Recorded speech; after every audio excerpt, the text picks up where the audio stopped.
Glad you're here.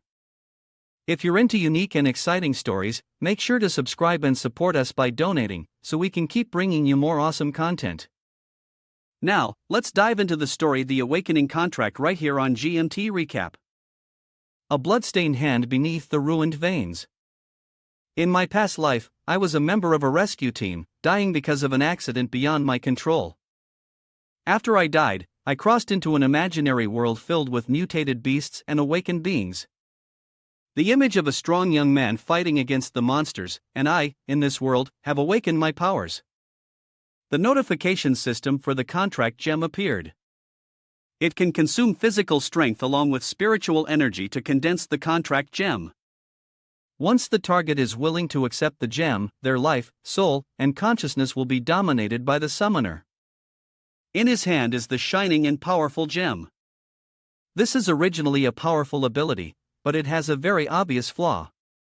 As he focused his gaze on the contract gem, a woman's voice suddenly rang out. "Jiang Ping, what are you doing?"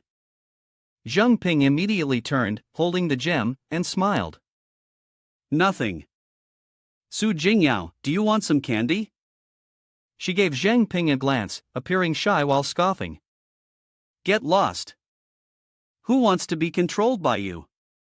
She sat right next to him, turning to look at Jiang Ping lying on the stairs. "I'm just kidding. The creature must fully agree and voluntarily contract with me. Otherwise, even if the gem is swallowed, nothing will happen." In his heart, he felt extremely frustrated, thinking to himself that it was mainly because his abilities were so weak, almost driving him to the brink of death. Fortunately, I had crossed over to this world, and with the psychological resilience from my previous life, I managed to keep this body alive. Seeing Jiang Ping's dejected expression, she grabbed his head and shouted, "Don't give up so soon. The world is vast, there must be some creature out there willing to let you control it. It's easy to say, but who else would agree besides me?" Suddenly, a bold idea sprang into his mind. "Wait a minute, myself. That's right, why didn't I think of this before?" Without hesitation, Jiang Ping immediately put the stone in his mouth, leaving Jing Yao stunned. What is he doing? Jiang Ping's body began to react. A strange green energy spread within him, but only for a moment before it dissipated completely. Worried, she hugged Jiang Ping and exclaimed, "Are you okay?" He blushed and answered, "No, I'm fine." She breathed a sigh of relief. "Don't do that again, you scared me to death." A few hours later, Jing Yao stood up and said to Jiang Ping, "It's getting late, let's head back to the dormitory." She turned back to look at him and continued, "I have to report to the patrol association tomorrow morning, so you don't need to wait for me."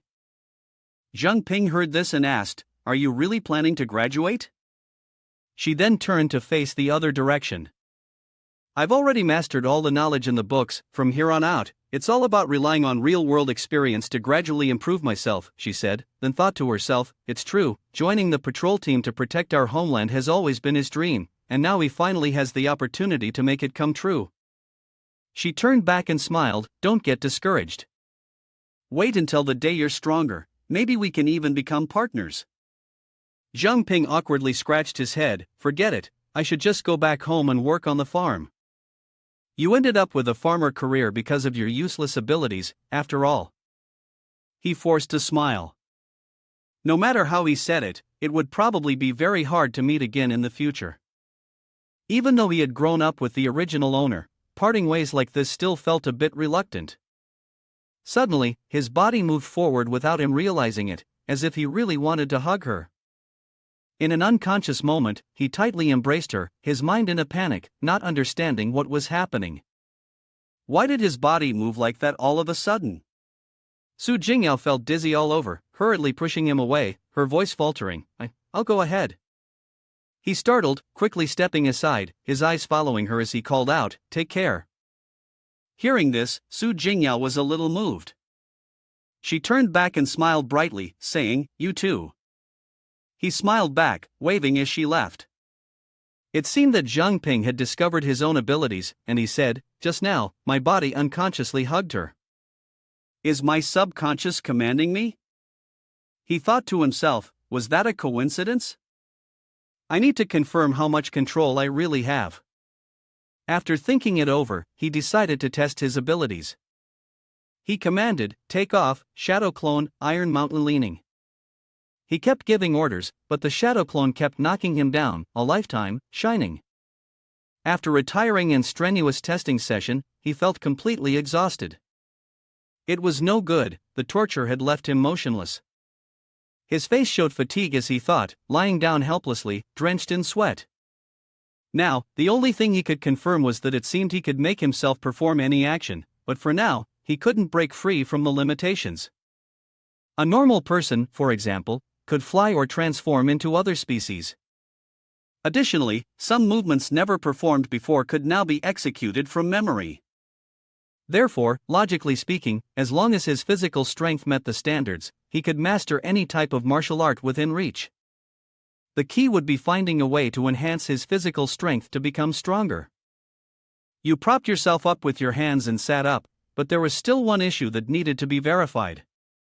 The next day, your eyes slowly opened after a long rest. You were surprised to find yourself in an unfamiliar place. This was the cafeteria, and your face was pale. Your legs ached terribly, they were throbbing with pain. That's right, I had ordered myself to run in the morning before going to sleep. Did my body get up and start running by itself while I was asleep? Jiang Ping thought excitedly. That's great, the imagination from yesterday was right after all. The body can carry out commands that the brain is unaware of. You looked around. I don't think anyone is paying attention to me, right? Suddenly, the cafeteria buzzed with excitement as a girl walked in. Luo Shu is here. Oh, it's Luo Shu. Luo Shu walked in, glowing, waving her hand and saying, "Good morning." The voices around her grew louder. That's Luo Shu, the goddess Luo Shu. Good morning. Luo Shu, I remember she's the school beauty. Does she always wake up this early? Jiang Ping immediately took notice. What's that noise? The surroundings suddenly feel strange. What is this? Luo Shu didn't know when he had turned into a terrifying monster. He was sweating all over, showing signs of fear. Didn't anyone else notice? This wasn't Luo Shu at all. What Jiang Ping saw was a monster controlling Luo Shu. She spoke in an eerie tone. It seemed that his complexion wasn't looking too good. Seeing Jiang Ping in a daze, Luo Shu approached to inquire. Jiang Ping, you don't look too well. Luo Shu placed his hand on his shoulder and asked, "Are you sick?" Jiang Ping realized that it wasn't Luo Shu who was giving orders to himself. Calm down, stay calm. Then, he reluctantly and hesitantly answered. No, I'm fine. I just had a nightmare last night, so I didn't sleep well. Jiang Ping quickly dodged the question and tried to leave. Right, I still have a class. I need to go. This made the monster suspicious. Was the fear just an illusion? On the way to class, Jiang Ping was still deep in thought. Why were there mutated beasts in school? Hadn't anyone noticed them? Was it just his imagination? He was sweating, glancing through the door, thinking he had to report this to the teacher immediately. His eyes widened in terror as he saw something. The scene before him was a mutated beast gnawing on the body of a girl. He immediately turned and fled. Jiang Ping sat on the roadside bench, clutching his head and screaming. His face was filled with panic. This isn't normal, this isn't normal. Could this place really be hell on earth? Damn it. He took out the gemstone, held it in his hand, and said, "So after I swallow this, I'll be able to see those mutated beasts, right?" He placed it in his mouth and bit down. No matter what happens, I need to get back to normal first. His body began to change again. A red streak appeared beneath his feet. What's happening? The system displayed, assessment successful. Replaying the scene. The image that appeared was of a mutated beast chewing on the head of a man and strangling him to death.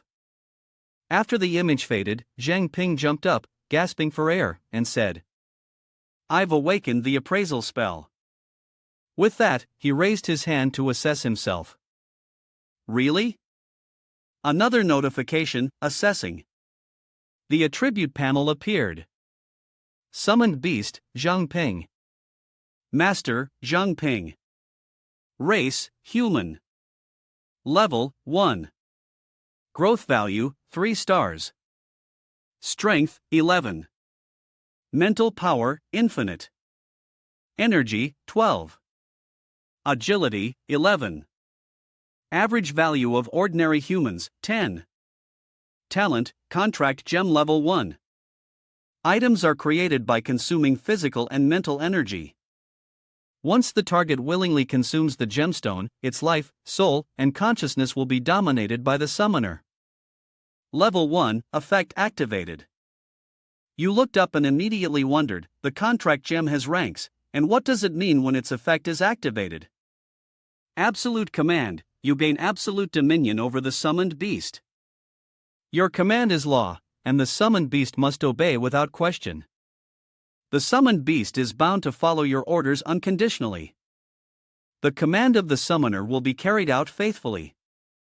Appraisal spell, elementary rank, allows you to see specific values about yourself and conduct assessments on targets.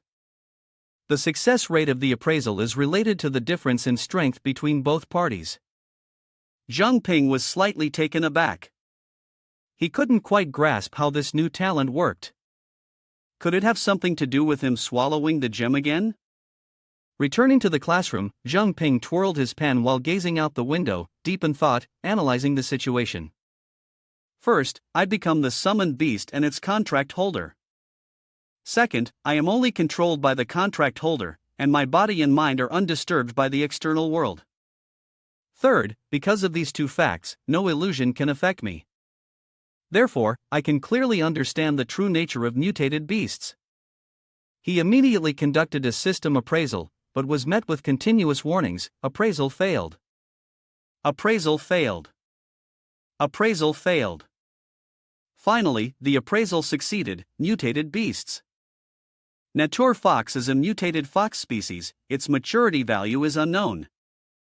Level 26, with the innate ability to distort perception, capable of altering the perception of target creatures and forcing them to be unable to detect abnormalities. He continued to think about the images of the mutated beasts. For, these mutated beasts were all Natur foxes, at a very high level. Now, he was only at level 1 and was no match for them. 5. Relying on the perception distortion skill, even if a Natur fox directly ate a human, to others, it would just appear as two ordinary students having a conversation, so others would rarely notice anything unusual. He dejectedly rested his chin in thought.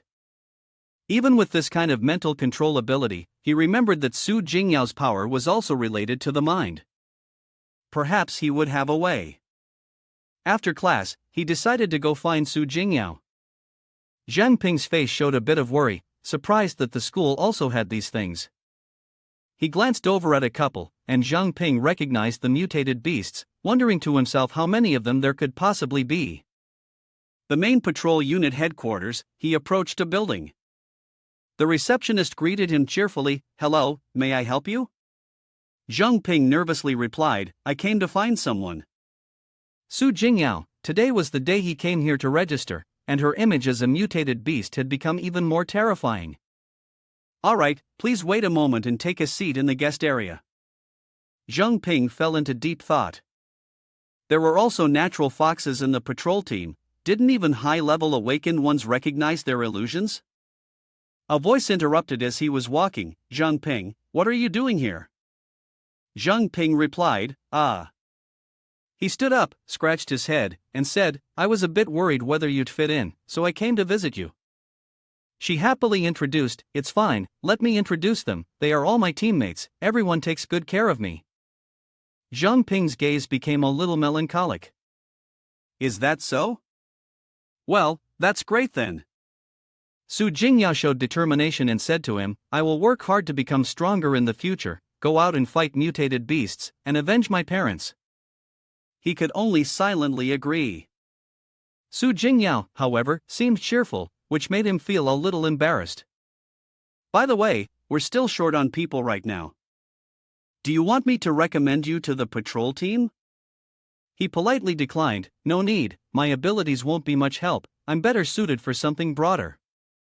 She pouted in disappointment, such a pity. He turned to leave. You're well suited for this place, so I won't disturb you any longer. The smile on Jiang Ping's face slowly faded. He gritted his teeth, lowered his head, and hurriedly walked away. Behind him were the terrifying fantastic beasts. For that reason, he murmured to himself, goodbye. Jing Yao stepped out of the patrol team, still feeling uneasy. What's going on? Isn't the patrol team the strongest in Pearl City? How could they have completely fallen into the enemy's hands? He lowered his head, clenching his fists tightly. It was clear that Jing Yao had only just arrived today, yet a strange mist appeared beneath his feet, causing him to stop. He sensed that the city was filled with the presence of those monsters. It seemed that the Natur Fox had infiltrated not only the school but the entire city. Everyone in Pearl City was nothing more than livestock imprisoned by them. Jiang Ping continued walking while thinking to himself. I'll use the appraisal spell to investigate a bit. First, most of the Natur Fox rank between average levels, 1 to 9 is elementary rank, 10 to 19 is intermediate rank, 20 to 29 is advanced, and 30 to 39 is peak level. But the patrol team, with its large number of high-level awakened, still couldn't defeat them. Second, the powerful one that killed Luo Shu, my intuition tells me that once I use the appraisal spell on it, it will lock onto my position. So I'm afraid it's an advanced level awakened, or even a king level. The other Natur Foxes capable of defeating awakened above their level must be led by it.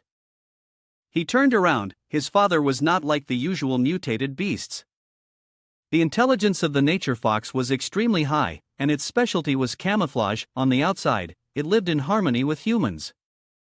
The image of the mutated beasts blending joyfully into the surrounding life was just a fade. The main targets they prioritized attacking were mostly powerful individuals or those with a prestigious social status. Jiang Ping walked calmly, the others were merely the prey they kept locked up. Confronting the Nature Fox head-on was no different from seeking death. His gaze darkened, but he couldn't just stand by and watch countless innocent people perish if he could become stronger. A week later, at 3:54 a.m., the full moon shone through the small window. Jiang Ping yawned and woke up to do his regular exercise. Recently, he had been waking up earlier and earlier, as it seemed that the more his physical strength improved, the less rest his body required. He felt quite proud of his efforts. For the past few days, he had been diligently training his body, leveling up. He recalled the events from the past. Besides training, every day he tried to create the gem, swallow it, hoping to achieve double the power or talent as before. The gemstone suddenly turned purple, but ever since I awakened the appraisal spell, the gems I created have been colorless, and swallowing them has had no effect. The gem suddenly turning purple caught me off guard today. It actually has color. Jiang Ping put it in his mouth, chewed, and swallowed. However, the color didn't exactly make it appetizing, but hopefully, this time it would have some effect. His body quickly reacted. This feeling is. Jiang Ping immediately opened his attribute panel to check. Attribute control panel. Summoned beast, Jiang Ping. Master, Jiang Ping. Race, human. Rank, 2. Growth value, 4 stars. Strength, 13. Spirit power, infinite. Energy, 13. Agility, 15. Average value of a normal person, 10. Talents. Contract gem level 2 additional effect. New talent activated, absolute command, absolute obedience. Appraisal spell basic level. Nightwalker basic level, grants night vision, significantly reduces presence at night, greatly increases movement speed, decreases weight, and renders the person completely invisible. In the darkness, he skimmed through and read. As expected, a new talent had been awakened. In the future, he could investigate outside at night. You analyze it. Moreover, the contract gem has also leveled up. Could it be related to my rank? His eyes changed color, and a smile of joy appeared on his face. Could it be that each time I level up, I'll awaken a new innate ability? Wouldn't that make me unbeatable? His body emitted a purple light. There was no time to waste, it was time to train and test out the effectiveness of his new innate ability. Nightwalker, the effect has been activated. Jiang Ping ran while thinking, and it seemed that his vision was even better now than during the day. Suddenly, he noticed a strange ring piercing through the grass. Jiang Ping walked over to pick it up, feeling a bit curious. He then used the appraisal spell. Appraisal failed, appraisal failed, appraisal failed, appraisal successful, assassination ring. After wearing this ring, all living creatures will instinctively ignore the wearer. High level awakened and above will be immune. At that moment, the image of the ring's owner began to replay before his eyes, showing the scene he had quietly observed. It was the Natur Fox Luo Shu and another person. The image of a person wearing a mask with a rather fierce expression. Is he the owner of the ring? But in his eyes, Luo Shu must be human, right? Is he an enemy of Luo Shu? Before the man could do anything, he was assassinated by Natur Fox in an instant. The scene shocked him. Impossible. Her face was full of ferocity. Luo Shu was a fox, and with his current condition, he wouldn't have made enemies with anyone, so there could only be one possibility. He propped his chin and analyzed. Besides himself, there were others in Pearl City who were secretly opposing these creatures in the dark. While Jiang Ping was investigating, a voice suddenly rang out from a distance. Who's there? He was startled. Not good. Natur Fox rushed over in panic and shouted, I can't find the ring. Someone must have taken it. It sniffed the air with its keen nose and thought to itself, there's no trace of any scent. How could that be? How could it hide from me? It must be someone of awakened intermediate rank or higher. Then it turned and muttered, I must quickly report this to Royal Highness. Jiang Ping hid in a corner and understood, so that's how it is. They deliberately left the ring here. His gaze was fixed on the ring. If he were to place it back where it was now, it would only raise more suspicion. The only option was to keep it. At 5:36 in the morning, the dawn broke. Jiang Ping observed the ring closely. Just moments ago, since it was still dark, the Nightwalker and the assassination ring had completely concealed their existence. It seemed that their power wasn't just limited to their own energy, but could also rely on equipment. Outside the dormitory, the footsteps of Natur Fox were drawing nearer. From somewhere, a strange voice was heard. Jiang Ping, run. Jiang Ping was startled upon hearing this. Who is it? What are you saying?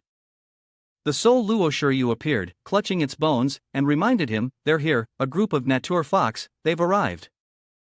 The wind brushed against the curtain, and they entered his room. One of them let out a dangerous laugh. Is it him? He launched an attack, shouting, die. His claws were nearly touching Jiang Ping's face. He thought to himself, there's not a single sign of hesitation. This worthless one, if allowed to escape, would surely jump up and fight to the death. Yet, I can't sense any trace of the ring's aura. One of his subordinates reported from behind, Royal Highness, why don't we kill him? He runs every morning, but didn't today. There must be something strange about this. He turned around and walked away, uninterested. It wasn't his concern. He turned back and said, he's just a worthless piece of food, his entire body exudes an incredibly strong force. Don't waste food casually. The subordinate obediently replied, yes. A few hours later, Jiang Ping opened his eyes, waking up in fear. He sat up and removed the ring. That was too dangerous, almost scared me to death. Just took it off. I almost forgot that I wake up early every day to run. Jiang Ping looked at the ring and thought to himself, luckily, I ordered my body to forcefully go to sleep earlier, otherwise, I would have been exposed. He suddenly remembered and said, I think I heard Jing Yao's voice earlier, was that just an illusion? Sitting alone in the room, he couldn't help but speak to himself, why am I being so sentimental? I need to become stronger quickly to avenge him. In short, to avoid arousing suspicion from Nether Fox, he had to continue pretending to live his life normally. That afternoon, in the school cafeteria, people had already started gossiping. Hey, have you heard? The patrol team near our school found a body chopped in half today. He was carrying his food tray while listening to the whole conversation. Moreover, the body was that of the infamous Black Death Star, a top assassin from Pearl City. Not long ago, the city lord was severely injured by him. In the end, the old injury flared up, and he passed away peacefully. He felt somewhat confused. Chopped in half, could it be that person in the white robe? Even a top assassin could be easily killed? His gaze was deep in thought, increasingly worried. Luo Shu's strength was indeed beyond measure. This time, publicly revealing the identity of the corpse seemed to be a warning to the forces wanting to oppose Tian. Was it a common tactic? He walked towards the dining table. From now on, they would definitely increase their vigilance, so he needed to quickly acquire more protective gear. After class, he planned to take a trip to the blacksmith. After class ended, Jiang Ping went out to search for blacksmith shops. The ones around were all dominated by Nether Fox. Appraisal failed, appraisal failed, appraisal failed. He felt helpless. It seemed that all the forges in the city were under the control of Nether Fox. Suddenly, the system sent another notification, appraisal successful. His eyes widened in surprise. Appraisal successful 100 times, appraisal technique elementary rank, upgraded to appraisal technique intermediate rank. He couldn't help but be amazed. After the upgrade, he could now appraise the growth potential of others. Mutated beasts Nether Fox, mutated fox species, growth potential, 1 star, mutated beasts intermediate rank 15, innate ability, perception alteration, capable of adjusting the perception of target creatures and preventing them from noticing any abnormalities. It called out. Hey, kid, come here and take a look. Jiang Ping declined and left. No need to thank me. You should plan ahead. The urgent matter at hand is to find a shop that isn't being controlled. Walking into another curtain shop, he suddenly heard someone speaking. This is my high-quality product. Look at the pattern, it's magnificent like this. The two inside were boasting to each other, and it seemed the old man wasn't an easy one either. If you agree to buy, I'll reluctantly give you the lowest price. The old man asked again. Huh? What did you say? The old man blew smoke in his face. You said my daughter is waiting for dinner, he said, irritated. This old man, he shouted angrily. Are you deaf? Jiang Ping had just stepped into the shop, holding his sword, and the man immediately looked displeased. Who started the appraisal? He rushed forward in anger. You brat, daring to steal my stuff. The system interface popped up. Magnificent one-handed sword, normal quality, a seemingly useless weapon, damaged and poorly repaired. He screamed in shock. Wait, this sword. The sword broke in half before he could even finish his sentence. This made him incredibly angry, and he immediately unleashed his power, shouting loudly, Damn it, how dare you ruin my plans? The energy spread across the space, and he raged, Do you know who I am? The power radiating from his body was terrifying. I am the direct disciple of Mo Master from the Xing-Yi martial arts school. With a surge of inner energy, he moved at lightning speed around Jiang Ping, creating countless afterimages, fivefold thunderstrike. These afterimages were like clones of him. Jiang Ping, with a face devoid of any expression, slapped him straight across the face. Qing Hong collapsed to the ground. The young man had relied on his strength to bully the weak, yet Jiang Ping remained so calm. Attribute evaluation, name, Lu Bogua, race, human, growth value, 1 star, class, awaken elementary rank 1, with extraordinary talent and unbeatable chaos primordial energy. Any technique used would have exceptionally powerful special effects, but only the user could see them.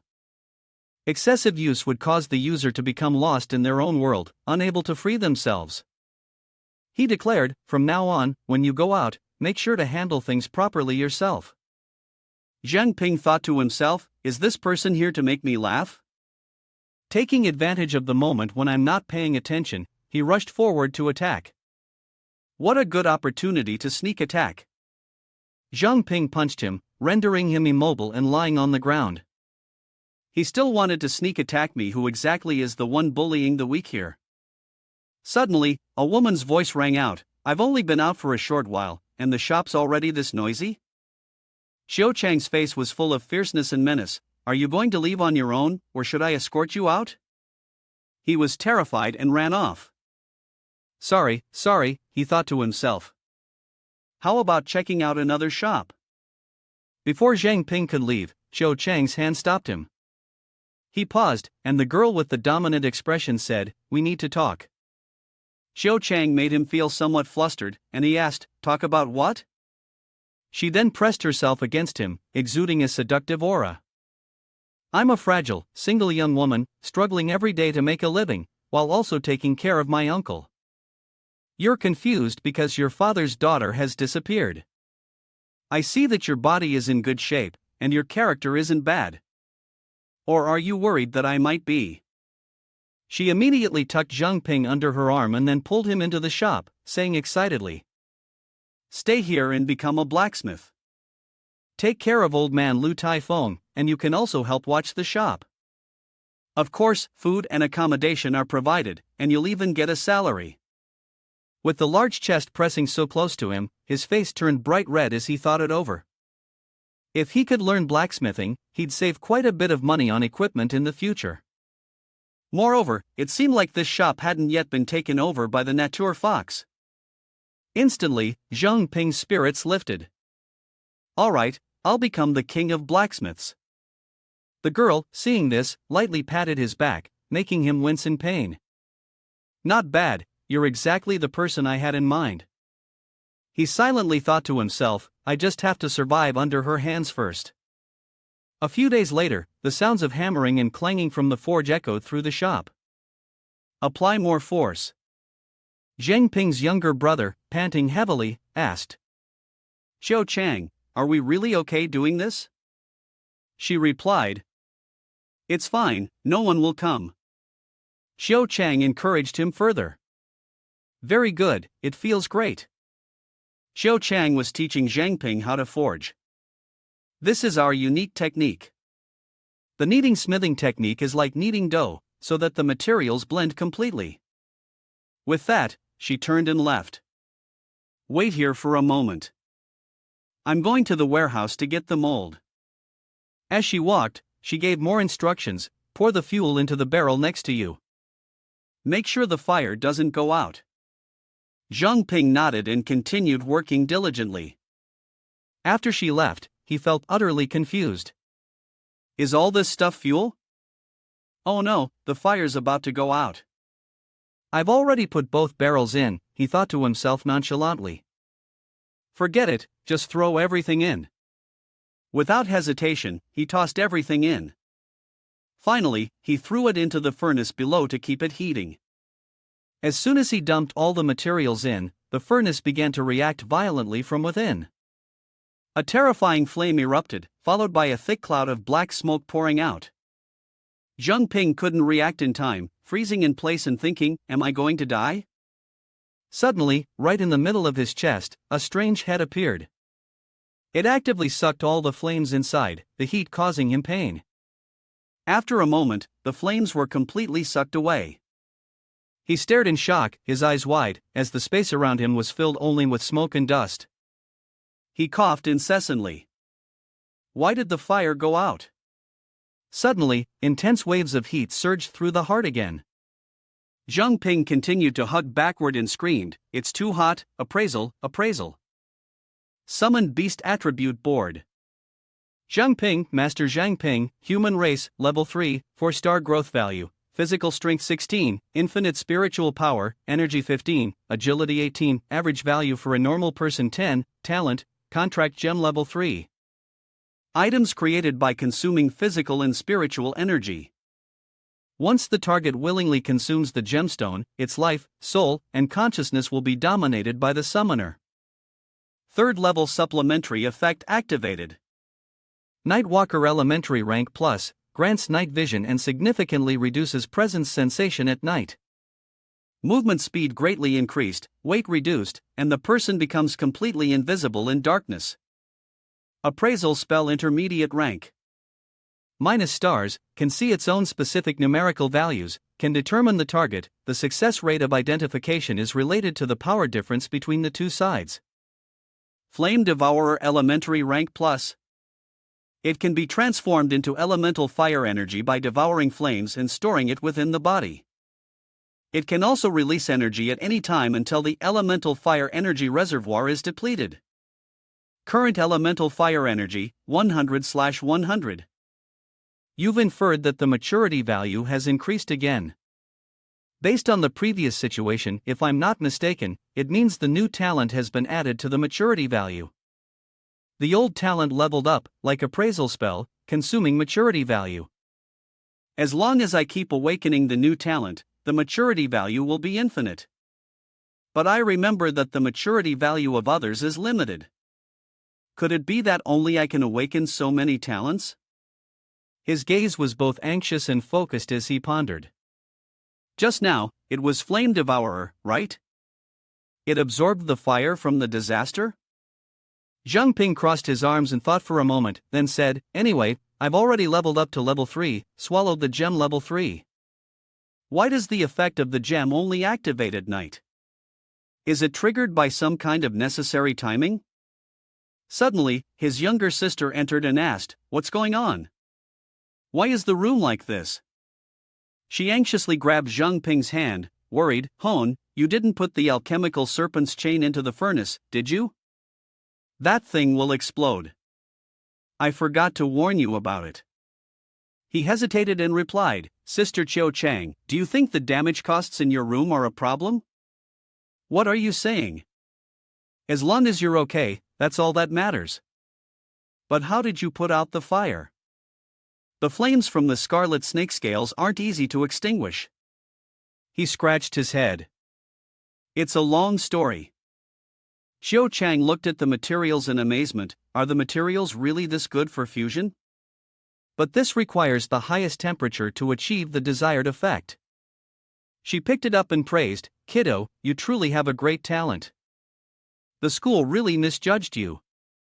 With your performance right now, you'd easily get into any of the 3 major organizations." Xiao Chang struck the object with a hammer. He asked his sister calmly, "Xiao Chang, everyone always considers the patrol team and the investigation team to be part of the 3 major organizations, so what's the 3rd organization?" She dipped a knife into the water, checking it while speaking. "Pearl City does indeed have a 3rd organization, but what it's called and what it does, no one really knows." She turned to him and asked, "By the way, Jiang Ping, you wanted to buy some equipment before, right? If you're not picky, you can take this." Upon receiving the dagger, he immediately made a judgment. A dagger this good must be really expensive, right? Beauty's Tears, top quality, made of cold iron, it can easily deal damage to mutated beasts at the intermediate rank level 10 to 19 or lower.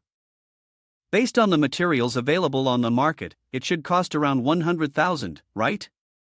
Hearing that, his eyes froze in shock, and he exclaimed, "Is it possible for someone like me to receive a salary of 3,000? Xiao Chang laughed heartily, considering it a reward for his progress. She waved her hand in farewell and turned to leave. "I still have a mission to attend to, but you're really fine not returning to school, right?" Jiang Ping replied, "Don't worry about me, I've already completed the graduation procedure. You can relax now, take care of the old man. He's a bit absent-minded, don't let him open the business." He watched her figure disappear and thought to himself, even though the forge isn't open for business and isn't under the watchful eyes of the Nether fox, the commotion earlier was too loud, it would be hard to avoid attracting their attention. Taking advantage of the nightfall, he used the night walker to patrol the area to see what was going on. In a nearby park, a young girl was playing happily, but in reality, she was a mutated beast, a mutated Nether fox, level 3, with a 4-star growth value. She belonged to the mutated beasts class, elementary rank. Her innate ability allowed her to alter perceptions, enabling her to modify the target's awareness and prevent them from noticing anything unusual. He was surprised. This was the first time he had encountered such a low-level nature fox. Jiang Ping stood behind, observing, and thought to himself, "We're both in high school like me, and I have enhanced equipment, so I should be able to defeat it." Although the patrol team inside the city had been completely overtaken, the patrol team outside the city had likely not been affected. His sharp gaze turned in that direction, thinking, as long as I hand over the body of the nature fox to them, perhaps I can attract the attention of the higher-ups. Suddenly, his arm was frozen. A voice rang out, "Are you planning to strike at a child? Something terrifying is coming from behind, don't move, or I'll kill you." The voice from behind was a threat. Jiang Ping stopped himself from making a move, thinking, this girl is probably much stronger than me. Her Night Walker talent, combined with my assassination ring, is locked by her. She pressed her face close to his, making him feel a bit uneasy. "If you don't want to die, come to the orphanage's training ground and find me." He was stunned. The orphanage's training ground? The blue fragments vanished in the air, and he suddenly disappeared. Jiang Ping thought to himself, it seems she's not with the nature fox, otherwise, I would have already been told. After a while, he found himself standing before a gate. The orphanage is large, and when I was young, I often went to the small park next to it to practice King 8 Fist, so I named the park the orphanage's training ground.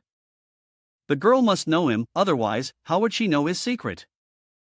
He stood alone in the midst of the desolate forest. Not only that, but she had always been watching him.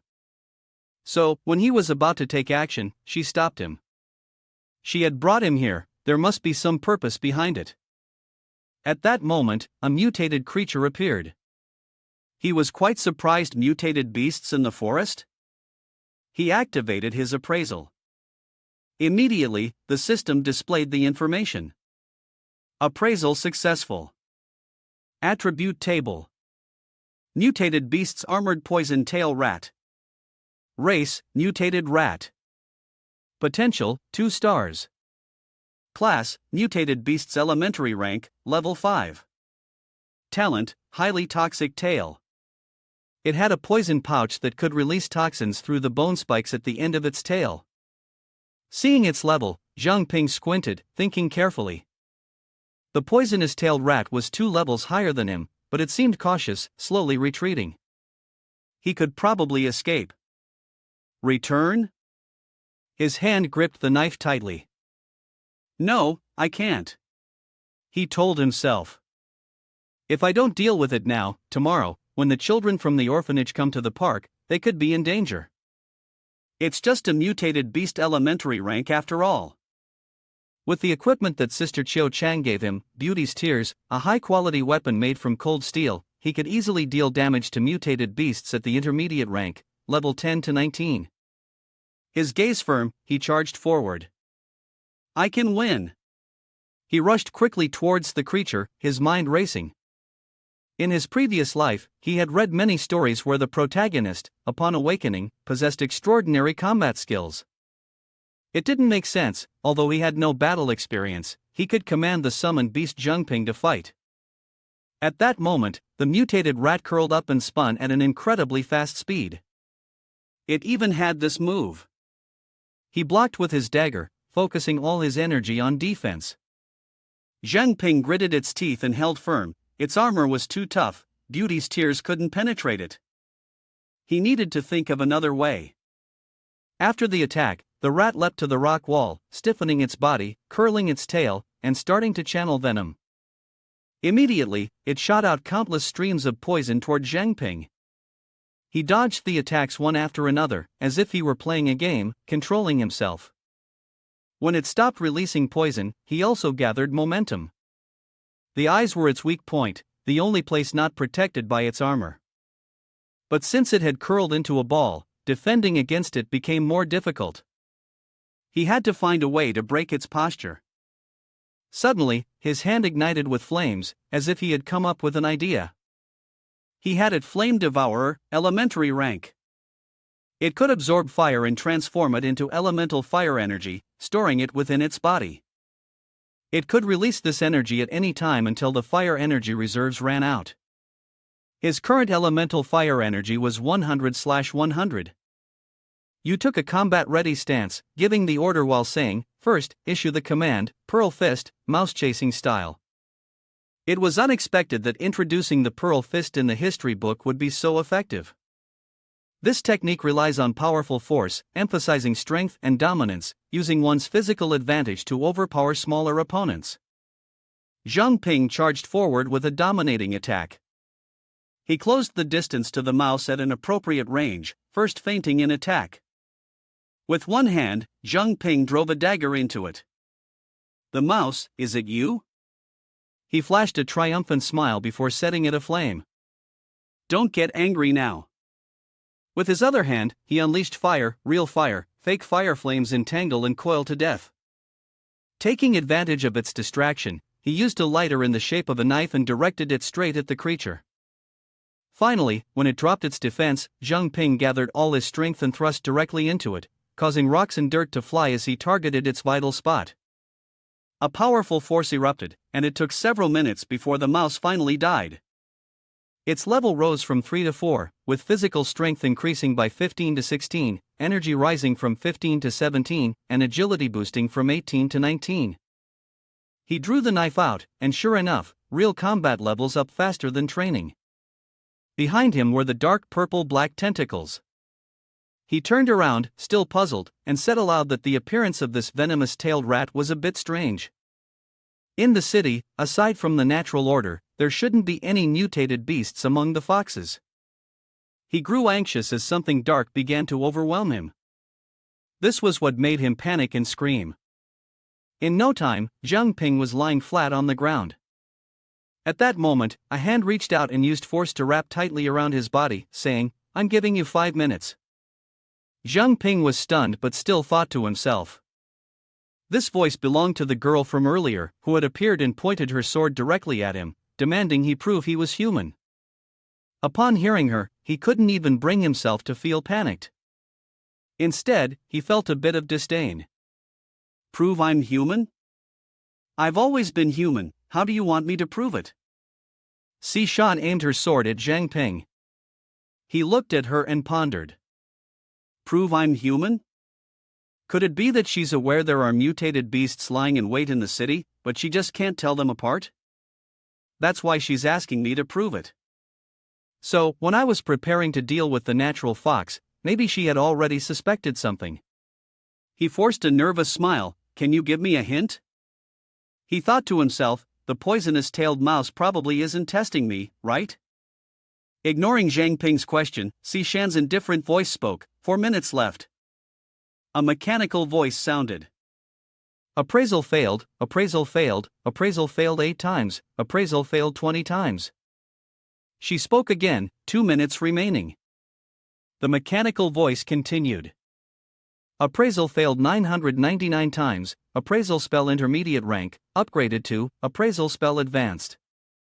Advanced appraisal spell, can appraise the rights and properties of the target successfully. Jiang Ping looked at the information board inside, so powerful, yet only level 28. Attribute board, name, Lucy Shan, race, human, faction, cleaning team, star rating, 5 stars, class, high level awakened. Level 28, talent for water element control, able to store water element energy by drinking water and control the surrounding and internal water element energy at will. He understood and thought to himself, no wonder it's so hard to appraise. Moreover, the Nightwalker and Assassination ring are ineffective against her. Jiang Ping felt awkward, his eyes tightly shut. The force was the cleaning team, something he had never heard of. Could it be the third largest organization apart from the patrol team and the investigation team? Shan furrowed her brows. 1 more minute, she said, her tone slightly tense. He was confused, drenched in sweat. Wait, Jiang Ping imagined the image of children playing in the park. He turned to look at her. She called the small park a martial arts training ground, so she must have come from an orphanage like me, right? Lucy Shan, her name, ethnicity, humanity, force, cleaning team. These thoughts swirled in his mind. But he remembered there was no one named Lucy Shan at the orphanage. If she came from there, she must have changed her name. His entire body was surrounded by her magical energy. Jiang Ping desperately rattled off a series of names: Lu Tu-ren, Lui Shou, Lu Shuishang. He kept listing them, causing Si Shan to grow a little anxious. Lu Xingyu, Lu Cc. The tip of the sword grazed his skin, and blood began to seep out. Si Shan moved closer to him, speaking calmly, "That can't prove you're human." Jiang Ping paled a little, staring at her wide-eyed. From her reaction, it seemed she was Lu Cc. She was 3 years older than him when he enrolled in the Mingzhou Ability Academy. Lu Cc had graduated and joined the investigation team already. If it's just the information that both she and I know. The memories from before resurfaced. The little girl was teaching the boy martial arts. This afternoon, it's the four-direction invincible fist, shaking the heavens and the earth. You must learn it well. The boy was confused. He repeated the words she had taught him when he was younger. His teasing voice made her blush deeply. First punch, second punch, third punch, four-direction invincible fist, shaking the heavens and the earth. Jiang Ping was overjoyed. You really are CC. At that moment, the sword in Si Shan's hand slowly disappeared. She avoided his gaze. The second question. Si Shan stared at him seriously. According to the Academy's records, your ability is the gem. The contract for it was considered useless because it couldn't meet the activation conditions. So, what the hell have you been doing all this time? Recalling 2 weeks ago, he spoke up. 2 weeks ago, I swallowed the contract gem and became a summoned beast, bound only by my own control. Because of that, I am immune to the dark arts of mutated beasts and can see through their disguises. Furthermore, from my recent investigations, Jiang Ping continued. What you said surprised Si Shan. There are many Nether foxes hiding in the city now. I suspect an infiltrating faction in Pearl City. He added. Their species has the ability to alter perceptions. She grabbed him by the collar. Everything you said is true. Jiang Ping listed each person she had investigated. Happy Business District, the owner of the breakfast shop Wanshang, the owner of the home goods store Jiuan, Dragon Pearl District, the 3 blacksmiths from Long Weapon Workshop. She looked at him, and even the little fox that you were just trying to hit. Those people are all low-level natural foxes, you can go verify it yourself. She turned around, her steps halting briefly. Stay right there, don't move, I'll be back soon. Si Shan spoke to the object in her hand. Jinbo, do you think this information is reliable? Jinbo, receiving her question from a distance, quickly responded, the first thing that can be confirmed is that recently, Pearl City hasn't discovered any mutated beasts that are natural order foxes, but their ability to alter perception has reappeared, which matches Jiang Ping's description. He looked ahead, still speaking into the small device. I've secretly sent people to capture the 2 nearest ones, they should be on their way back soon. The explosion behind Jinbo startled him. People were running from the direction of the blast, and he asked, what happened? Behind them, a girl was chasing after them, hurriedly shouting, Captain, it's the owner of the breakfast shop, she just went crazy after being thrown out of the city, struggling to break free and attacking us. The person who had just been chasing the young man was now standing in front of Jinbo, ready to attack him. He clenched his fist tightly, magic gathering in his hand, seeking death. That fist struck directly at her. Jinbo looked at the person who had intended to attack him, now lying motionless on the ground, not knowing her own limits. Dark magic surrounded her. Soon after, she transformed into a monster. He realized the information was true, they had finally discovered what the enemy was. Jinbo raised his hand, signaling to his team member to inform the others and directly engage the target. They responded, yes. Shiryu was lying back, enjoying herself on the balcony of Pearl Academy. Feeling something, her eyes snapped open. Her female subordinate awkwardly said, "Highness." Without saying a word, she flew straight off the balcony. Sure, you hovered in mid-air, her voice cold and low. Yujio is dead. Someone killed Yujio outside the city. The happy business district has lost another one. Her face was angry, filled with murderous intent, and her entire being radiated a strong dark magic aura that could quickly kill and immediately conceal her presence, preventing me from locating her. Behind Shiryu, a gigantic monster appeared, and her eyes flashed with fury. Who exactly are you? In the dark space of the room, Jiang Ping looked directly at her. Have you verified it? Sishan replied softly, but her words carried a hint of confusion. But we couldn't confirm it. Suddenly, he gained the ability to see through Nature Fox's tricks. Is this a deliberate trap for the opponent? A magical aura enveloped Jiang Ping, accumulating in Sishan's hands. She spoke calmly. Then you can only act as my eyes and ears. In the future, I will protect you in secret. If you discover anything at night, you can contact me. Jiang Ping broke free from her magic and squeezed his hand on his shoulder. You're hard to understand, protecting you and keeping an eye on you? Fine, as long as we can deal with Nature Fox, everything's good. She tossed something to him, and Jiang Ping quickly caught it. Sishan turned away, saying, "Here, take this." The jade pendant was a pair, one piece called Cold Jade, and the other called Warm Jade. He held one piece in his hand. She continued, "If you encounter any danger, just use fire to cover the warm jade, and my warm jade will also become hot. I'll know you're in danger and can provide assistance immediately." Sishan crossed his arms, his tone serious, but I still suggested he strengthen himself. After all, no one can guarantee 100% safety for him. The jade in his hand seemed to burn, and he gently thought of increasing the heat, scratched his head, and awkwardly said, "I've thought about finding a dojo to learn boxing, but I can't afford the tuition." She walked a few steps, her voice echoing back, "I'll apply for funding. You can take some time to check out if there's a suitable dojo." He happily clasped his hands together and replied, "That would be great, thank you, CC." In the vast city, but with very few people passing by, his mind wandered. In recent days, the Nature Fox had decreased significantly, probably handled by the cleanup team. CC hadn't revealed her identity. It seemed she still didn't fully trust him.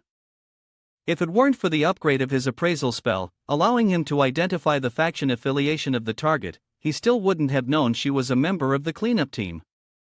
He lowered his head, arms crossed, deep in thought. But how did they find out so quickly that Pearl City was invaded by mutated beasts? Never mind, as long as he could help resolve the Nature Fox issue, that's what mattered. Jiang Ping raised her arms as if to release all her fatigue, and furthermore, offering 10,000 pearl dollars was quite generous. Jiamin, along with a man, ran over, holding a stack of papers that startled him a little. She spoke up, "Martial arts? Is there anyone who wants to teach the Beast King fists?" He looked at her. "Give me a copy as well." She replied, "Sure." He took the paper and focused on reading, murmuring, "This tuition fee isn't cheap, but I'm not sure if it's right for me." Jiamin smiled brightly, excitedly speaking up, "Absolutely worth every penny. Our martial beast technique from the Beast King is well known in Pearl City." Jiang Ping looked a bit confused. Seeing his expression, she stepped forward and placed the whole stack of papers into his hands. "If you don't believe me, I can demonstrate a bit for you." Jiamin stepped forward and assumed a martial arts stance. The first three forms of the Beast King fists were divided into the Ape King style, the Giant Crocodile style, and the Phoenix Claw style.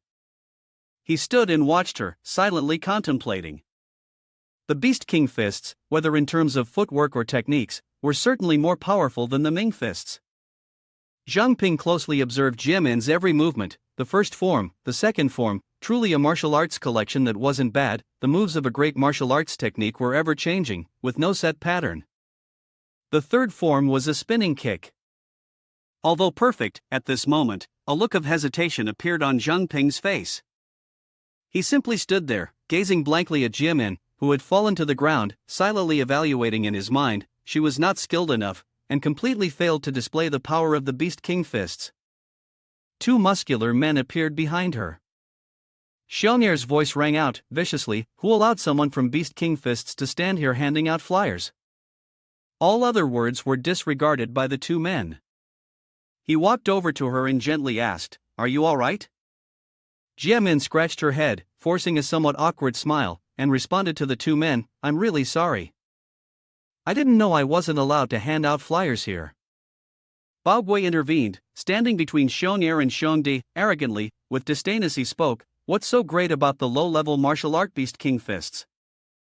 I suggest you come over to our Xingyi Quan school." Jiang Ping pointed at him and loudly declared, "Crawling thunder five-fold consecutive fall." Bao Gui, enraged, seemed like he was about to explode and shouted, "It's crawling thunder five-fold strike, you'll fall down instantly." Bao Gui angrily barked, "The last time at the forge, I still haven't settled the score with you. Today's the day, Xiongde, Xiong'er, both of you take care of him." Jiamin stepped in front of her brother, resolutely speaking, "I won't allow you to bully him." Hearing this, they began to use magic. The voices of Xiong'er and Xiongde cried out in apparent pain. This unbelievable event left both Jiang Ping and her in shock. Appraisal. Bao Gui stood behind the two men, arrogantly shouting out, "You damn bitch, get out of the way, or I'll take care of you too." The information for the two individuals, Xiong'er and Xiongde, appeared before him. Attribute table, name, Xiong'er, species, human, physical strength and willpower unmatched, star level, 1 star, class, awaken elementary rank, level, 4, talent, enhanced physique, intelligence reduced by 70% in exchange for a level of enhanced physical skill, maximum physical strength is limited to 30%. Attribute table, name, Xiongde, species, human, physical strength and willpower unmatched, star level, 1 star, class, awaken elementary rank, level, 4, talent, enhanced physique, intelligence reduced by 70% in exchange for a level of enhanced physical skill, maximum physical strength is limited to 30%. Jiang Ping instinctively blurted out, "Intelligence exchanged for enhanced body?" Looking at the two men, Xiong'er and Xiongde, who were enhancing their bodies, he asked loudly, "Are you sure this is a talent?"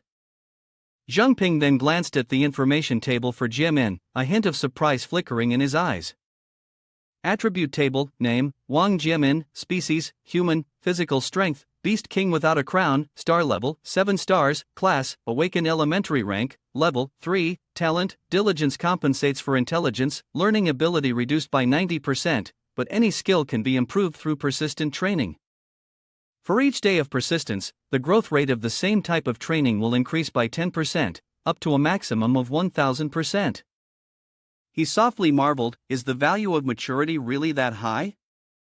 I didn't expect this Wang Jiamin to be the big shot behind all of this." Jiang Ping slapped his hand against his forehead, looking helpless.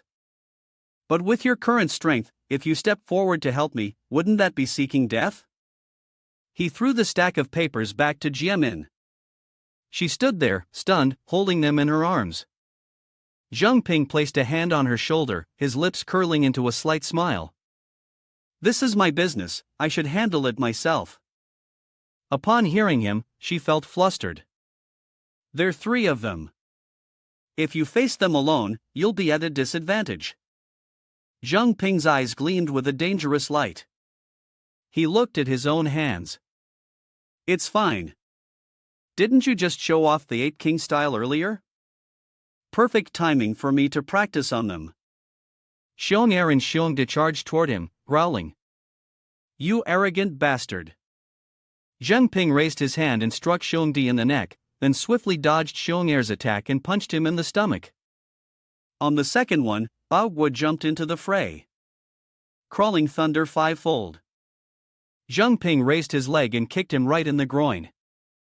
On the third one, he sneered at Bao Gui's upside-down posture, his voice tinged with sarcasm. "Too bad you didn't bring those 2 along. That crawling thunder fivefold consecutive fall you've always been so proud of has turned into a pile of trash now." Jiang Ping walked over to Jiamin. "Let's go, take me to the Beast King fists to register." She was delighted.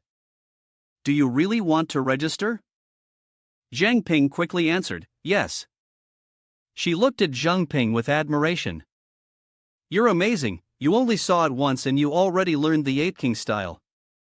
So, if I don't understand a move in the future, can you teach me?"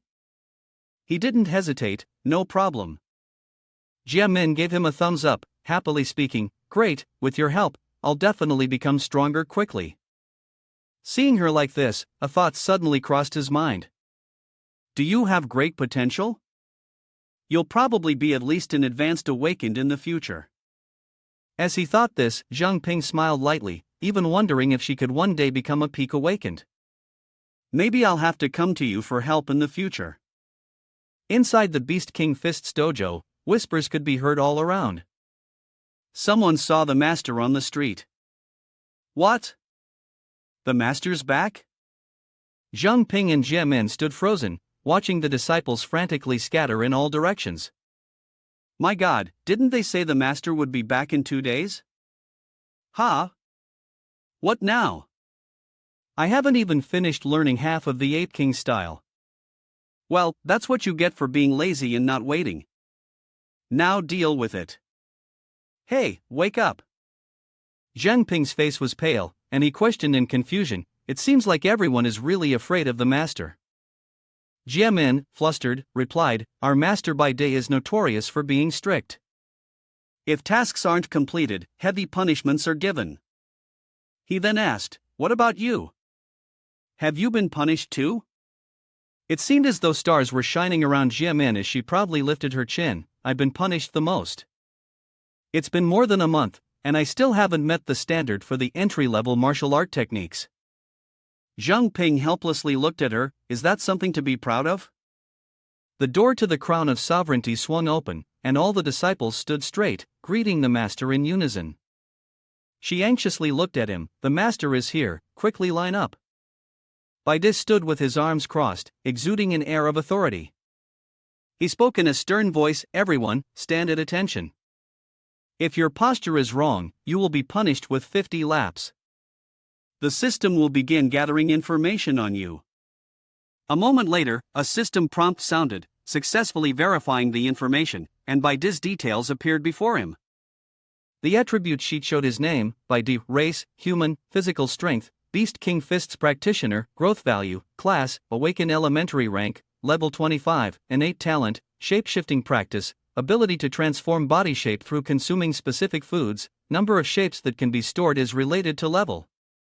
So far, the wolf running form and the berserker lion form had been stored. The disciples spoke in unison, "Yes, master."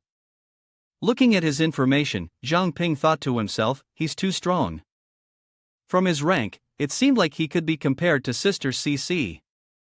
Baidi's eyes scanned the room, stopping on the boy before making his way towards Jiang Ping. The boy was the one who had helped teach the Xing Yi Quan a lesson yesterday. The boy spoke up, "So, what now?" Baidi raised his fist in front of Jiang Ping.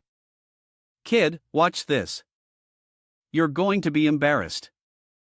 Jiang Ping suddenly shouted, "Wait, I didn't hear you." Baidi attacked with one punch after another, but the boy managed to dodge each one. The teacher was really going too far now. Without a word, he just started attacking the new kid like that.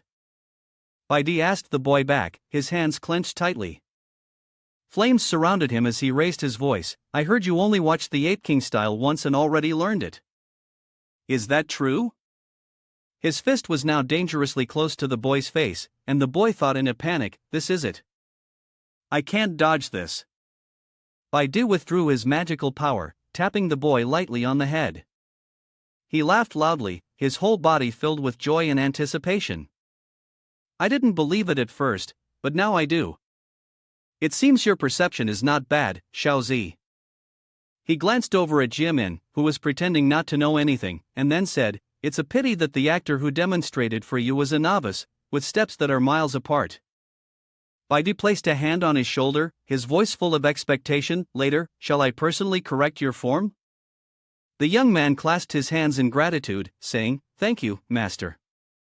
After that, his expression became dangerous, slowly turning to look at the disciples behind him, then inspecting whether they were being lazy.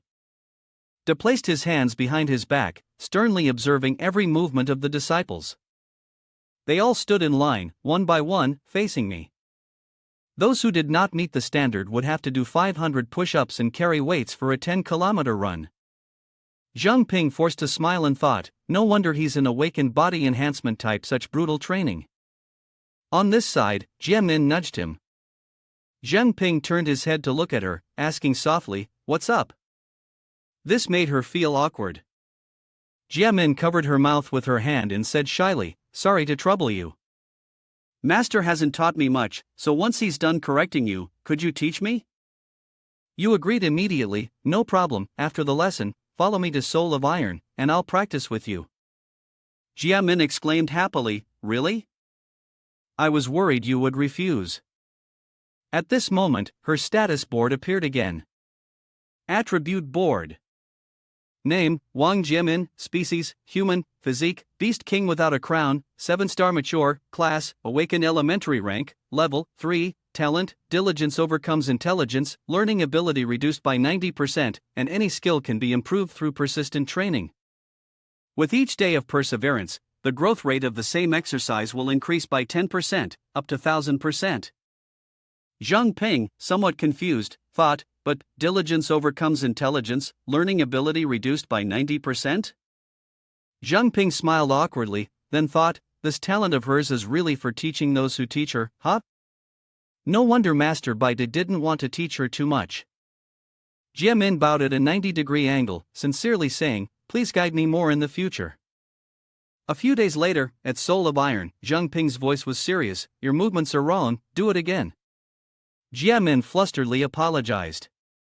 Watching her actions, he spoke again, "Wrong again, do it over."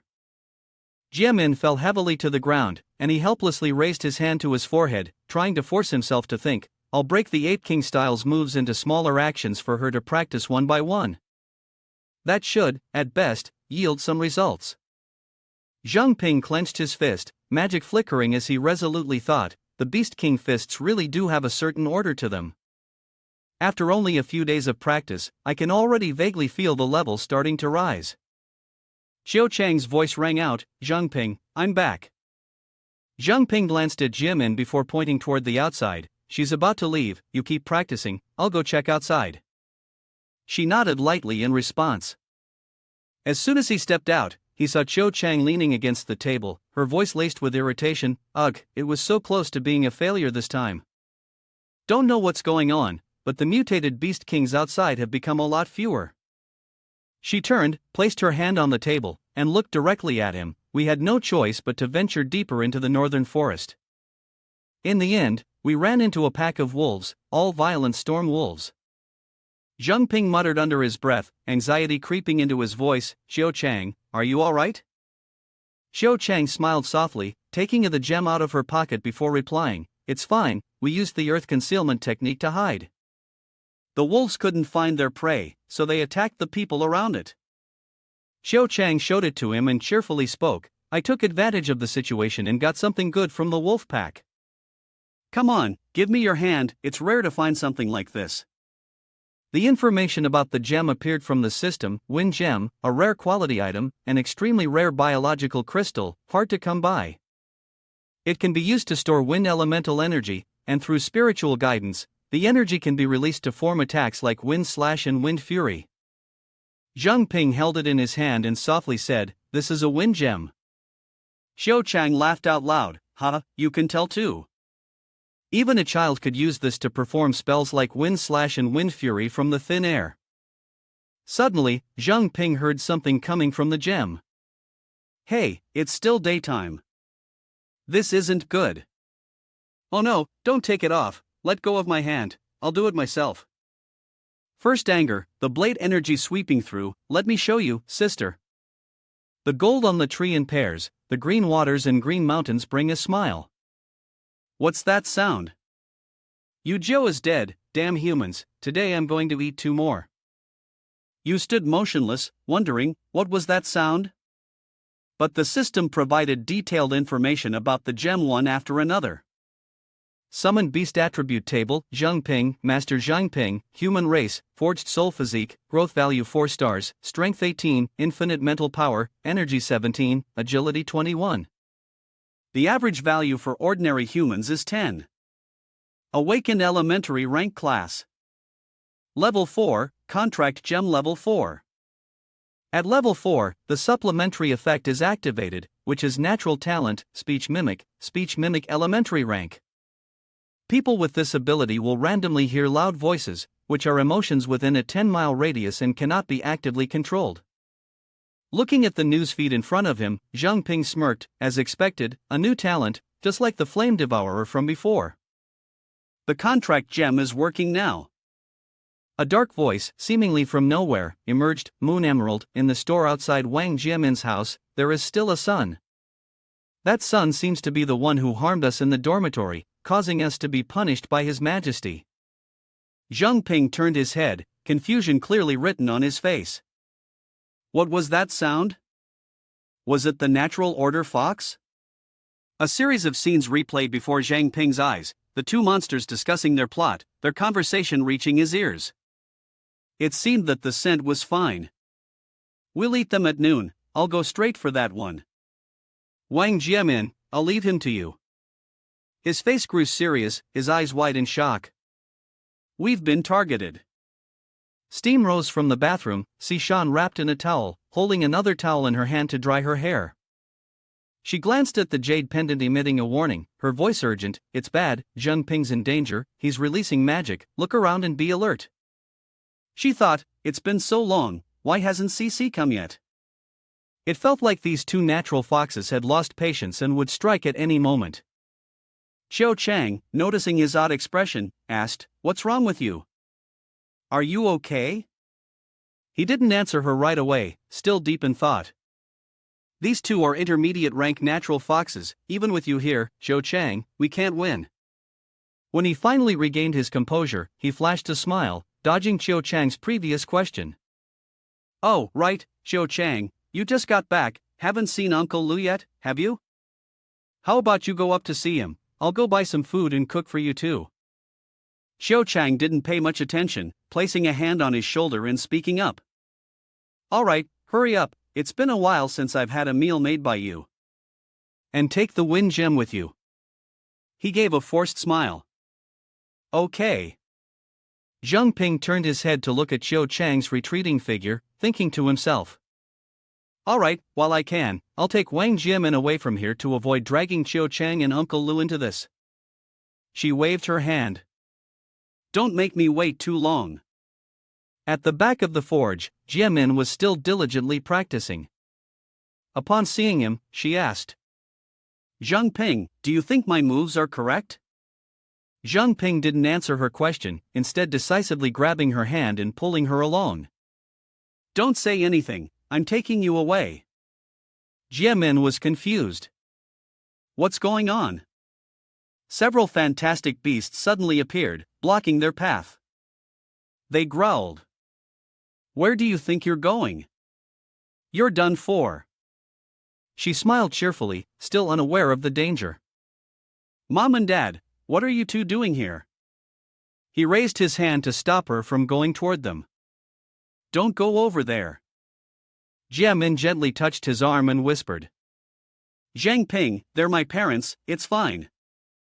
The system provided an information table, mutated beasts Tian Changhu, mutated fox species, 1-star maturity value, level 15, innate ability to alter perception, can adjust the perception of the target creature and force the target to remain unaware of any abnormalities.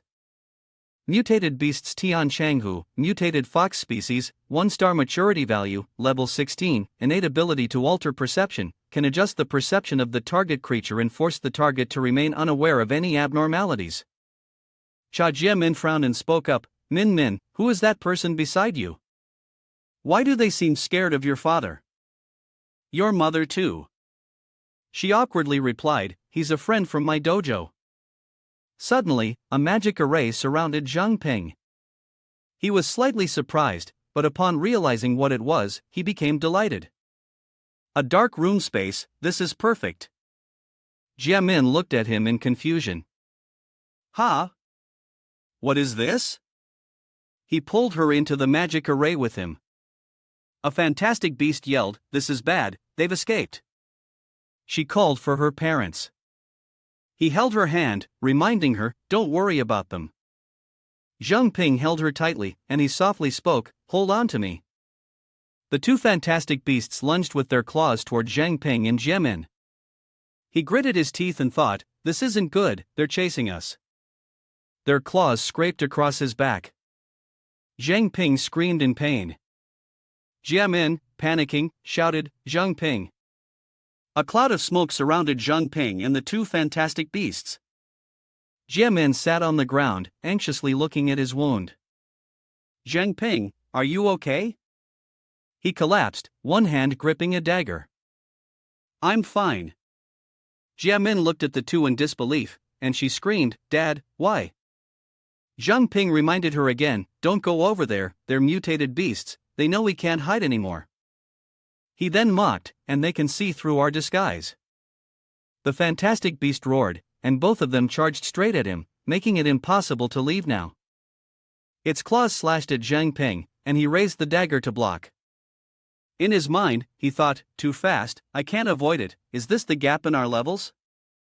One of the fantastic beasts approached Jiemin, its voice full of coaxing, "Min Min, my good girl." Jiang Ping panicked and thought, "This is bad, the other one has gone to find Wang Jiemin already." She seemed to be hypnotized, taking slow steps toward it. "Mom," your mom gritted her teeth, channeling all her strength into the fatal knife, "I can't hold on much longer either." Suddenly, Sishan appeared, shouting loudly, "Jiang Ping, move aside." Jiang Ping exclaimed, "Sister CC." Sishan used magic to leap forward. Jiemin tried to stop her, shouting, "Don't!" A series of ice barriers created by Sishan appeared, moving swiftly and attacking the two enemy creatures. When she finished, she retracted her magic and asked Han, "Are you two alright?"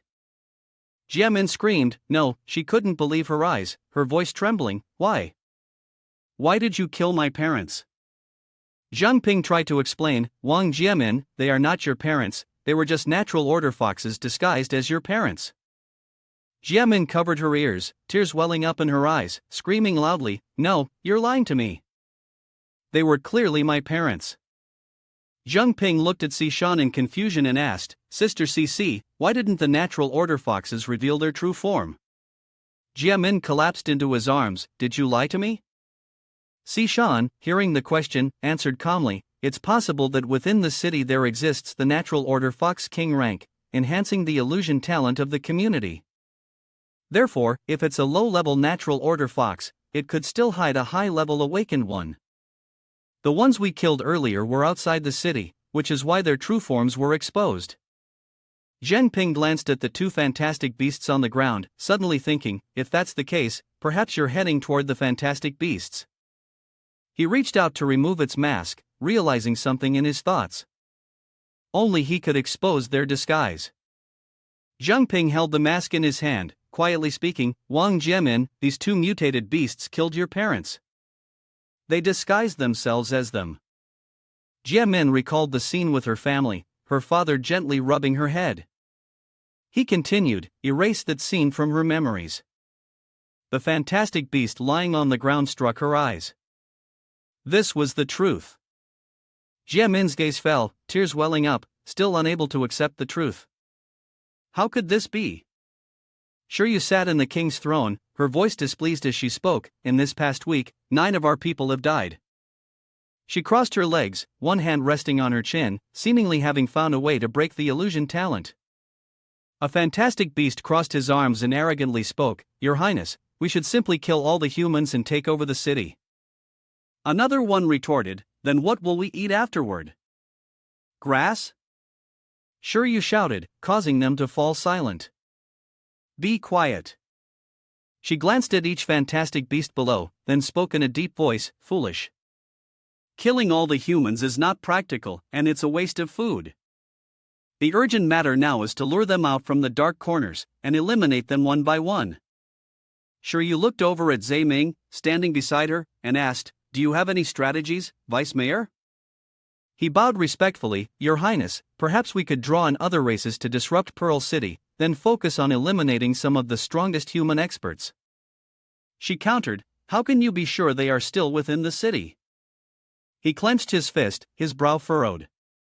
In addition to the large organizations, the patrol and investigation teams, there was another one. Back then, the city lord was severely injured by the king and fled. I suspected he was hiding within that organization. I am certain he hasn't left the city, he must be waiting for us to make a mistake. The fantastic beast spoke up in agreement with Zhe Ming's opinion. Your Highness, I believe bringing other races into the city is not a bad idea. Exactly, the other one agreed, adding, I just happen to want a change of taste. Shiryu stood up and walked, each step deliberate. Her face transformed into that of a fantastic beast, agreeing with Zhe Ming's approach, but the king was still deeply asleep. She cast a cold, threatening glance at Zhe Ming and spoke. Although you've helped my people, if you dare make even the slightest move, I will surely kill you. Shiryu continued walking, her words echoing, hoping he understood his place. Huang Zhe-ming, trembling, knelt and regained his composure, ensuring his subordinates would not act out of turn. His subordinates had devoted their lives to Pearl City, but the city's ruler was useless, and Pearl City was slow to develop. He only hoped Pearl City could progress further. Contrary to his fearful demeanor, his face showed a scheming expression, as if he were waiting for a stronger force to take over. On Jia Min's side, she trembled as if all her strength had been drained. Tears fell from her eyes in a steady stream, and through choked sobs, she said, Mom and Dad. Jia Min broke down in tears, constantly blaming herself. I'm sorry. If only I had realized sooner. Sishan remained indifferent, with no expression to show, and even if she had noticed earlier, what could she have done? Feeling that her words might have been too much, Jiang Ping reminded her, Stop talking, Sister CC. Suddenly, Jia Min yelled out, Enough! She cried out loudly. In the end, it's all my fault, because I'm too weak, someone like me can't even learn the simplest techniques. Why did this have to happen to my parents? Jiang Ping silently looked at her, feeling helpless. Why couldn't it have been me instead? He sat down and pulled Jia Min into a tight embrace. She was taken aback. Jiang Ping held her tightly, as though trying to offer some comfort, whispering in her ear, Listen, this isn't your fault.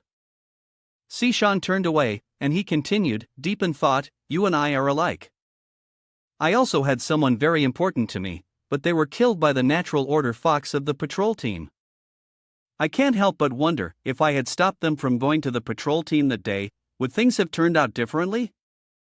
Jia Min lay still in Jiang Ping's arms, silently listening to him speak, but deep down, I know that even if I could go back in time, the outcome wouldn't change. Joining the Tianfeng team was her dream. No one could have stopped her. Jiang Ping continued, No one can change their destiny, so the fact that your family was killed is not your fault. But you can change the future, you can become stronger, and you can protect those who are important to you. He looked at Jia Min, his words accompanied by encouragement. I believe your parents, from above, will be watching over you, and they will surely be happy for you. As soon as he finished speaking, tears began to flow from her eyes. Thank you, Jiang Ping. He remembered the fantastic beasts and spoke up. As for the monsters in the city, he confidently said, Trust me, I will eliminate them one by one. Suddenly, he spat out the blood from his mouth onto Jia Min's face. She was stunned and shouted, Huh? Sishan was startled, turned around, and shouted anxiously, Jiang Ping, is it really you? Were you hurt this badly? A thought briefly crossed his mind before he passed out. He had just given his body the command to stop holding on, not realizing that he could only maintain it for a short time. After the fainting episode, Jiang Ping slowly regained consciousness. He groggily saw Jia Min and Sishan in front of him. Sishan smiled lightly, and Jia Min cheerfully spoke up. That's great, finally she's awake. Jiang Ping sat up suddenly, one hand raised to his head, his voice hoarse. How long have I been asleep? Don't move. Sishan quickly said. Be careful, the wound might open up again. Jia Min grabbed his arm, her face determined. Jiang Ping, I've made up my mind, I want to become stronger. Jia Min struck a confident pose, raising two fingers in front of Jiang Ping, full of resolve. Then, along with everyone else, she went to eliminate the natural order fox. He smiled. I believe in you, you'll definitely make it. Sishan crossed her arms, looking at Jim in seriously. Miss Wang, your home is no longer safe. I suggest you stay here temporarily. If the two of you stay together, I can keep you both safe. The strange, ominous voice that was strangely familiar echoed in his head again. The king slumbers still, confirmed the location of Huang Zeiming. The voice continued. I dare not, sir. Jiang Ping squinted his eyes, recognizing the voice, the sound of Luo Shu. Jiang Ping hurriedly told Sishan what he had heard. CC, there's intelligence from Natural Order Fox. She asked in astonishment, what did you say? After a moment, he had relayed the entire conversation to Sishan. He spoke up, Huang Zeiming, he's the deputy mayor of Pearl City. She placed her hands on her hips, her every gesture deliberate. Her words were calm, and she mentioned that he was part of the Natural Order Fox conversation, even referring to himself as their subordinate, which implied that he might have betrayed them. And the king may possess enough illusion talent to enhance the entire community, while also preventing top-tier awakened ones from seeing through it. That makes him the ruler among the Natural Order Foxes. Jiang Ping sat on the bed, focusing intently on every word Sishan spoke. If their king is in a deep sleep, then now is the perfect opportunity for us to strike back. Jiang Ping, we need you to help us distinguish the Natural Order Fox. Jiang Ping quickly replied, no problem. At the same time, Uncle Lu puffed on his cigarette and exhaled the smoke. I'm hungry. Xiao Chang, standing across from him, spoke casually, wait a little longer, Jiang Ping should be back with food soon. At the cleanup team's base, Manny stretched out, releasing all her fatigue, and her voice rang out. You asked me to activate the secret chamber earlier, and now you want to open the celestial curtain. Chen Luowei glanced at Manny, squinted one eye lazily, and said, CC really knows how to make people do what she wants. The door swung open. Kai Ti, seeing that Manny wasn't drinking coffee to wake up, asked, Manny, aren't you having coffee? This is going to take a long time, you know. Manny, looking confident, pointed her thumb at herself and said, No need, I already had some. Su Jie stepped into the boundary of the magic circle and said, Then let's begin. She spread both her arms wide and started reciting the incantation. Sunlight energy infusion, complete. Su Jie, Luo Wei, and Manny stood at their respective positions in the circle. A dark beam of light appeared in the center of the circle. Manny called out, Black veil complete. Then Luo Wei shouted, Light and shadow distortion, complete. The entire city was surrounded by an invisible light, illusory light celestial curtain, activating and enveloping the whole city. Thoughts swirled around Jiang Ping's mind. After a period of cooperation, the cleaning team finally agreed to reveal some information to me. The cleaning team was the most secretive organization in Pearl City. Their role was to step in when Pearl City was about to face disaster, and at the same time, clean up the filth within Pearl City. You thought again about the cleaning team. Each member of the team appeared in your imagination as the trump card of Pearl City. The cleaning team often had to carry out secretive actions, and the team that supported their operations was one with a special structure, the barrier team. Jiang Ping recalled the words Sishan had said about the abilities of the team members. According to what Sister CC had said, the barrier team had 3 main members, team leader Manny, whose ability was Black Curtain. The dark room that you had entered many times before was created by her own hands. You pondered the abilities of each individual. Su Jie, whose ability was solar energy absorption, using the light to provide energy to maintain the combat power of the team. Isn't that essentially a power bank? Then you thought of the last person, Luo Wei. Chen Luo Wei, whose ability was light and shadow distortion, enabling him to achieve invisibility by altering the colors of light and shadow on the surface of objects. A magical layer formed by the 3 of them Manny, Shi, and Luo Wei created a barrier surrounding the city. When the three of them joined forces, they could activate illusory light celestian, a power that could draw creatures with royal rank or below from the sky into the dark room space. The world inside could also freely adjust the scenes within it to mesmerize opponents. This was the strongest tactic of the barrier team. If the natural order fox quietly kills by altering perception, then we use their methods to return the favor. Yui and Yuer glanced around while walking through the crowded city streets, filled with people coming and going.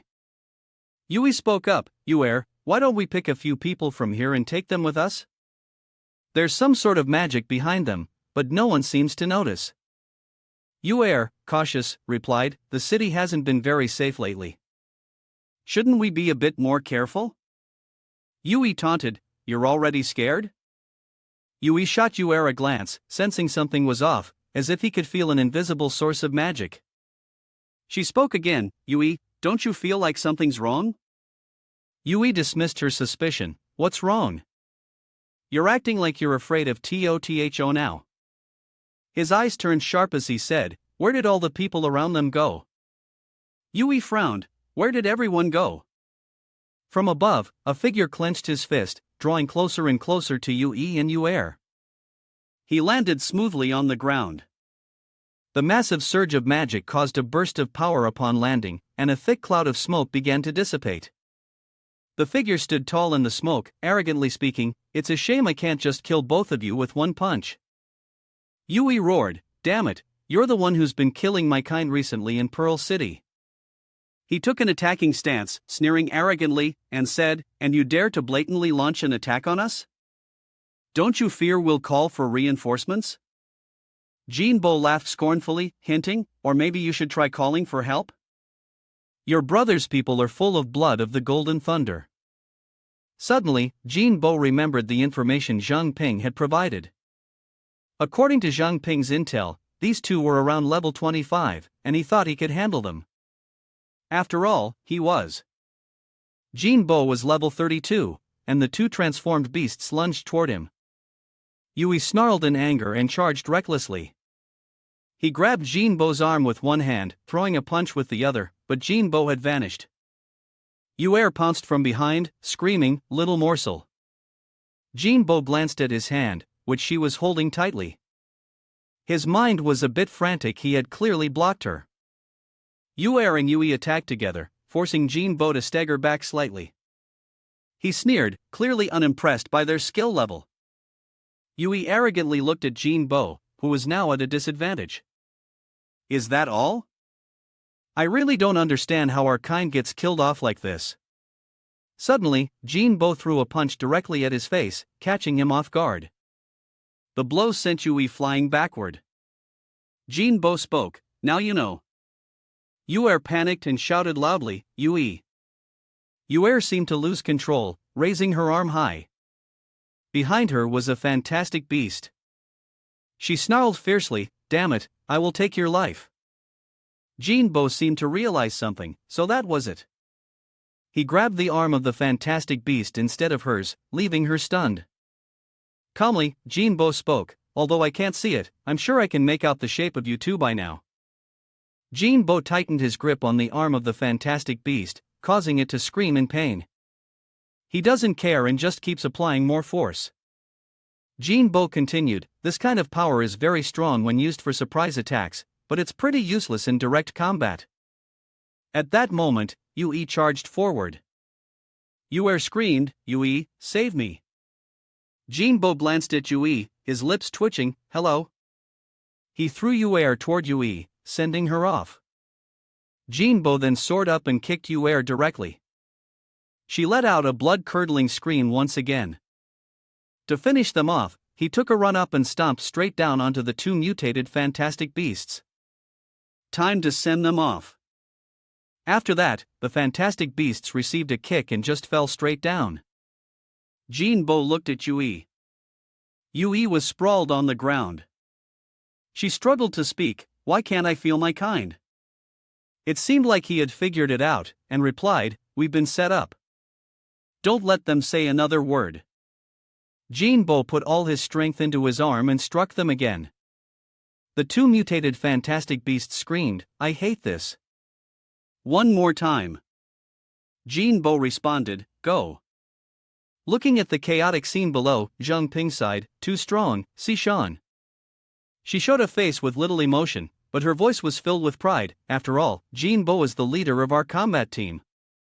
Bing crossed her arms and laughed at the thought of Jin Bo's appearance in battle, though it was hard not to associate it with something ridiculous. She wondered aloud, what's that? Outside, Shirbai's voice came through, transmitted by Sishan's earpiece, Lu Sishan, this is Shirbai. Mutated beasts are gathering outside the city, causing chaos for no clear reason. If they enter the city now, it might add more pressure to the illusory light Celestian activate. You should go outside the city and investigate the situation. She felt a little hesitant, but the person on the other side continued, if you're worried about Jiang Ping, take him with you. It would be a good opportunity for him to improve his combat skills. Sishan understood the order clearly. She listened attentively to Shirbai's instructions. The natural order fox that he pointed out before, we've already documented it. I'll arrange for the combat team to handle it. She responded affirmatively. Jiang Ping suddenly wondered, could it be related to the storm that had gathered the wolf pack before, when Sister Say had encountered it? She took a step forward, calling back, let's go, Jiang Ping, follow me to the smithy outside the city, I'll have someone protect you there. He asked her about the person who had spoken. Who was that just now? Some important figure? Sishan, calm and unhurried, replied, that's our leader. After the mission is complete, you'll meet him. Jiang Ping agreed, got it. Knowledge generalization table, beginner level is from level 1 to level 10, and Jiang Ping is currently level 4, intermediate is from level 11 to level 20. Most natural order foxes are at the intermediate level, while advanced is from level 21 to level 30. Lu Sishan is level 28, and a few elite fox spirits are also advanced. Peak level ranges from level 31 to level 40. The human limit is level 40. Jin Bo is level 32. The level for practitioners is from level 40 upwards. Mutated beasts have no level limit, and the natural order fox species can have royal rank existences. The scene transitions to the distant forest, where Sishan and Jiang Ping walk together into the woods. Jiang Ping glances back at her, you're already this grown, but it's your first time leaving the city. These are plants. He was about to move forward to examine the red-colored ancient trees ahead when he was pulled back by Sishan. Don't go there. Jiang Ping looked at her in confusion. Suddenly, a flash of light erupted from the cluster of trees, and a green bead shot out from it. The bead flew up high, creating a huge explosion. The green substance that came out looked like acid. Jiang Ping quickly took a step back. According to Sishan, the bush ahead suddenly released these plant roots, which were called acid grass, containing a highly corrosive acid. She explained that the green droplets that fell to the ground vaporized intensely, and now was the time for its fruit to mature. When the fruit matures, it explodes like fireworks. Behind Sishan, there was another bush starting to stir and rustle. Acid grass spread its seeds in this way, and one had to be very cautious. There were also mutated beasts that ate acid grass. She turned and pointed to a white creature, dog-like in shape but with some rodent features. That's your first opponent. I need to go investigate the situation. Mutated beasts are getting agitated. Stay here and don't wander too far. Jiang Ping turned to look at the creature, inspecting it, and the system displayed all its information. Mutated beasts, caustic aqua bunny, mutated rabbit species, 3-star potential, primary level mutated beast, rank 9, natural talent, it can shoot highly corrosive water from the sweat glands in its ears. He drew his knife and infused it with energy. This rabbit seemed harmless, but its rank was even higher than that of a venomous tail rat. Taking advantage of its distraction, Jiang Ping hurled the dagger at the creature, shouting loudly, launching a surprise attack. It was not a creature to be underestimated. The monster easily dodged to the side. Jiang Ping blocked its path and charged forward with a fiery punch. First strike, the mutated rabbit was no pushover. It sprayed venom from its hands, and first strike was caught off guard. Raising his hand to block, he was surprised by how far the venom could travel. From an acid grass forest ahead, they all began launching small acid projectiles, causing first strike's defense to falter. This is bad, the acid's been triggered. Several acid projectiles shot into the air, creating a fireworks-like display. Jiang Ping shouted. Evade the acid, then let the body automatically analyze the situation. Jiang Ping quickly dodged each drop of acid that fell, while simultaneously analyzing the mutated rabbit in his mind. One of its senses is very sharp, and its reactions are also agile. I failed to ambush it. 2. It has ranged skills and is immune to acid. Standing face to face with the rabbit, they stared at each other. 3. It's very cunning. First, it spits acid to keep me from getting close, then deliberately leads me to the area where the fruit ripens. He couldn't help but sigh now, thinking about how quick and deceptive its movements were. It wasn't easy to deal with. He looked at the hand he had used to shield against the acid earlier, still skeptical, and said, "Why didn't this acid corrode me? I clearly used my hand to block the acid the rabbit shot at me." Curious, Jiang Ping replicated the earlier move, making his hand burst into flames again. Could it be because of the fire? The mutated rabbit launched a barrage of acid toward him. Take my acid. Jiang Ping swung his hand, and the fire spread from his palm, neutralizing the acid attack. The strong flames flew through the streams of acid, as he held a knife in one hand and gathered more fire in the other, ready to continue the fight. Indeed, the acid-feared fire had evaporated instantly. No wonder CC had been confident in letting him fight an opponent of such a higher level. The monster, seeing that Jiang Ping was unscathed, glared with red eyes in anger. Damn it, I've wasted all my acids. It charged straight toward him. Why aren't you eating? Jiang Ping couldn't dodge in time and raised his hand to block. This familiar sensation. Does this little monster have 2 levels of power too? The rabbit kept attacking him from all sides in disarray. Jiang Ping glanced at his wound, feeling a sharp, stinging pain, and his face darkened. The claw attacks from the monster were also corrosive. You bastard, it snarled, having been wounded on its back by him, gritting its teeth as it shot him a venomous look. Knowing that long-range attacks are useless against me, you want to go head-to-head with me? Jiang Ping's expression darkened further as he became serious, a blazing fire surrounding him. Fire Devourer Flame Reserves Overdrive, he thought. If I don't want to be corroded, I have to use fire to shield myself. Fire Devourer Flame Reserves 43/100. He looked up, staring straight ahead. But this method would cause the flames to quickly dissipate, so he had to end it fast. Without hesitation, Jiang Ping rushed forward, a long trail of flames following him, surrounding the monster with fire. Little rabbit, you can set up a trap, but it's not just you. With every step, he moved rhythmically, landing each strike. The large flames enveloped Jiang Ping as he held his spear, charging straight toward the monster.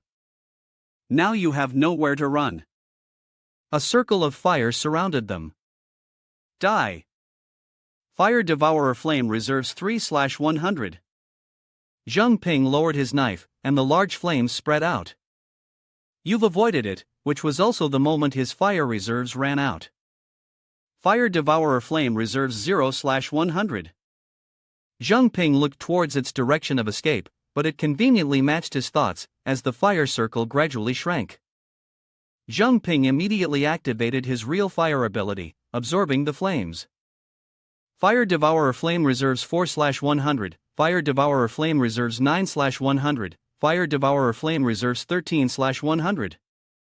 He stared ahead dangerously. Let's see how you're going to escape in mid-air.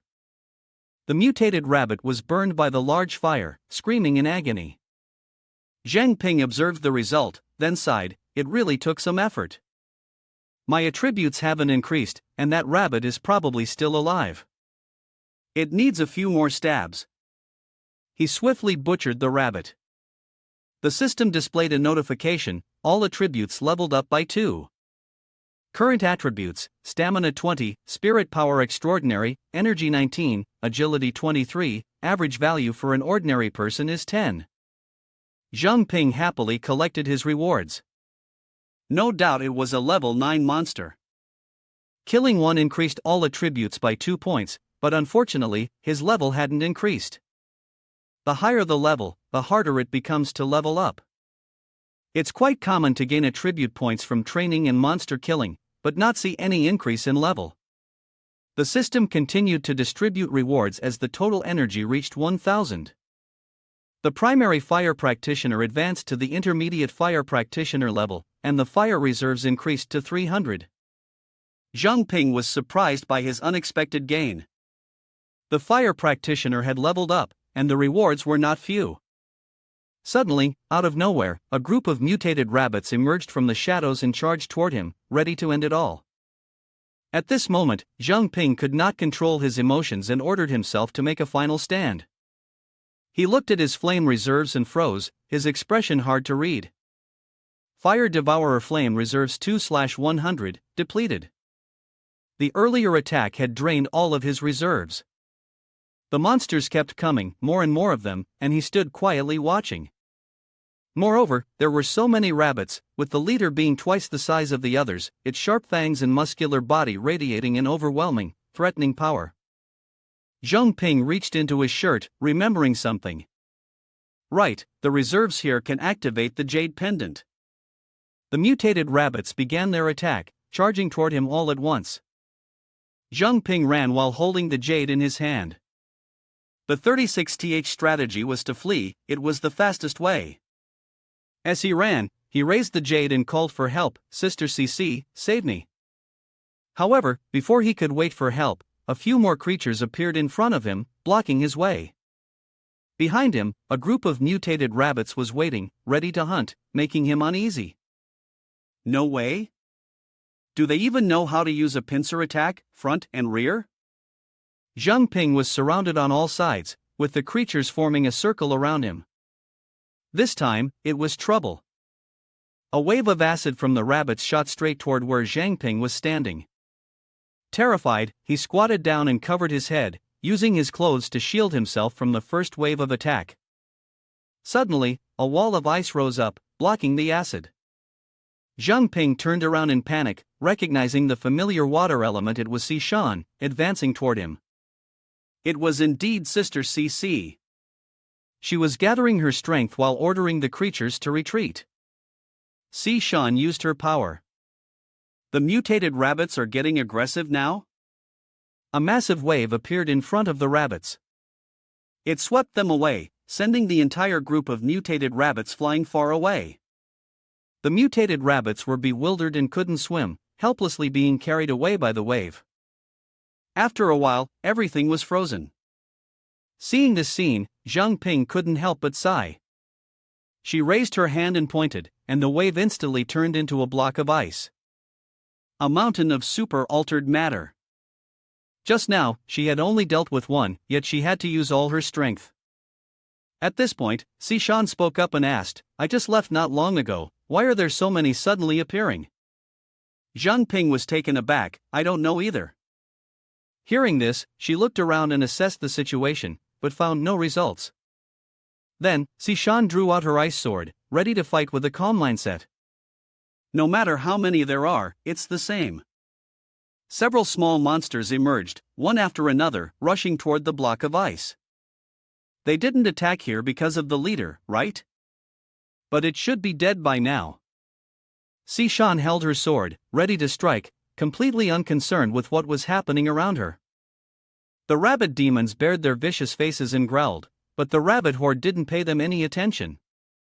Sishan swung her sword fiercely, killing one after another, muttering as she fought, "If it's like this, then I won't hold back anymore." After that, she aimed at the rabbit demon by the block of ice. The final one, she reasoned, the leader of the monster horde is being frozen. If I'm not mistaken, the answer is inside the body of the lead rabbit. Sishan placed her hand on the surface of the ice and began to unravel it. She touched it lightly, and the ice block there shattered into pieces. Sishan sat down to examine the shards of glass. She found it. She picked up a green gem. It was indeed a spirit-controlling pill. Jiang Ping, curious, approached and asked, "A spirit-controlling pill, what is this?" It smells so good. Sishan inspected the gem and replied, "This is something made by a certain organization, an item used to control mutated beasts." The image that appeared from the gem showed a person and a monster. At this moment, she realized, the beast-taming Zhu clan had indeed appeared. It was said that a spirit-controlling pill would emit a unique fragrance that only low-level mutated beasts could smell. A group of mutated rabbits had gathered around the spirit-controlling pill at some point. She warned, its scent will attract mutated beasts, and consuming it is different from your control gemstone. The leader of the mutated rabbits had also been freed from the ice, and it was filled with a fierce desire for revenge. She continued, mutated beasts that consume a spirit-controlling pill will lose their intelligence and eventually be forced into taming. But how the Zhu family manages to control these tamed mutated beasts, we still don't know. Sishan clenched her fist and crushed the green gem. This item would not be digested. Whatever, if ignored, mutated beasts would definitely be controlled. Sishan didn't have much affection for the beads, she threw the fragments down to the ground. In short, the violence of mutated beasts must be related to a spirit-controlling pill. I'll report back to the headquarters and ask her whether this is related to the Zhu family. Until it is thoroughly investigated, you should seriously train with me outside the city. Jiang Ping, hearing the order, stood straight and raised a hand to his forehead in salute. Yes. But they were not alert enough and didn't notice someone hiding behind a tree. Soon after, Sishan seemed to sense something. She didn't say anything, but Tung Chiyu immediately advanced towards the woods. She easily cut through the tree trunk, causing Jiang Ping, who was standing beside her, to become extremely confused. What's going on all of a sudden? On a dry branch, a snowflake appeared. Sishan concentrated her power in her palm and responded, "It's nothing." She then thought to herself, was it just my imagination? She emanated a deep crimson aura, commanding the subordinates below. As you all must know, recently humanity has found a way to eliminate mind control, which has caused heavy casualties to our people. Over the past week, I discovered that the majority of our kin who were killed were concentrated around Craftsman Street. Since you live near there, you are likely to be considered the next targets. I want you all to make some noise together, so that the enemy believes you've discovered some clue. Shiryu, filled with a strong desire for revenge, wanted to flee, hoping that would prompt them to act sooner. The demon beasts below seemed somewhat hesitant. In this moment, Shiryu's murderous aura surged as she looked at her ugly hand, which was sharp and cold in color. I, on the other hand, want to see exactly who the enemy is. The subordinates yelled in unison, understood. In some forest, the nighttime light stretched across a corner, looking incredibly poetic.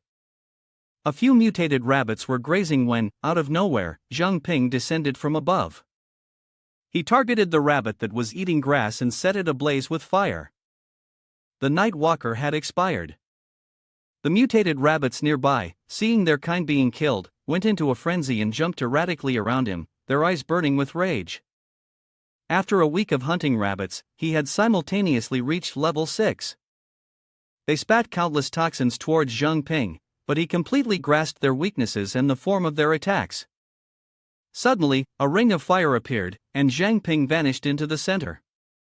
He leapt high into the air, chasing one of the mutated rabbits, first neutralizing their long-range attacks and provoking them. After being enraged, they would envelop themselves in acid to close in for close combat. Jiang Ping swiftly used fire to eliminate each one. The acid could be ignited, though the burning time was very short and not life-threatening. He skillfully fought both at a distance and up close. If he used the scales of the chain serpentine as fuel, the mutated rabbits, sensing the danger, curled their tails and fled. The fire continued to burn. Jiang Ping performed a finishing move, a huge column of fire erupted around him.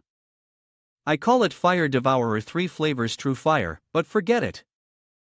Jiang Ping strode out of the column of flames, majestic and defiant, while the monsters screamed in agony as they were burned alive.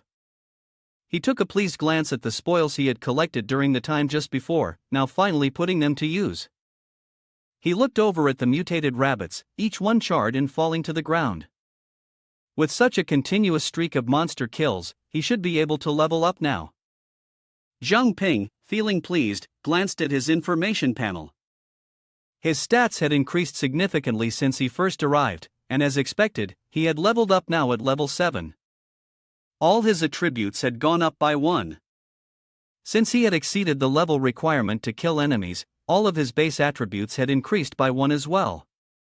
Current attributes: Stamina 24, Unlimited Mental Power, Strength 25, Agility 29.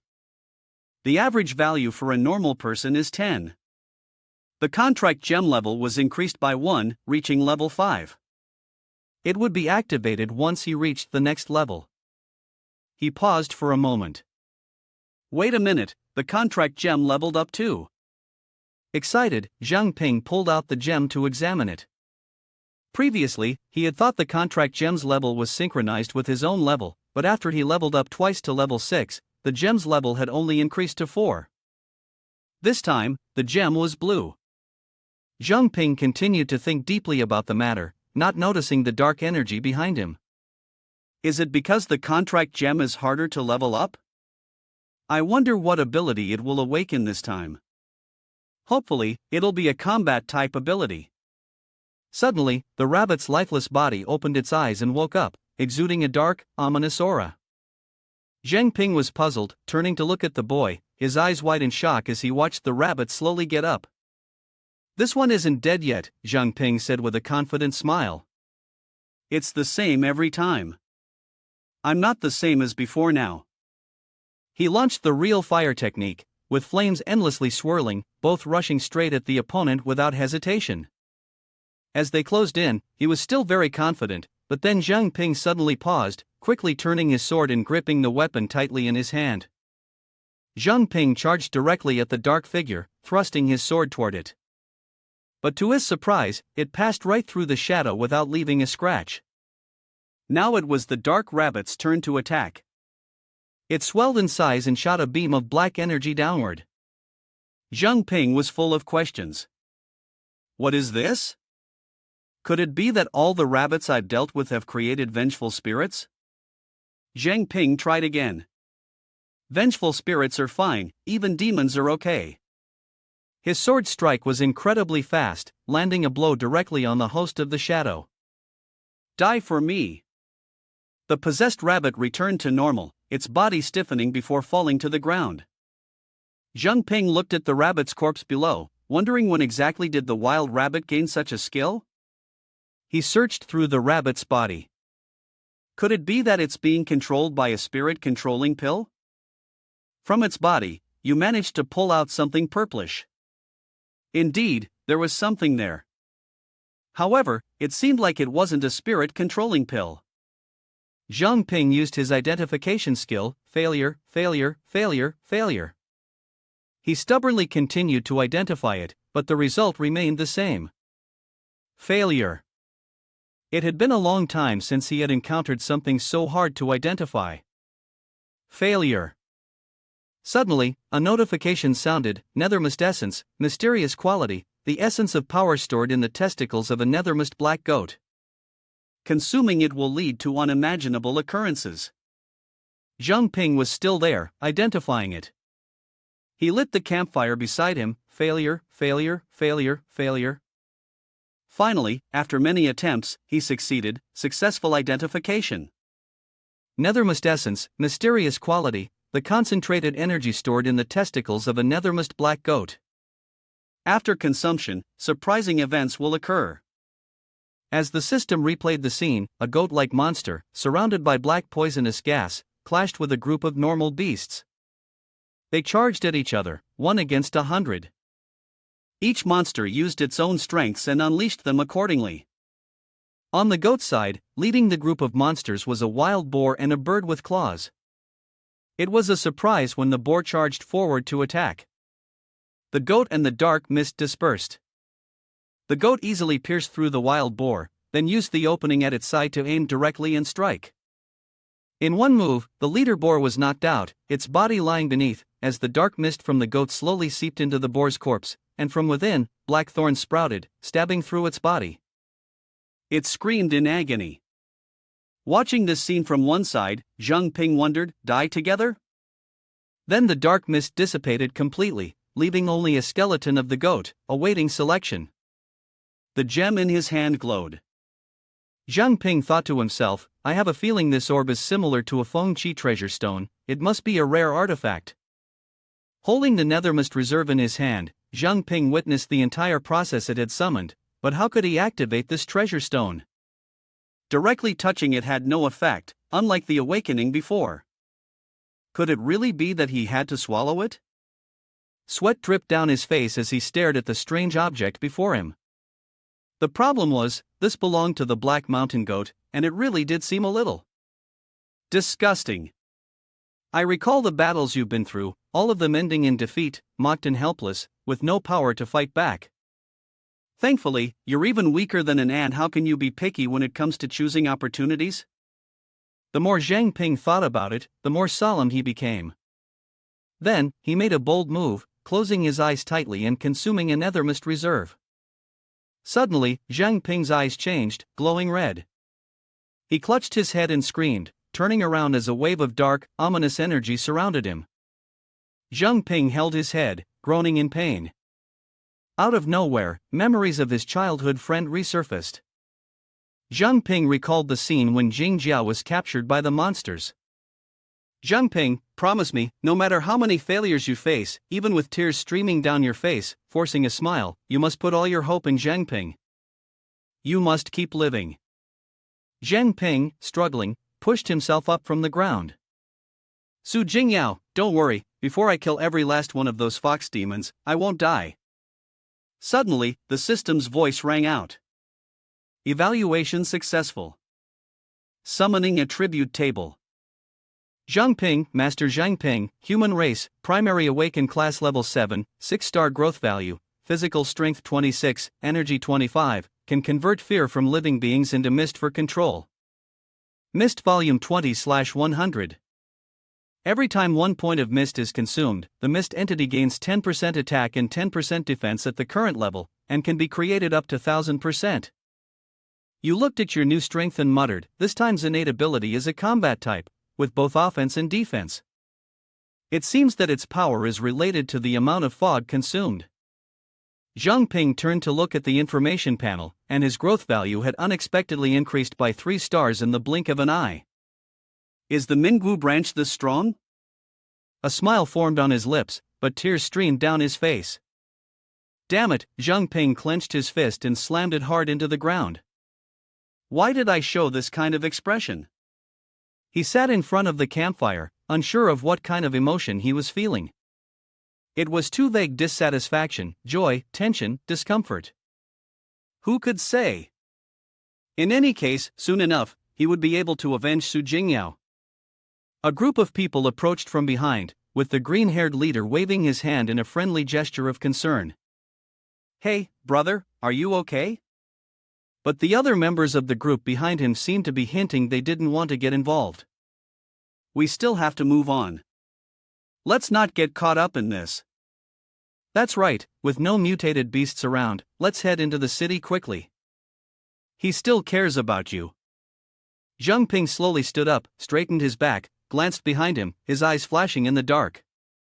Not finishing the sentence, about to raise a hand to wave, but before anything could happen, the others had already panicked, tossed their things aside, and ran away.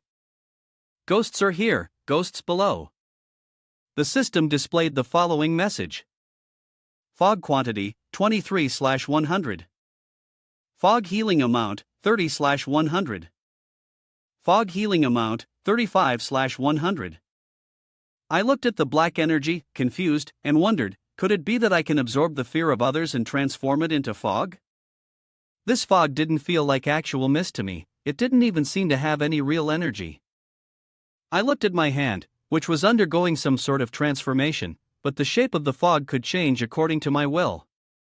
It reverted to its original form. A knife appeared from within. I focused, though unsure of its true power. BNH lightly flicked his hand to the side, testing it with the lowest level of damage. In an instant, he caused a huge tree trunk next to him to snap in half, using just a small reserve of fog, and it was already that powerful. It fell toward him, and at the same time, a notification came. Fog from 1, fog -m. The large piece of wood that was falling toward BNH was now reduced to a pile of debris raining down from the sky. Interesting. BNH created a small shield of fog, delighted with his new ability. It can slice and carve, and also defend against attacks. This fog has a lot of uses. You're dangerous, she said, looking at the pile of wood beneath her feet and retracting her power. If used properly, the Manhwa Chi branch could be your trump card against high-level mutated beasts. Next, she continued assisting the cleanup team, and just as she was about to embrace her new power, Sishan suddenly charged forward from behind, shouting, "Jiang Ping, she just used her power to zip past you." Sishan scanned the area. You've encountered the mist-mutated beasts already, right? Where are they? He thought to himself, this unfamiliar scene reminds me of Sister SC. BNH laughed, absent-mindedly scratching his face. Sister CC, actually, the thing is like this. She was stunned, unable to believe it. What? You ate Nether mist essence? Sishan yelled, spitting out words fiercely at him. "Jiang Ping, are you saying that you're complaining about me living too long? You're eating all kinds of unknown stuff? Do you realize you almost died just now?" She turned angrily, walking away. Behind her, BNH was still in a good mood, smiling. It's probably not that bad. I used the diagnostic spell, you know. It's fine. If something really goes wrong, I can just order myself to puke it out. Sishan shot him a glare. What makes you think you can puke it out? She gave a dangerous look and spoke terrifying words. Have you ever considered the possibility that what you have is a parasite? Jiang Ping's face darkened, and he began to pat his body. Sis CC, are you saying that what I have, is actually something very dangerous? Sishan frowned and explained about them. Mutated mist beasts are a type of creature of unknown origin, Sishan continued. What you said, like the image that Guoming Wu showed you, they don't have a specific form and usually parasitize other creatures. The black mountain goat and the deadshot rabbit you mentioned are probably puppets of the mutated mist beasts.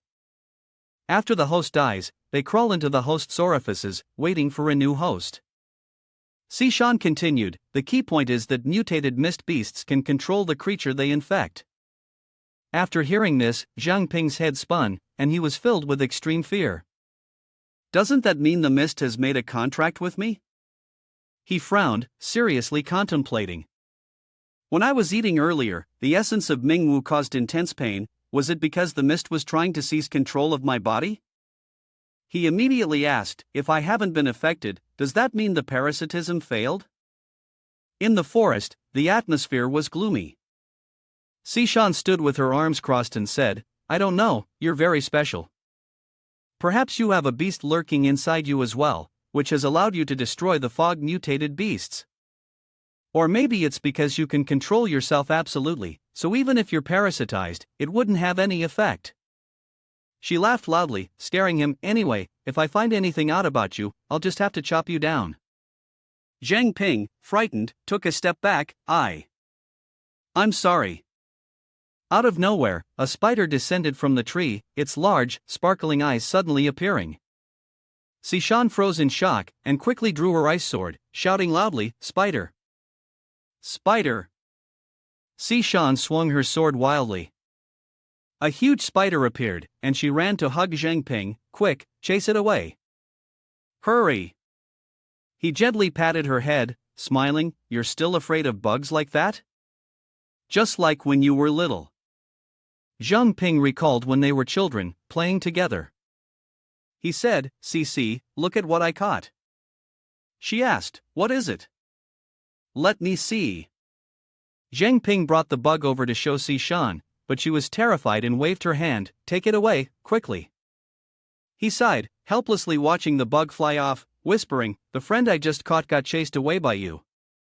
Sishan stood beside him, comforting, you idiot, there are so many people in the orphanage who could be your friends. Why did you have to make insects your companions? Jiang Ping lowered his head, but one day, they will leave the orphanage. What will I do then? Sishan hugged him, comforting him. Sister CC agrees with you. No matter what happens in the future, I will always be your friend, even when you're much more innocent than you are now. Really? Don't lie to me. You and your sister are so cute. Let's pinky swear. Back in the present, everything was the same, only the roles of who was holding whom had changed. Jiang Ping looked at Sishan with nostalgia, and she hastily pushed him away. Why are you hugging me so tightly? Jiang Ping calmly froze, not even sure why. Sishan turned away, continuing her thoughts. Jiang Ping, out in the wild, any item of unclear origin could contain dangerous unknowns. There's no such thing as a free lunch in this world. Although you were lucky to escape this time, next time you encounter such items, you must never let your guard down. She tucked her hair behind her ear and smiled, remember this well. He obediently responded, yes. Jiang Ping looked at Sishan with warm affection. He had always thought that after Sister CC joined the cleaning team, she had become colder, keeping a distant relationship with him. But now, it seemed she hadn't changed at all. She still cared for him just like before, only now she didn't want to show it. Suddenly, something red and glowing made a sound on her body. Sishan picked it up and urgently said, "What's going on?" "Okay, I understand." She turned around and hurriedly left. "My investigation mission and your special training end here. We have to return to Pearl City." Jiang Ping sensed something and asked, "Did something happen?" She quickly replied, "Captain Jean Bo was seriously injured by the Natural Order Fox. I must return to the city for reinforcement immediately." He unexpectedly followed Sishan back, even he had to wait. "Why don't we ask the investigation team outside the city or seek support from other cities?" She reminded him as she walked, that would stir up trouble. Besides, the world outside the city is extremely complicated. "I'll explain it to you on the way." The scene changed to a modern city filled with tall buildings and crowds. On the way, Sishan and I talked about the situation outside the city, though I don't know when it started. Mutated beasts roamed for survival, and humans had no choice but to build a wall to protect themselves. Due to traffic congestion inside the city, the investigation team and awakened ones were the only ones who could navigate the map. An image of a map appeared. Currently, based on the intelligence from the investigation team, the area with villages and wildmen has fewer mutated beasts than around Pearl City. Further away, across the coast, there are high-level mutated beasts in the sea, which is why the investigation cannot continue for now. It is unknown whether any other cities still exist. What is on the other side of the sea? The two of them had reached the place, and someone was there to greet them. How is the situation in the city now? He reported the situation. These past few days, we've been able to fully control the situation in Pearl City using the illusory light celestial curtain. We haven't detected any changes with the Natural Order Fox. Until last night, he was moving while reporting the situation. A mid-level Natural Order Fox nest appeared in the Artisan District. We went to engage, but it turned out to be a trap. The enemy leader was also there. Team leader Jean Bo was severely injured while covering our retreat. Now, the team leader's intention was for her to temporarily take on Jean Bo's role as team leader and ensure the safety of Pearl City's defense. Sishan understood and said, "I got it." Jiang Ping, who had been listening while eating a pastry, spoke up, "Do you need any help?" She glanced at him, "No." "You need to go back to soul crafting." "If I have time, I'll come find you." He replied, "Got it." You silently watched in the direction the two people left, hoping that Jean Bo and CC would both be safe. Jiang Ping stretched his body, relaxing his muscles. Finally, he could unwind. These past few days, traveling outside had been exhausting. He took a stroll, wondering how Wang Jimin was doing with his beast taming skills. Jiang Ping passed by a shop selling goods. Customers were shopping. "I want this one." Just then, he paused, feeling that something was off. Jiang Ping looked over at the two people on the other side. Why had they stopped moving? Suddenly, a voice came out of nowhere calling to him. Jiang Ping instinctively jumped and shouted, "Who's there?"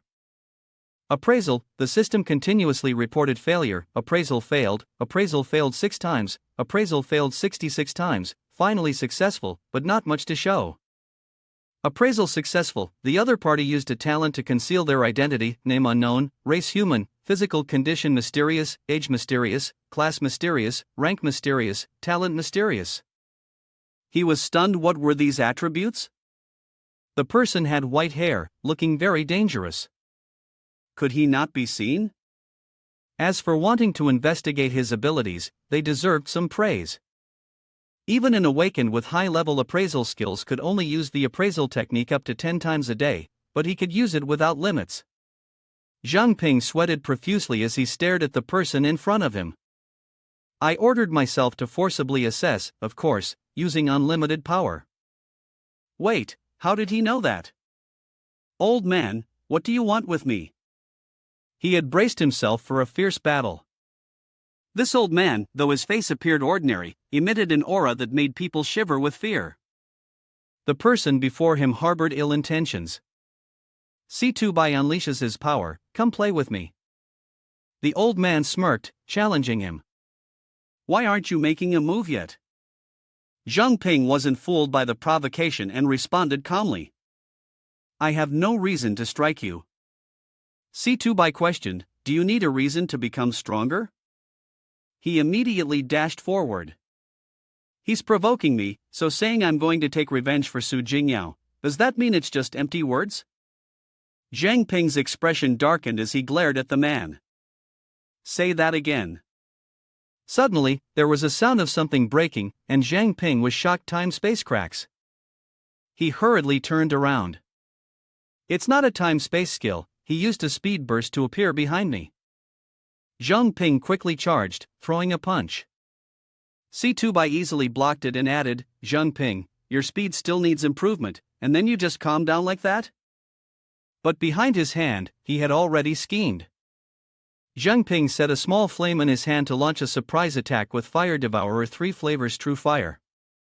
The man easily created a shield to block the attack. Citywide was acting strangely, and Jiang Ping felt suspicious, stepping back as if something was wrong. Now, the man appeared to be in a state of being like transparent air. He hardened his face and declared, "You've been attacking for so long, now it's my turn." From behind that figure, a streak of light shot through. Citywide attacked from behind it toward him. But it was only a clone, and this time it was made of water element. Jiang Ping tried to dodge the strike. Damn it, how many more abilities does he have? He's truly a monster. He used mist, though his supply of it was running low, only 18/100 left. The mist formed a shield, which was his only option to try. The ice beams were nothing against the shield. Jiang Ping quickly tried to come up with a plan, first attacking to create an opening. He shot a mist beam towards Citywide, reducing his mist by 13. Jiang Ping swiftly shifted to the rear, taking the opportunity to use Night Walker to launch a sneak attack. He smiled with a compliment, "You're quite clever, but it's a pity that your strength is still insufficient." Jiang Ping squinted, trying to see, as a glaring light emanated from Citywide, a brilliant glow enveloping him. Jiang Ping was thrown far away, lying flat on the ground, unable to move. Yet, there was still a force of thought. What a cheat! Citywide was impressed by him, but given his level, such strength was already rare. He glanced behind him and spoke to me. Jiang Ping struggled to sit up, now able to move. He focused intently on the person in front of him, considering how much effort he had put into inspecting himself. His strength far surpassed that of Jin Bo and CC, and he even knew how to hide the presence of such a powerful being. In the city, it seemed that only the leader of the cleaning squad could compare. Now, both of them were introducing themselves seriously. Jiang Ping respectfully asked, "How should I address you, sir?" Citywide looked somewhat suspicious, as if Jiang Ping were pretending to be naive. "A name is for others to call, you can call me whatever you like." "Do you really not know who I am?" Jiang Ping sat down beside him, no longer being polite. It seemed the cleaning squad had already gathered all the information about him. But what was Citywide purpose in meeting him this way? Old man C2, this time you came. He was interrupted by the man. Jiang Ping, before you block the ability to read others' thoughts, it's best not to overthink. Jiang Ping was stunned, his mouth agape. Citywide silently observed him. It's been 200 years for me, and no one with an infinite level ability has appeared in Pearl City since then. Do you think I wouldn't want to come and see? Jiang Ping exclaimed in surprise, what do you mean? You are an infinite level. What is an infinite level? Isn't the highest potential and rank of a person the pinnacle level? He continued, no matter how powerful an ability is, an awakened person can only achieve one throughout their lifetime. But an infinite level is different. It can break through the limit of a person's potential, and continuously generate new awakened abilities. Citywide asked seriously. There was a flicker of something dangerous in his eyes. I am very curious about this. I wonder if your infinite level talent could replicate the infinite level talent of the contract gem? Bai remained calm as he persuaded Jiang Ping, yet his tone was still rather blunt. Of course, I won't experiment for nothing. Regardless of the result, I'll give you a gift. Also, I'll answer all your questions. So, can you refuse? He placed a box on the table, inside which was an item glowing with brilliance. Of course, you can, but why not take a look at my gift first? Jiang Ping looked at the bracelet in surprise. This bracelet is known as the Golden Treasure, an item I often used in my youth. It stores a skill. I'm sure you know what that is, right? This is exactly what you need. Jiang Ping was incredibly excited and immediately changed his mind. Old man C2, you really are too generous. The storage space is exactly what I need. Bai extended his arm and used a certain power. Put out your hand. Jiang Ping stretched out his hand, and the flame from Bai's hand surrounded his own. He closed his eyes, thought for a few minutes, then withdrew his hand, letting out a strange sigh. Jiang Ping nervously grabbed his wrist and asked him, is it over now? Bai looked at him seriously and said, it's over. I can't replicate your ability, and the innate talent that emerged also couldn't be copied. It seems that you're truly special. As promised earlier, he pushed the ring toward Jiang Ping. All right, from now on, it's yours. Thank you, old man C2. He picked up the ring and used his skill to look inside. The identification succeeded, and a scene appeared. In his eyes, a woman was blinded and suspended by several different ropes. Is this the process of creating this ring? She was splashed with some kind of liquid, and the person below her used a skill that caused her to scream in pain. Are these special equipment items really made by exchanging lives? Jiang Ping furrowed his brow after witnessing the scene. Such actions were too cruel. He immediately looked up and asked, Old man C2, are all the processes of creating these special equipment as brutal as this? Bai quietly took a sip of tea and replied, 100 years ago, it was like this. Even though there is now a ban, there are still those who break the law and secretly use humans as ritual offerings in the shadows. I originally wanted to destroy this item, but if you can use it properly to punish evil and promote good, then the spirit of this artifact can also find peace. Jiang Ping was even more confused. 200 years ago, how deep was the darkness? Was human life considered so cheap everywhere? Bai placed his teacup down and answered briefly, yes. He began recounting everything he knew to him. 200 years ago, the beast-taming Zhu clan ruled over Pearl City. All the people in Pearl City were slaves to the Zhu family. The sky was filled with strange magical forces, there was no future, no hope. Many people became slaves and had to carry heavy burdens. The men worked tirelessly day and night but could only earn a meager amount of food. Even the women back then were no better off. Women with some beauty would be selected to serve as concubines for the Zhu family, becoming playthings for the young masters of the Zhu clan. The other children had to endure separate teachings. All the children were gathered in one place, day and night, immersed in the ideology of devotion to the Shu family. Not only that, things were even worse. Those who were too old to contribute were used as livestock food, fed to the mutated beasts raised by the Shu family. That clan coldly sacrificed the body of a person, turning them into a spirit. At that point, once someone became awakened, if they were not tortured through control, they would be used as raw materials for crafting equipment. Shirbai frowned in anger and bitterness. It was because the beast-taming Ju clan had committed so many evil deeds, but then, there were those who bravely took up swords. These righteous men silently accumulated energy and, in the end, cooperated with each other to overthrow the Shu family's dominance. After Jiang Ping finished asking, he politely stood up and poured more tea for him. I see. Is there any other question? Jiang Ping asked again. Old man C2, you are so powerful, why don't you take action and solve Prince Ju's liberation once and for all? Before Shirbai spoke, he carefully used his skill. It's not that I can't take action, but I can't. Activating the talent, sending out a hidden signal, maybe you'll understand. You mistakenly think that Pearl City's defense is weak, but even when the Natural Order Fox infiltrated, they had no idea. But understanding it this way is wrong. In reality, the defense system of Pearl City is quite perfect. They have an investigation team consisting of several members. In the outskirts, there is a team conducting investigations and driving away mutated beasts. Around the city gates, there is a sweep team working to eliminate mutated beasts in the dark. These monsters are gradually defeated by them.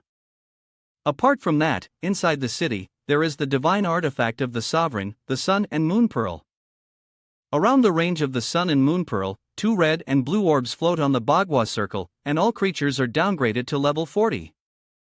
This means that even if a king-level mutated beast infiltrates, it will be reduced to the peak level. Shirbai turned his back and smiled, saying, moreover, I am the strongest, without a doubt, at the peak level. However, after saying that, Shirbai seemed to speak mysteriously. But now, he didn't need to clarify, as Jiang Ping immediately realized. Old man C2, what you mean is that there is an intelligent spy inside the city. Shirbai turned to look at him and continued, after the city lord went missing, in Pearl City, aside from me, only the remnants of the beast-taming Ju clan know how to forge divine artifacts. Jiang Ping recalled the tragic scenes he had witnessed and couldn't help but feel furious. The beast-taming Ju clan sealed the Sun and Moon Pearl, then released the Natural Order Fox into the city. The recent outbreak of the mutated beasts gathering and rioting is also related to them. Why didn't we eliminate all of those people back then? Shirbai sighed and explained to him, after overthrowing the Zhu family's rule, we've been trying to wipe out the remnants of the Zhu family. But once they've become weeds, how can they be completely eradicated? It's probably because they've existed in Pearl City for over 100 years. Their roots run too deep. Jiang Ping clenched his fists, countless questions flooding his mind. Indeed, this time the infiltration of the Natural Order Fox has too many suspicious points. What is the beast-taming Zhu clan's objective? Is the city lord still alive or dead? What caused the mutated beasts to riot? What abilities does the ruler of the Natural Order Fox tribe possess? He silently looked at Shirbai, realizing that these questions had no answers. C2 Bai, Shirbai must act with the utmost caution. If he falls into the enemy's trap, once the battle begins, Pearl City will no longer be able to save him. His back seemed oddly lonely, as if from a past life war, where nuclear weapons were merely a threat. Until the critical moment arrived, nothing could be rashly done. Even though Prince Ju continuously provoked killings, anyone could be incited, yet only C2 Bai remained unaffected. They walked together along the empty path. Shirbai suggested to him, although I cannot replicate your abilities, we need you. He faced Jiang Ping, extended his hand, and asked, Brother Jiang Ping, would you agree to join the cleaning team? Shirbai patiently awaited his response. Without hesitation, Jiang Ping gripped his hand firmly. His face showed great determination as he said, I agree. Inside the forging furnace of the Soul of Iron, Jie Min sat by the window, puzzled. Sister Qiu Chang, why are you suddenly repairing your equipment? Just making use of these few free days, Xiao Chang replied, diligently striking the metal with her hammer. Jiamin was anxious, wondering to herself. It's been days, and she still had no idea when Jiang Ping would return. Seeing her anxious expression, Xiao Chang immediately teased. Do you miss him? No wonder you've seemed so absent-minded these past few days. She quickly turned her face away, embarrassed. No, it's just that these days no one has been teaching me, so I've been practicing my martial arts on my own. The flush on her face was proof against her current words. She also wondered how he was doing outside the city, whether he had encountered any dangers. Suddenly, Xiao Chang sneaked up behind her, Jiamin, and smirked mischievously. Look at you, you look like a little bride, and you're still saying you don't miss him. She quickly covered her head in denial. I don't. Xiao Chang, clearly enjoying himself, soon let her return to her work of forging weapons. Alright, I won't tease you anymore. The blade was dipped into a basin of hot water to lower its temperature. In fact, the villages outside the city and the areas without mutated beasts had already been marked. As long as Jiang Ping didn't venture into those places, he should be safe. Jiamin widened her eyes in surprise at her senior. There are still villages outside Pearl City? Xiao Chang wiped a drop of sweat from his forehead and smiled. Of course there are. Those villages often keep to themselves, isolated and xenophobic. The people there kneel before the strange cremation ritual, and there are even many mutated beasts kneeling in worship of the deities. If, in the future, you come across a village in the wilderness, it's best to just avoid it and keep moving. Otherwise, if they catch you, there's a high chance you'll end up as a slave or a sacrificial offering. The innocent soul of Jiamin still didn't fully understand what she meant. After all, everyone is human, so they should be able to communicate, right?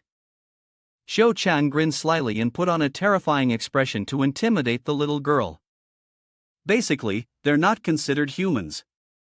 In the wilderness, the most dangerous thing is not the mutated beasts, but those wicked monsters. As she continued to playfully tease her younger sister, a dark figure appeared behind them. These people liked to wear strange masks, quietly appearing and standing behind them. The dark figure stretched up tall and bared its teeth in a smile, making Jiamin even more frightened. Xiao Chang, is what you're saying like that thing over there? She looked behind her at the words of her junior, casually replying without realizing. Yeah, something like that. Then, Xiao Chang's gaze met the mask, and a spark of light flashed between them. Updating the situation inside the mist, Jiang Ping was controlling it and threatening, which caused Jiamin to scream loudly and tear up. Xiao Chang did not run away, she fiercely kicked the man's groin, and Jiang Ping's body immediately froze, as if turned to stone, unable to move even an inch. A moment later, the chaos in the blacksmith's room subsided. Jiang Ping was drenched in sweat, trying to calm himself down and pretending as if nothing had happened. Sister Xiao Chang, that move of yours is too ruthless, huh? The sisters Xiao Chang and Jiamin still didn't recognize him. She shouted, showing her hostility. Who are you? His face turned pale, his body trembling as if he were about to collapse. It was Jiang Ping.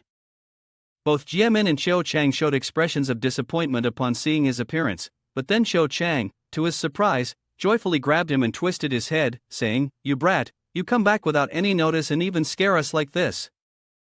Jiang Ping coughed up a mouthful of blood and tried to explain, Didn't I just arrive and overhear the two of you talking about Wildman Village? I wanted to add some atmosphere for you too, but unexpectedly, you turned around and kicked me. Xiao Chang picked up the red jacket and turned to ask, So does this mean my training is finished? He replied, Yes, next I'll stay in the city to further strengthen my abilities. She put on her jacket and cheerfully told them, Well, just in time, I've just found a clue related to the SN. Xiao Chang quickly left, saying, I'm planning to head out of the city too. Please take care of things for me, Lu. Jiang Ping was a bit surprised, You're leaving so soon? She waved her hand and said something ambiguous, Who's waiting for you like some restless ghost every day? I won't bother you anymore. Jiamin was also in a hurry to leave. It's getting late, I'm going back to my room to rest. As she reached the door, her steps faltered, and she hesitated for a moment. Then she called out to him, "Jiang Ping." The young man behind her responded. Jiang turned around, flashing him a bright smile, and said, "You can return safely." "That's really good." Jiang Ping smiled and waved at her, a warm feeling rising in his heart. Having been in this world for so long, this was the first time he felt truly at home. At that moment, Uncle Lu suddenly appeared and spoke, causing Jiang Ping's heart to skip a beat. "She's gone back to her room, and you're still standing there grinning like a fool?" Uncle Lu crossed his arms as usual and leisurely instructed him, "Tomorrow morning, go find Xiao Chang. Tell her I'm seriously ill and that she should stop going out on missions." Jiang Ping hesitated as he looked at Uncle Lu, then asked, "Uncle Lu, you?" His words affected Jiang Ping. Realizing this, Uncle Lu immediately gave him a light tap on the head. "Don't look at me like that. I'm neither stupid nor sick. I'm just pretending." Jiang Ping rubbed his head and hesitated, wanting to ask, "Then you?" But Uncle Lu spoke first. "San has been missing for so long now, and it's likely that something unfortunate happened to him." He climbed onto a wooden chair to rest. "I know best what my daughter is capable of. Xiao Chou wants to investigate San, but I worry that she'll also be in danger. So, I had no choice but to pretend, to keep her from taking any more risks." He sat down, lighting a cigarette and smoking, while Jiang Ping continued to rub his messy head. Uncle Lu, Xiao Chang's father, exhaled a puff of smoke and reassured him, "That girl values relationships. Once something weighs on her mind, she'll think about it a lot, and it won't be easy for her to take risks." Jiang Ping felt a bit more at ease. "Uncle Lu, you've worked hard." He tipped the metal pipe, letting the ash fall out. "In the field of forging, you're very talented, but Xiao Chou doesn't know how to teach anyone, and he's not particularly focused on forging either. So, there are quite a few mistakes. I'll teach you over the next few days." Needing forging technique. Uncle Lu turned to look at the promising young man before him and seriously advised, "Although our technique isn't exactly a top secret, it's a unique skill of the Lu family. You must put your heart into learning it from me." Jiang Ping clenched his fist with determination. "Yes, I will not disappoint your expectations, Uncle Lu." At that moment, a faint fragrance of smoke suddenly enveloped his body, and he was taken aback. "Jiang Ping! Jiang Ping!" The figure of a beautiful girl slowly became clearer from the mist. She cheerfully encouraged him, "It's me. Keep going, I'm waiting for you." Jiang Ping's facial muscles froze when he realized who it was. He muttered the name in his mind, Jing Yao. Outside the Iron Soul Forge, a shimmering leaf fell onto the road in the late night. Everything continued on as usual after that. Xiao Chang followed Uncle Lu's wishes, not leaving the city. "Uncle Lu secretly taught me the kneading forging technique." Xiao Chang's father sighed in front of her, "I can feel the threat of lung cancer." She irritably replied, then stopped smoking. A hand was shaping a tiny spider. "I used the formation technique to cover the mist. The mist transformed into a more precise form. In some ways, it could be considered stronger." Jiamin continued to train diligently. Wang Jiamin had successfully mastered the first 3 moves of the Ape King style at level 1. But the thing that bothered him the most was the breeze carrying the shadow of that girl. That evening, I confirmed that I had heard Jing Yao's voice.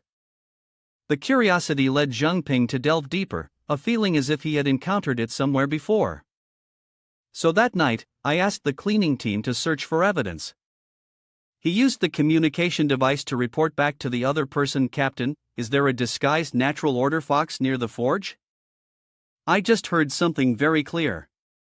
Situbai held the egg in his hand and replied seriously, "Jiang Ping, we already cleared the area where you guys live a long time ago. It's impossible for a natural order fox to be there." From that information, he came to a conclusion: if it's not something the false dialect can hear, then what is it?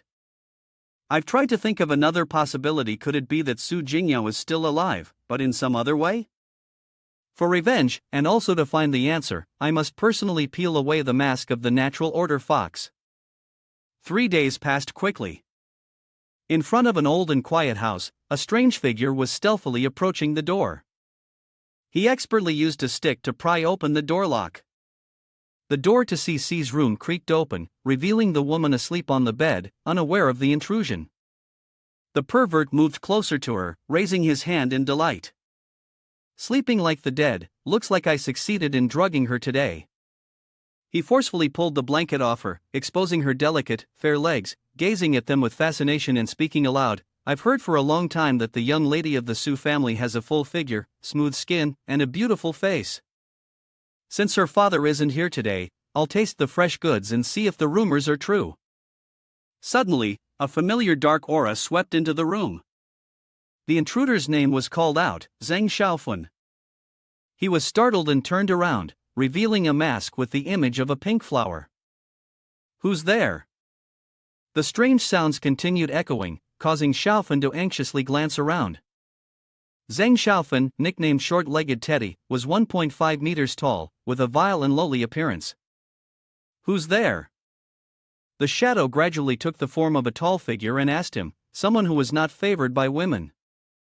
Over the years, his distorted and twisted mind had caused the deaths of countless girls. Am I wrong? Zhang Xiaofun fearfully exclaimed. Who exactly are you? The dark figure stared at him. From above, a red light flashed and answered his question. I was sent here to take your life. Zhang Xiaofun was horrified and rushed to run. In his mind, he kept telling himself that he had already drugged the entire Shu family, causing them to fall unconscious. The shadows relentlessly chased after him, making it nearly impossible for him to escape. What the hell is this, a person or a ghost? A black needle shot through the air, piercing Zhang Xiaofun's calf. He fell to the ground, and at the same time, a light whirlwind formed around him. The readings continued to be recorded, and his fear grew.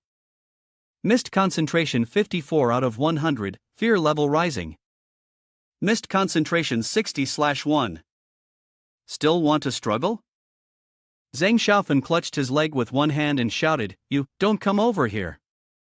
Even though his words were strong, tears were streaming down his face, and his head grew colder, trembling. Zhang Xiaofun was so terrified that his pants were soaked, and he was on the verge of passing out. Jiang Ping, feeling disappointed, kicked him and said, "Huh? I thought a serial killer would be a ruthless character, yet here you are, already fainting." He took off the mask of the pervert and began to inspect it. Well, I guess that makes the first mission after joining the team a success. Once we're done here, I assume someone else will take care of him? Appraisal successful. His eyes had rolled back, and the attribute panel appeared. Name, Zhang Xiaofun, race, human, power, 0, growth value, 2 stars, class, mid-level awakener, level 13, talent, proficient in medicinal herbs, able to analyze whether items have healing properties and use them to make medicine, charismatic face, quality, common. The mask that Zhang Xiaofun wore while committing evil made Jiang Ping seethe with anger. Such a good awakening ability, yet you choose to be a villain. Truly a degenerate. The system automatically replayed the scene. A helpless woman reached out, saying, please let my daughter go." Zhang Xiaofun responded indifferently, "You took my medicine and still can't wake up. Honestly, if you want to blame someone, blame your husband. If he hadn't left early, I wouldn't have bothered with you too." He kicked the woman, causing her to stagger and fall backward. A low-ranking staff member from the patrol team, who always went on about swearing to protect Pearl City with their life, "But isn't this literally dying now? How ridiculous." He then adopted his perverse tone again. "But they should thank him for leaving you two for me." The helpless daughter lay on the bed, crying out, "Mom." Zhang Xiaofun squeezed the girl's neck and hair tightly, sticking out his tongue to lick her. "Don't rush, wait until I'm done playing, then I'll send you to meet him." In his twisted mind, the number of women he had trampled on had already reached dozens. He burst out laughing. "You all are just my toys." After Jiang Ping finished watching the memory, his face darkened in shock. At this moment, the cowardly pervert of a man, still struggling to get up, unexpectedly launched a surprise attack. A misty wave of energy enveloped Jiang Ping's body, accompanied by the sound of his smug laughter. But at that moment, a powerful bolt of lightning descended from the sky, causing Zhang Xiaofan to yell in anger. Where did this brat come from? You ruined my perfect plan. That drug was enough to take down large mutated beasts. Once you're asleep, I'll make sure to torture you thoroughly. However, he couldn't boast for long, as Jiang Ping, in a fit of fury, burned the mask he held in his hand. The bastard. Zhang Xiaofan's ugly face froze in shock. What? Why isn't it working? Could it be because of the rain? Before he could have any peace, a cold strike sliced through the air, severing the criminal's hand. His screams of agony echoed to the heavens, and another powerful bolt of lightning struck down. Jiang Ping's arm gathered more magic. He spoke to him. This strike is for the mothers who gave their lives to protect their daughters. He then conjured 3 smaller daggers. His voice was calm, but he was suppressing his anger to the fullest extent. This strike, all of them controlled by me, is to pin Zhang Xiaofan's body as a tribute to the girls who would rather die than submit. Tears and snot flowed from him like rain, and the punishment grew even stronger. This strike is in memory of that hero from the patrol team. It doesn't stop there. He took the place of those who had sworn vengeance on him and punished this twisted criminal. This blade is in memory of that righteous scout. The rain continued to pour down heavily, yet Jiang Ping's blades never stopped falling. This blade is to remember that nameless awakened one. After a period of intense torture, Zhang Xiaofan was unable to move and cried out, cursing him. You madman, you're a madman. Jiang Ping's anger had not subsided. He gave an order to him. With the current technique, if treated in time, you can still be saved. I'll give you a chance. He pointed to a direction in towards the door, Jiang Ping said. As long as you can step out of that big door, I will spare your life. What Jiang Ping truly thought, of course, the criminal had no way of knowing. Zhang Xiaofan, you brought despair to those people, I will return it to you tenfold. Jiang Ping extended his hand and pointed to the door beside them, saying, Remember, this is your last chance. The criminal, his face bruised and swollen, turned towards the door and grinned. He crawled towards the door like a bug, feeling smug. Once I recover, I'll make you pay. I'll tear you into 100 pieces.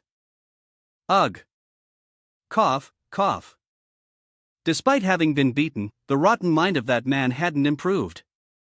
I can't die here. There are still so many beautiful girls in this world that I haven't had enough of.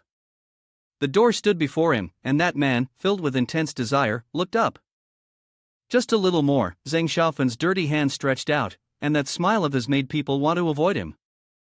All I need to do is open this door, those thoughts kept swirling in his mind, making him focus solely on lifting himself up. All I need to do is leave here. But Xiaofan's arm only trembled before stopping, unable to reach the doorknob. It was so close, yet just out of reach. He angrily struck the door repeatedly. Damn it, damn it, damn it. Jiang Ping didn't wait any longer. He moved toward the criminal who was lying there, dragging himself toward the door. He would never open it in his lifetime. Fog gathered in his palm, and Jiang Ping's eyes gleamed, terrifyingly bright. I gave you a chance, and you wasted it. Zhang Xiaofan, you failed. Zhang Xiaofan screamed out. No, no. Jiang Ping didn't waste words on him, directly landing a blow that made the man log out instantly. Scum. After eliminating the threat, Jiang Ping's spirit still did not improve, even though the system was notifying him that, due to killing an opponent above his level, all attributes had increased by 1. His current personal attributes were Stamina 28, Mental Strength Extraordinary, Energy 29, Agility 29. Those lifeless eyes dared not look directly.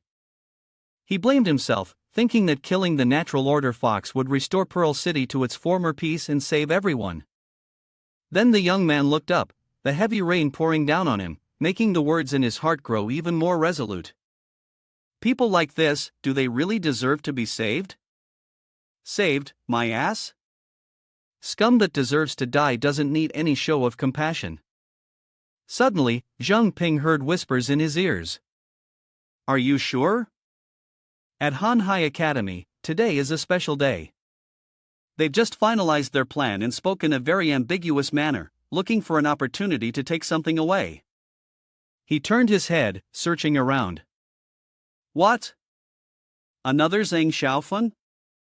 Jiang Ping immediately rolled up his sleeve, took out the communication device for the cleanup team. His face darkened as he quickly reported the situation. Captain, the task of dealing with the rapist has been completed, and I've also passed the check. I overheard some information near Hanhai Academy. It seems like they're planning to take something away. At the headquarters of the cleaning squad, Citywide clearly heard and signaled to Manny behind Hanhai Academy. She used her own abilities, but the results were not promising. Impossible, I can't sense anything there. Someone has set up a barrier, and if even I can't probe it, then it seems this person is no ordinary one. With the general situation understood, Citywide continued to issue orders. Jiang Ping, you go ahead and report the actual situation. I will immediately contact Luo Shu. She carefully reminded him, don't act rashly until reinforcements arrive. Jiang Ping quickly rushed off and replied, understood. Below Hanhai Academy, a red barrier surrounded it, with a strange object wrapped around a pillar. 3 hooded creatures carrying lamps walked around the campus, seemingly searching for something. Zejun clicked his tongue in annoyance. Damn, we've been searching for 15 minutes, where the hell did Qin Shueli hide? Huang Er, walking alongside them, suddenly exclaimed in alarm, Boss, something's wrong, someone is entering the barrier. The chubby Huang San looked worried. What? Has our movement been detected? But Zejun still didn't believe it. Talking nonsense about the dragon subduing stone and the lanterns here, there's no way anyone could have found us. That warning made him raise his vigilance even higher. If that was the case, the person who entered the barrier, if they had disturbed Qin Shueli, it would be troublesome. Even if we hide our energy, we still can't capture anyone in front of him. The 3 of them urged each other and went up to the higher floor. Hurry up, there's not much time left. No matter what, we have to find her. Yes, outside the school building, Jiang Ping had arrived and stood still. Looking at the glass windows above, he also saw the strange dragon head and activated the system for testing. What is this? Appraisal, the result came back as a failure. Appraisal failed, appraisal failed. Nevertheless, he persisted in analyzing it. In the end, the appraisal was successful. The dragon subduing stone, East Epic. For dragon subduing stones placed in their corresponding positions could form a dragon subduing battle breaking barrier, capable of covering and breaking almost all barriers. And yet, it was an epic tier item. The function to replay the scene automatically activated, countless ordinary people had lost their lives. Their red blood was tightly squeezed inside the vortex mortar and flowed down the pipe. A funnel was set in place to guide the steady stream of the thick liquid. Behind, there were other objects with strange patterns, all stained with the same red blood. The last drop of blood was poured into the eyes of the dragon, activating it. Jiang Ping's face darkened. The dragon subduing stone was also created through human sacrifice? But this has been banned for public use for a long time. He turned to look at Hanhai Academy. The suspicions rising in their minds were different from those of the 2 other organizations. Could it be the remnants left by the Zhu family? The Shu family's genealogy was quite notorious. The Shu family's beast taming is infamous. 200 years ago, they ruled Pearl City and committed many atrocities. 200 years ago, they were overthrown by the 3 organizations.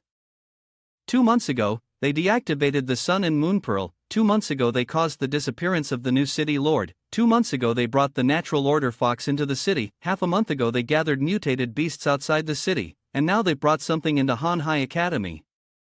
He had reached the main door leading into the academy. Both inside and outside were shrouded in darkness.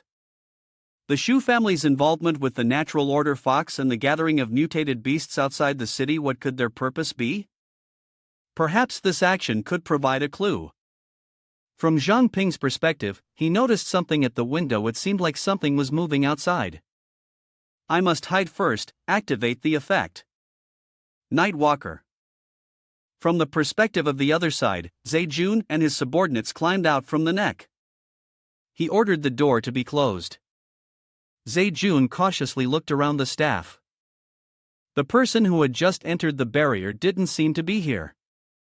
After confirming the surroundings were safe, he turned to Huang Er, who was carrying the body of a girl on his shoulder. It should be fine now. Turn off the lights, save the last bit of energy for emergencies.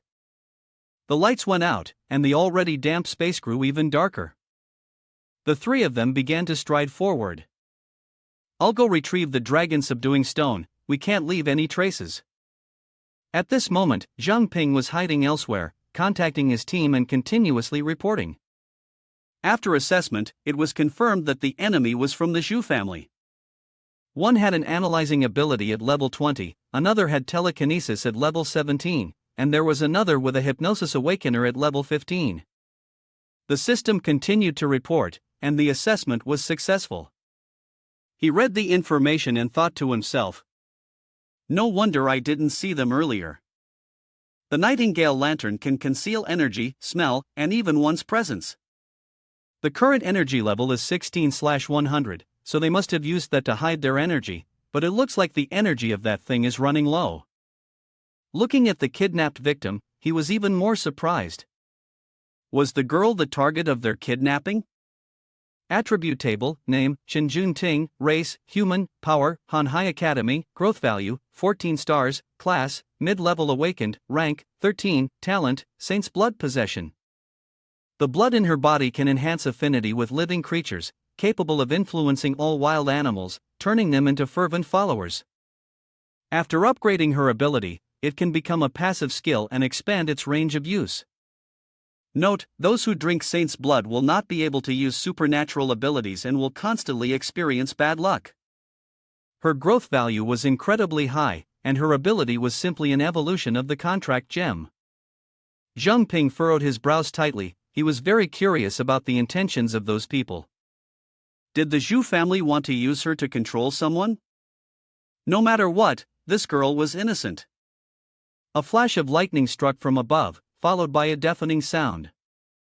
Jiang Ping made up his mind, he absolutely could not let the Zhu family achieve their goal.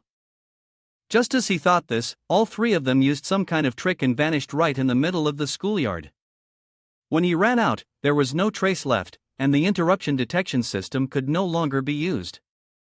Therefore, Jiang Ping hurriedly contacted his team. Manny, where have they gone? Track them? Back at the cleanup team's base, Manny was fully focused on locating them. Magic spread throughout the room, and the sensors had picked them up. The group was heading toward the outskirts of the city. Given their speed, it was likely that CC wouldn't be able to catch up. Jiang Ping then made a suggestion, I'll go stop them. C2 Bai immediately tried to stop him. Wait, Jiang Ping, don't act impulsively. You need to ensure your own safety first. But the young man was too anxious. He firmly insisted, the Shu family is the mastermind behind all the crimes. We can't let them escape. Even if I can't defeat them, I can use fog to slow them down and buy some time for CC. At that moment, the three people were crossing the forest. The rain-soaked, slippery path, combined with the narrow space in the forest, made the journey even more treacherous. Suddenly, Zejun halted, his gaze fixed on a bush nearby. A ferocious beast charged out upon being discovered, its body made of black mist and its eyes glowing. Roar! Zhang Jin stared in surprise at the creature before him and exclaimed, another mist beast, why is it here in the city? In fact, it was Jiang Ping in disguise.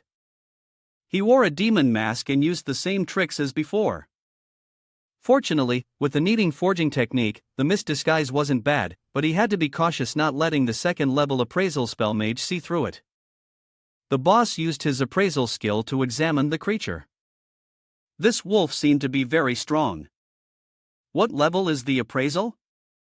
Jiang Ping understood his intent and spat out small bone-like projectiles that forced him to dodge. Appraisal interrupted, damn it, cut off midway. Not stopping there, the wolf's legs kicked up, sending the white smoke behind it flying. Its mouth opened wide, suddenly attacking Jade from behind, making him freeze in fear. He quickly jumped into the air and shouted for his subordinate. Huang San, hypnotize it now. Huang San stretched his arms wide, shouting loudly. His big eyes widened as he stared directly at the wolf, attempting to control it. Huang San orders you to stop. The wolf's eyes, hidden behind the mist, started to swirl, and it lost its previously aggressive growl.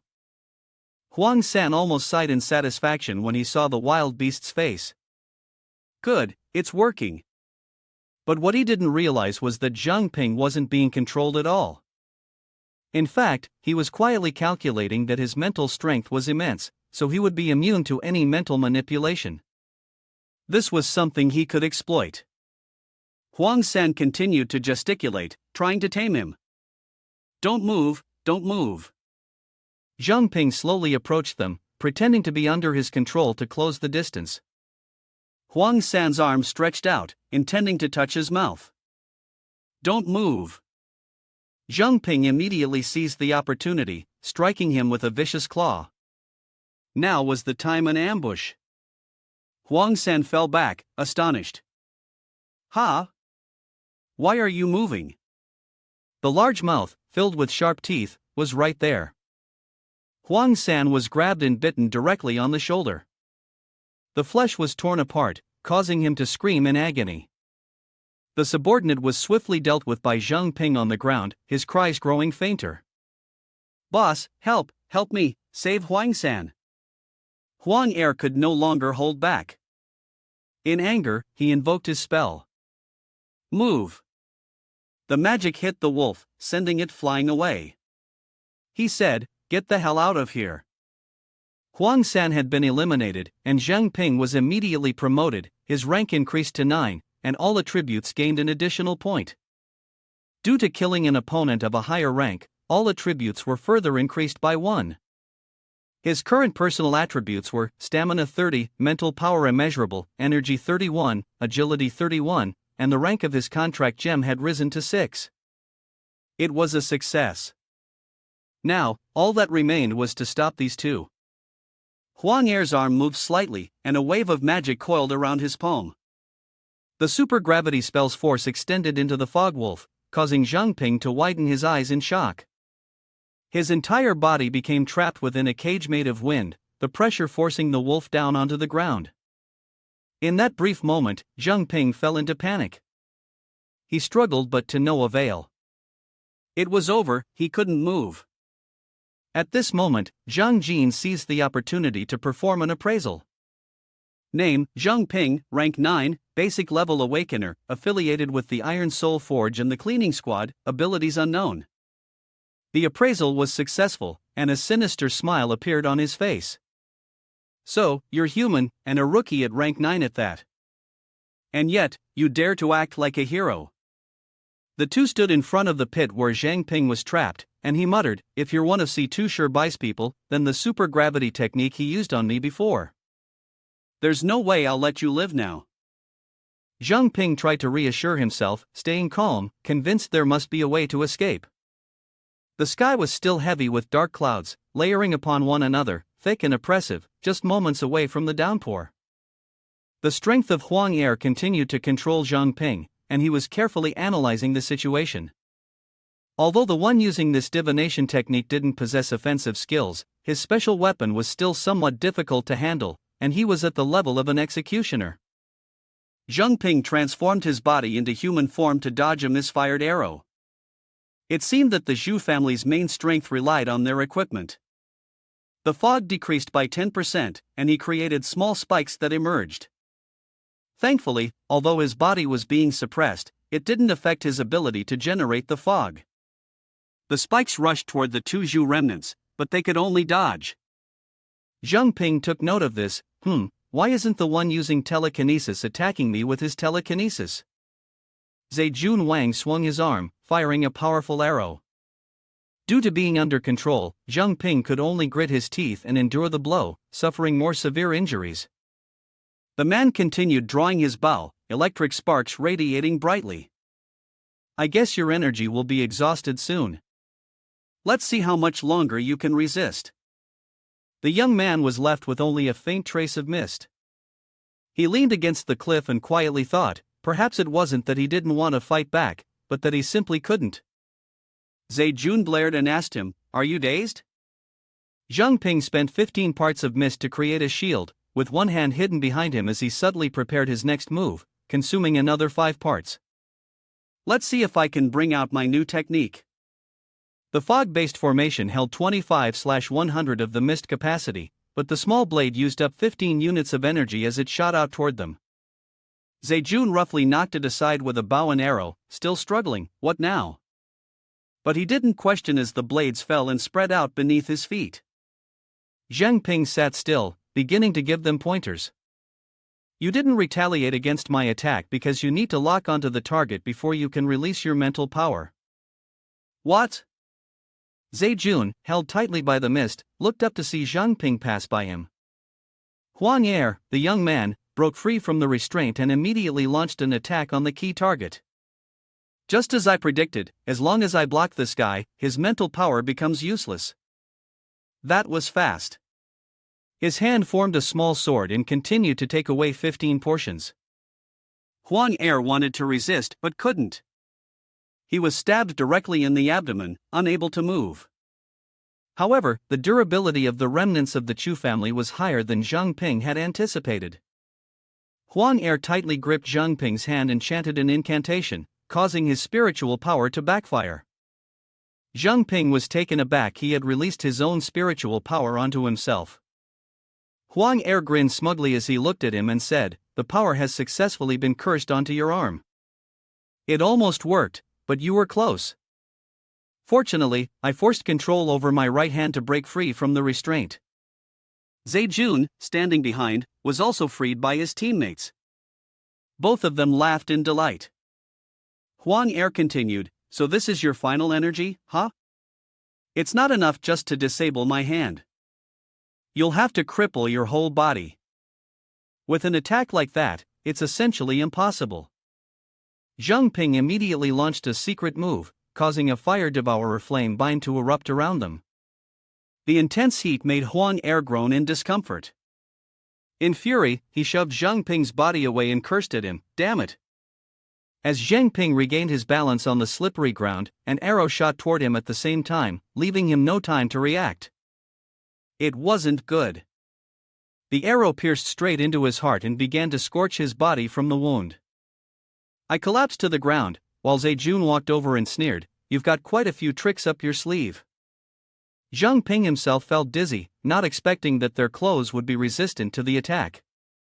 Both of them launched their finishing moves at the same time, but it should end here. Suddenly, Jiang Ping didn't panic.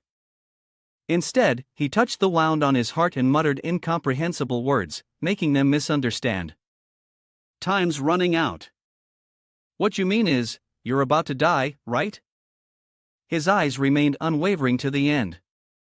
He looked up at them and coldly replied, "No." A familiar stream of water flowed over his head, signaling that reinforcements had arrived. It was time to trap them. Huang Er was pierced by a jet of water, while Zejun still managed to shoot out an arrow, even with death at his doorstep, still talking back. Jiang Ping's eyes widened. He no longer had the strength to get up from his position. The young man's body struggled to tilt to the side, the arrow grazed his shoulder, causing blood to spurt out, as he shifted to the right. Sishan suddenly appeared behind Zejun, catching him off guard. With reinforcements, he was astonished and thought to himself, "This girl, did she deal with Huang Er in just one move?" Sishan coldly swung her sword at Zejun, forcing him to parry with his own. They clashed fiercely, each striking at the other without holding back. Trchtn had no choice but to retreat while asking, "Who exactly are you?" Sishan didn't answer. She lightly pressed her lips together, as if thinking about something, then accelerated, launching even more deadly strikes. The more Zejun retreated, the more cornered he became, sweat pouring down his face in streams. Damn it, that bastard's already drained so much of my strength. In that critical moment, he quickly pulled a small object from his pocket. This was all he could use. With a swift motion, he placed the lightning-shaped ring on his finger, the power surging. Zejun activated it on himself, making Sishan glance at him in suspicion. A massive bolt of lightning struck between them, crackling as if it was about to explode. The girl quickly shouted, "Stop!" Zejun self-detonated, and the blinding light spread out as rocks were hurled into the air. White smoke rose, obscuring everything around. All that remained was the fading remnants of the lightning strike. Sishan TM was supported by Jiang Ping as they made their way toward a nearby patch of land. Fortunately, Jiang Ping was unharmed, but Zejun had seized the opportunity and fled. A large pit now blocked their path, forcing Sishan to simply look at him and say, "Too bad we couldn't capture the remaining remnants of the Zhu family." She then glanced at Jiang Ping, who was exhausted, lying on the ground gasping as if he had fainted. Suddenly, her communication device vibrated. Manny shouted urgently, "CC, hurry and bring Jiang Ping back." She asked, "What's going on?" Like a thunderclap, she heard Manny scream, "The illusory light celestian activation has been disrupted." Luo Shu stood beneath the rain, holding a black umbrella, silently gazing down. Zai Ming approached and hesitantly spoke. "Your Highness, I'm not sure why you called me back, is there something you need?" Luo Shu turned back toward the outside, coldly asking, "How is the situation with the mutated beasts gathering outside the city?" Zejun bowed low and reported, "Your Majesty, everything is ready." Suddenly, a bolt of lightning split the sky in half, accompanied by a deafening roar that startled everyone. Luo Shu's eyes were fixed intently on that direction. Curiously, she asked the person behind her, "What was that sound?" Zai Ming awkwardly gave a response full of gaps. "This is the myriad thundering call. Chu Zejun is in trouble now, keeps drawing the fox's attention." "It might be thunder, I guess?" Luo Shu turned her face, her true form speaking aloud. "Did you see anything unusual?" Zai Ming, fearing for his life, quickly replied, hoping he wouldn't be punished on the spot. "No. No." Both her shadow and the ethereal figure in the rain looked troubled, uncomfortable. The lightning struck again, making the air feel suffocating. "Then what are you so nervous about?" Luo Shu asked. Zai Ming hastily knelt, clasping his hands together in prayer, and reported, "Your Majesty, since I was young, I'd been terrified of thunder, so."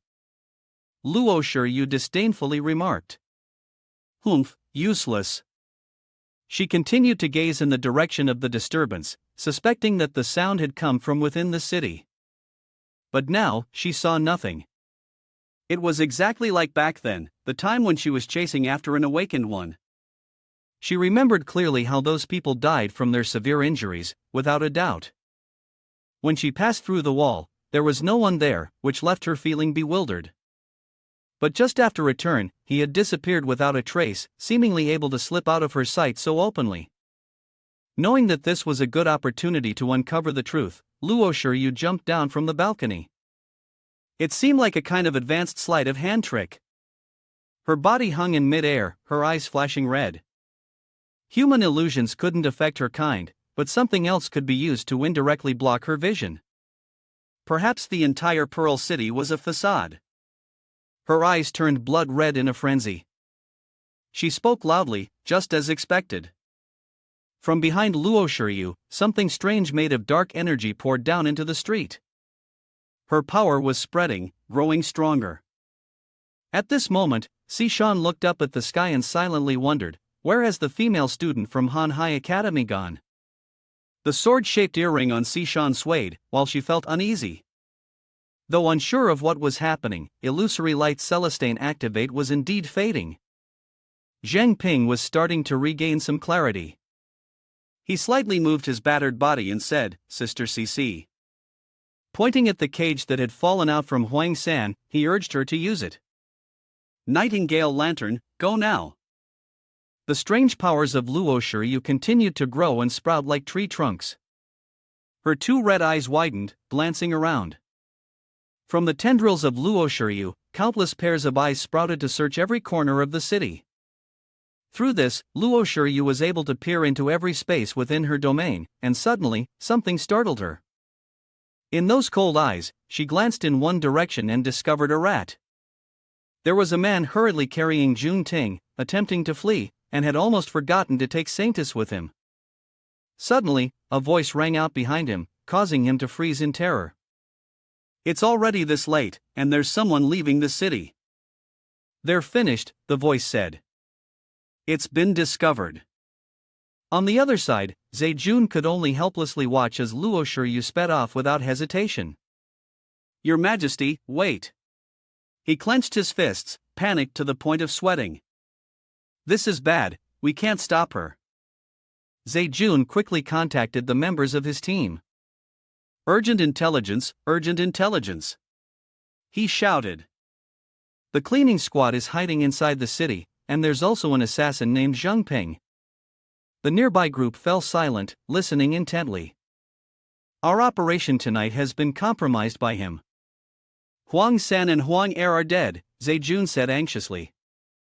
Finally, the reinforcements from the cleaning squad arrived, but there was nothing they could do except use the myriad thundering call. His older brother spoke up. You mean, Jiang Ping is still alive? That's right, he affirmed confidently, but I have checked his information. Apart from the cleaning crew, he also works at a forge called Iron Soul. They nodded, absorbing the information. Got it, but the urgent task now is for you to quickly take the saintus out of the city. Everything seemed to stop there, but Zejun's panicked shout suddenly rang out. LC Luo Shu, what are you doing here? His brother asked, bewildered. What did you say? Zejun screamed in pain, and then his voice went silent. His brother's face darkened as he desperately tried to reach him. What's going on? Answer me. Chu Zejun. At that moment, Zhe Ming had approached them. He shouted. You idiots, stop calling. The plan has failed. Chu Zejun has been killed by the fox. Zejun's brother angrily threw the communication device to the ground, shattering it. Damn it, does this mean all our years of effort have been for nothing? Zhe Ming reassured them with another piece of information. No, the saintus is still alive. She is the guest of the Natural Order Fox. Prince Yu discovered that if he doesn't kill her, he will definitely bring her back to the city lord. The person in the hood shouted at him, then tell me, what should we do? Without the saintus, how can we control those foxes anymore? Zhe Ming remained calm and said, the city lord has a secret passage leading out of the city, and he has assured them that only I know about it now. He then suggested the plan involving the monsters, and you would bring the mutated beasts through the passage into the city lord's domain, which would cause trouble for the foxes. Afterward, his job would be to grab Jun Ting and pull them away. I will take advantage of the chaos to get the saintus out. The person sitting high up shrugged. It's easy for you to say. Prince Yu is guarding the city lord. What can we do with just the mutated beasts we've gathered? Zhe Ming glared at them and said, that's why we have to use the assassin Jiang Ping from the cleaning team. Right now, Prince Yu is monitoring the entire city, and if anything happens, he'll take action himself. The nearly perfect plan set up by the old snake continued as they listened in a daze, imagining the scenario. We just need to send elite troops to the blacksmith's forge to ambush Jiang Ping, which will draw Prince Yu and the cleaning team there. While they're engaged in battle, we'll control the mutated beasts and attack the city lord, hitting them before they can react. The person sitting above understood his initial intention, but if that were the case, it would be equivalent to completely turning against the natural order fox. Therefore, success was the only option, failure was not an option. Zhe Ming did not forget to remind them, also, when you act, don't reveal my identity. The others nodded in agreement. Alright, truly the heir of the Zhu family bloodline. The person sitting above revealed one eye, which gleamed brightly in the silent space. We'll continue to help you perform the vice mayor's play. The saintus is relying on you. Xu Zeiming's gaze then shifted toward Jiang Ping. Shan reached out, intending to touch him. You're awake? Do you feel any discomfort? Jiang Ping sat up with some difficulty, curiously looking around. Where is this? Shan explained, this is the cleaning team's base. The situation was urgent earlier, so we had no choice but to bring you here. There are also others who were injured and need treatment. Jiang Ping looked over and gasped in surprise. Team leader Jinbo, is he that badly injured? Jinbo's body was wrapped in bandages, and he was still unconscious. It was said that Luo Shu was the one who attacked, not hesitating to do it personally. It seems he has sensed our presence. Suddenly, a clear voice rang out with praise. You've woken up so quickly, looks like your recovery is going well. Jie Min walked in, smiled, and asked him, how did you manage to deal with 3 opponents who were 10 levels stronger than you, and even manage to kill one? How did you do it? Her questions made her walk around his bed in circles. Logically speaking, someone 5 levels stronger should be able to defeat their opponent in the blink of an eye. Shan introduced. Su Jia, earlier you mentioned that your ability was to replenish solar energy. It was her who treated your wounds. As for Jiang Ping, he's still cautious around Su Jia, since she's new. It's better to be a bit more discreet. He smiled and cleverly replied. I guess I'm just lucky surviving great calamities brings great fortune. I'm also fortunate to have sister Su Jia. Without everyone here, I don't even know how many times I would have died by now. I heard that sister Su Jia is quite strict, but she doesn't seem like it. She didn't ask more and let it go. It's nothing, really. Anyway, I don't need to maintain illusory light celestian activate anymore. However, immediately after, her face turned serious. Alright, enough with the small talk. Now that you're awake, let's go meet everyone. Regarding tonight, we need more comprehensive intelligence. Think carefully about what you just said. Manny was in the office, frowning and complaining, why does the work never end? She was frustrated, resting her face on the desk before shouting, Captain, I'm handing in my resignation. Luo Wei raised a hand in approval. Seizing the moment, Manny's eyes lit up and she asked her colleague, so Xiao Wei is awake now? Help me out with some of this work. Luo Wei quickly opened her mouth and pretended to sleep right in front of the girl. Manny clenched the paper in her hand, her anger rising. She rushed over and repeatedly punched Luo Wei, shouting, Wake up, wake up, wake up, wake up. Even though Luo Wei was sleeping, she skillfully dodged the blows. Citywide looked at them, shaking his head. He pointed at their antics, feeling speechless and unable to intervene. He smiled awkwardly and encouraged both employees, there's no other choice, the headquarters is short-handed right now, so just bear with it. At this moment, the 2 steps they had been waiting for had finally arrived. The captain was here. Ked walked in and offered to Manny, let me help you with some of the work. The girl happily hugged the senior, the one she respected so much, saying, it's still you, Su Jia, who cares about me the most. Citywide gathered everyone and started speaking, let's get to the main topic. Our previous prediction was that the Zhu family, along with the natural order fox, would wipe out the forces opposing the Zhu family. But now, I believe there is no real cooperation between them. From the events that occurred at Han High Academy, he carefully listed them. It is not hard to recognize that the Zhu family had set up a barrier fence.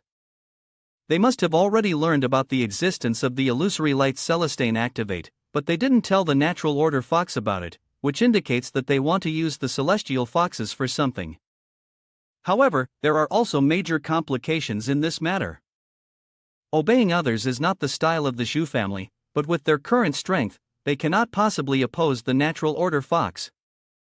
Therefore, the girl they took from Han High Academy last night might be the key to dealing with the natural order fox. As she opened the book in her hands and spoke, she added, the headmaster of Han High Academy, Chen Shueli, has only one son, Chen Haoan. Records show that he passed away 40 years ago and never married. That same year, Qin Shuili suddenly announced to the outside world that he had a granddaughter named Qin Jungding. The identity of this saintus girl was also mentioned. According to our investigation, this Qin Jungting does not carry the bloodline of Pearl City and is very likely from a village outside the city. Su Jia pointed out some additional details worth noting. It seems that Qin Shuili deeply loves this granddaughter of his, and for 40 years, he hasn't allowed her to interact with anyone. Her citizen records are as clean as a blank sheet of paper. Even whether she has awakened or what abilities she has awakened are completely unrecorded. Jiang Ping at this moment also joined the conversation by reporting his findings. I know her abilities. I have previously used divination with her. Her power seems to be called Saint's Blood possesses blood. Upon hearing about this ability, Citywide was shocked and hesitated in his thoughts. Apart from villages, could the saintus be from the Holy Ancestor village? However, he quickly reassured himself, there's no way it could be such a coincidence. Jiang Ping continued to explain that the effect of this ability was that, at this moment, in the city lord's mansion, Jun Ting was enjoying tea with Luo Shu during a stormy night. She was happily swinging her legs while enjoying some delicious cakes. It's so big here, sis, have you always lived here? Lu Ting coldly replied, Jun Ting, with her innocent concern for her, noticed that her sister didn't seem to be feeling well. Do you feel uncomfortable anywhere? Her reply was still nothing. Jun Ting smiled brightly and poured more hot tea for Luo Shu. I know, Grandpa said that when you're upset, you should eat more. Drink your tea. This seemed to trigger Luo Shu, causing her to exude an overwhelming killing intent and mutter in a low voice, die. Jun Ting's bright, sparkling eyes gazed at her, making Luo Shu freeze for a moment. Her strikes narrowly missed Jun Ting's body, but Jun Ting remained calm, holding the cup and returning it. With her radiant smile, the saintess extended a piece of cake. Hey, why aren't you eating? She directly fed it into Luo Shu's mouth. This cookie I just had is really delicious. Meanwhile, Luo Shu was confused, wondering why she couldn't make a move. Outside, she still had to pretend to get along with Jun Ting, which made the girl excitedly clap her hands together. Delicious, right? Looking at Jun Ting, who was taking a sip of tea, Luo Shu's doubts resurfaced, and she suddenly felt a bit guilty about her earlier actions toward the woman. Wait, why do I feel guilty towards her? Jun Ting, after just a small sip, scrunched her face and exclaimed, oh, this is too much. She didn't realize she was openly complaining in front of Luo Shu. This tea is terrible. The person who brewed it must be an idiot.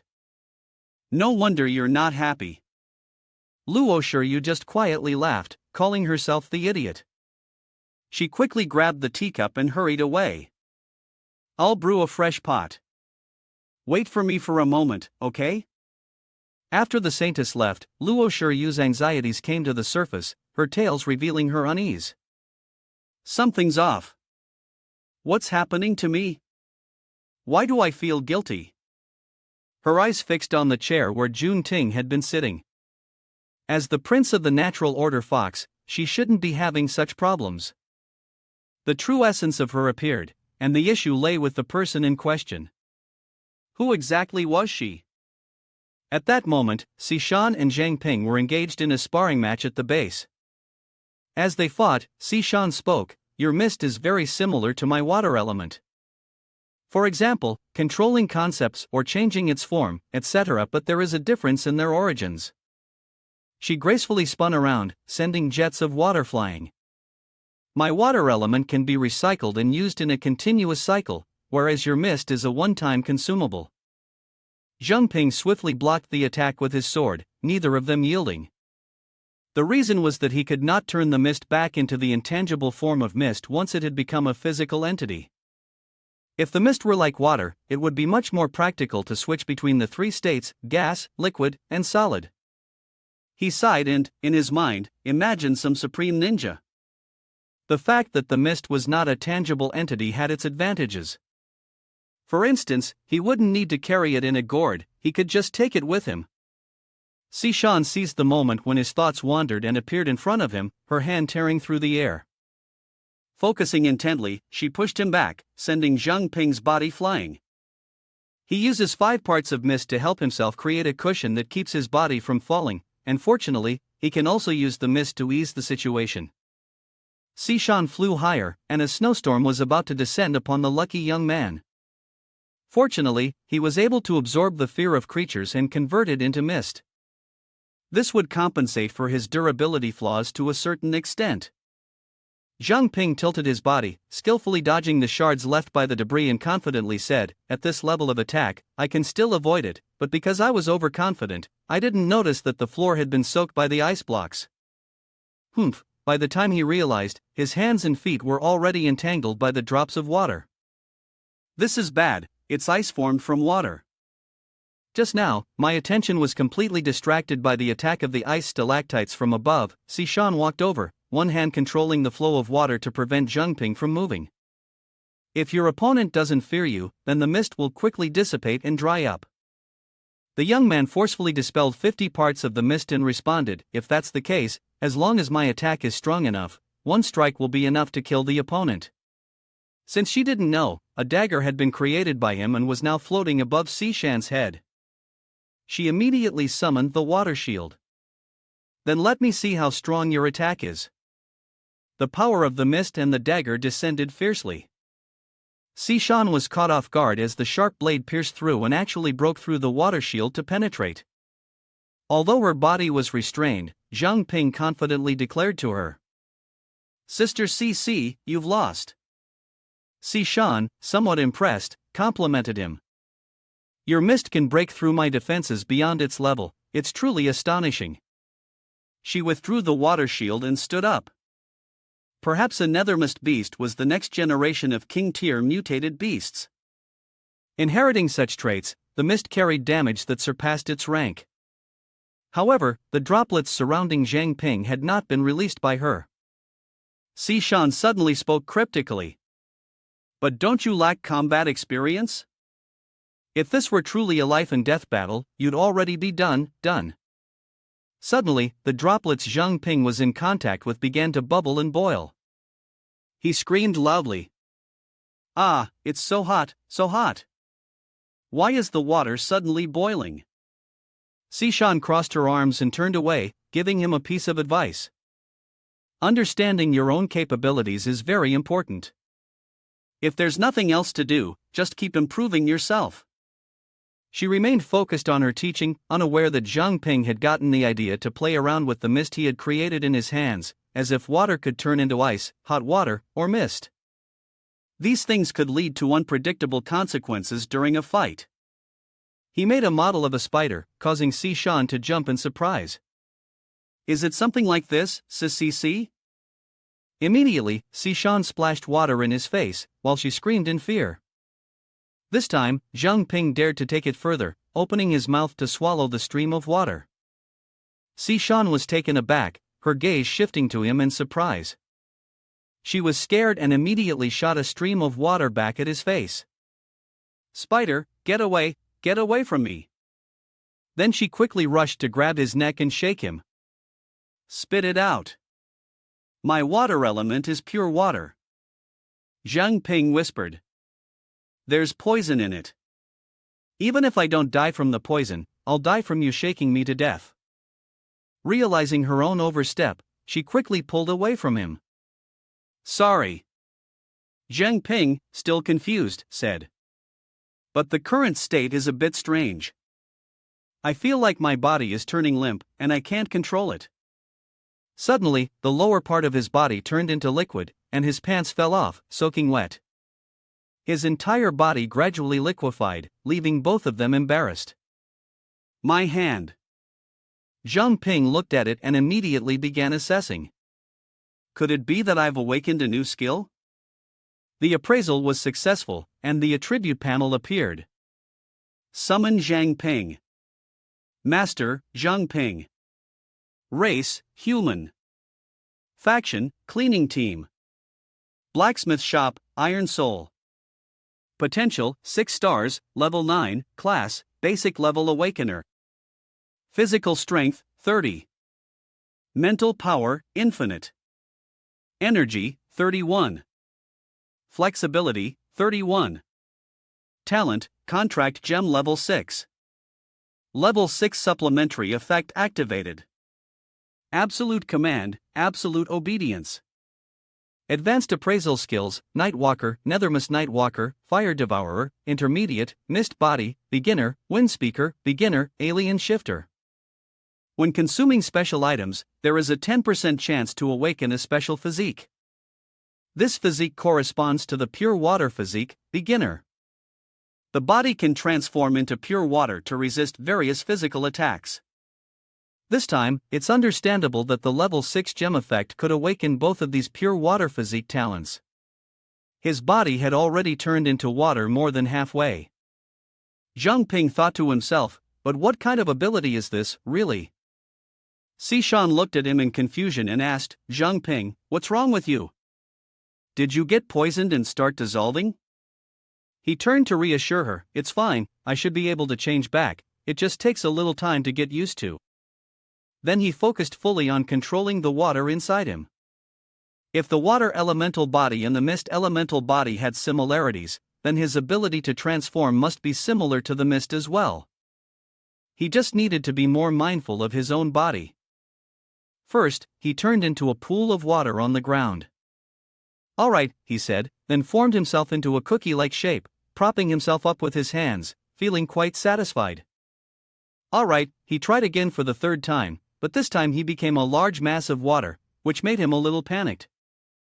Alright, after some effort, he finally returned to his human form, and without thinking, he proudly showed off to Sishan, who was blushing, Sis CC, look, I changed back. She quickly turned away and reminded him, you should really put some clothes on first. As she turned her back and waited for him, Sishan was still eager to find out exactly what had just happened. Jiang Ping pulled up his pants and explained to her, it seems that I accidentally drank the water you made, and that's how I awakened my pure water elemental body. Sishan's face showed a look of surprise. With her pure water body, she unexpectedly glanced at him. Countless thoughts flashed through her mind. Jiang Ping's growth had been too rapid, especially his pure water form, which was simply an ability that anyone with the water element had always longed for. For him to awaken so easily, was this the infinite level? Jiang Ping hurriedly put on his pants, while Sishan awkwardly turned away. Sister CC, are you okay? No, I'm fine. At that moment, Sishan's communicator lit up in bright red. She grabbed it and asked, what's the matter? The person on the other end spoke loudly. Report, team leader, Iron Soul has been attacked. We request your assistance. Sishan, guide them, ask the nearby teammates to provide support first, I will be there soon. The people there responded. Yes, we just heard the news, and Jiang Ping is insistent on going with us. Wang Jiamin and the others are in danger, I want to go too. Sishan raised her hand to stop him. You can't go, this is probably a trap. But Jiang Ping, confident with his newly awakened abilities, said, don't worry, I just awakened the pure water form today. In the worst case, I can turn into water and escape. Not being able to stop him, Sishan had no choice but to leave quickly and said, I really can't do anything about you following me. At Iron Soul's training ground, by the time Jiang Ping and his group arrived, there were countless bodies sprawled across the floor. Why were so many assassins showing up like this? Sishan gave orders to the cleaning crew, while Jiang Ping rushed inside. He led a team to search for survivors, and at the same time, he brought along a defensive force to guard against any remaining assassins. Yes, he went outside, anxiously looking for familiar faces, Uncle Lu, Wang Jiamin, and Sister Chiu Chang. A shadowed figure struggled to call his name. Jiang Ping, Chiu Chang was leaning against a wall, stepping out slowly, her body covered in wounds, gasping for breath with every exhale. Jiang Ping rushed over, exclaiming, Sister Chiu Chang. She tried to get closer to him. Her face was pale, and she pointed towards the courtyard. Hurry, Uncle Lu and Wang Jiamin, a familiar arm is lying on the table. Perhaps Chiu Chang was the only one still able to move. They were all wounded. Sishan quickly ran over and told Jiang Ping, "I'll go check on it. You stay here and take care of her." Jiang Ping quickly wrapped a bandage around Qiu Chang's arm to stop the bleeding, his heart aching as he spoke to her, while Qiu Chang furrowed her brow, enduring the pain. "Qiu Chang, your arm." She still tried to reassure him despite her severely injured body. "It's fine, losing one arm won't kill me." At that moment, more footsteps hurried toward them. Sishan ordered the people nearby to bring the stretcher and take the injured away for treatment. Jiang Ping anxiously looked at Jiamin. Wang Jiamin, her senior, stood beside him and patted his shoulder, saying, "Don't worry, they're just injured and unconscious. It's nothing serious." One by one, the injured were carried outside, and the scene became somewhat chaotic. As Qiu Chang was being moved past Jiang Ping, she reminded him, "If they're okay, then you can relax. On the contrary, you should be more careful. Those assassins are all targeting you.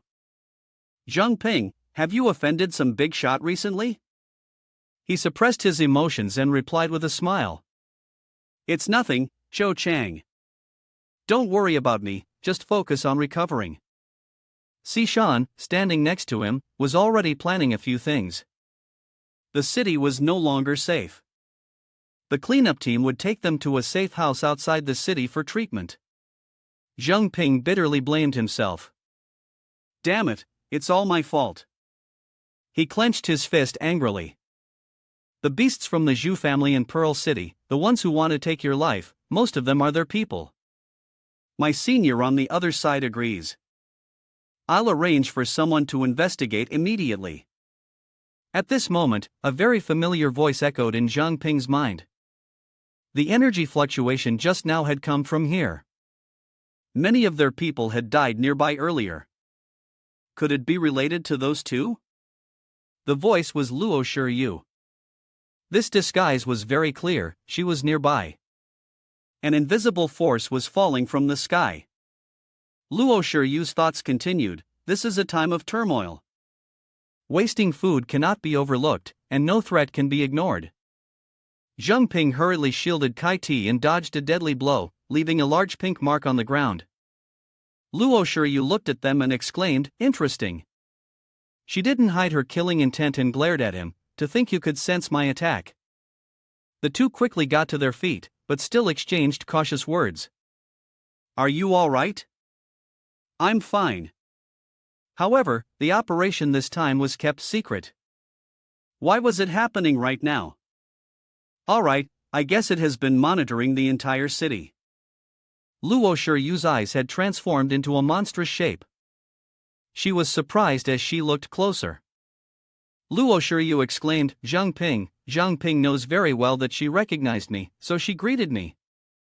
Sister Luo, long time no see, stay calm, evaluating, currently evaluating, still evaluating." While he was trying to assess, Sishan immediately rushed forward and took the initiative to attack. "Evaluating, you should run, let me stop her." "Evaluating, evaluating." She shot her violent wind energy towards Luo Shu, darkening the sky. Annoyingly, the evaluation range wasn't enough, and all of Sishan's moves were absorbed by Luo Shu. She thought to herself, without hesitation, "She used a lethal move on me, it seems my identity has been exposed." Luo Shu's arm spun around to control her ability. She said, "It seems the recent events are indeed related to you." A black hole appeared right next to Sishan, catching her off guard. However, she still managed to block the attack with an ice shield. The shield shattered, but the strike fiercely drove straight into the ground, and yet, it still broke through all her defenses. Luo Shu smiled in satisfaction. Even though her identity was exposed, it didn't matter. She couldn't see through her illusion, she was merely judging the attack based on the shift in the cold air around her. Then, she bent her body and launched even more tendrils.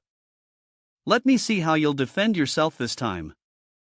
Sishan awkwardly tried to release cold air, but it kept getting pierced through. On this side, and on that side as well. Jiang Ping had always been by her side.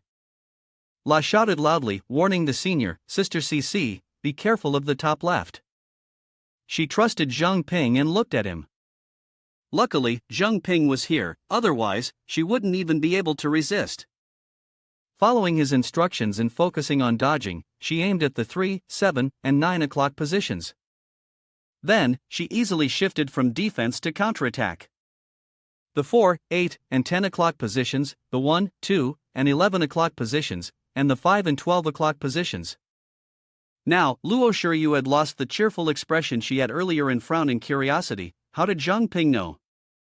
Did she test it by launching a tentacle towards Jiang Ping's side? He immediately sensed the attack and used his full skill to dodge. Watching the movements Jiang Ping made, Luo Shu became even more suspicious. Indeed, every time she attacked, he could dodge with precision. It seemed that Jiang Ping was the one who could discern the camouflage of their tribe.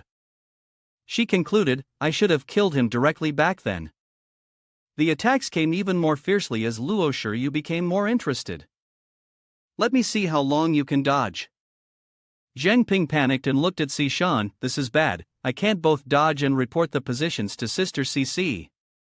He hurriedly spun around with exquisite skill, even more so than a ballet dancer, shouting the moves aloud.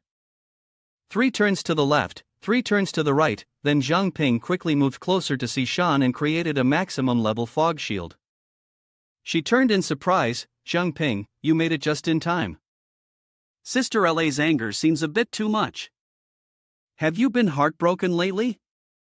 Luo Shu couldn't help but burst into a wide, sharp-toothed smile, her expression full of amusement. She laughed wickedly, and the number of tails she launched increased even more. Jiang Ping, you've been hiding it pretty well, all those times you tricked me with your evasions. She focused all her strength into launching her tails toward the 2 of them.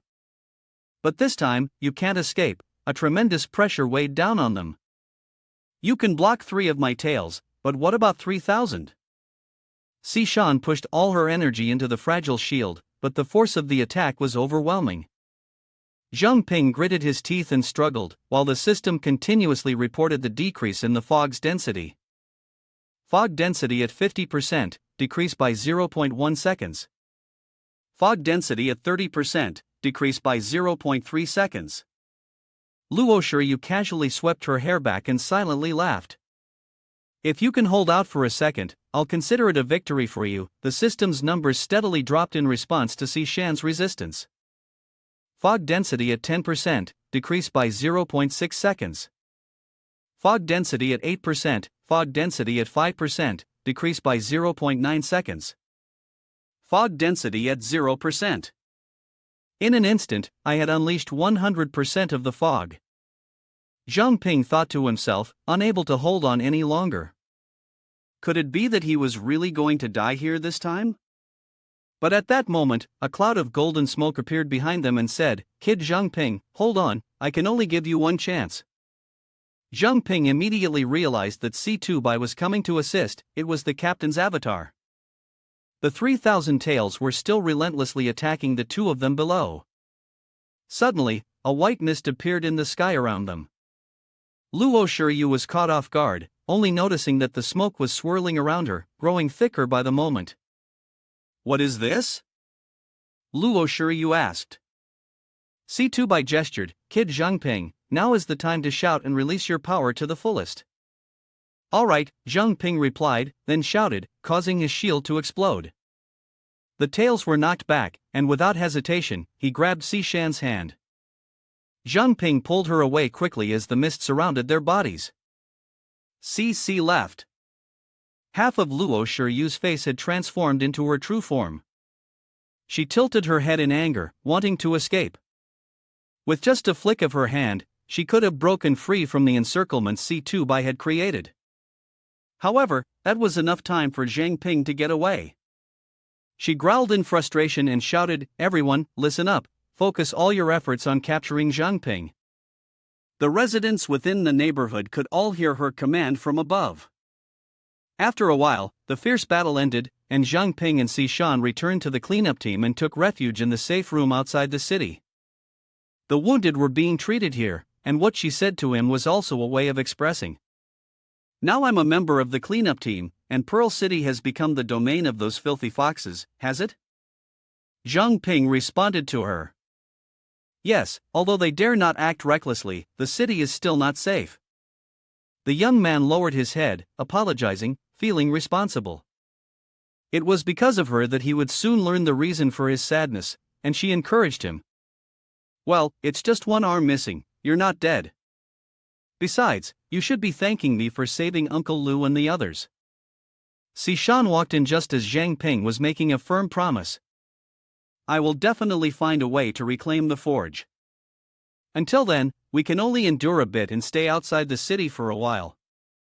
She suddenly remembered the moment when she was saved by him and gently stroked her own hand. Unconsciously, he had matured. Seeing Sishan standing by the door, she softly told him. That girl is still waiting for you. Go ahead and take care of your business. Jiang Ping walked out of the room with Sishan, and he curiously asked her, Cici, did you come to find me for something? Sishan suddenly pouted and asked, Hey, what did you just call me? Jiang Ping realized his mistake and quickly turned away. Sister Cici, it's all because of Cho Chang. Calling her that girl made me slip up. He closed his eyes in embarrassment, but it was true. Before, it felt natural to call her Cici as a form of polite address, but now, after getting to know each other better, it felt a little awkward. After all, she'd lived 2 lifetimes already, so she was much older than him. Sishan didn't hold it against him and continued speaking, making Jiang Ping jump in surprise. Never mind. It's just a way of addressing someone anyway. Call me whatever you want. Now, come with me. They walked together to another room. Sishan, still as cautious as ever, gave him a warning. Your identity has been exposed, so you probably won't be able to enter Pearl City for a while. Wait for the captain to arrange things. She took out a test tube containing some medicine and cheerfully said, The intelligence you provided about the saintus earlier was very useful, and with the perfect resolution of the rapist mission, this is the reward from the cleanup team for you. Jiang Ping was surprised as he took it. This was golden blood. He brought it closer to his face and murmured, It can't be the golden blood of Jing Bo, can it? Sishan immediately responded, Yeah, it's the golden blood of Jing Bo. After a period of time, he will need to draw more blood to store it. This blood is typically used to heal teammates or to help with a draw. It can also extend the lifespan of some older individuals who've made contributions. You should try using it in the training room to see if you can gain any energy from it. They entered a very large courtyard, and Sishan kept reminding him, by the way, this golden blood is an energy-type bloodline, so it's possible it might be passed on to the next generation. You'd better be mentally prepared. Be careful not to attract the attention of women who have no regard for the law.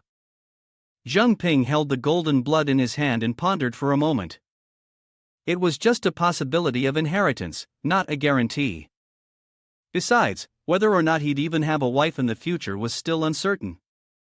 Why worry about things so far ahead? He immediately took a sip, his mind thinking of a skill he desired, hoping that the alien transformation would bring about its effectiveness. Nethermist body and pure water body from before were both based on this. Sishan stood a little away from him and asked, So, did you gain any abilities?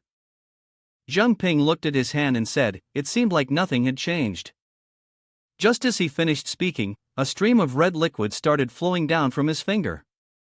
He immediately checked it with the system, feeling excited as he realized he had gained a new skill. It worked, the alien transformation has activated, pure-blooded body. The body can transform into a pure-blooded form, can merge into the target's body, rapidly heal wounds, omnivore unlimited level ability. The liquid was like blood, melting away in his hand, which made Sishan worried. It seemed that the pure-blooded body could accurately sense the condition of the target. What happened to your hand? Turning his gaze, Jiang Ping noticed a crack on her glasses. Cici, you have a wound on your face. She quickly covered her face and turned away, don't mind it, but Jiang Ping was still very concerned about her. It seemed like there was something more behind her injury. Sishan changed the subject. Is there anything else you would like to change, apart from this?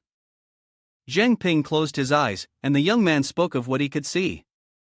In this state, you can sense the life force of all the spirits, and also merge with the body of the other person, healing all their wounds. Of course, scars can also be erased. Sishan was quite pleased to hear this news. So, you can also restore Qiu Chang's severed arm? Jiang Ping tightened his grip on his hand and added. As long as there's enough blood, theoretically, even if only a layer of skin remains, I could still restore the other person's body. The pure water body can avoid, while the pure-blooded body can heal others. Sishan immediately turned him around and pushed him away. Then hurry up and heal Qiu Chang. Jiang Ping was more than willing to go right away. All right. I'll go now. But before he left, he made a request to Sishan. CC, when you return, can we talk?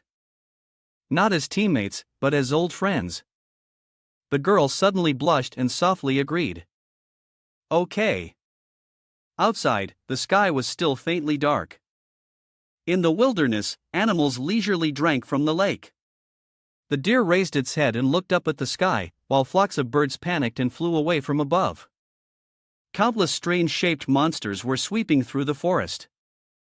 Their eyes were blood-red, fierce, and full of aggression. Each group gathered together, and a fierce battle seemed imminent. In the room, Manny looked at C2Bai with a puzzled expression. She asked, C2Bai, where are the records of the ancestor village? The captain replied, I don't know if you still remember, but although the Zhu family committed many inhumane and brutal acts while in power, from the very beginning, the Shu family was also a heroic family of beast tamers. I recall the fiery scene as they faced the great winter calamity. Back then, the head of the Zhu family, Zhu Xiang, and the sun god bird were inseparable. Every day, they would continuously soar into the sky, bringing light and warmth to humanity. He persisted for 10 years, until he finally died from exhaustion.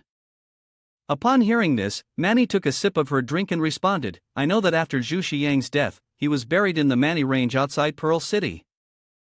The survivors outside the city, out of gratitude for his kindness, have been guarding his grave ever since. Many years later, those people combined and gave birth to the next generation, gradually forming a village, which was also the ancestor village. But now, what does this have to do with the ancestor village? He continued, every 100 years, the ancestor village gives birth to a saintus. The bloodline of the saintus can protect the village, preventing any attacks from mutated beasts. She is a beautiful girl who makes all mutated beasts infatuated. Manny puzzledly asked him, wait, are you saying Shinjun Ting is the saintus from the ancestor village? C2Bai frowned, his eyes filled with sorrow as he explained, the Shu family intended to use the saintus to control the natural order fox after they were left dumbfounded. Manny thought for a moment, then asked, but why did the saintus appear at Han Hai Academy? Moreover, with all that happened, why hasn't there been any trace of the ancestor village? Upon hearing this, he angrily retorted, what if they did it on purpose? If they claimed the saintus is imprisoned within the city, the ancestor village could declare war on Pearl City at any time. This answer left Manny both astonished and heartbroken. Why would they do such a thing? If Tubai reflected on 150 years ago, Pearl City also once had a tyrannical city lord. Not wanting to repeat the mistakes of the Zhu family, the cleaning team had placed her on the list of fugitive criminals, issued a wanted order, and then, in cooperation with the current city lord, successfully expelled her from the city. Later, it was unknown how she managed to become the leader of Ancestor Village. Perhaps she had never really cared about Pearl City, she was simply waiting for the right moment to return and invade. Manny listened intently while drinking water. At that time, the safety team had built many safe rooms in the wilderness. These safe rooms were extremely secretive, some were constructed in volcanic rock, while others were hidden underground or in trees. In safe room number 3, inside the room, Sishan pressed her hand against the wall to sense any movements. Could it be that the Zhu family is up to something? I need to go outside and investigate. She observed the people lying in their sickbeds and thought, but if this place is discovered, the wounded will be in danger. Leaving Jiang Ping here. Can he handle it alone? She looked toward Jiang Ping, but he seemed unaware of her presence behind him, focused solely on what he was doing. Then he shouted joyfully, "It's a success! The lamp in your hand has emitted a purple light." Seeing him so excited, Sishan was confused and puzzled. What success? Didn't this lamp run out of energy already? He eagerly explained, "It has no energy, but I felt that throwing it away would be a waste. So, I tried to see if I could replenish its energy." Then he used Fire Devourer, causing the lamp in Jiang Ping's hand to emit a powerful golden light that spread outward. Next, he used Fire Devourer Flame Bind, followed by Pure Water Body, creating a stream of blue light, then Pure Blooded Body, with energy radiating a blood-red color, and finally Nether Mist Body, with eerie purple light. In short, this ghost lantern could conceal the surrounding scent information within a certain range. The current energy was 21/100. Jiang Ping happily said, "Finally, by injecting the mist back in, it's shining again, and even stronger than before. Truly, a lucky dog finds a fly." Using the concealment device for the safe room, now we can go out and investigate with peace of mind. Outside the safe room, a group of mutated beasts was advancing. The two of them were somewhat speechless upon hearing this. Jiang Ping said, "This is already too much, isn't it? Since when did the Shu family gain control over so many mutated beasts?" At this moment, Sishan was updating the situation with her superiors. "The headquarters here is Lu Sishan, near safe room number 3, estimating that around 10,000 mutated beasts were heading toward Pearl City." The rank was not high, but the numbers were large, mainly consisting of forest wolves and bullet rabbits. As for Jiang Ping, he shielded his forehead with his hand to get a better view. He spoke to Sishan, "It's strange, why are these mutated beasts moving in such a frenzy? It doesn't seem like they're heading somewhere, but more like they've seen something terrifying." He broke out in a cold sweat, his hand trembling as he pointed in a certain direction, his voice stuttering, See, you should look over there." Sishan, upon seeing what he was pointing to, was equally startled. She quickly updated the situation with headquarters. She clarified that there was also a large number of zombies heading toward the city. Seeing the mutated beasts forming a sea of creatures, she stammered, "The number is probably around 50,000. As for Citywide, when he received the report from Sishan, he slammed his hand on the table in frustration. 50,000, 10,000 mutated beasts, 50,000 zombies, along with the natural order fox and the remnants of the Shu family in the city. Right now, the manpower in the team is insufficient, and it's impossible to confront so many enemies at once. Is it only possible for me to take action myself?" Suddenly, he frowned, coming up with an idea. "No, there is still another way." He then turned around and called to those beside him, "Manny, Chenluowei, Sujie, prepare to activate the celestian curtain again." The three of them were greatly surprised by this order. Manny asked, "But wasn't the celestian curtain already?" Keith also questioned, "Captain, what do you mean?" Citywide explained to them, "Yesterday, while covering for Jiang Ping, I temporarily suppressed Prince Yu. Its energy probably hasn't recovered yet. Although we can't rely on the patrol team and the investigation team, there are still quite a few strong forces in the city. On our celestian curtain, there's a script that broadcasts the news of the Zubis attacking the city. Zubis are attacking. Once the awakened within the city have gathered, we can retreat into Pearl City for protection, and at the same time, avoid the surveillance of the natural order fox. Let's move quickly." Upon hearing this, they responded in unison, "Yes." Afterward, an energy sphere appeared in his hand. He said, "Switch to the multi-person line. Lu Sishan, Jiang Ping, I order you two to block the mutated beasts and the undead outside the city, as many as possible, and buy time for the personnel inside the city to gather." They responded again, "Yes." At safety room number 5, there was an announcement coming from the mirror. This was a dispatch, and the team leader was requested to give orders and quickly proceed to safety room number 3 to assist Lu Sishan. After hearing the announcement, Zhu Zaimin responded with a single sound. The two teammates behind him were also quite eager. The chubby young man said, "Let's go." Zhu Zaimin raised his hand to signal, "Let's go, it's our turn to step in now." City Lord Zaimin reached into his pocket and took out the mirror that was making the announcement. The news probably indicated that the raid on the blacksmith shop had been successful, right? He looked into the mirror and earnestly responded, "It is indeed true that Prince Yu is not in the city lord's residence, so we can proceed to the next step." However, the voice from the other side interrupted him. "Sorry, we've encountered some trouble." Zemin frowned. "What trouble?" The voice explained, "It's a group of unknown individuals. They suddenly appeared outside the city. The mutated beasts are terrified and we can't control them for a moment. We don't know who the culprits are." Upon hearing this, Zemin shouted angrily into the mirror, "Stop talking nonsense, deal with that problem quickly. If the plan fails, none of us will survive." Then, in frustration, Zemin muttered, "I really can't rely on these people. There's no choice but to find the saintus first, and when the time comes, we'll take her away immediately." The noise behind him caught Min's attention. He glanced back and saw the first patrol team approaching. The leader, with a bandaged face, was the captain of the patrol team, Lin Kudi. Zemin felt a hint of doubt in his mind. Why is he here? And why is he bringing so many people along? He interlaced his fingers and spoke with a slightly restrained tone, "Isn't that Captain Lin? What's he doing here today? Since the city lord hasn't returned yet, if there's something important, you can let me know in advance." Lin Kudi's gaze on Min was expressionless, and he ignored Zemin. He kept walking. Zemin, feeling frustrated, thought, "Not even acknowledging me. Has he discovered something?" Lin Kudi's group walked up to the door of a room with intricate patterns. He pushed the door open, letting the light from inside spill out. Zemin looked on, full of questions. What's going on here? Inside was the scene of a lavish banquet.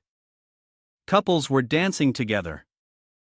The beautiful young woman, Ting, exclaimed and called out, "We've got more friends joining us. Let's all have fun together." Seeing someone arrive, she warmly introduced herself and reached out for a handshake. Meanwhile, Lin Kudi, holding a glass of wine, suddenly paused and stared at the glass in his hand, startled. "How did I end up here? Your Highness must have said something, right?" At that moment, he remembered Jiang Ping's laughter. He spat out the wine in his mouth and thought, "Ah, right, I should go catch Jiang Ping." Ting walked towards him, speaking with a gentle tone, "Really, uncle, you're so careless." He, on the other hand, wondered, did she call me here to hang out? As he watched Ting carefully wipe the wine stain off his chest, Lin Kudi felt a bit embarrassed. This sensation seemed familiar, like it belonged to his own royal family. At that moment, Ting spoke again. "Grandfather said, we must not waste anything."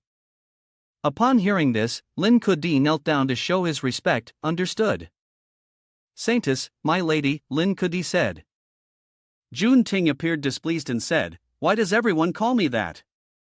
I clearly told you that we're friends." But then she didn't dwell on it too much and pulled his hand, leading him into the banquet hall. "Never mind, let's go dance." Zemin stood off to the side, observing everything as the two of them pulled each other along. He thought, the saintus can only influence the mutated beasts. Could it be that Lin Kudi has already been replaced by the natural order fox? Why didn't that fox demon tell me something so important? It seems like it doesn't trust me much. Looking at the situation, it seemed that no one from the patrol team was left alive. In fact, it appeared that everyone present might have already been transformed by the natural order fox. Seeing them hand in hand, a dangerous glint flashed in Zemin's eyes, but it seemed like they had already been controlled by Ting. Moreover, she herself still hadn't realized it. If he could convince her to work for them, the plan could move straight to the next stage. He acted on his thoughts immediately. He walked over to approach Ting, trying to appear friendly and said, "Little sister Ting, are you having fun?" She smiled and replied, "At first, I just wanted to make some new friends. I didn't expect that LCTT would organize such a grand dance for me." Then she asked casually, "Why hasn't LCTT come back yet?" Upon hearing this, Zemin froze, only able to awkwardly respond, "Maybe she still has some unfinished business." Inside, Zemin cursed at her, "This little brat, it's clear you're the one who's been leading these people on. Although he thought this, he still tried to maintain a cheerful facade and tempt Jun Ting. Brother knows a place that's even more fun. Would you like to come with me? But she wasn't interested. She replied dismissively and started to walk away. She rubbed her arm and said, I haven't had enough fun yet. Besides, I don't know you. The lights in the banquet hall suddenly went out, and Jun Ting's eyes, sharp and questioning, locked onto him. But how do you know my name? The space suddenly seemed to change in an utterly abnormal way. Everyone's eyes turned toward Zaymin, and the gazes of the surrounding guests shifted to a red hue. Near the safe room 3, Sishan's face was extremely tense. Sishan placed her hand on the floor, and a wave of ice spread from her position. Nethermost body -30 emanated around her. Jiang Ping now appeared surrounded by a powerful purple aura. He spoke, CC, I've pulled them all together. Freeze them quickly. The mutated beast sneered, very well. Then, Sishan used her freezing technique on the mutated beasts, but they broke through the ice almost immediately. The mutated beasts continued to charge forward. Seeing the situation grow more perilous, Sishan shouted, This is bad, there are too many of them. Hearing this, Jiang Ping leapt into action to attack and said, Let me hold them off first. A stream of purple energy emanated from his body, taking the form of a savage mutated beast. He thought to himself that these mutated beasts must be accumulating a lot of fear energy. Now, he could freely use Nethermost body. Currently, Nethermost body was at +100, then the effects alternated between adding and subtracting. Nethermost body -100, Nethermost body +100. He thought further, and next he continuously used Nethermost body +100, then directed them to attack the mutated beasts. Another notification sounded, Nethermost body -100, after which he executed the technique of mist illumination to become a dragon. Your mutated beasts with the 3 striped white head are attacking those over there, he thought to himself, we must wait for reinforcements to arrive first. Jiang Ping said, what you're seeing are mutated beasts. That dragon keeps flying up and attacking. The dark mist subtracts 100, the dark mist adds 100. Jiang Ping stood observing the battle and thought, what I'm seeing is a stream of dark mist energy and endless experience points flowing. There were continuous heavy strikes, experience points adding 10 constantly, receiving painful blows, and the mutated beasts were being repeatedly sent flying. Jiang Ping thought again, defeating a few hundred of them should definitely level up my attributes or rank, but those beasts aren't stupid. They signaled to each other, spreading out to surround the dragon, then branched off in 2 directions to dodge the dragon's attacks. The dragon, seeing this, was quite impressed. Very clever, these mutated beasts are just trying to escape, they aren't really focused on fighting. Meanwhile, Sishan also used ice to attack them. The mutated beasts ordered each other, the ones ahead don't have the dragon, we're safe now. On the side, Sishan observed everything, pointed at them, and said, I'll take care of these stragglers. The mutated beasts growled angrily, you tricked us. Jiang Ping praised Sishan, CC, well done. It'd be great if there was a system that could record how many monsters I've killed. Sishan quickly interrupted him, reminding, don't get distracted, it's coming again. Seeing this, Jiang Ping cursed, damn it, still not over. Then, they attacked together, when suddenly another wave of energy surged in, one cold, one fiery. A loud crash echoed, and the red energy force overwhelmed the purple energy of Jiang Ping. He asked in surprise, what's going on?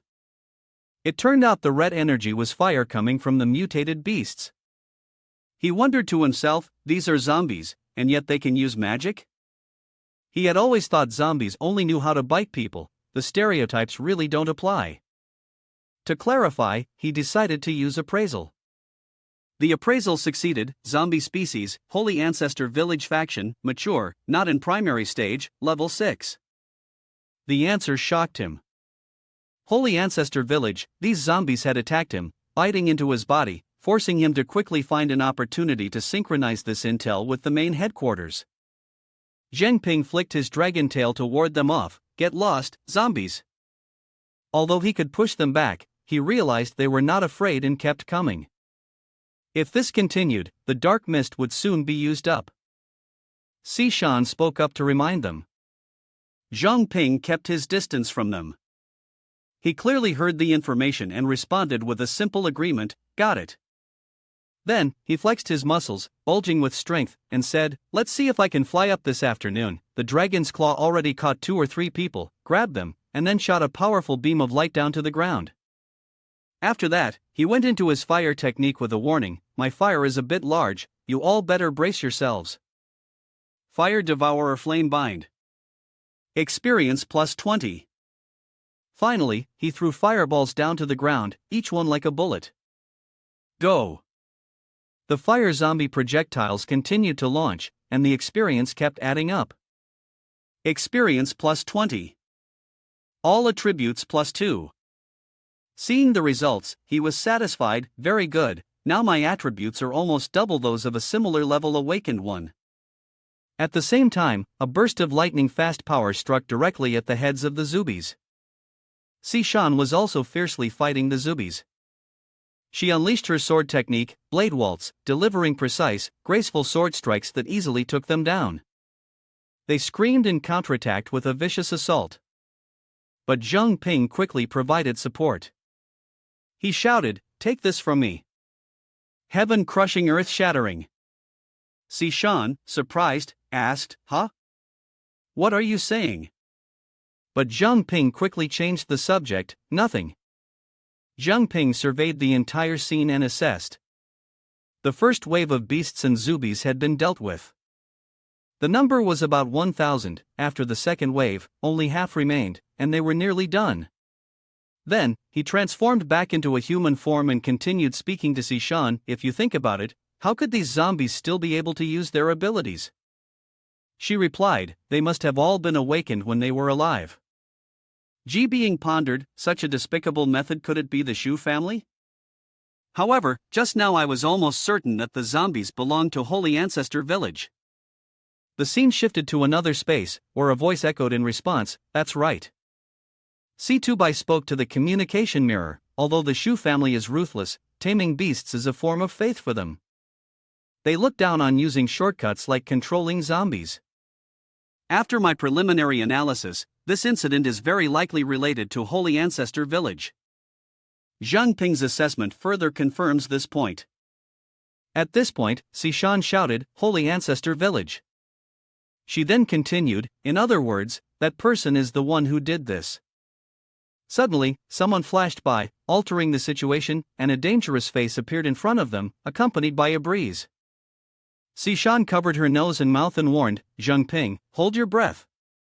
This air is poisonous." He held his breath and silently analyzed the smell, trying to recall where he had previously encountered the scent of rotten eggs hydrogen sulfide. Jiang Ping remembered and thought to himself that during his time in the rescue team, he had encountered a serious fire caused by hydrogen sulfide. If the air contained hydrogen sulfide, it would ignite. Recalling its origin, he quickly reminded her. "CC, be careful, there might be an explosion." She asked, "What are you trying to do?" Jiang Ping didn't say much, simply replying, "No time to explain. Trust me."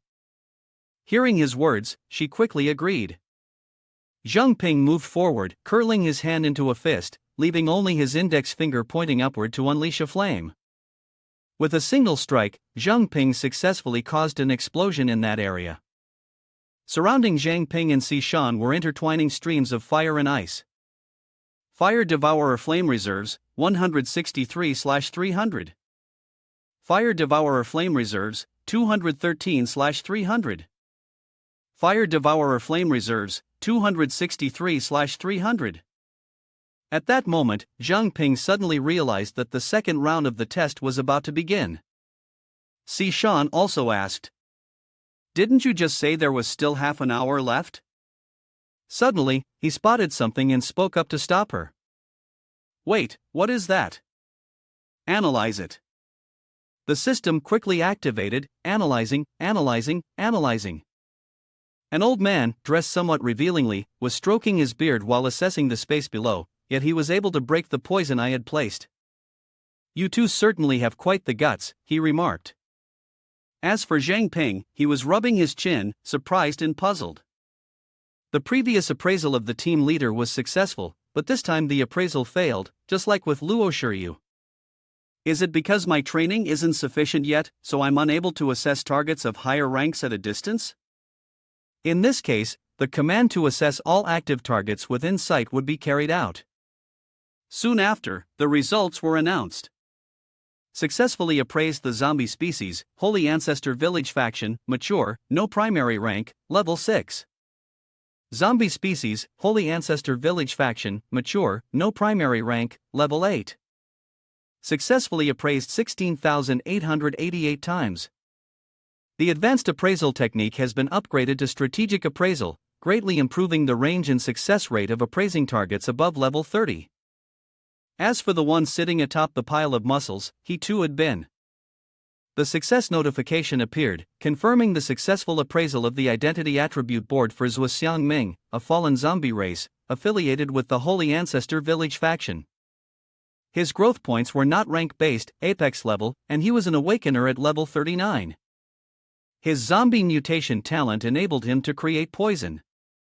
Anyone who came into contact with the poison would turn into zombies, controlled by the fake power. The zombies retained the skills they had when alive and shared the same vitality. The controller could not be killed unless all the zombies were destroyed. The old man said, "Although I would very much like to handle this myself, there is something more important for me to do now. Go, bring them here to me, regardless of whether they live or die."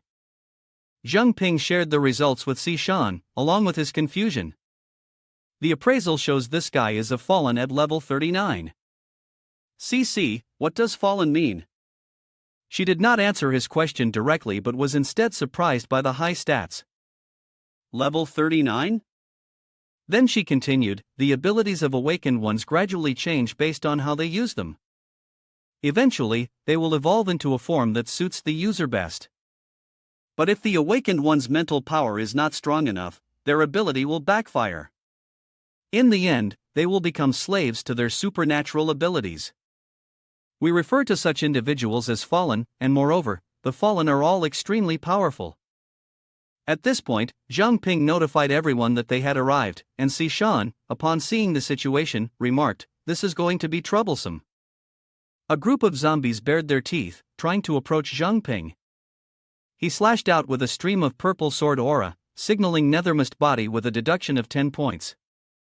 Meanwhile, Sishan seemed surprised, letting out an O sound, followed by the continuous sounds of killing from a zombie. It then attacked Sishan, forcing her to defend with an ice sword. At the same time, after knocking her opponent back, she quickly contacted her superiors, headquarters. "This is Lu Sishan. A fallen has appeared. He is riding a massive zombie. My strength is not enough to contend with him. This person is leading a large group of zombies toward the northern part of the city." She relayed all the information without missing a single detail. His level is 39, extremely dangerous. Meanwhile, Nethermost Body used its ability to assess another monster. The result of the assessment came back successfully: attribute table, zombie species, faction Holy Ancestor Village, growth points unequal, high level, level 29. Achieving the result, you decided to first try to control it. Nethermost Body prepared a powerful purple mana punch, Nethermost Body 20, remaining mana 60, then it transformed into a magical chain that wrapped around the monster, causing it pain. Nethermost Body spoke to itself, "No, this zombie is on a completely different level compared to the previous one." Suddenly, a sound resonated through the area. Sishan thought to himself, the sound came from inside Pearl City. He asked, "Has the enemy already entered the city?" At the north gate of Pearl City, the mutated beast army was approaching the city gates with an imposing momentum. A burly man led the charge, punching out strong waves of energy to repel the monsters. The man frowned and introduced himself, "Master of the Beast King martial arts, Feng Lai Xian, is here." He took a deep breath, stomped his foot onto the head of a mutated beast, and with a mighty aura, declared, "No one will pass here today." One of his subordinates spoke up, "Let's move forward together. We absolutely cannot let these beasts get any closer." He, however, was still in shock. Oh, that is. While they had already begun fighting, a zombie suddenly jumped out of the crowd, intending to escape. Seeing this, he quickly chased after it to stop it. Stop. Just now, I didn't pay attention to your movements with the other zombies, but they didn't look the same at all. The zombie used great force, causing the man's arm to begin bleeding. The zombie's eyes glowed red. Continuously, the shopkeeper tried to resist the zombie's attacks, parrying its strikes while thinking, is this the Beast King's authority, the Marquis method? Seeing the zombie relentlessly trying to strike, the shopkeeper shouted angrily. Who are you? Wait, could you be that foolish junior of mine? The battle raged on fiercely, and Benshur shot a magic bolt toward Lai Xian's head, but fortunately, he dodged. He crouched down, becoming more focused by the second. Lai Xian grabbed his opponent's shoulder and cast a spell, the Beast King Fist Taoya's Cauldron Lift style. Lai Xian leapt into the air, taking Benshur with him, and gathered an immense amount of power, shooting sparks at him. The two landed back on the ground, Lai Xian steadying himself, his strength rising, and the surrounding area surrounded by red flames. He yelled with all his might. Crimson Emperor's immortal rest super fast rebirth. After being overwhelmed by that tremendous power, Benshur fell, collapsing to the ground, unable to move. Beside him lay a token, which made Lai Xian a little curious. He approached and picked up the token, asking, did this fall from the zombie's body? Why does it look so familiar? Lai Xian read the inscription on the token and said in panic, this is Senior Brother's token. At that moment, Benshur had managed to sit up. Lai Xian glanced over and said, he knows how to use Beast King's martial arts, and he's also carrying Senior Brother's token. Could this be Senior Brother Lin Benshur, who's been missing for over 30 years? Benshur immediately stood up, rushing forward to cast a spell to defeat Lai Xian. He thought urgently, you fool of a junior brother, hate me. Get angry, come on. Lai Xian didn't immediately get into a fighting stance, instead choosing to bring up old matters. Back then, you went out to investigate the missing awakeners, yet you ended up missing too. Lai Xian furrowed his brow, his hand clenched tightly, radiating a significant force. He never expected that he would be turned into a zombie and end up in such a situation. The two collided, and a thought emerged in Benshur's subconscious, only you can stop me. At this moment, Lai Xian, heartbroken, said, Senior Brother, are you really gone? At this moment, he recalled the past. The two of them used to train together every day. That day, during their training, Benshur punched Lai Xian on the cheek. A punch to Lai Xian's cheek from Benshur back then was enough to make him fall backwards. He instructed his junior, faster now. A little faster. The movements of the circular king style need to be more fluid. Don't be so stiff. Benshur continuously offered reminders. Lai Xian, still young at the time, sat up, and Benshur's hand reached out to help him up. Although the master always looked down on his disciple, it was clear that the disciple had made rapid progress. Back then, before Benshur was turned into a zombie, he smiled brightly, stretched out his arms to lift his junior, and encouraged him, saying, come on, let's continue practicing. When you've learned it, wouldn't that be a shame for the old master? The flashback ended, and reality, harsh as ever, returned. Benshur sprang up, using his fist to fight against Lai Xian. He was now stronger, blocking the blow with one hand. Lai Xian wondered to himself, is that so? By this point, Lai Xian could no longer hold back his tears. Two streams of tears flowed down his face, and he suppressed the pain in his heart, asking, why has Lai Xian's power become so weak and helpless over time? Suddenly, Lai Xian pushed Benshur away with great force, shouting loudly, how dare you insult the Beast King's law and slander my senior brother like this? He struck his chest, and a brilliant golden aura radiated around him. Lai Xian took off his shirt, and the golden light surrounded him as he proclaimed with determination, no matter who the culprit is, today I will drag them out. The flames blazed up, and his hair and beard transformed to match the color of the fire. Behind him, a massive fire raged, the Crimson Emperor's immortal body in full display with chains of fiery blood.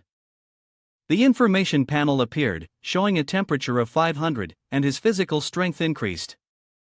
His demonic power surged, and his agility heightened. After this transformation, Lai Xian grew even more resolute. He spoke out loudly, "Everyone else, step back. Don't get caught in an unjust blow." With his power rapidly enhanced, Lai Xian leaped forward, closing the distance to Ben Shur, facing him head-on. One of Lai Xian's arms grabbed him tightly while the other raised high, preparing to strike, with fire blazing around him, matching the intensity of his spirit. Lai Xian brought his fist down fiercely. He struck multiple times, and as his arm lifted again, his eyes grew increasingly moist. Lai Xian put all his strength into this punch, the force creating a long, straight line. The line of power extended, and Ben Shur, who was nearby, took the brunt of the devastating damage. Everything around him turned white, his face filled with panic. Yet, in his mind, a single thought flashed through: "You're strong, junior brother." The light from Lai Xian had knocked Ben Shur out, and the man collapsed onto the cold ground, motionless.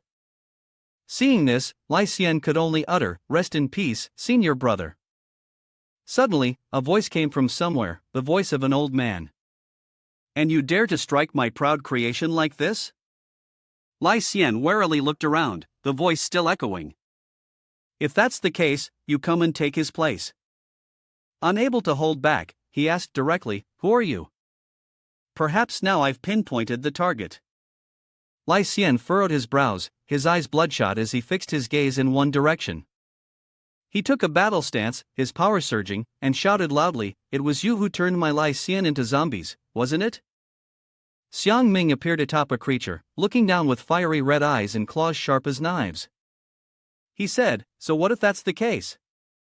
His gaze grew increasingly sinister, malevolent, and disdainful.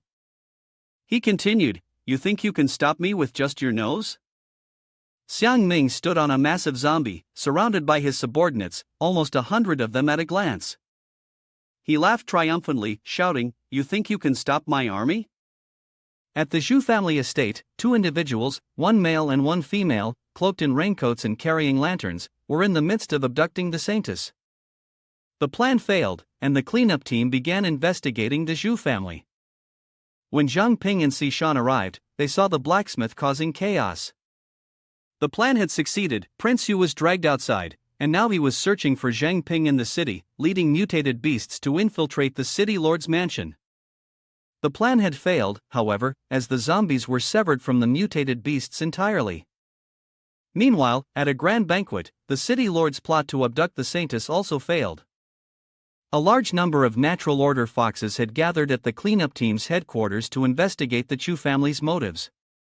1. To recruit the natural order foxes. 2. To manipulate the saintus to control the natural order foxes.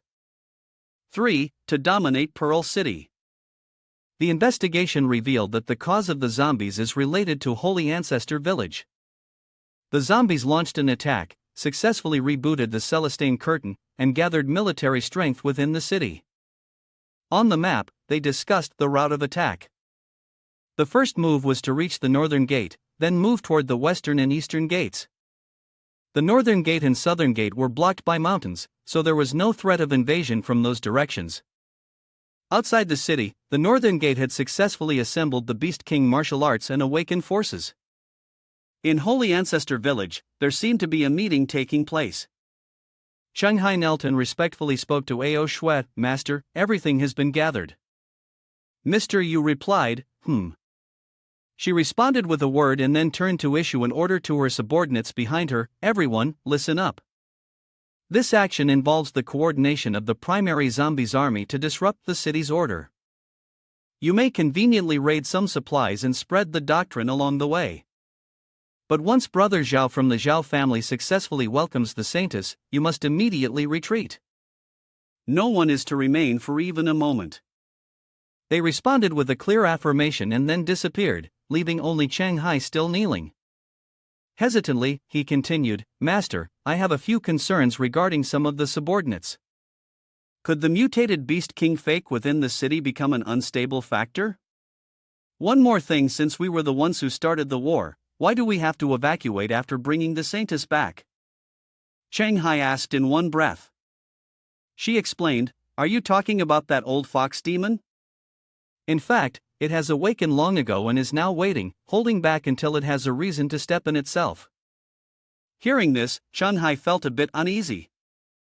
Then if we attack now, won't our army be in danger? She smirked and replied, don't worry. Although the saintus's awakening is not yet complete, the influence she exerts cannot be easily erased, not even by an earth beast level king. Before we take her away, the natural order fox won't act recklessly. If we want to seize Pearl City, aside from the fox demon, the only major threat to us is the failure of the cleanup squad he leads. That's why I have already arranged for the shadow assassins to open the city gates to create enough chaos within the city.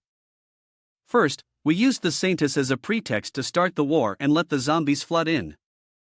And if the cleanup squad wants to completely eliminate this large-scale invasion, there is no other option but to activate the Sun and Moon Pearl. After the failure, use the Sun and Moon Pearl to cleanse all the primary mutated creatures and zombies in the city. That way, it will expose both ourselves and the cleanup team. As for the reason we must withdraw, without the saintus, we will not be able to contain the fox demon. In that case, the cleanup team will be exposed. After the fox demon and the cleanup team fight to mutual destruction, if we attack Pearl City once again, wouldn't that make it easy for us to capture it? However, Shanghai remained concerned. But according to the detective's information, the Shu family seems to be coveting the saintus's power. Could they influence this operation? She calmly replied, I have already sensed it. The saintus is probably still in a state of confusion. In this case, the Shu family won't be able to persuade her into idleness for their own benefit. The reason I sent the Zhao family members to bring the saintus is that the sacred bloodline runs through their veins, allowing them to communicate directly with the saintus. And to cover their tracks, the senior members of the Zhu family are likely not to be directly involved in this matter. She thought of those she had controlled and continued, if any members of the Zhu family in the city try to use force to take the saintus, they won't be a match for the Zhao family. After listening, he spoke with full respect, the sect leader is wise. Ao Shui led the way, saying, let's go, we should set off now. Obeying the command, Shanghai replied. In another development, Sishan was still fighting the mutated beasts. Each swing of her ice sword, combined with Jiang Ping's fighting skills, caused her body to weaken. While they fought, Jiang Ping said, there are too many of them, at this rate, we won't be able to finish this. A strong gust of wind blew past his face, causing Jiang Ping to freeze momentarily. Despite the battle, he quickly assessed the situation. Seeing a mutated beast about to attack Sishan, he warned, CC, be careful. Sishan had just taken down a Zubi when she heard Jiang Ping's warning. She immediately reacted with tension. Thanks to his alert, she managed to turn around just in time to block the mutated beast's attack, but it was too powerful and broke her ice sword. As a result of the impact, Sishan was knocked backward. The Zubi, gathering momentum, charged directly toward her as she sat. A notification appeared, Nether must body index 10/1. From behind, a mutated beast wrapped its arms around Jiang Ping's neck, while his strength had already weakened. Damn it, my nethermist body is almost used up. Another one charged towards Sishan. CC, be careful. Jiang Ping hurriedly warned. The axe struck the shield protecting Sishan. A male voice, laughing, said, Ha, my grandfather's shield isn't a pushover. Looking at the person in front of him, Sishan asked in confusion. Are you Zhong Shou Zhong? A series of ice swords shot straight ahead. On this side, Jiang Ping also looked in confusion as the swords struck the group of zombies. The illusionary swords were wielded by a team. The zombies, hit by the attack, flew everywhere in pain. A strong and beautiful girl kicked each zombie away with her legs. It was Chen Shuijie. She spoke. Sorry, we're late. The enemy still looked ferocious, with one zombie holding an axe, its face eager to charge. Meanwhile, the team member was using a shield to connect 3 swords, attacking the remaining zombie. Chen Ming, standing beside Sishan, asked, Are you getting used to the sword techniques? Reacting quickly, Sishan replied, Is it La Sua? Jiang Ping shouted loudly from the side. Don't be careless, these monsters don't seem to have a scratch on them. Physical attacks don't seem to affect them. You go join up with your teammates, I roughly know how to take it down now. Jiang Ping stepped up beside Chen Ming and said, Senior, help me hold it down. Chen Ming received the information and understood. After replying to Jiang Ping, Chen Ming immediately charged forward to face the monster. As soon as he brought his sword near the creature, it immediately retaliated. Seizing the opportunity while the monster was focused on him, Jiang Ping sneaked behind it. From the previous encounter, he had identified that the fallen creature used poison to control zombies, and poison couldn't be burned in the usual way. Taking advantage of its distraction, Jiang Ping prepared to unleash his Crimson Snakescale attack. The only way to deal with it now was to burn the poison inside the zombies. Nethermost Body 0/100. He used his special move to stab straight into the creature's back, for that was the only way to completely sever the control. Jiang Ping gritted his teeth, putting all his strength into the dagger in his hand. The Crimson Snakescale had already penetrated its body. Next, he activated the move, causing a powerful flame to erupt. Fire Devourer Flame Bind. The attack shot straight at the zombie. It took the full force of the blow, now lying on the ground, its body emitting smoke. Shuijia walked over, stretching his body, as if the problem had been solved. These things are pretty tough. Jiang Ping replied, No, the real tough ones have already entered Pearl City. Right after that, Jiang Ping turned around and explained the situation to Min and his team. Senior, there are still many injured people in safe house number 3. I'm using props to conceal their presence. But I don't know how long I can maintain it. Chen Ming immediately added, Captain C2 has already briefed us on the overall situation. We'll be responsible for receiving the injured, and we've also seen your abilities just now. Then, he turned his head, preparing to leave, but not forgetting to remind Jiang Ping. Go ahead, the city needs you. We'll take care of the wounded. It'll be hard work for you, Senior. Upon hearing this, Jiang Ping felt reassured and quickly ran off. Chen Ming then gave an instruction to Lu Shan that took her by surprise. Lu Shan, you should return to the city with him. We'll manage things here. Although surprised, she quickly responded. Understood. Lu Shan hurried after Jiang Ping. Jiang Ping, wait a moment. At the southern gate of Pearl City, monsters were everywhere. A man engulfed in flames swiftly dealt with the monsters. Humph, this disorganized group. He used the Immortal Chain Emperor technique, rapidly regenerating, his attacks continuously increasing. Bide utilized the real form cleaving technique, moving swiftly in a wolf-like shape. The supervisor was still in the recovery phase and needed full protection. A loud voice shouted a warning to Bide. Fall back. A fireball suddenly appeared out of nowhere, heading straight for the monsters that were gathering. Lai Xian stepped forward and shouted, Is that all you've got? How many more tricks do you have? If you're capable, then show me everything you've got. Xiang Ming calmly stroked his beard. Initially, this poison was created by zombies, and it has the highest efficiency. But recently, have I unintentionally encountered a fire-wielding awakened one? Before Xiang Ming could finish his sentence, Lai Xian angrily charged towards him. So you've really been underestimating me, huh? There's still my senior brother. Lai Xian punched Xiang Ming hard in the stomach, causing him to spit blood. Lai Xian gritted his teeth, putting all his strength into his arm. It's time to end this, you bastard. The punch from Lai Xian made Xiang Ming vomit blood. Lai Xian continued to punch him in the stomach, leaving him no time to react. Explode. The blow shattered into pieces. Xiang Ming collapsed on the ground, realizing that to defeat them, he had to capture the king first, then the monsters would stop. The monsters howled, drawing Lai Xian's attention. He wondered, what's going on? How are the zombies still moving? Xiang Ming sat up and punched Lai Xian in the stomach, catching him off guard. What did you say? Poisonous zombies, resurrection? You think you can kill me? Xiang Ming used the toxin technique of the zombies, borrowing a body to revive, sacrificing his life to be controlled by the zombies in order to save himself, and yet, he came back to life. Lai Tim's heart pounded. Lai Xian clutched his chest, puzzled by Xiang Ming's actions.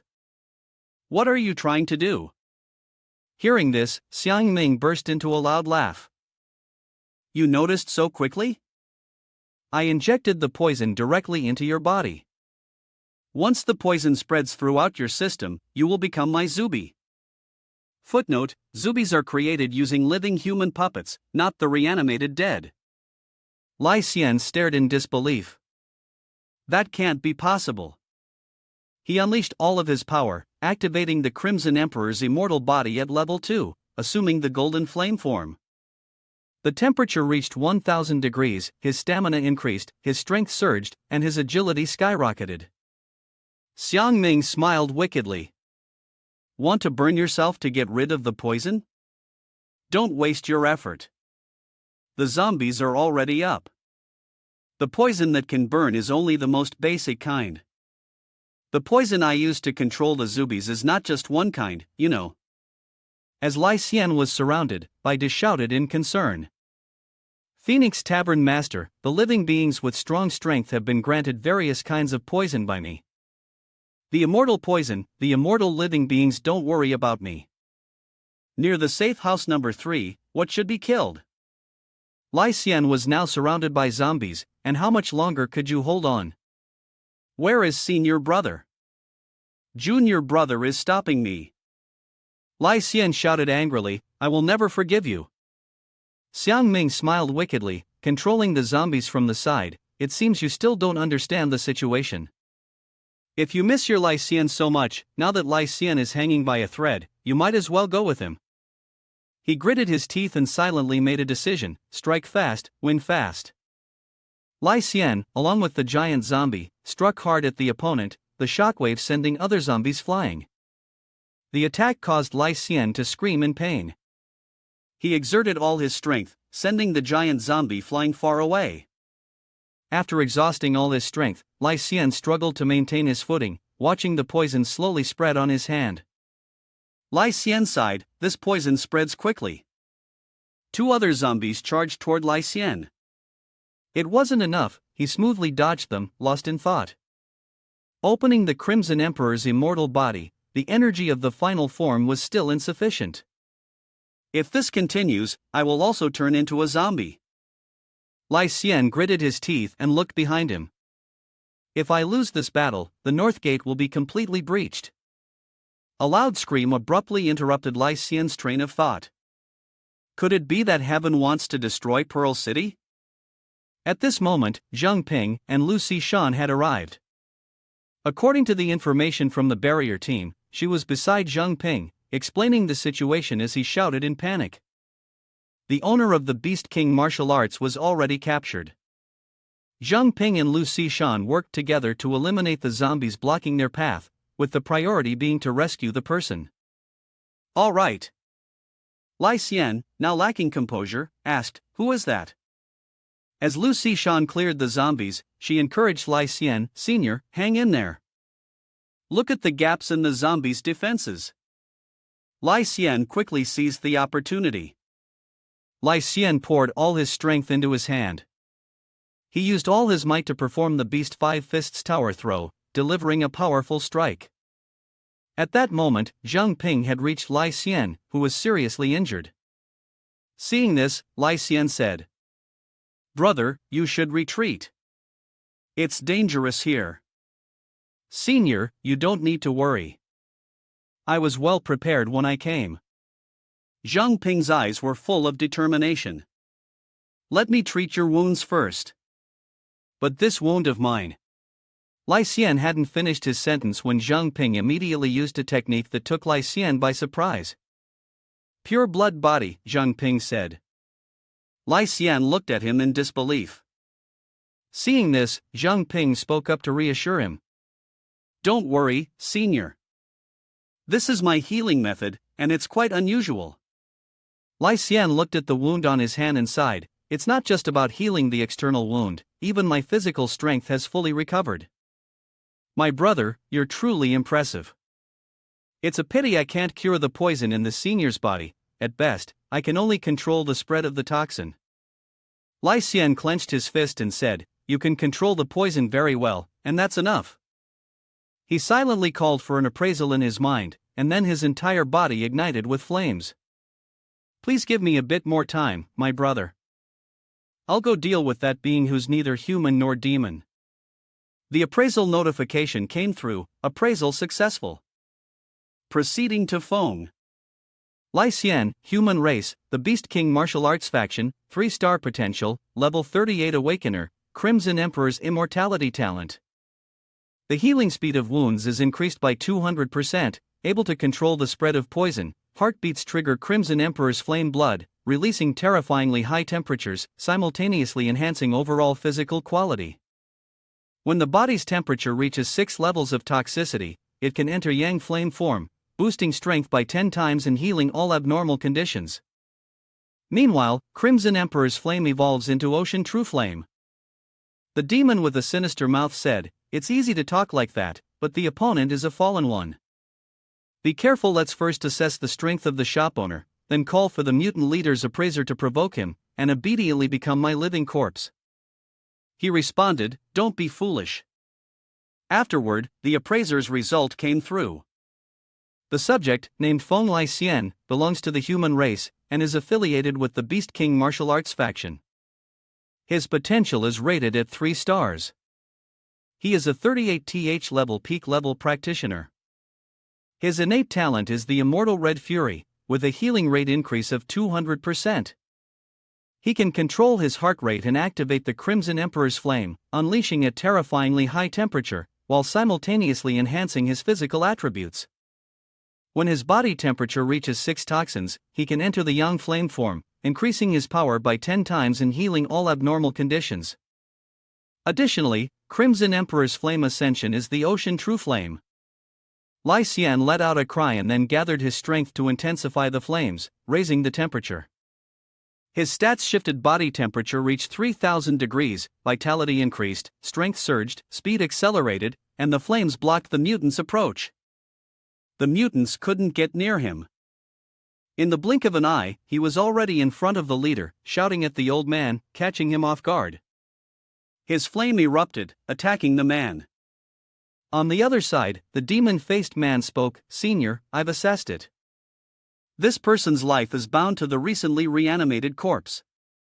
To kill him, you'll have to destroy the corpse as well." The leader laughed wickedly and said, "You can't kill me." The reanimated corpses lunged at them once again.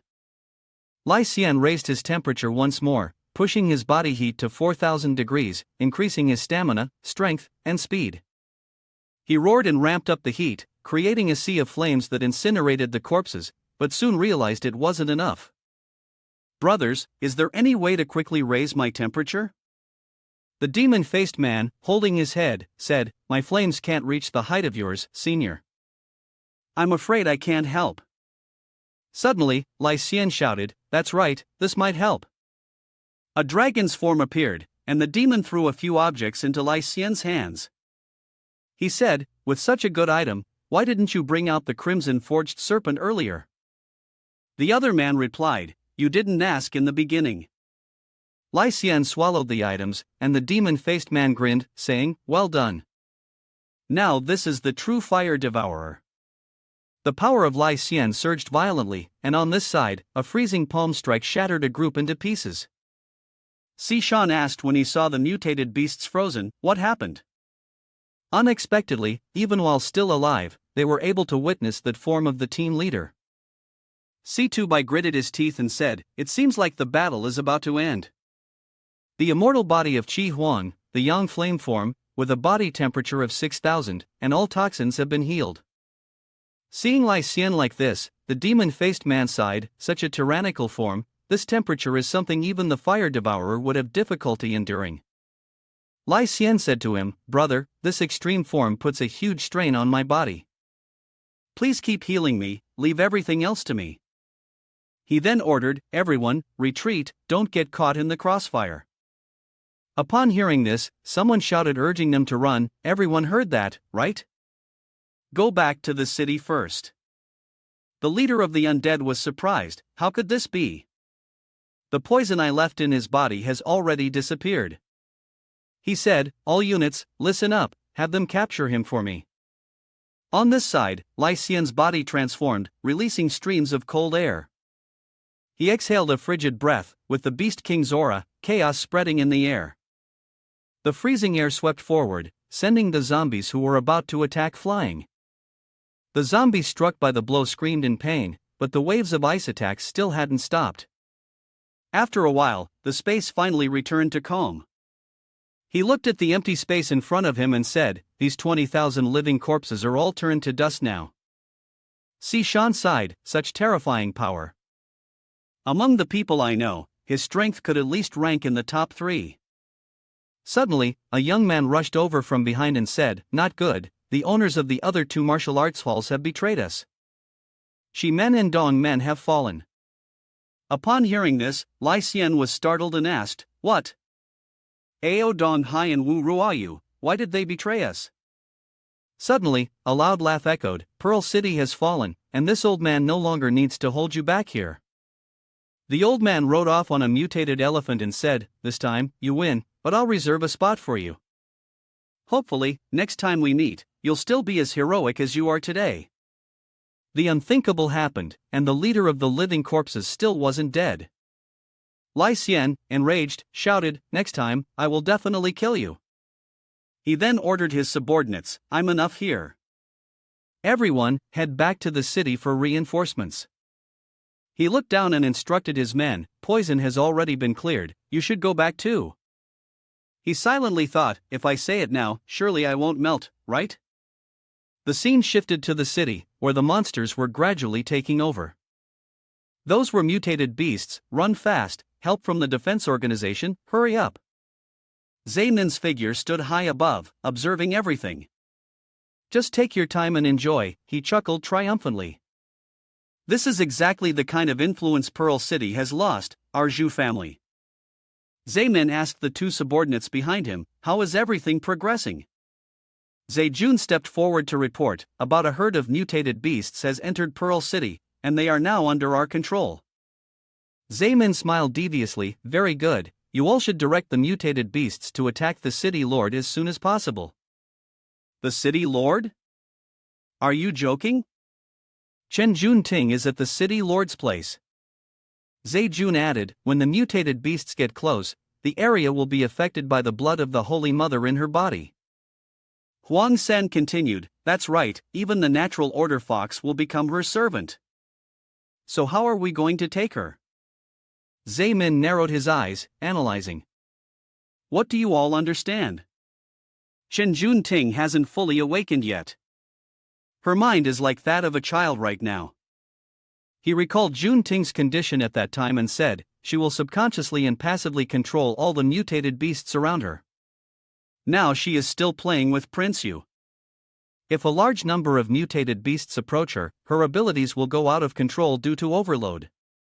At that point, the city lord will fall into chaos, and that will be the opportunity for you to take Chen Junting away. Junting was being held in Prince's arms, nuzzling like a puppy. Xiaobai, stop licking, it tickles. She rubbed her eyes, and when Junting opened them, she saw a group of the prince's subordinates in front of her. She asked, where did the others go?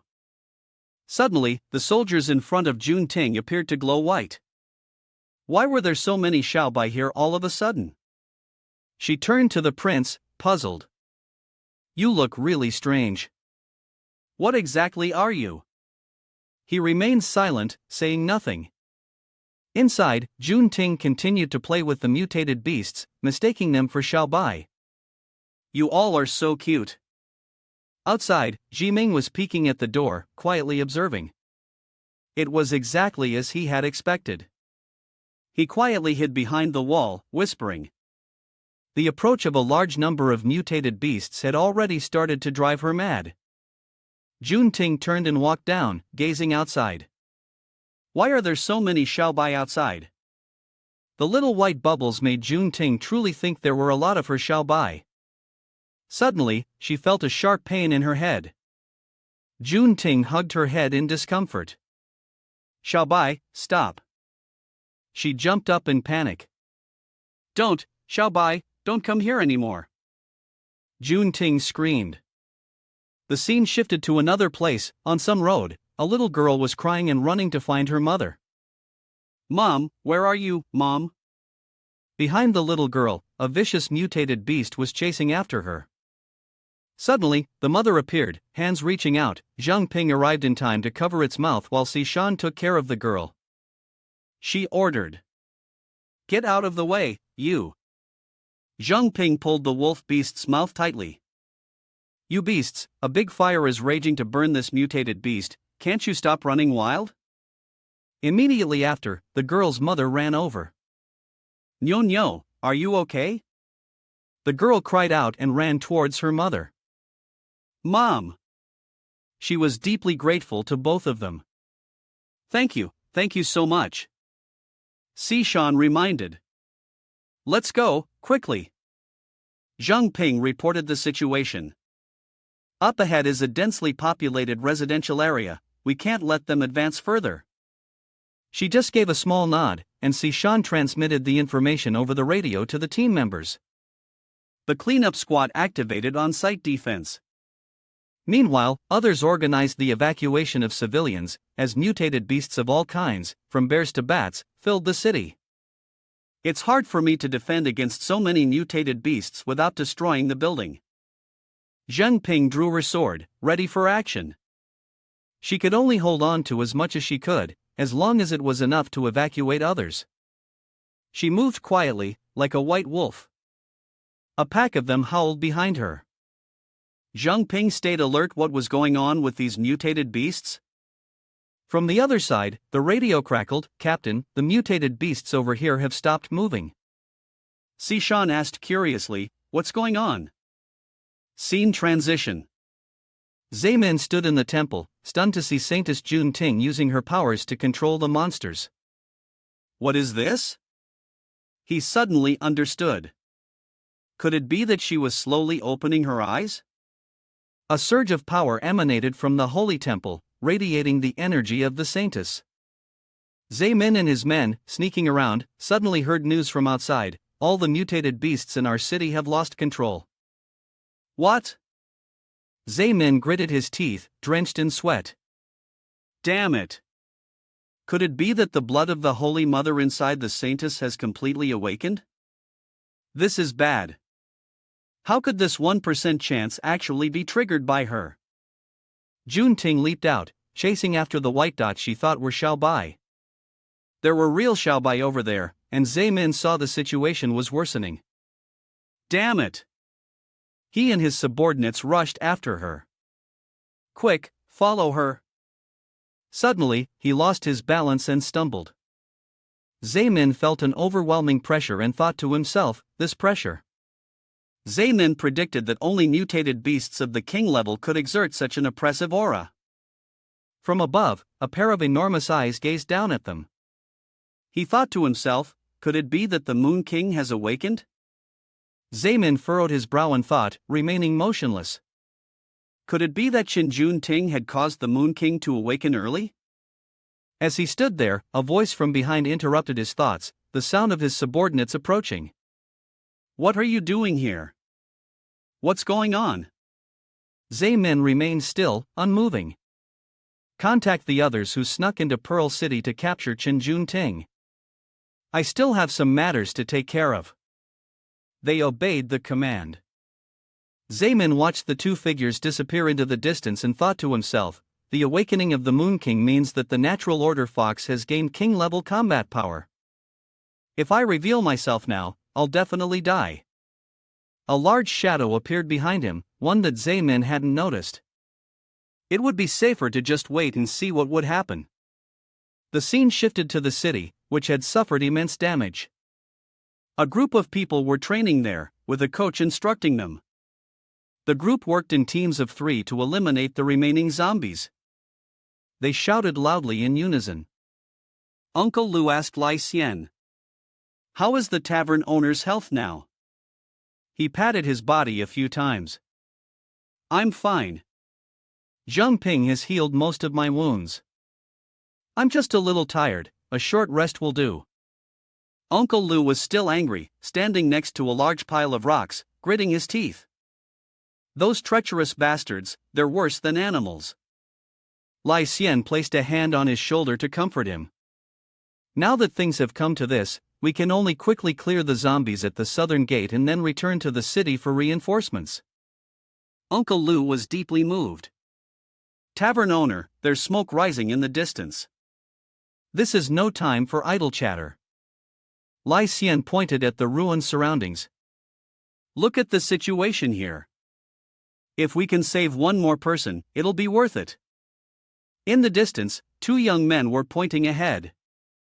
Look over there, a group of awakened ones is coming from the north. The person next to him speculated. Could it be reinforcements? Lai Xian ordered. There's a group of people approaching ahead, capture them for me. Not a single one should be allowed to enter the city. The two men were confused. The Lieta Young faction? This is going to be trouble. Ruayu followed the army, and they shouted loudly, their voices echoing clearly. Lai Xian gritted his teeth and glared at Wu Ruayu, how dare you show your face here? On the other side, things were no less intense, with a group of muscular and powerful individuals, all ready for battle, and even Uncle Lu had joined in. The west gate of the Liang boxing gym had been left wide open, causing Pearl City to fall into chaos. What did you say? You bastard! The two sides stood facing each other, each team fully prepared for the fight. Uncle Lu shouted, Master, why have you betrayed Pearl City? He just smiled.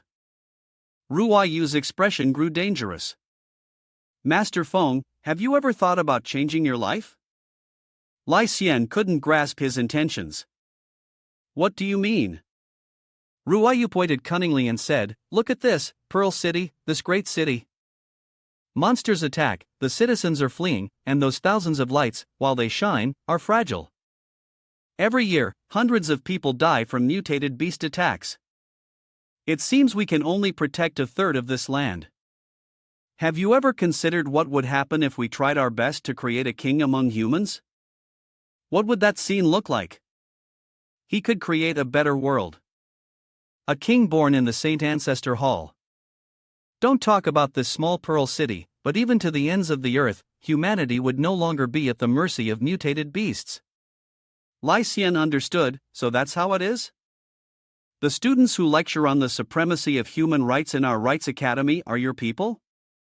Ruayu Zhang spread his arms proudly, that's right, but unfortunately, you've chased them all away. Ha, otherwise, you could have been one of us. He didn't waste time, his stance ready to become part of the group. Then wouldn't that mean the entire Pearl City should be buried along with them? Ruayu's side exuded a fierce aura, claiming dominance, both sides evenly matched. Don't worry, this time we only want to take one important person so that the king of Holy Ancestor Village can be born. We won't completely wipe out Pearl City. Of course, if you just stand still and don't report to the city, then the other side won't bother talking or explaining. I won't lay a hand on you. But what if we ignore you? Ruayu charged forward first, throwing a punch, then there's only one way left to defeat you completely. In another scene, in the northern park forest of the city, Jun Ting was floating in mid-air, below her a pack of beasts revered her like a deity. Jiang Ping and Si Shan witnessed the scene. Do you think that's Jun Ting? Jiang Ping looked up at the sky, as the strange beasts suddenly stopped their movements. Was it because of her? Identification. Tuan Ding, in a dazed state, murmured, just like Xiao Bai, you guys are really cute. The system displayed the successful identification information. Name, Jun Ting, race, human, fallen, secret force, potential, 12 stars, level, high-level awakener, rank, 20, talent, blood of the Holy Mother. The blood within her body has the ability to influence all living beings. For living creatures, the potential for enhancement is enormous. All creatures will exhibit a tendency to be influenced and become fanatical believers.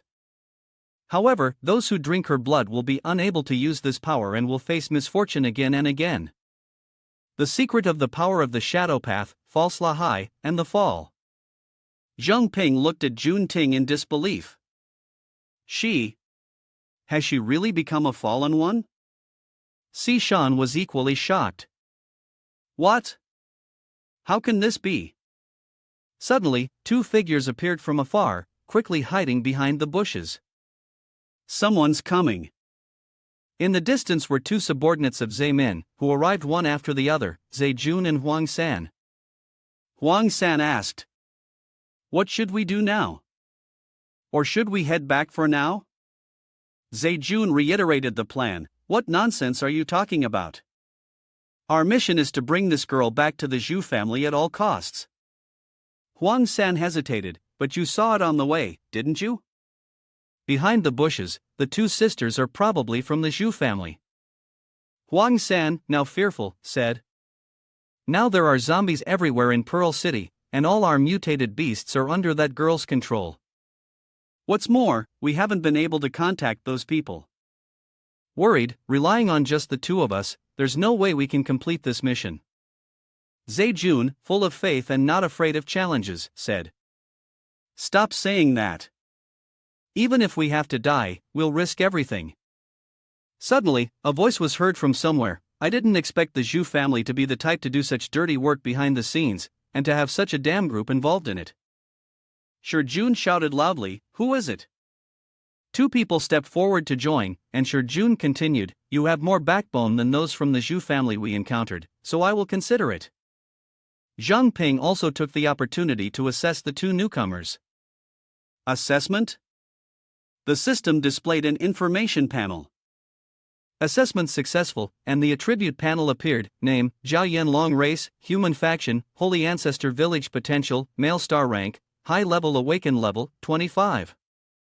Innate talent, blood of the holy path, a blood essence containing powerful stimulants that can continuously enhance one's strength while also being highly toxic. Evolution skill, intermediate, super strength. As emotional fluctuations grow stronger, it stimulates the blood circulation in various parts of the body. This makes the body healthier and more robust. Technique, advanced, low-level toxic strike. The poison in the blood will flow out through sweat and evaporate due to body temperature, creating a vast poisonous bone domain. Shi Jun looked at the attribute panel and said, "Then you should become zombies and work for us." The attribute panel then displayed the name Zhao Yan, who, race, human, faction, holy ancestor village, potential, 6 stars, rank, high level awakened. Level 22. Innate talent, blood of the holy path. The blood exudes a strong fragrance and can attract all creatures around. The lower the intelligence, the easier it is to be attracted. Intermediate skill, blood of the hidden tomb. By sacrificing a small amount of blood, one can control animals to fight on their behalf. Advanced skill, unjust blood. You will pay twice the amount of blood, and the one who consumes it will pay double as well. This continues until they can no longer pay, at which point they will be forced to pay with their life and will be completely controlled by you. One controls snakes, the other controls wolves, certainly not to be underestimated. Jiang Ping gritted his teeth and stared at them. "I've finished the identification. These people are from Holy Ancestor Village, and furthermore, their abilities are very similar to Qin Jun Ting's." Si Shan was determined to capture them by any means. This might be an important clue. Let's find a way to capture them alive and extract information. In the forest, two people dressed in black cloaks stood facing Yen Long and Yen Hu. One of them said, "At this moment, we can only try once. There might still be a glimmer of hope." The other person agreed. "Just take the risk." No sooner had he spoken than they swiftly charged toward the enemy. Before their fingers even touched the opponent, they felt dizzy, their vision gradually blurred, and their bodies became immobile, leaving them only able to open their mouths with great effort. It was Yen Long who had begun signaling his exotic beast to attack with a pointed gesture. He spoke calmly. "The more chaotic you are, the faster you'll die." Before them stood the exotic beast, surrounded by poisonous gas that trapped the two people in black cloaks, unable to move forward. One of them shouted, "Be careful, there's poison in the air." The exotic beast quickly closed in on its prey. Though they tried to resist, it was futile, and they cried out in agony. He strolled over leisurely, seeing one person tightly gripped by a snake, while the other had already been knocked unconscious by a massive tiger. He spoke softly. "Not bad at all, but unfortunately, you won't last long. I suggest you give up resisting and obediently become a zombie servant." A green light surrounded the exotic snake beast, causing it pain. At the same time, the person in the black cloak yelled, "Don't even think about it." Sensing danger, Yenhu quickly ordered his exotic beast to protect him, anxiously saying, "Brother, get out of the way." The two mutated beasts were quickly devoured by the source of power, and smoke billowed everywhere, leaving only the figures of the snake and the lake on the ground, with no signs of life. Yenhu angrily shouted, "Damn it, we almost went with them." Luckily, the mutated beasts took the hit for us. Suddenly, a girl appeared out of nowhere, floating in mid-air. She radiated a green light that enveloped her body. At that moment, from above, Jun Ting, the girl, exuded a magnetic force that struck fear into everyone, along with the question, "How did you two Xiaobai end up injured like this?" Seeing her, he panicked and called out, "Saintus?" The two of them quickly kneeled down and respectfully replied, "We greet you, Saintus. We came here to welcome your return." Then, her two hands emitted a magical green light. She smiled and said, "Don't be afraid, I will help you heal."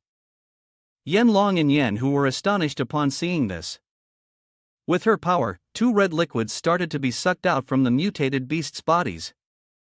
Yanlong and Yenhu cried out in pain, "Please, Saintus, stop. If you forcibly cleanse the blood of the holy path from the mutated beasts' bodies, we will suffer the consequences." She didn't look at them, only saying, "There are things inside your bodies that are harmful, I will help you eliminate them." The exotic beast tiger gradually felt the stream of power flowing into its body, its expression turning full of contentment and pleasure. After sensing this stream of power, Yenhu and Yanlong raised their doubts one after another. "What's happening? Why do I feel like the blood of the holy path has lost its effect? Didn't they say the Saintus hasn't fully awakened yet? Why is this happening?" The exotic snake beast and the tame tiger walked over to Jun Ting, each holding a blood of the holy path. She spoke with delight, "But this way, it's much cleaner." After being healed, the exotic snake beast and the tiger joyfully clung to her, listening as she said, "Do you feel that this place isn't good? Well then, let's go. I'll take you and the other Xiaobai to somewhere else." Yenhu and Yanlong, holding their heads, watched her leave with the two exotic beasts, saying one after another, "This is the suppression of the bloodline. Could it be that the Saintus is in a fully awakened state now?" "It seems that's the case. We can no longer guide the Saintus back to the holy ancestor village through the bloodline connection." Supported by Yenhu, he clutched his chest in discomfort and exclaimed, "Damn it, we can't do anything. We'll just have to meet the great priest and take it from there." So, Sishan stood at a distance, gritting her teeth in anger and said, "The great priest of Holy Ancestor Village? Has that person already arrived in Pearl City?" Jiang Ping, standing beside her, asked curiously, "Who is that? Why do I feel like you seem to be?" Upon hearing this, she clenched her fist, releasing a surge of power, and CC explained, "Her name is Liao Shui. She was the second-generation city lord of Pearl City, and now she is the most wanted criminal by the cleanup team." Her gaze turned sharp, and with an expression full of anger, she continued, "She killed my master, and the scar on my face was also caused by her. She's incredibly strong, not at all inferior to our captain.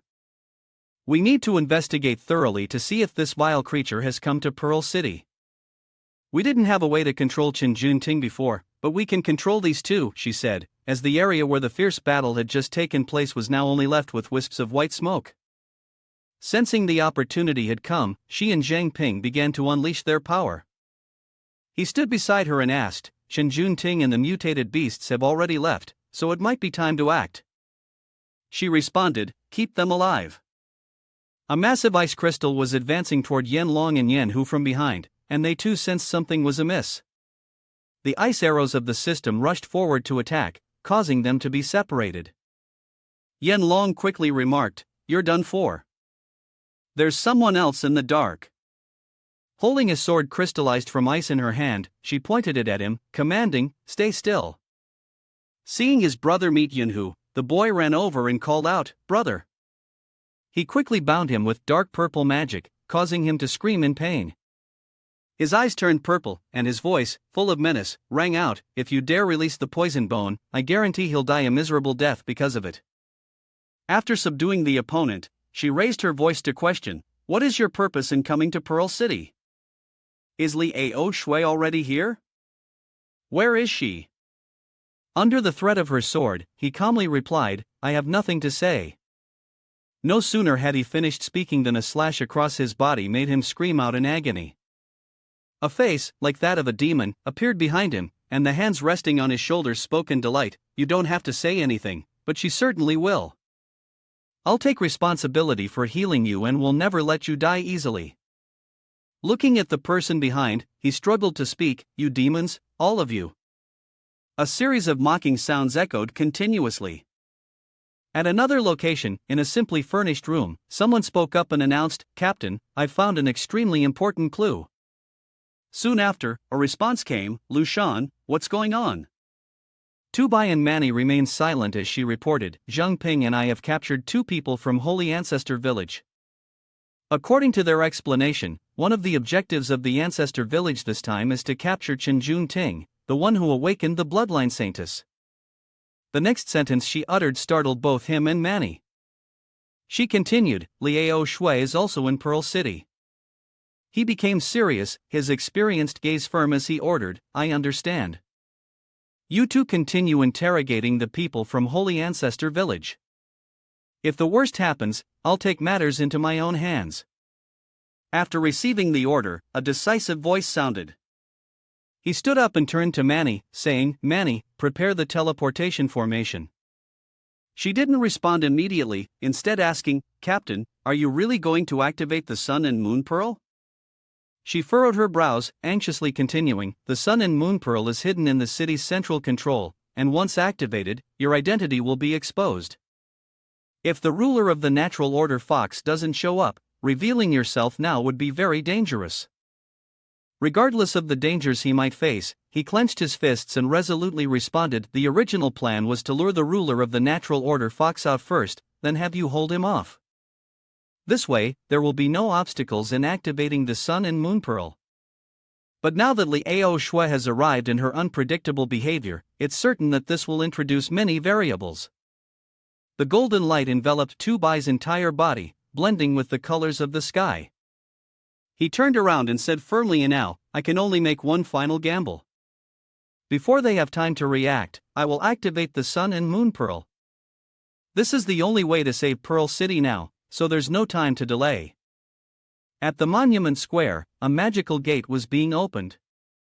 Before long, Tubai stepped out, leading a group of people.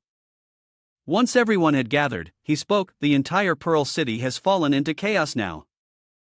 With this, the people's hearts will change, forming an unstoppable trend." He turned to look at the group and continued, "I can stop the Zhu family, I can stop the wild beasts, but how can I stop the great tide in the hearts of the people?" At this moment, a sound suddenly rang out, drawing everyone's attention. He was relying on the Sun and Moon Pearl for one final effort. Seeing the newcomer, he helplessly said, "It's over, it seems the plan will not go as smoothly as expected." Manny, beside her, anxiously asked, "Why are you here? I clearly checked that there was no one in the square." Then she gave a stern command, preparing for battle. Ao Shui confidently walked forward, observing everyone, then loudly declared, "Failure means giving up the struggle. Since the moment you appeared here to deal with the zombie threat, I have already won." He frowned, sighed, and continuously asked, "Why are you so obsessed with winning or losing? Have you ever thought that your way of ruling humanity goes against the rules of the world? Haven't you? Forcing a change in the rules will provoke all the mutated beast kings around the globe. Moreover, if you can't break through to the king level, What will become of humanity? After hearing such a long lecture, she still stubbornly replied, I will never fail.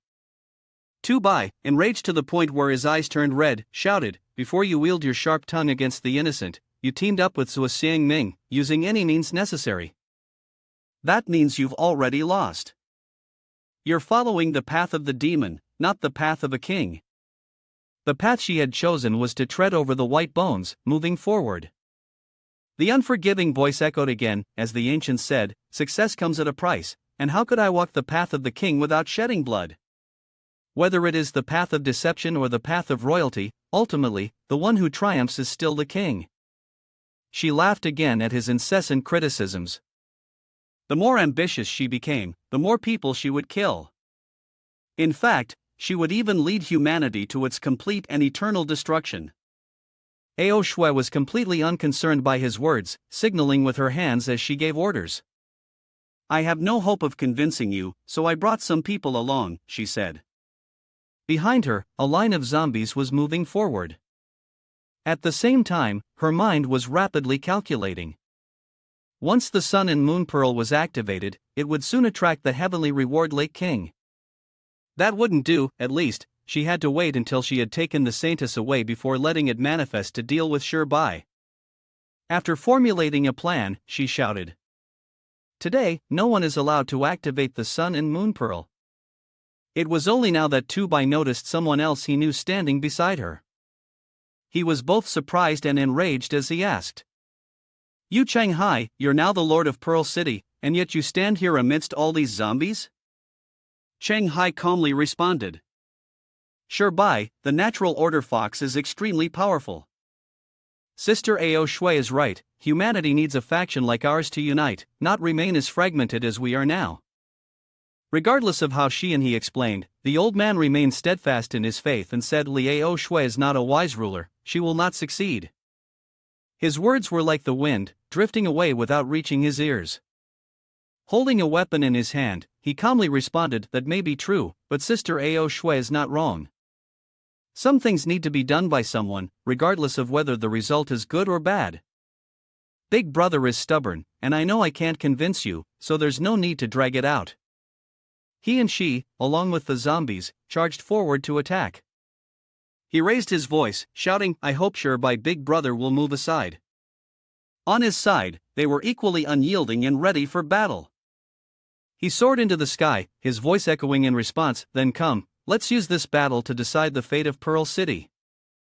Far from the main battle, in the park forest of the South Residential District, black smoke had already begun to spread. Jun Ting and the strange creatures were slowly observing. She asked, what's going on over there? Why are you all so afraid? The tremors of the earth also caught Shan and Jiang Ping's attention. The two of them struggled to keep their balance, and she skeptically said, what is this energy fluctuation? In front of the two people, Jun Ting was hovering in the air with mutated beasts, then commanded, let's go see what's going on. Watching her actions, Jiang Ping immediately said, Chen Jun Ting and the mutated beasts have been dragged over there. Shan responded, as the team leader, she's already made her move. You and Shan should hurry and go, she's urgently giving orders. Let's go join up with them. He quickly replied, then what about Zhao Shi and his brothers? As a large group, what should we do? She had already made arrangements and answered, I've informed Chi KH to take them away. Back at the battlefield, the experts were continuously fighting against the zombies, who were too numerous to count. Each powerful strike from Tu Bai was relentlessly aimed at Ao Shui. She easily dodged, then mocked him, failure, is this all the ability you have?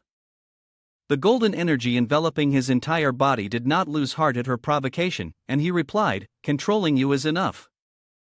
A crystal, which had appeared out of nowhere, swallowed Ao Shui, causing her to exclaim, what is this? On either side of him were two glowing orbs, and just by looking, she could tell that he was surrounded by an incredibly powerful magic. Along with the two glowing orbs floating in midair, fierce bolts of fiery lightning crackled. She thought to herself, he wants to trap me temporarily to buy time and recharge the Sun and Moon Pearl.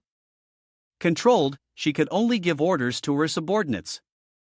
You Shanghai, go quickly and destroy the Sun and Moon Pearl. He obediently responded, understood. Seeing him running toward them with weapons in hand, Manny Sujia and Luo Wei quickly moved to block the way and said, "As long as we still have breath, you will not step past here." There was no distinction between men and women on the battlefield, so without hesitation, he shouted, "Then you can die."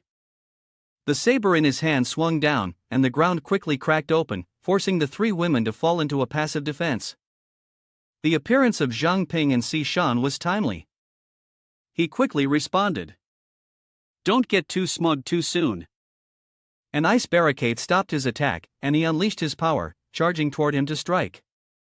Si Shan, supporting Manny, quickly asked, "Manny, are you okay?" Once she had something to lean on, Manny hurriedly said, "I'm fine, go help, don't let them disturb the captain." Seeing the enemy in front of her, Si Shan was also surprised and shouted, Li Ao Shui?" In the distance, a figure appeared, floating in midair. She wasn't surprised and said, "The saintus really did come." Standing still within the crystal, Ao Shui saw Jun Ting slowly flying forward and thought, "Zhao Jun Ting, so the Zhao family's brothers have failed?" Tu Bai had remained silent all this time, with the two pearls still shining brightly beside him. She calmly flew toward him, while the other woman continued to observe the opponent, then resumed her calculations within the crystal. Her energy was currently in a state of extreme instability. Could it be that the Sacred Mother's blood had completely awakened and entered the phase of transformation? She paused before the two pearls for a moment, silent, without saying anything, then reached out toward the yellow pearl. She asked with suspicion, "Is this the thing that made you feel dangerous? But why do I have such a familiar feeling with this?" She gently touched it with her finger. The pearl suddenly became dazzling in a miraculous way. Its power caused everyone to be affected, and they cried out in pain simultaneously. The crystal that was controlling Ao Shui also shattered. The woman, full of doubt, asked, "How could such a massive energy fluctuation be generated?" Tu Bai's face showed a look of worry. He urgently shouted, "This is bad, Shen Jun Ting is now absorbing the energy of the Sun and Moon Pearl." Under Jun Ting's influence, not only the zombies but also the mutated beasts are being affected. Jiang Ping's group was no less affected, as he, holding his pain, asked, "Cici, are you okay?" Ignoring the turmoil below, she remained captivated by the yellow pearl above, then said, "I feel like my father is calling me." She paused for a moment before continuing from a very distant place. Seeing her condition, Ao Shui couldn't help but feel a sense of joy in her mind, thinking, "This is great. The energy of the Sun and Moon Pearl has helped the saintus complete the transformation ahead of schedule." She didn't stop her but stood aside, watching Jun Ting leave, leaving a message. "Xiao Bai and the others, come with me. Even if something unexpected happens along the way, the result will still be the same as she planned." She then thought with amusement, "Surely, after the saintus completes her transformation, she must have felt the call from the holy ancestor village. This way, she'll return to the village on her own, without our interference, right?" She secretly ordered Shanghai to keep the plan hidden. "I've kept the saintus in the city for over 10 years. Now, the final opportunity has come. You'd better quickly notify our people to escort the saintus. We need to head back. Her strength will help me become the ruler." He obediently accepted the order. "Understood." After speaking, she landed on the ground and began to contemplate. As for those foxes, they would surely awaken now that Zhao Jun Ting's suppression was gone. It's likely they have already sensed the disturbance in the memorial square.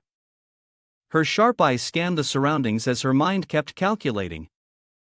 This obstruction might cause everything to fail.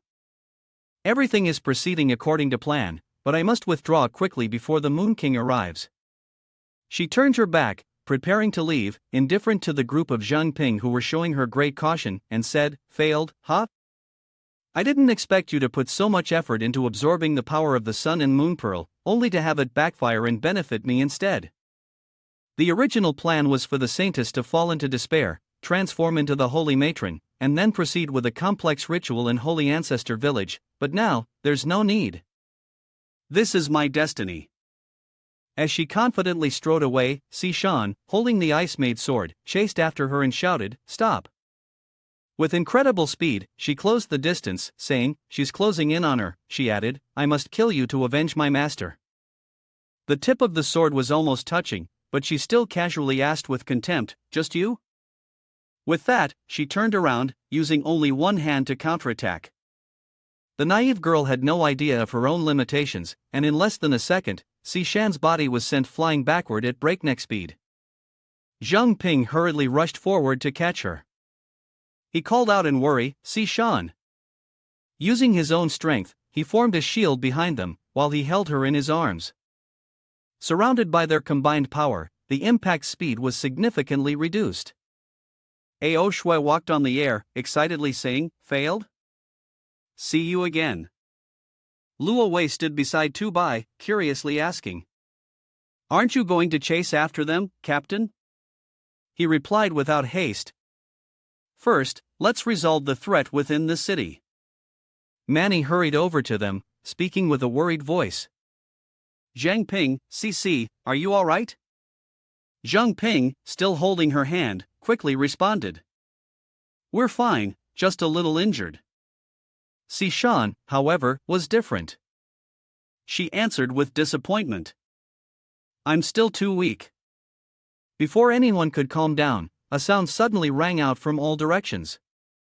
Man asked in surprise. The mutated beasts and zombies were clearly taken away by Qinjun Ting and Li Ao Shui, right? So where is that sound coming from? At this moment, Tu Bai's face finally changed. He was no longer calm and immediately ordered, "It's the king of the natural order fox over there. Manny, quickly activate the teleportation formation." In front of an eye, a crowd of people was rushing toward them, making her wonder. Aren't those the patrol team? They're the natural order fox.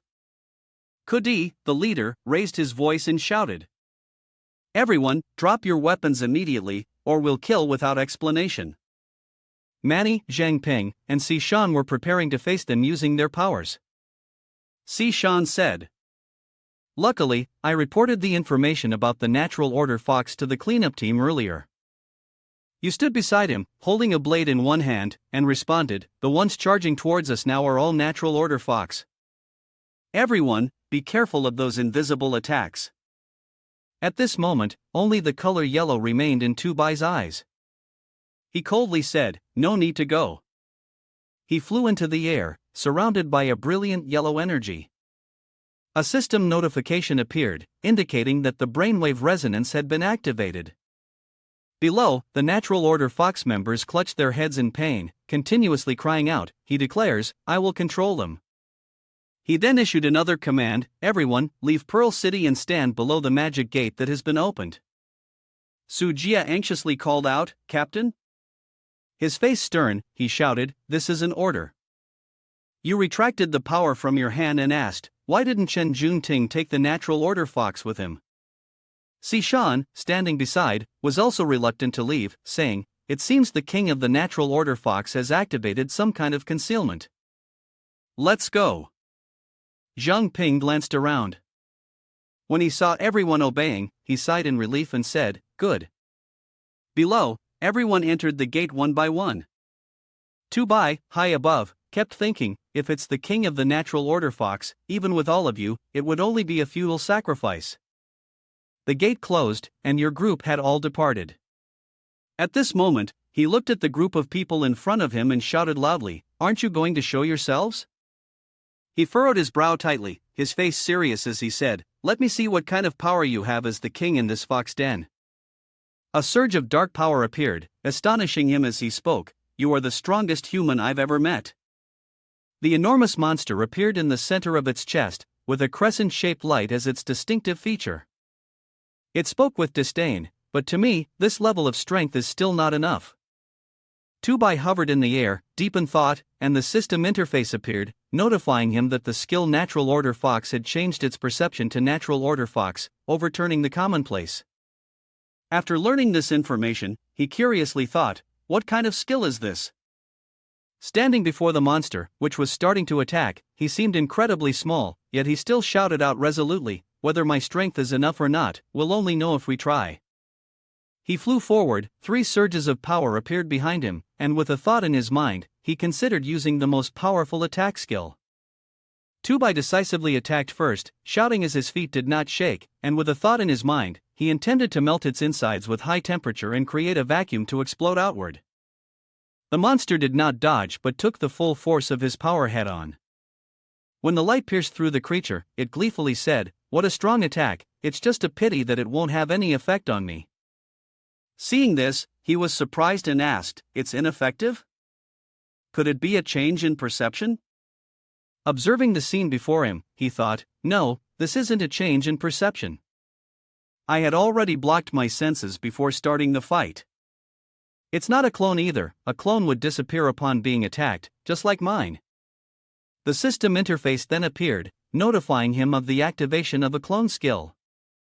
Returning to Tubai's thoughts, he wondered, then why is it harmless? I should be able to create a hole and even a mountain with this technique. The monster then extended its hand toward him, saying, "Don't just rely on clones. You won't escape from me." Tubai's body was quickly restrained, and his face twisted in pain as he thought, "I understand now. This is the effect of another ability called subverting the common, different from a change in perception. It doesn't affect my senses but disrupts the common understanding of reality, temperature, gravity, physics, any normal sensation. The rules of reality hold no value for it." The monster's hands squeezed Tubai's body tightly, causing him to wince in pain, and then it shouted, "Die." Seeing the lifeless body in its grip, the monster fell silent, with no immediate intention of what to do next. A streak of red appeared at the corner of his mouth, slowly flowing down. Grinding his teeth, he said, "Unfortunately, your ability can only break your own collective consciousness." As soon as he finished speaking, his body was quickly enveloped in power. He raised his voice and shouted, "It won't work on me." The monster was then surrounded by a crystal. It asked in surprise, "Is this a space barrier?" "No, this is a time barrier." At that moment, a voice echoed, "I'll give you a gift, the suspension of time." The monster laughed maniacally, saying, "Even if you trap me in this space, so what?" It made a threatening gesture toward Tubai's clone, speaking in a tone of amusement, "As long as you die, the barrier you've created will vanish." Currently, it had been reduced to a small size within the space created by him. The system interface appeared again, explaining, "Initiating time and space, death will reset the time around the individual." Returning to the moment the skill was activated, the monster exclaimed in shock, "What?" One of its hands played with Tubai's head, while its mouth continuously muttered, "You're an interesting human, aren't you?" This space was bound by time. If one were to infinitely reset the time of this space, the monster would also be trapped here in an eternal loop. Looking at half of Tubai's body, the monster confidently spoke, "But since I can break the usual rules like time, I won't be reset after time rewinds." Strange, isn't it? It squeezed his body again after the reset, then began monologuing to itself. "And you won't remember everything that happened. But I, on the other hand, want to keep the memory of killing you once." This time, it unleashed an overwhelming force towards Mr. Ha and said, "Killing and resurrecting you multiple times won't tire or annoy me. If I don't kill you, you can torture me to death after you come back to life. After all, time will heal your wounds anyway." Looking at Mr. Ha's body, now just a skeleton, it disgustedly said, "Humans are truly a terrible race. Or perhaps the rumors heard from other races might not be wrong. As long as they keep eating human flesh, one day mutated beasts will be able to gain the potential of humans." It picked up something resembling a human, tilted its head back, opened its mouth wide, and ate. The sight was truly horrifying. Inside the space, it was still easy to communicate with its subordinates and give orders. All members of the tribe immediately extinguished the chaos in Pearl City and tried to keep casualties to a minimum. After all, we still need them to keep reproducing so that we can benefit from them. His subordinates quickly obeyed, clearly shouting to head back towards the south, where a fierce battle was taking place. At this moment, Ruo Yu was preparing to continue his attack. Lai Xian also gathered energy into his hands for the duel, when a voice suddenly rang out. Stop! Kudi jumped in between, easily blocking the attacks of both men with his hands. Lai Xian angrily shouted, "Let go! Lin Kudi, what are you doing?" Seeing his anger, Kudi hesitated, pondering in his heart. Was it really true that, in the face of a great catastrophe, people still slaughtered each other? Truly a bunch of fools. Behind him, he pointed furiously at Ruo Yu's face, shouting, "He's a traitor, betraying Pearl City." Unexpectedly, another voice rang out, stopping them. Stop it all. In the heavy atmosphere, the voice continued. Just stop, and be honest with me for once. Ruo Yu's gaze shifted as he began to calculate in his mind. The patrol team had arrived, and if things continued like this, he would have to follow through. He gathered all his strength into his palm, pressed close to Kudi, and said, "You should die too." A pair of thin hands blocked him, interrupting his movement. It felt as though something invisible had grabbed his head. With a sudden flick, his body collapsed, causing Lai Xian, who was behind, to be incredibly astonished, thinking, when did Lin Kudi's strength increase to such a level? He threw Ruo Yu's head to the ground before the stunned gazes of everyone and casually said, "I really didn't expect that our patrol team, having only temporarily protected the city lord for a few days, would see the city fall into such chaos." His murderous gaze swept over everyone, and he declared, "Everyone, drop your weapons. If not, I'll kill without asking." He wiped the blood from his hands, looked at Lai Xian, and said, "Master Feng, I'd appreciate it if you could come with me. I need you to explain to me what happened today." Upon hearing his name called directly, Lai Xian immediately complied, responding clearly.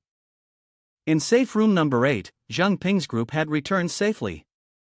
He was comforting Si Shan. "Si, calm down a bit." Manny stared in shock at her own power, then exclaimed, "Why is this happening? My abilities are weakening." She also panicked, checking her condition. Zaymin, sitting nearby, began to explain that the rate at which they were losing strength had increased, and the fatigue they felt was much worse than before. Another person spoke up. "I feel like the pressure on me is also getting heavier." Her face was pale, and she furrowed her brows as she said, "Could it be?" Jiang Ping, who was beside her, quickly asked, "What's going on?" She held the communication device in her hand, urgently calling out, "Captain, Captain." Receiving the message, "Please respond, Captain." She collapsed onto the ground, staring intently at the device in her hand, which made him even more anxious, prompting him to ask again, "Cici, what on earth happened?" Manny, who had been silent until then, finally spoke up. "The captain has granted blessings to all the members of our cleaning team." She continued, "The blessing is a rare national protection ability that can bestow certain attributes to others on a semi-permanent basis. Unless the one who granted the blessing passes away, the power of this blessing will remain with the recipient for their entire life." Then, she listed each person in turn. The blessing Luhan received is that his stamina consumption is reduced by half. Cheng Shuijie's blessing reduces fatigue by half. Zhang Shouzhong's blessing is that his weight is reduced by half. Lu Shan's blessing is that his mental energy consumption is reduced by half. She gritted her teeth as she spoke, causing everyone to fall silent. At that moment, the blessings of everyone suddenly vanished, indicating that the captain might have heard everything. His expression grew serious. He couldn't help but think, how could an existence like C2 Sure be destroyed so easily?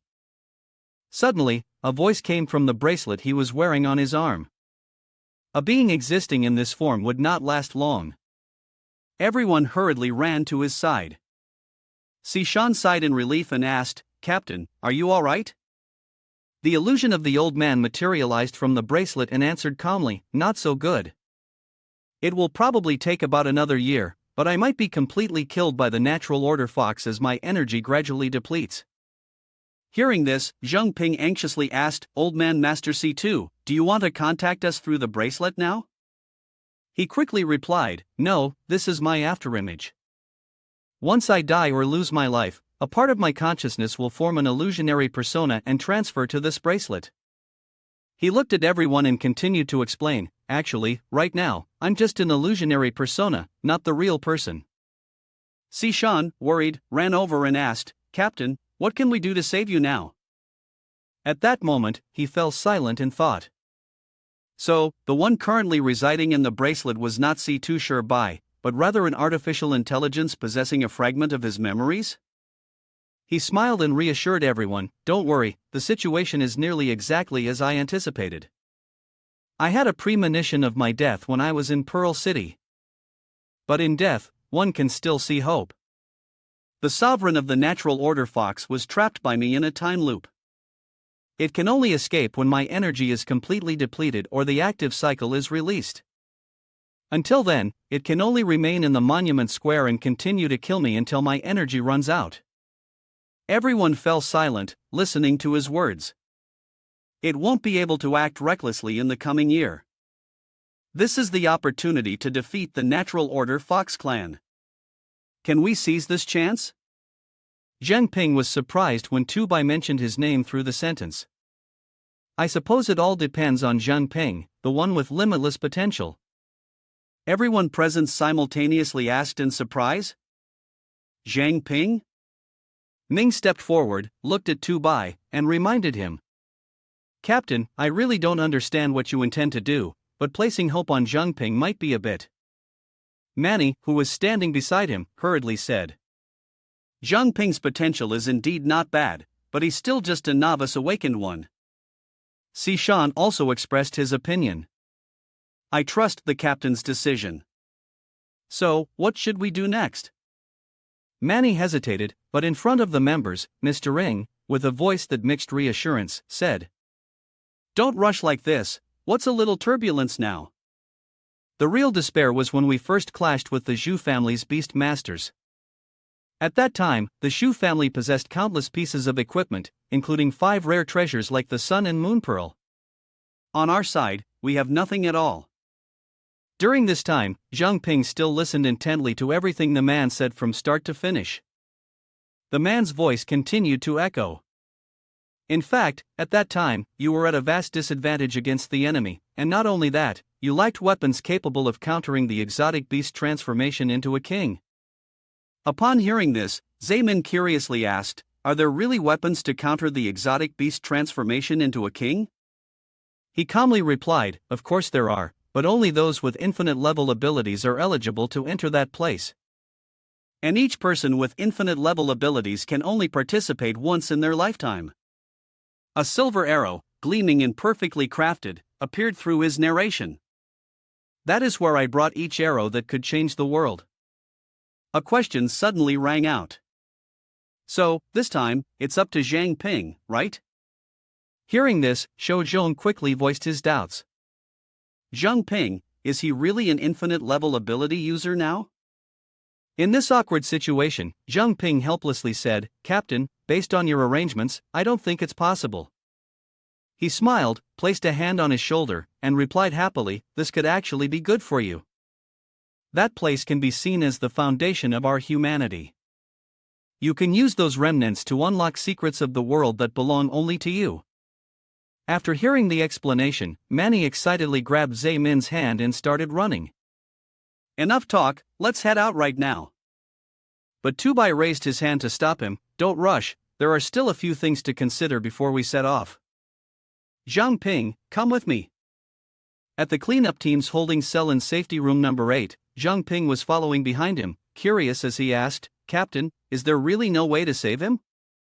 Hearing this, the captain chuckled and explained, this is my choice after careful consideration. Without me stopping the Natural Order Fox King of one clan, there are only 2 possible outcomes, and neither is something I want to see. Jiang Ping asked again, what kind of outcomes? The captain responded seriously, the first scenario is that we fail to stop the attack from Holy Ancestor Village, and as a result, Pearl City will fall into the hands of Liao Shui, with about 50% of the awakened dying in the ensuing civil war. The second scenario is that we successfully block the attack from Holy Ancestor Village, but because of my departure, the Natural Order Fox King will personally deal with the masters in the city who have revealed their strength. At that point, at least 30% of the awakened won't be able to escape. Right now, the king of the Natural Order Fox is trapped by me, and the strongest among them is only Moon Prince. In a one-on-one situation, even the highest-ranked experts may not be their match, but if one person faces multiple opponents, Moon Prince might not withstand it. He and the young man stopped in front of the door, behind which Yen Long, unconscious, was locked up. His voice rang out evenly. Therefore, even if it wants to kill and replace all those awakened who have revealed their strength, it will still take at least 1 to 2 years. At that moment, a thought suddenly flashed in his mind. Indeed, this was the best possible outcome given their current strength. The two of them remained standing outside, not yet stepping in. Soon after, he issued an order. Go get some blood from Zhao Yanlong.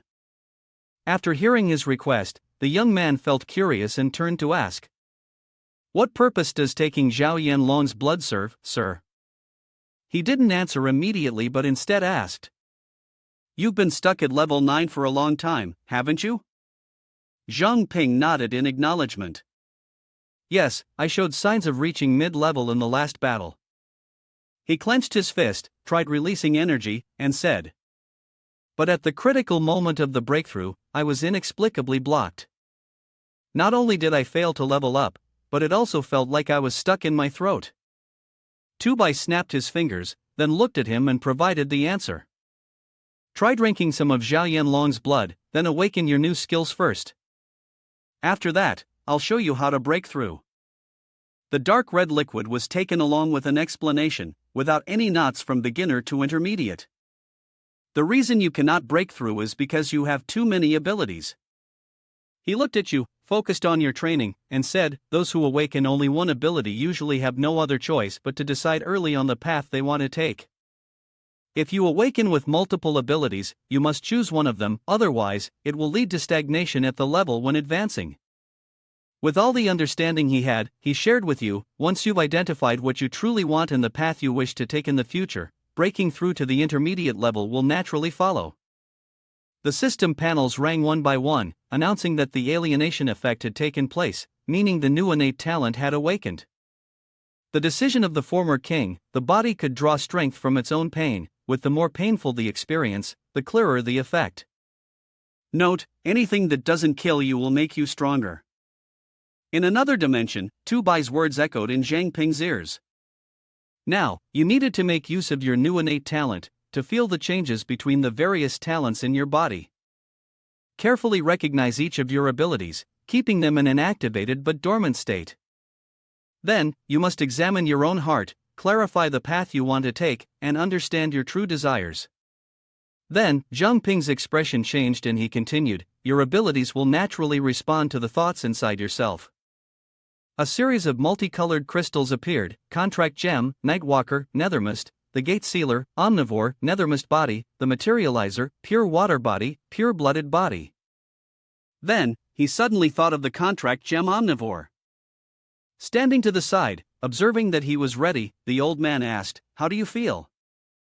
Have you made a choice? He asked regretfully, there are so many choices.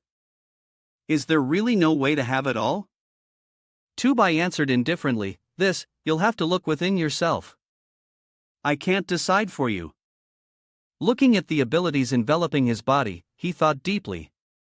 In reality, what made him hesitate the most was between the Contract Gem and Omnivore. The Contract Gem was his core ability. He closed his eyes, continuing to sense, and realized that most of his abilities actually stemmed from it. The image of a blue crystal appeared in his mind, but Omnivore was the ability that allowed him to nurture those 4 powerful abilities. Whether it was Nethermist Body, Pure Water Body, or Pure Blooded Body, the former king's bloodline, these were all top-tier abilities. But it could be said that although Omnivore originated from the Contract Gem, its potential was just as great. What he needed to do now was choose one of these 2 abilities as the core to advance. Noticing the change in your aura, he wasn't particularly surprised and said, it seems like you've already found the answer. The system's interface sounded with a notification, progression successful. The current information was displayed as Jiang Ping, level 10 intermediate awakener. Jiang Ping sat cross-legged, eyes closed, focusing to calm his mind. He thought to himself, have I leveled up? Appraisal. The system displayed a success notification. Then, the screen began to show a series of information.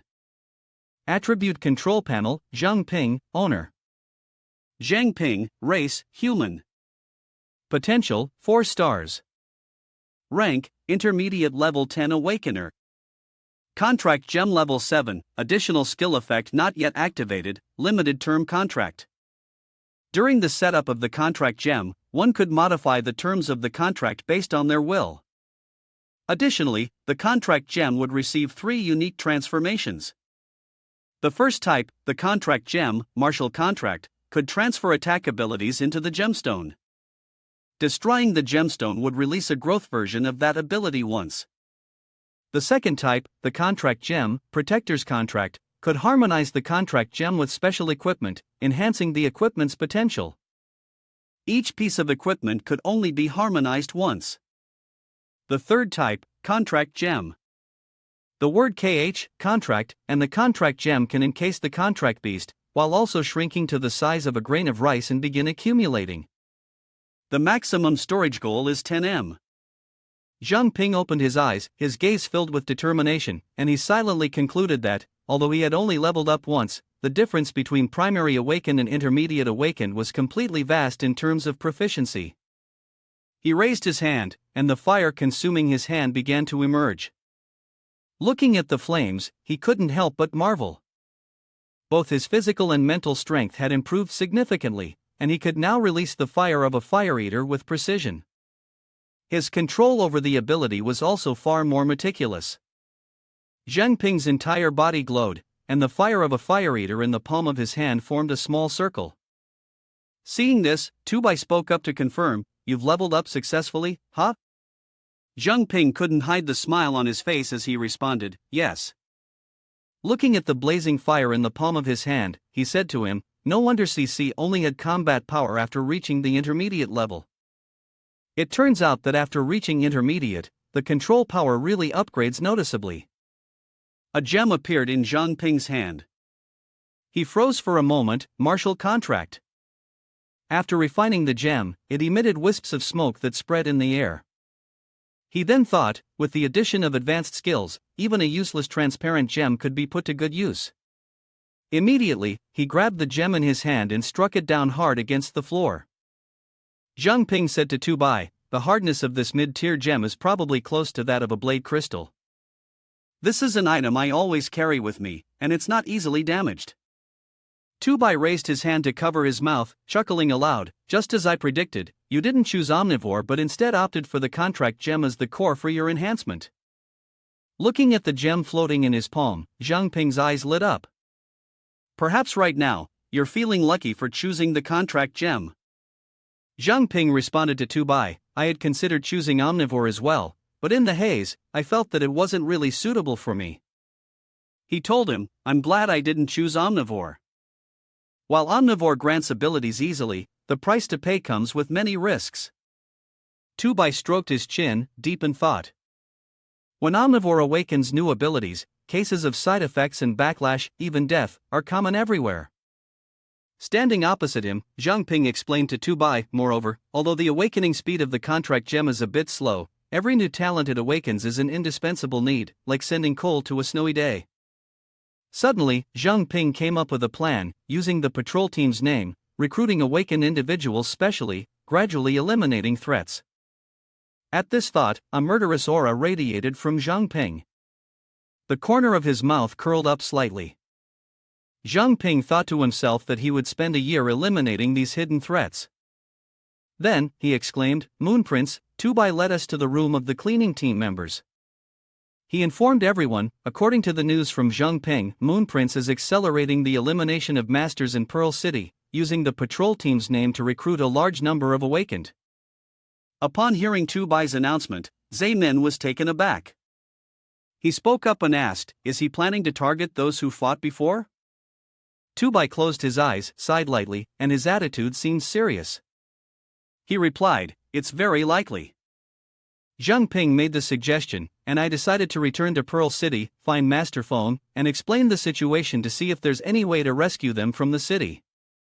Zayman immediately voiced his objection to Jiang Ping's plan, his tone full of worry. No, it's too dangerous. Just the thought of Moon Prince having Jing Yao under control made Jiang Ping anxious, unable to sit still. Looking at his own hands, he felt deeply uncomfortable. If he just left it unchecked, those people would end up like the patrol team, quietly swallowed up and replaced. Sishan stepped in front of him, placed her hand on Jiang Ping's chest, and then, with concern, said, "It's too dangerous for you to go back alone.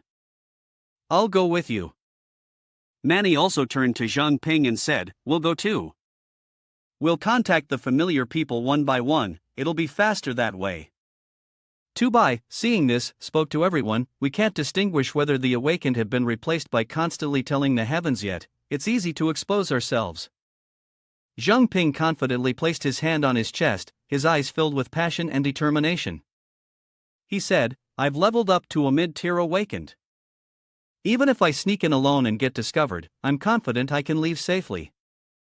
Zaymin, with an expression of frustration and anger, dismissed Jiang Ping's thoughts. He spoke loudly, "I oppose this.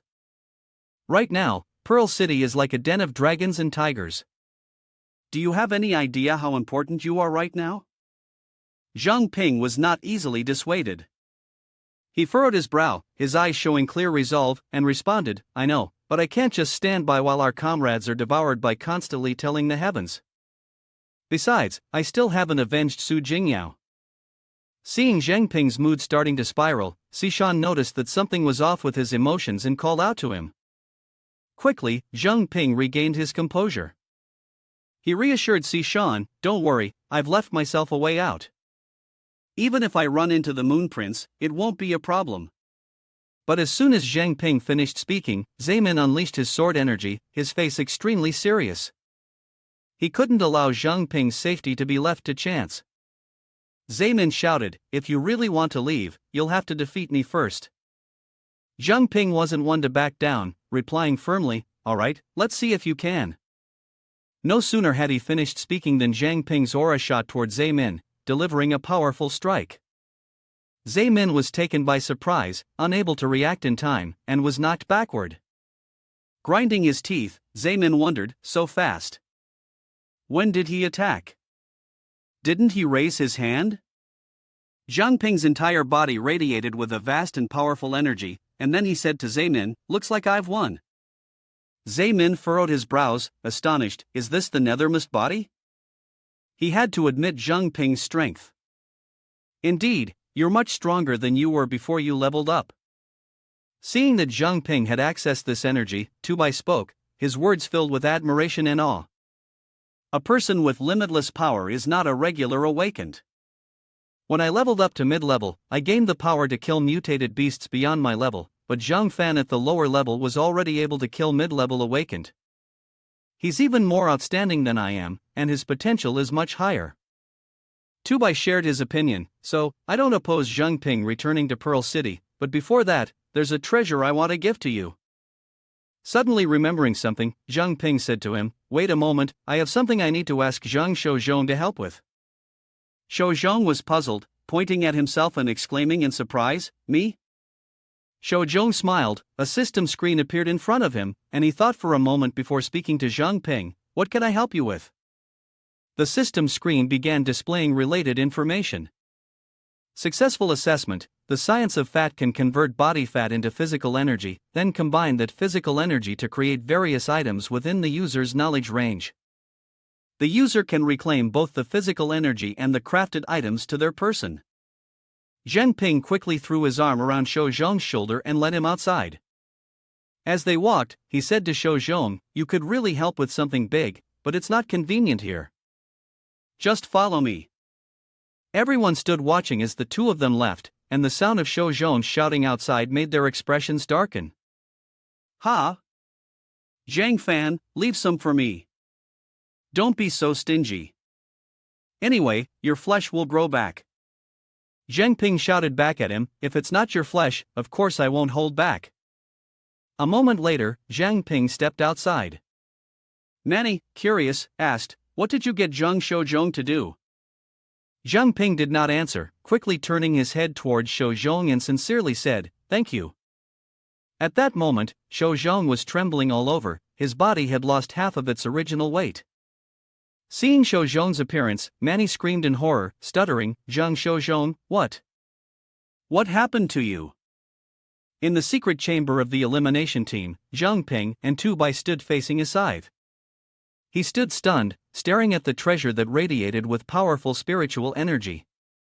Jiang Ping skeptically asked the old man, "Master C2, is this the scythe you once used to kill the constantly telling the heavens?"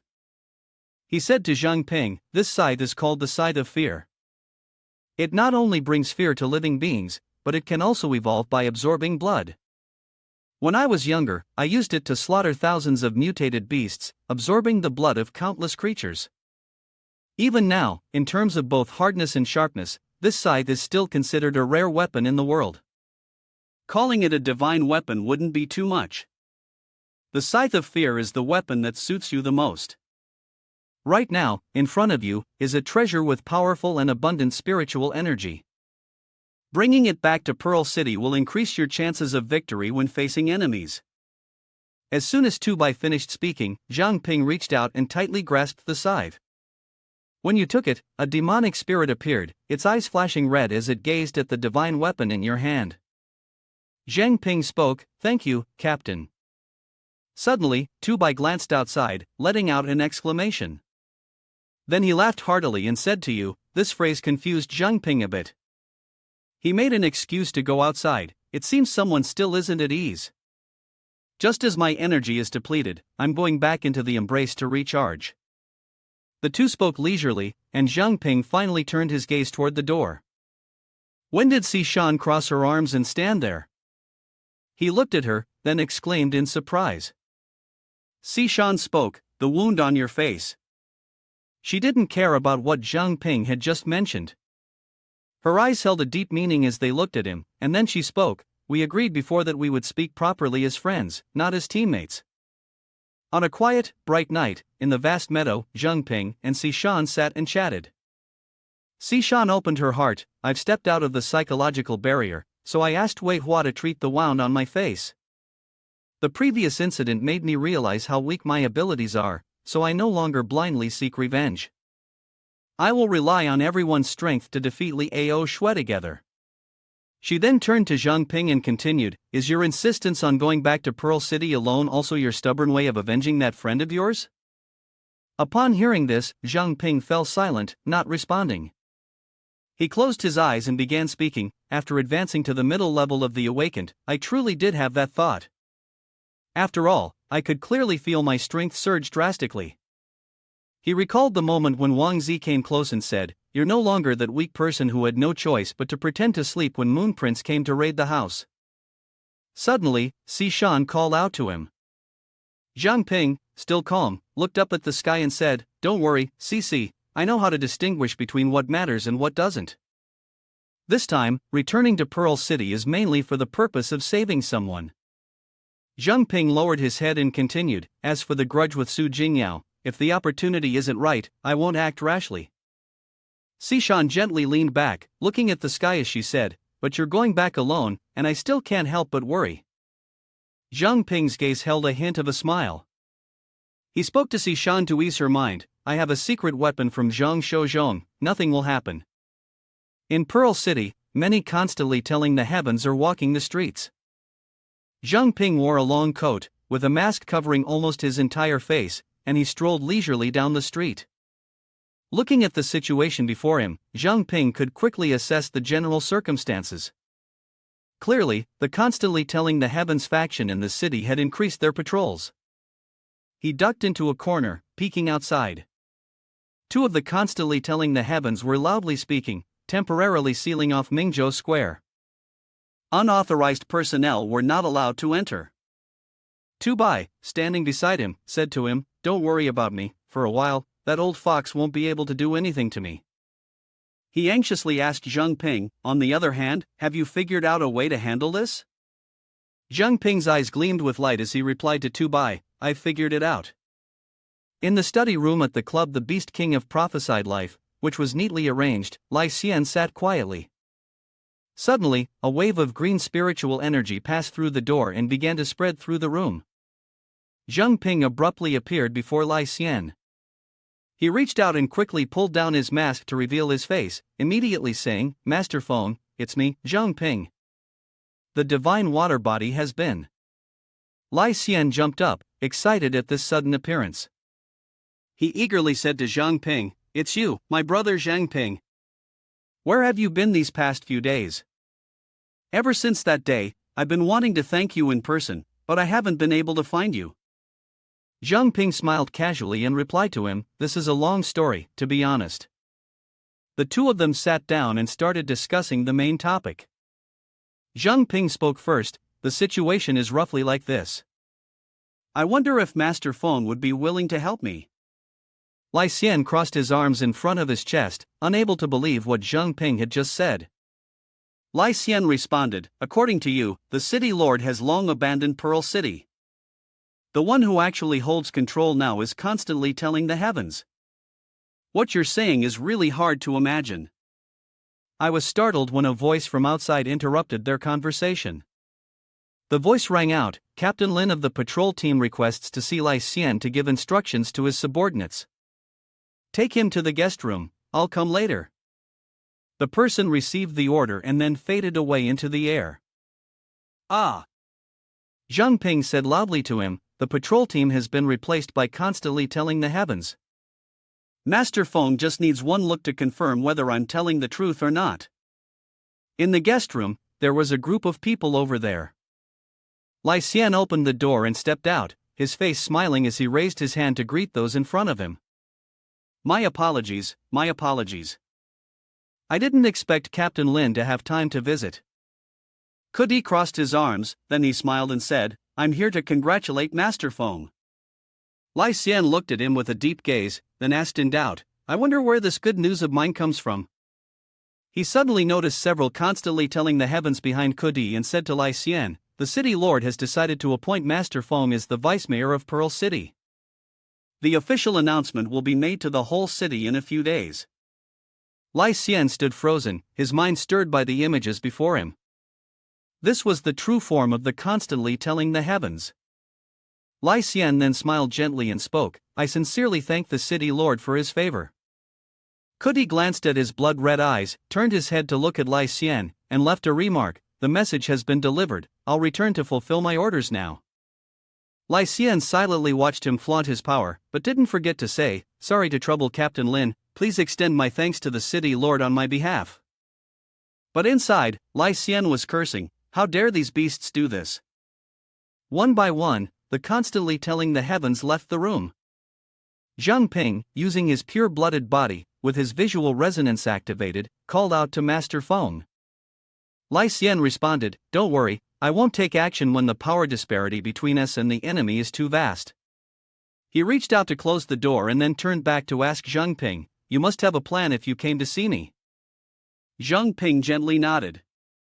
The two opened a guest room door and stepped outside together. Lai Xian spoke up to ask about his plans. "Go ahead, what do you need my help with?" Jiang Ping leisurely walked alongside him, then shared his suggestion.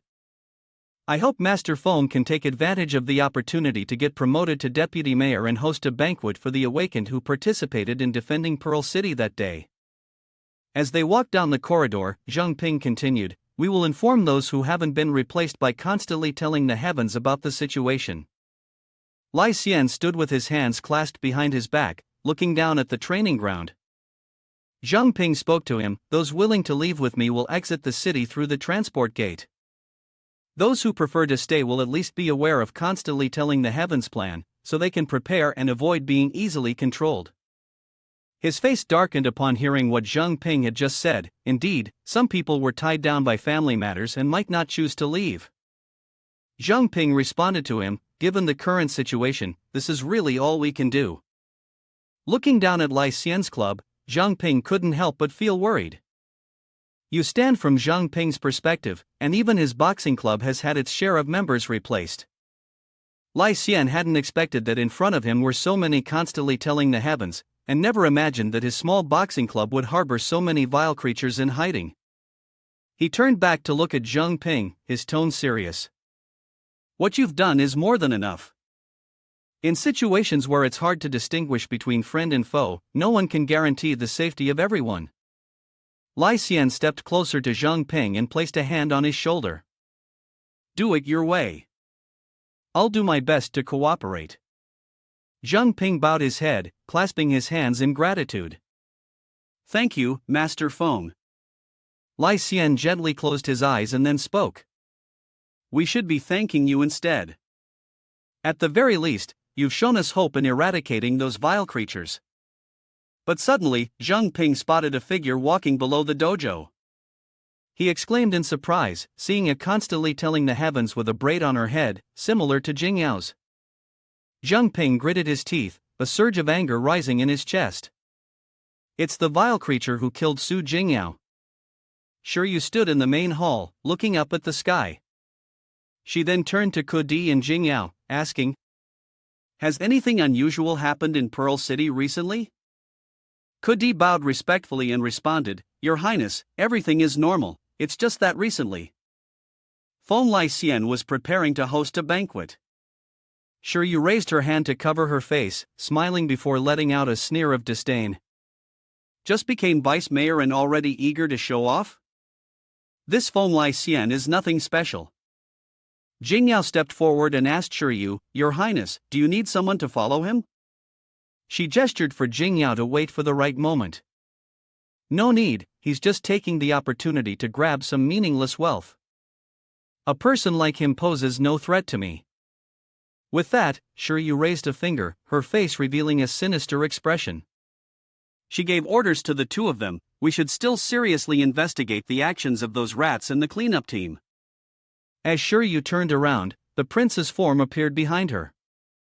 His smile was terrifying. Shiryu's eyes glowed with a strange red light. She commanded Kudi and Jing Yao, especially Jiang Ping. Both responded in unison. Yes. At Lai Xian's party, the guests arrived in large numbers and in high spirits. Congratulations echoed all around, congratulations, congratulations Master Feng. Ah, no, it should be Master Feng, that's the proper way to address him.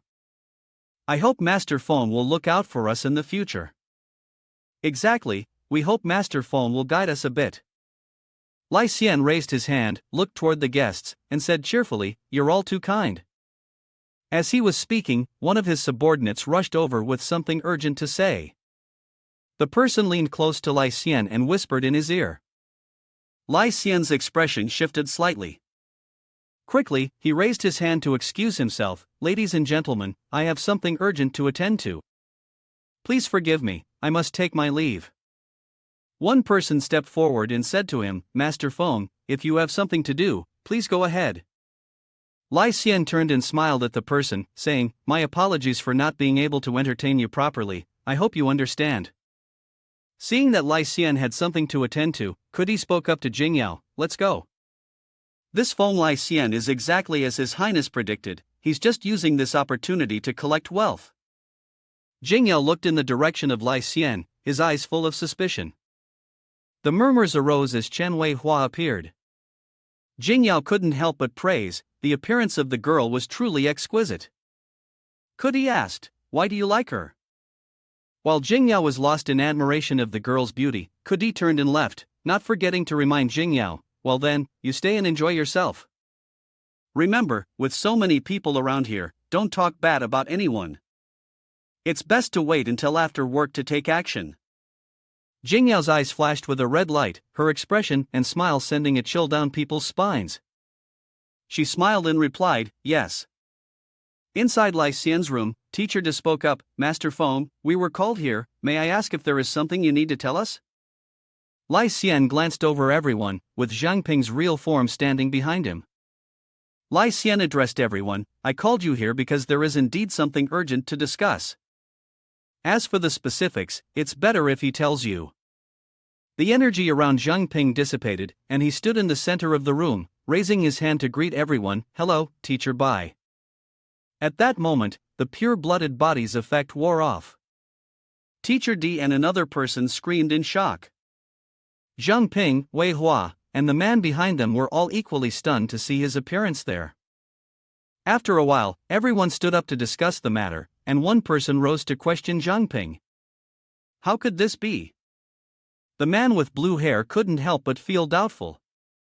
That's right. If what you're saying is true, then wouldn't Pearl City have fallen into the hands of the enemy a long time ago? Master De raised his hand to stroke his chin. I have connections with Lin Kodi and some members of the other patrol teams. Indeed, I have noticed that they have been acting somewhat unusually recently. Chen Weihua also agreed. That's true. The city lord has not shown himself for a long time. Lai Xian raised his hand to cover his mouth, then coughed a few times before speaking seriously. Everyone, listen to what I have to say. Everything is exactly as Brother Jiang Ping has described. I have personally confirmed the existence of constantly telling the heavens. He also explained to everyone about its characteristics and how to distinguish it. These bastards are experts at disguising themselves, and it's very hard for us to tell. Right now, among the people attending the party outside, there are quite a few who have already been replaced by constantly telling the heavens.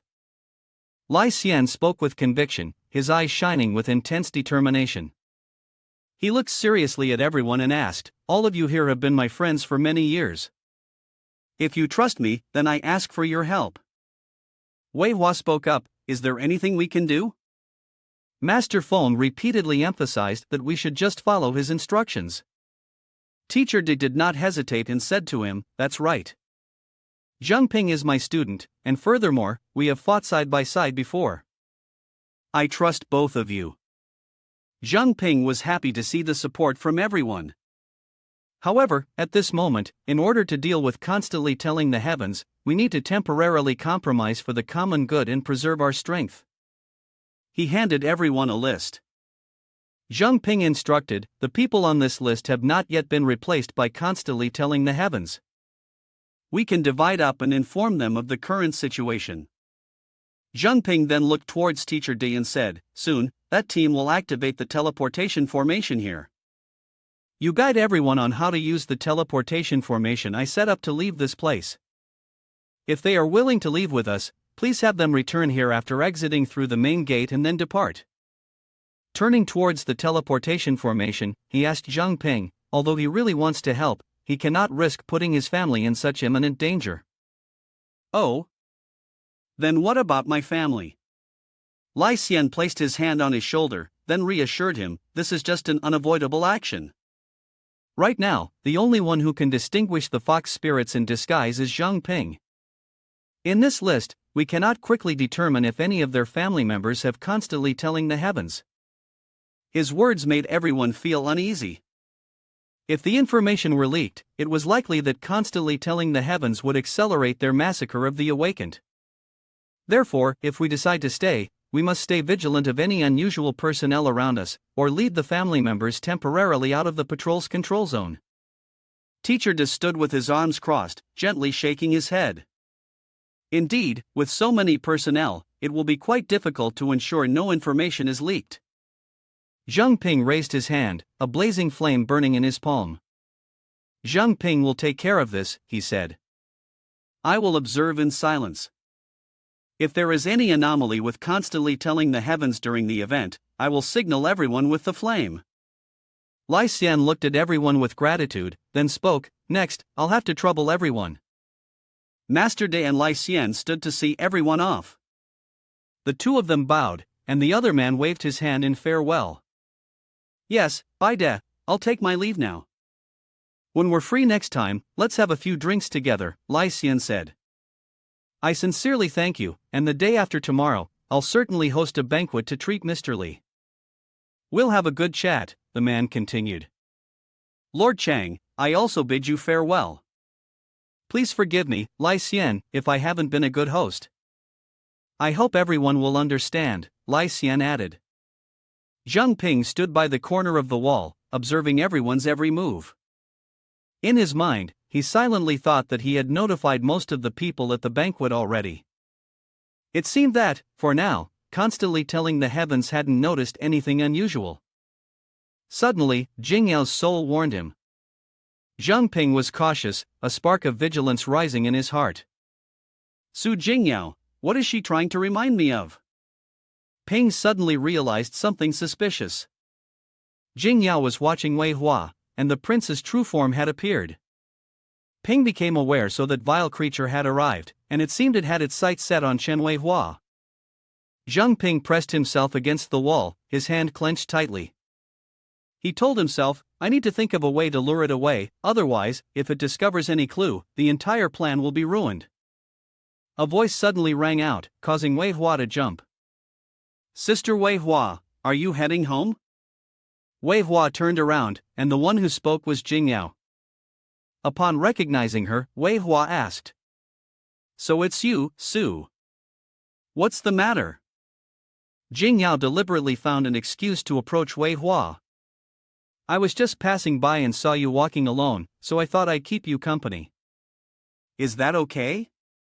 Sure, Jiang Ping smirked maliciously from the side. In his mind, he thought, you sly fox, you dare show up on your own? Just right, it gives me the chance to make my move. A voice rang out, and what a coincidence. The words interrupted the conversation between Jing Yao and Wei Hua. Jiang Ping appeared abruptly, his stealth gear now tucked into the golden armband, his entire body emitting purple-colored energy. He spoke. Su Jing Yao, long time no see. Jiang Ping walked over to Wei Hua's side and told her. Go find Dean Feng and tell him that I'm in trouble. Ask him to come to West City and find me. Jing Yao was somewhat stunned by this unexpected appearance. She muttered to herself, why is he in the city? Jing Yao's eyes lit up, her smile hiding a hint of malice. Looking at the two people in front of her, her heart surged with excitement. What was meant to be a simple snack turned into the capture of a big fish. If she could bring him back, His Highness would surely be pleased. Suddenly, Jiang Ping said nothing but darted off, leaving Jing Yao stunned. She raised her hand and called out. Jiang Ping, where do you think you're going? Ignoring her call, Jiang Ping continued to race forward. He immediately activated Nightwalker Nethermist, his agility and speed increasing sharply. After using this ability, Jiang Ping moved like a shadow, speeding down the road. Jing Yao continued to chase him from behind, a strange suspicion rising in her mind. How can he run so fast? Jiang Ping quickly turned into a narrow alley. Jing Yao stood alone in the middle of a wide street, surrounded by alleyways and side streets. She was left confused and disoriented. Jing Yao wondered. Where did he go? Suddenly, Jiang Ping appeared out of nowhere, holding Tu Bai's divine axe in his hand. With a swing, the sharp axe almost struck Jing Yao. She was caught off guard, her eyes wide in shock. Jiang Ping stood still, carrying the axe over his shoulder, while Jing Yao began to run toward him. Jiang Ping spoke, do we still have to keep pretending? Don't worry, it's a surprise. Jiang Ping's appearance changed, his eyes were bloodshot, and at that moment, he looked like a hellish demon come to take a life. Jiang Ping said to Jing Yao, I won't let you die too quickly, nor will I disappoint you. The true nature of Prince appeared behind Jing Yao. It spoke, its tone not dismissive, but rather somewhat admiring. It seems His Highness wasn't wrong. Though I don't know what method you've used, you really can see through the pretense of my people. I remember your ability isn't about surprises. Purple arrows, filled with power, shot toward Prince from all directions. In its mind, it was horrified this was Nethermist body. Jiang Ping, wielding a divine weapon, fought fiercely against Prince. The electrical charges from the gem shards flashed. It thought to itself, had he been possessed by the Nethermist body? Jiang Ping's divine weapon slashed across Prince's body. It screamed in terror, ah! Jiang Ping asked Prince, do you know? Do you know? Nethermist 10. As soon as he finished speaking, a chain descended from the sky, wrapping around you, Prince. Jiang Ping leapt into the air, controlling the chains that tightly bound Prince. Jiang Ping gritted out each word, although I have known her for a short time, it is because of her that I have come to accept my current identity. At that moment, Jiang Ping had transformed, a chilling aura of spiritual power emanated from him. He spoke to it, she helped me calm down, no longer feeling anxious or restless. Prince had been subdued, its arms and legs tightly bound by the chains, countless sharp gems aimed directly at it. Prince stammered, "What are you talking about?" Before it could finish speaking, the gem shot directly at Prince, piercing its body and causing blood to spurt out. It let out a furious scream, grimacing in pain. It was unimaginable that the boy could have such fierce fighting power. When did Jiang Ping become so strong? Prince's body continued to tremble. Jiang Ping coldly responded, "To me, she is my childhood friend, and the most important person in my life." It hesitated, pausing its actions. Before it could speak further, Jiang Ping thrust a gem into its chest. The boy was filled with hatred, rage, and a deep sense of resentment. She just wanted to fulfill her ideals. When Jiang Ping withdrew the gem, a gush of blood sprayed from Prince's body. Jiang Ping shouted, "Why did you want to hurt her?" Its blood spilled into a large puddle on the ground. Prince tilted his head back, laughing in fits, then scoffed coldly before laughing aloud. "So it was for this, huh?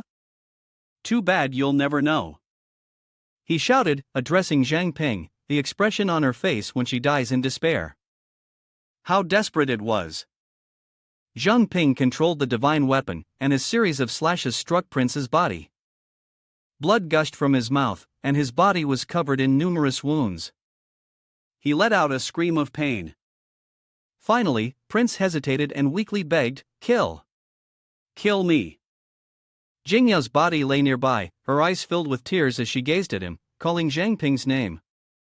Jiang Ping reached out and tore off Prince's face, and it screamed in despair, "No." The system displayed, Nethermust 70/100, Nethermust 90/100, Nethermust 100/100. The murderous aura accumulated on Jiang Ping's divine weapon grew stronger. His gaze was resolute, yet tinged with death itself. Jiang Ping gritted his teeth and said each word with menace, "I want to kill." Jiang Ping yelled, "It's you, you rotten fox." Then, he swung his blade with all his strength at Prince, causing it to disintegrate into nothingness. Holding Jing Yao's face in his hand, he gazed at it with profound sorrow. Suddenly, a woman's voice came from behind Jiang Ping, "I never expected you could defeat Yu'er Lu alone. Your strength has improved quite a bit, hasn't it?" Jiang Ping stood silently without saying a word, glancing behind. The person called out to Jiang Ping. Sure, you crossed her arms in front of her chest, her entire body radiating an aura of dark power. She arrogantly said, "I didn't expect you to dare come back. Do you want to die?" Jiang Ping looked up at Shiryu, his hands clenched tightly as he responded, "How do you know I don't have something up my sleeve?" Jiang Ping thought for a moment, appraisal, but the system quickly sounded, appraisal failed, appraisal failed. She began to reveal her true nature. Sure, you warned, you're already doomed, yet you still want to struggle. The system continued to attempt to appraise her, but all attempts failed. Appraisal failed, appraisal failed. The true form of Prince emerged gigantically, stretching out its arms and saying, "All right." Sure, you, below, her eyes glowing bright red, hissed through gritted teeth, "Then I will make sure you die clearly." Suddenly, the system succeeded in the appraisal. Prince's information appeared. Not a mutated beast attribute, natural order fox, you princes, species, mutated fox, faction, you clan, potential, 7 stars, rank, apex level mutated beasts, level 39, innate ability to alter perception, capable of modifying the perception of target creatures and forcing it. The target cannot detect any abnormalities. Illusionary foxtail majestic, after maturity, its tails can change freely and have many special functions. The scale and type of functions are related to its level.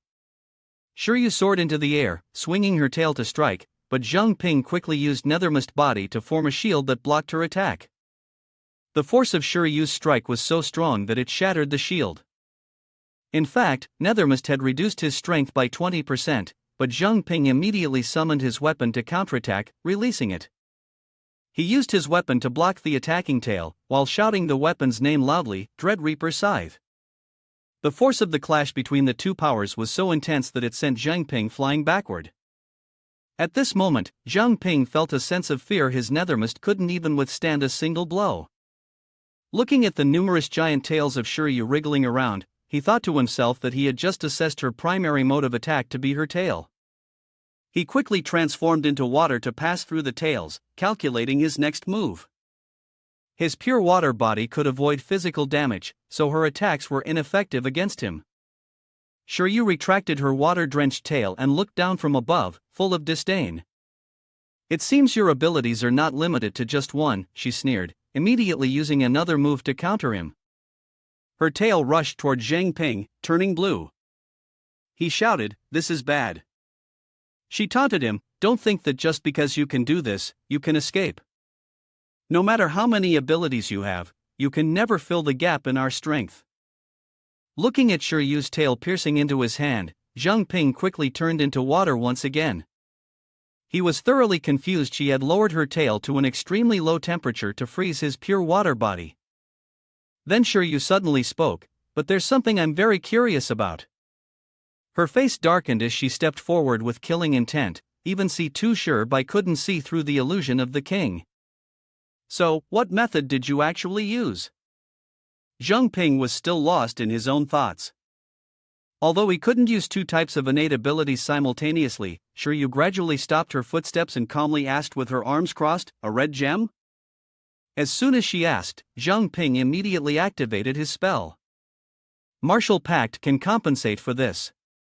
Martial Pact Fire Devourer, Contract Gem. Martial Pact can temporarily transfer attack abilities into the gem, and all the power within it can be released in one go by destroying the gem.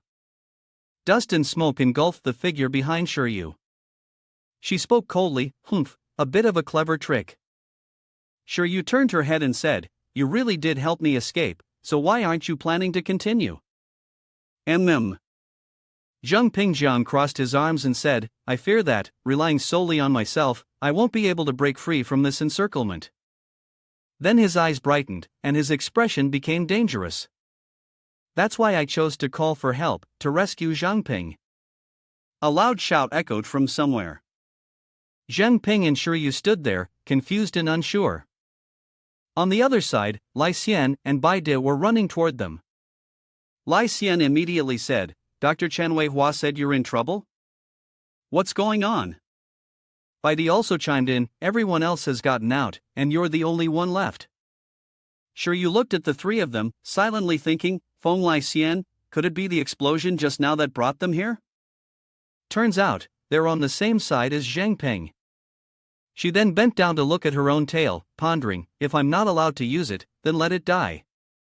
With that thought, she immediately swung her tail toward Jiang Ping with a powerful strike. He quickly shoved Lai Xian aside. "Be careful," Lai Xian warned, "Bro, watch your back." Ahead of them stood Shiryu, exuding a murderous aura. Jiang Ping fell flat on the ground. His back was injured, but he still reassured everyone, "Don't worry about my wound. She's the fox." Lai Xian, upon hearing this, sighed, "So that's how it is, it's indeed quite a hassle. Bai De, please take care of your student." At this moment, Jiang Ping was slowly transforming into water, and Bai De was a bit surprised. "Is this the natural order, fox?" But clearly, her form had turned into a pool of pink water, slowly creeping up Bai De's body. He panicked and shouted, "Kiddo, what? What are you doing?" Jiang Ping reassured him, "Don't worry, Teacher Bai, I won't harm you." Shiryu, having used the pure water body shared vision technique, transformed into you princess. Her appearance was that of a fox spirit in a terrifyingly powerful form. She said to Bai De, "Now, take a look at her appearance."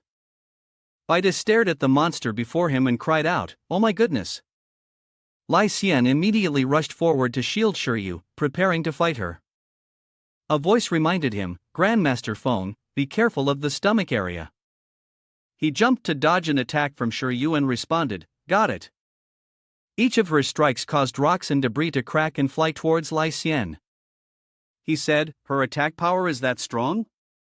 While fighting, Lai Xian quickly instructed Bai De, "Teacher Bai, open your left hand, palm facing upwards." Bai De raised his hand and tried it. Like this? In the palm of his hand was a red liquid, and that was Jiang Ping. He immediately commanded the man, "Find a way to make Grandmaster Feng drink it." Bai De, upon hearing this, quickly devised a plan. "Understood, I have a way." He threw the liquid toward Lai Xian and shouted, "Feng Lai Xian, catch this, swallow it quickly, it's good stuff." Lai Xian turned his head, opened his mouth, and allowed the liquid to enter. He silently thought that this was a signal. Then he swallowed it in one gulp, feeling as though he had gained some new power. Lai Xian stared at Shiryu with fierce determination and said, "Beast, I can see through you now." She swung her claws at him, but he managed to dodge in time. At this moment, Bai De summoned the beast spirit within him, exuding an aura of strength, and shouted, "We're here to help you." Lai Xian was now burning with fury. A bright, golden fire appeared behind him in a circular shape. "Damn beast, return the life of my student." Bai De used the real cultivation and restoration of the fierce warrior lion form technique to transform into a lion-headed, human-bodied figure. Lai Xian, on the other hand, used the Crimson Emperor immortal body ascends to flame technique, igniting himself with intense fire. Jiang Ping's voice rang out, "Grandmaster Feng, what you just swallowed was my blood. Though it can temporarily reveal her true form, it will only last for a little while." Lai Xian, hearing this, replied calmly, "That will be enough." Lai Xian and Bai De charged forward to attack Shiryu. In her mind, she was full of doubts. Why, even though Lai Xian is almost within reach, am I still filled with so many thoughts? Why can they see through my illusion now? Could it be that little brat Jiang Ping's doing? She flicked her tail to push Lai Xian back, secretly irritated. This is really frustrating. Then Shiryu, now a mutated beast, her eyes glowing with a red hue, snarled. "Forget how he did it," she growled, her whole body emanating a strange magical force. "Just kill them all." Shiryu summoned one of her subordinates, "You Shadow, time to get to work." From the shadow of Shiryu, a sharp, pointed hand emerged. A fox appeared. It was Yu Shadow, the loyal messenger, His Highness. Lai Xian turned to Bai De and said, "Be careful, I can feel that the fox emerging from her shadow is very powerful." At the same time, Jiang Ping, who was inside Bai De, also sensed something unusual. This isn't an illusion. How could that celestial fox hide in the shadow earlier without us noticing? Looking at the two strange beasts before him, he could only sigh in frustration. Damn it, in my pure blood state, I can't use identification techniques. What exactly is the power of that fox?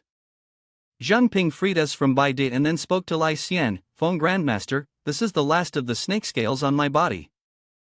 He responded, "But even if I enter the Yang Yin form, it will still be very difficult for me to fight against them." He placed a snake scale in Lai Xian's hand. "Grandmaster, don't worry, I guarantee that we will all be able to escape from Pearl City." Lai Xian then instructed, "You just need to buy me some time." He placed the snake scale in his mouth. As soon as he did, his body's temperature soared to 4,000 degrees. His physical strength, power, and sharpness all increased. "Let's go, we entrust our lives to you." After speaking, he immediately charged at the two mutant beasts, killing one of them first. The fox lunged at Bai De, starting with his neck. It relentlessly attacked him, but every strike was dodged by Bai De.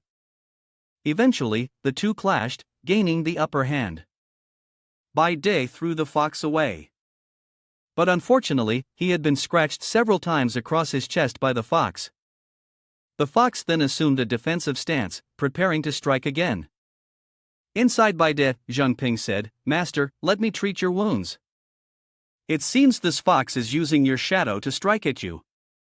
Blood slowly drifted from Bai De's wound, and he responded. At this moment, Lai Xian also charged towards Shiryu.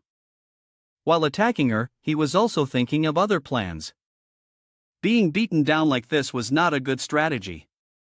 As he thought of something, he turned and shouted, "Mr. Bai, use the 3+1 tactic. 1 is to focus on the enemy, 3 is to sacrifice yourself." Bai De immediately responded, "Understood." The fox was attacking Baide from all sides. He was striking it while also taunting it. Is that all you've got and you want to kill me? You can scratch me, but that's about it. Your speed is decent, but your strength is too weak. Having heard this, the fox went mad. It rushed forward, growling loudly. Then it crouched down and drove its claws into Baide's stomach.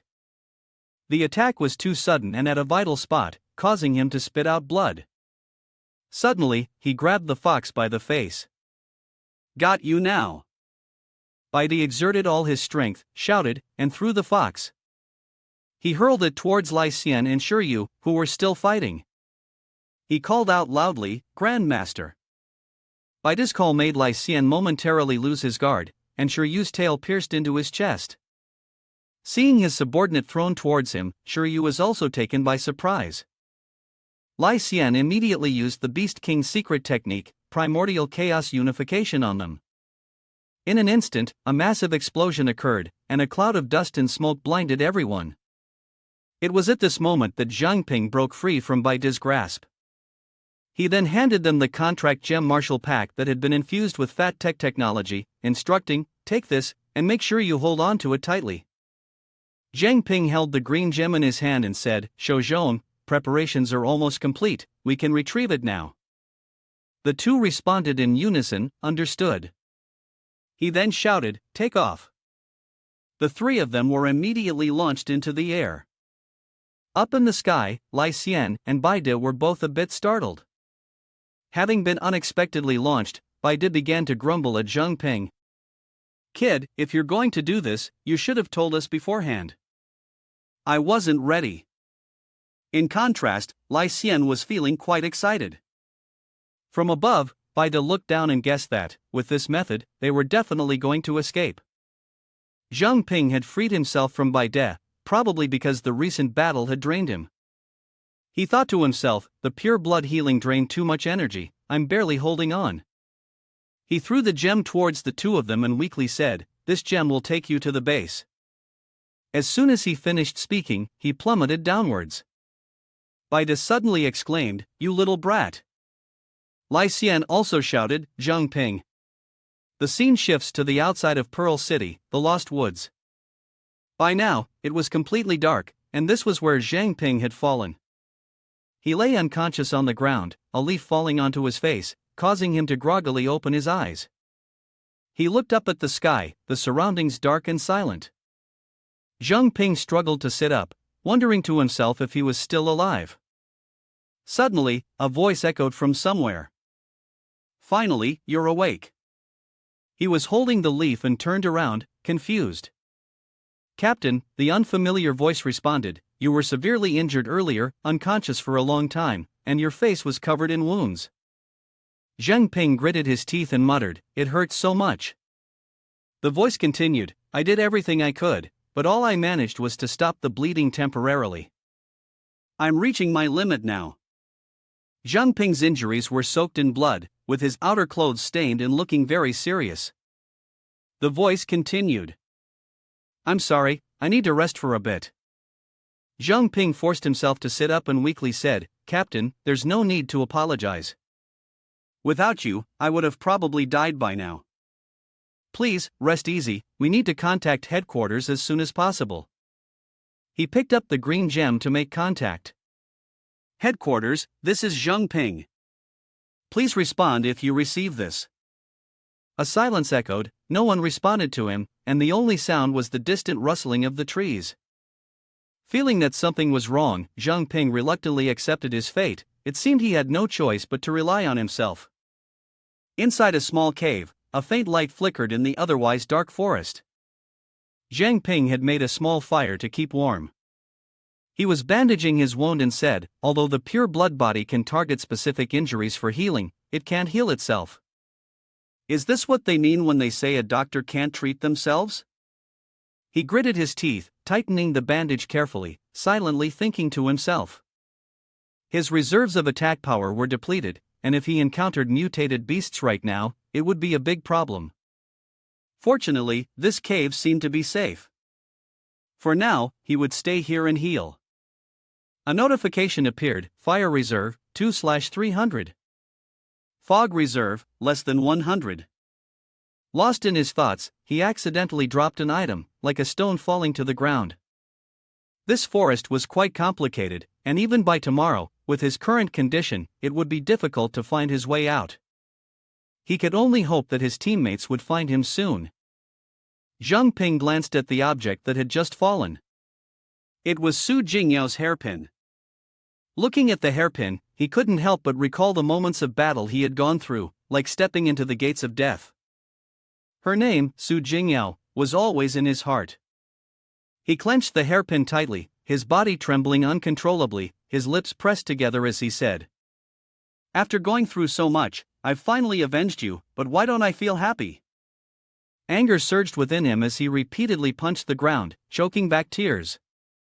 It was clearly all for you, yet in the end, it was nothing more than my own obsession. Jiang Ping's hands were already smeared with blood. He dropped the hairpin without blaming himself, his mouth constantly murmuring about upholding justice, yet in his heart, he yearned for worldly fame and fortune. He knelt on the ground, his face twisted with bitterness. So what if there's retribution? The dead can never come back to life. Even if Hua Tuo were to reincarnate, it wouldn't change anything. Staring at the hairpin lying on the ground, an idea suddenly struck him. Wait, could I possibly resurrect Jing Yao?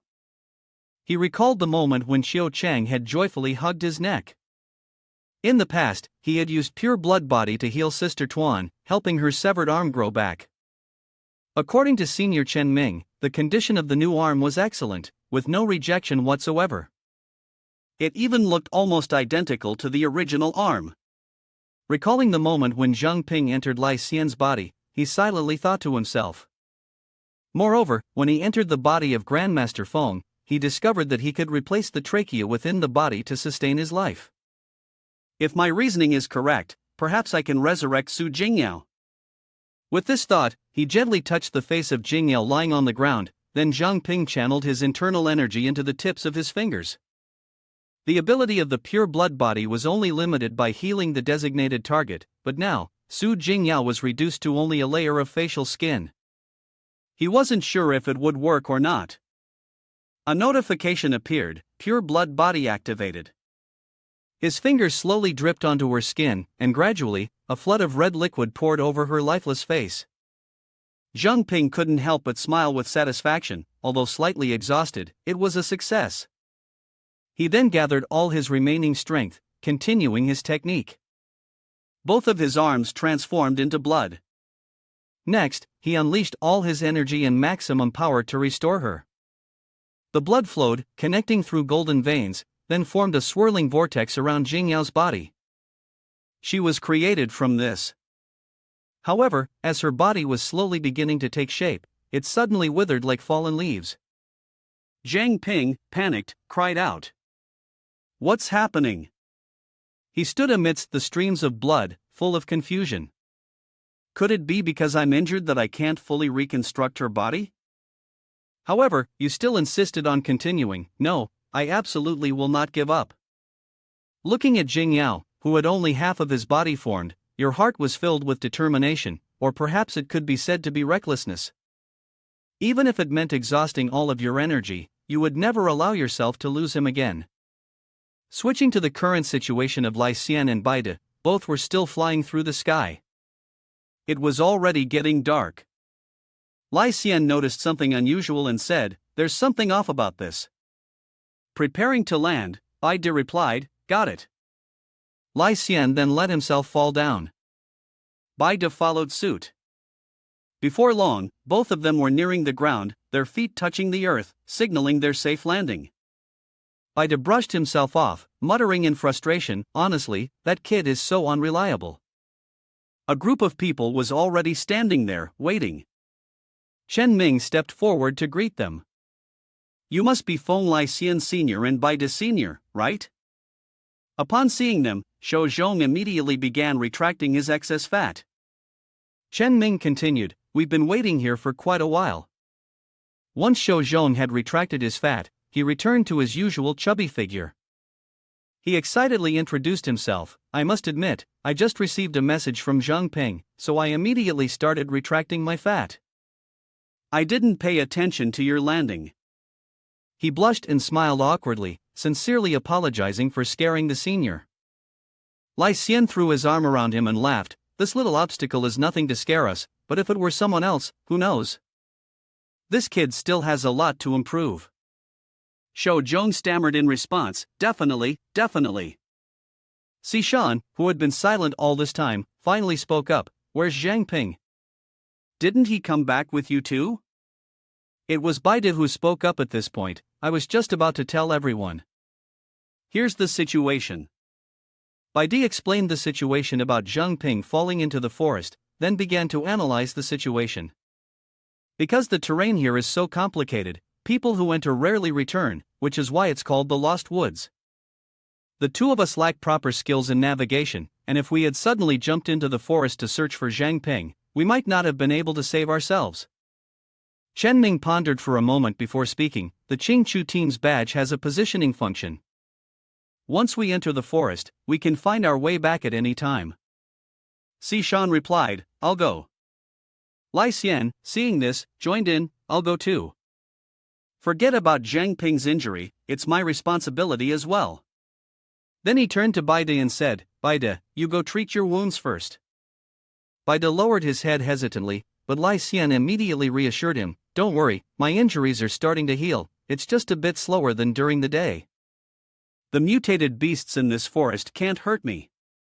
Chen Ming also spoke up, then Lu Sishan, Feng Sr., and I will go find and rescue Jiang Ping. You take Bai Sr. back to the base. Shou Zhong heard this and said, me? That's great. But then he shook his head, no, that's not right. He stood at attention, raising his hand in a military salute, determined to complete the task. Chen Ming pushed up his glasses and smiled lightly, satisfied, good. At that moment, elsewhere, inside the cave with a view of the outside, the sky was already bright. There were heavy, labored breaths. It turned out to be Jiang Ping, who was still diligently practicing the incantation to regenerate Jing Yao. Not yet, still a little more. A notification popped up, indicating that he had been upgraded to an intermediate pure blood body, and his growth value had reached 4 stars. Seeing this, he glanced at Jing Yao's body, which was steadily becoming more complete, and Jiang Ping thought to himself, the skill upgrade came at just the right time. This time, it will definitely work. A moment later, it was unclear what had happened, and smoke filled the air. He covered his face to reduce the suffocation, then wondered, has Chun succeeded? He opened his eyes wide, which were usually half closed, and was utterly stunned. He stammered, oh, after all the efforts, Jing Yao has finally appeared.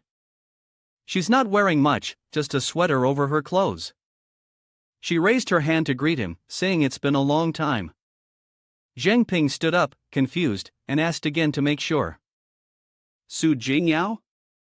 He barely managed to say a few words. Good, that's great. Then, his entire body collapsed from exhaustion. Jing Yao saw this and cried out, Jiang Ping. She managed to catch him before he hit the ground, holding him with concern and asking, are you okay?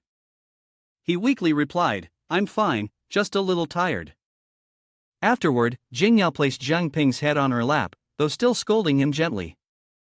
Honestly, you still like to act recklessly as you always did. Jiang Ping replied softly, his heart full of satisfaction. If he hadn't acted recklessly, perhaps today wouldn't have happened. He was really glad he had eaten the gem that day. Jing Yao also responded affectionately, I know. Actually, all this time, you've been working really hard. She recalled the times when he met her, or the times he fought, even though he was not valued by the school, even though he still had to say he was going to plant rice, even though he faced enemies that seemed impossible to defeat, from beginning to end, he never stopped moving forward. Jing Yao gently stroked him, softly continuing, seeing how much you've grown into the person you are today and having met so many outstanding teammates, I feel genuinely happy from the bottom of my heart. You should cherish them even more. Jiang Ping had fallen asleep on her lap at some point. Seeing this, she asked, are you tired? You've done very well until today. Rest now. Then a few tears fell on his face. Jing Yao suddenly broke into tears, choking as she said, I also want to keep moving forward with you. She gently wiped away the tears, continuing, it's a pity that it's too late now, my soul energy has run out. She raised her hand, which was gradually fading, and lightly touched Jiang Ping. But I believe, if it's you, in the future you will definitely be able to find me somewhere, right? Her entire body slowly disappeared. She tried to say her last words, hoping that by then, he would still remember her. In the end, she vanished, leaving Jiang Ping to lie there alone with her final farewell words. Still inside the cave, the sky had turned completely dark. Jiang Ping suddenly widened his eyes, jumped up, and shouted her name. Su Jing Yao. He glanced to the side and saw Jing Yao's body. He breathed a sigh of relief. Jiang Ping shook her shoulder and said, Wake up, you'll catch a cold sleeping like this. Because of Jiang Ping's pull, Jing Yao rolled over, revealing a face with lifeless, wide-open eyes. Jiang Ping was so shocked that he fell backward, stuttering. Cold, too cold. Then, trembling, he placed a finger in front of her nose to check for breath. He suddenly exclaimed, No breath. At that moment, Jiang Ping completely lost his mind. His entire body exuded a terrifying magical energy, and he yelled. What's going on? Looking at Jing Yao's emotionless body, unable to accept the truth, he repeatedly asked, Didn't you speak to me just before? Ignoring his desperate shouts, Jing Yao's face remained unchanged, just a soulless corpse. A moment later, Jiang Ping sat absent-mindedly before her body, lost in thought. In the past, he had always heard Su Jing Yao's voice, so this time, it couldn't have been an illusion. He seemed to recall her mentioning something about soul energy earlier.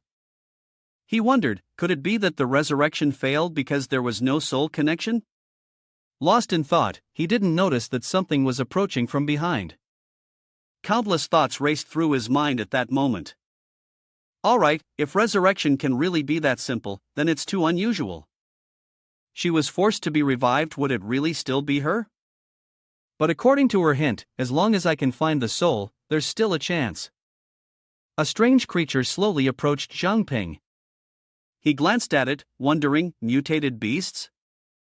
The creature seemed to still be dazed. Outside, everything was silent in the stillness of the night, with only the faint glow of fire illuminating the cave interior. Inside the cave, Jiang Ping and the mutated beast stared at each other, unsure of what to say. Then he asked, You're awake? The creature chirped in response. He offered it a small piece of food, saying, You look weak. You must be hungry, right? When I was unconscious, you didn't harm me. The mutated beast gathered the food, its face showing signs of happiness. Jiang Ping continued, No matter what the reason is, I won't just abandon you. While eating, the mutated beast turned and began searching for something. Jiang Ping understood and immediately responded, Are you asking where she's going? The mutated beast is still wandering around searching for her. Then he spoke softly, She's deeply asleep, currently in a quiet place within the embrace of space. He glanced over and speculated, But judging by your appearance, you must have just been born. The mutated beast brought the small food sample to Jiang Ping, and he kept chatting, You probably have no concept of death yet, right? Jiang Ping pointed to his face and asked, You want to give it to me? He thought to himself, This is the first time I've encountered mutated beasts that are so friendly. He remembered lying on Jing Yao's lap, his eyes closed, but his ears still catching her words. She told him to cherish the present, whatever happens. If things continue to decline, it won't change what has already occurred. Breaking his train of thought, Jiang Ping turned to ask the mutated beast, By the way, I still don't know what kind of ant you are. He then used his identification technique. A notification appeared, Successful identification. Another notification popped up introducing the species, Mobile Fortress Ant Queen, a primary-level mutated beast, potential 10-star, with the Steel Fortress innate ability, which enhances defense and expands space according to size. Looking at the ant in front of him, Jiang Ping was surprised. A majestic tier ability. Another notification board appeared. Queen's Majesty can reproduce asexually, control ant colonies in their lairs, and possesses a terrifying power over foreign ants related to her size. After reading the notification, Jiang Ping couldn't help but sigh. Didn't expect this tiny creature to have the potential to become majestic tier, escape from you king, and now encounter another one. I wonder if this counts as fate. Nearby, a cluster of small black creatures gathered together, forming a large mass. Jiang Ping, curious, asked, what's that? He then used the appraisal skill. A notification appeared, appraisal successful. The creatures in the bush are another species of ant. Black Mountain Bowback Ant, a level 5 primary mutated beast, with 1-star potential. Aptitude, Black Mountain. Their exoskeleton has sharp spikes, high defense, and strong corrosive acid. The ant colony shares information and moves in unison. He muttered, mutated ant, then turned to the creature beside him. Hey kid, your teammates are here to pick you up. Instead of being happy, the creature seemed terrified. Jiang Ping asked in confusion, what's wrong with you? He picked the creature up and looked toward the other side, his suspicions rising. Could it be? Suddenly, the swarm of black ants rushed into the cave entrance. Jiang Ping immediately used his pure water body technique to escape. Once he was out, he looked at the ant with its chin raised and asked, It seems like you're not very well liked, huh? The wounds on your body, they weren't caused by them, were they? Among the ants, one spotted Jiang Ping's position. He quickly picked up the small ant and ran. This is bad, I've been spotted. Behind him, the entire ant colony was chasing after him. He ran while thinking. The queen's majestic tier natural talent was originally meant to make the ants fear her, maintaining order and stability within the colony. But with so many ants chasing after him, he wondered could it be that due to his low rank, he was actually being seen as a provocation? Jiang Ping looked at the small ant in his hand and thought to himself. Looks like your majestic tier talent still needs more time to be honed.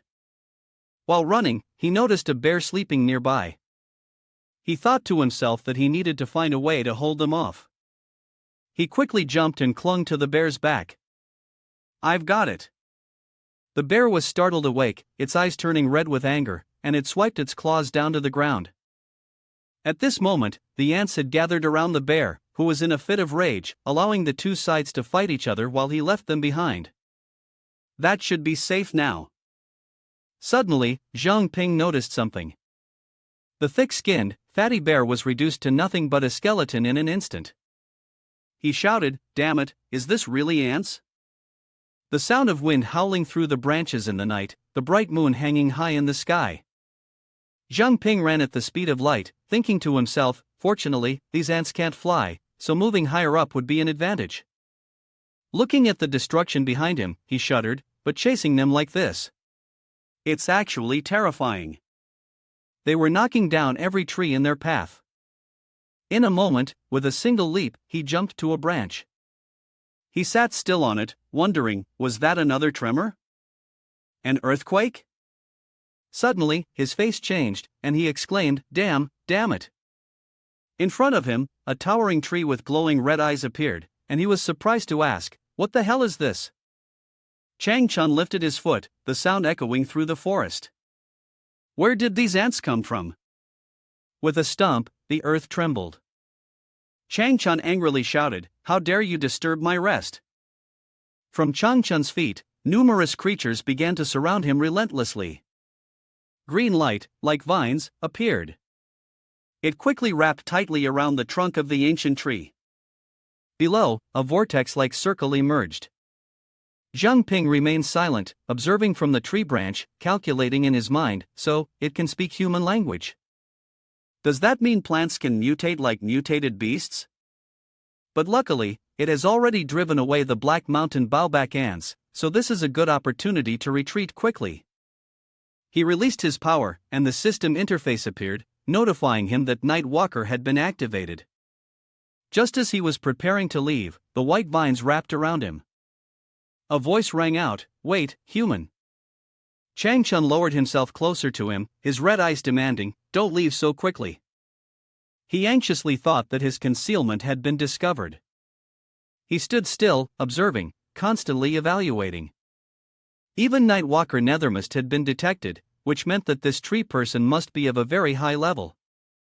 The system interface kept sounding, appraisal failed. At that moment, the ancient tree let out a friendly laugh and said, "My brother, don't worry. The system has just announced the successful appraisal. The attribute sheet lists the identity of Yi Changchun, race, Fallen 1, human. No physical strength, growth value, 0, class, Apex Awakener, level 35, talent, ultra-dendrification mutated.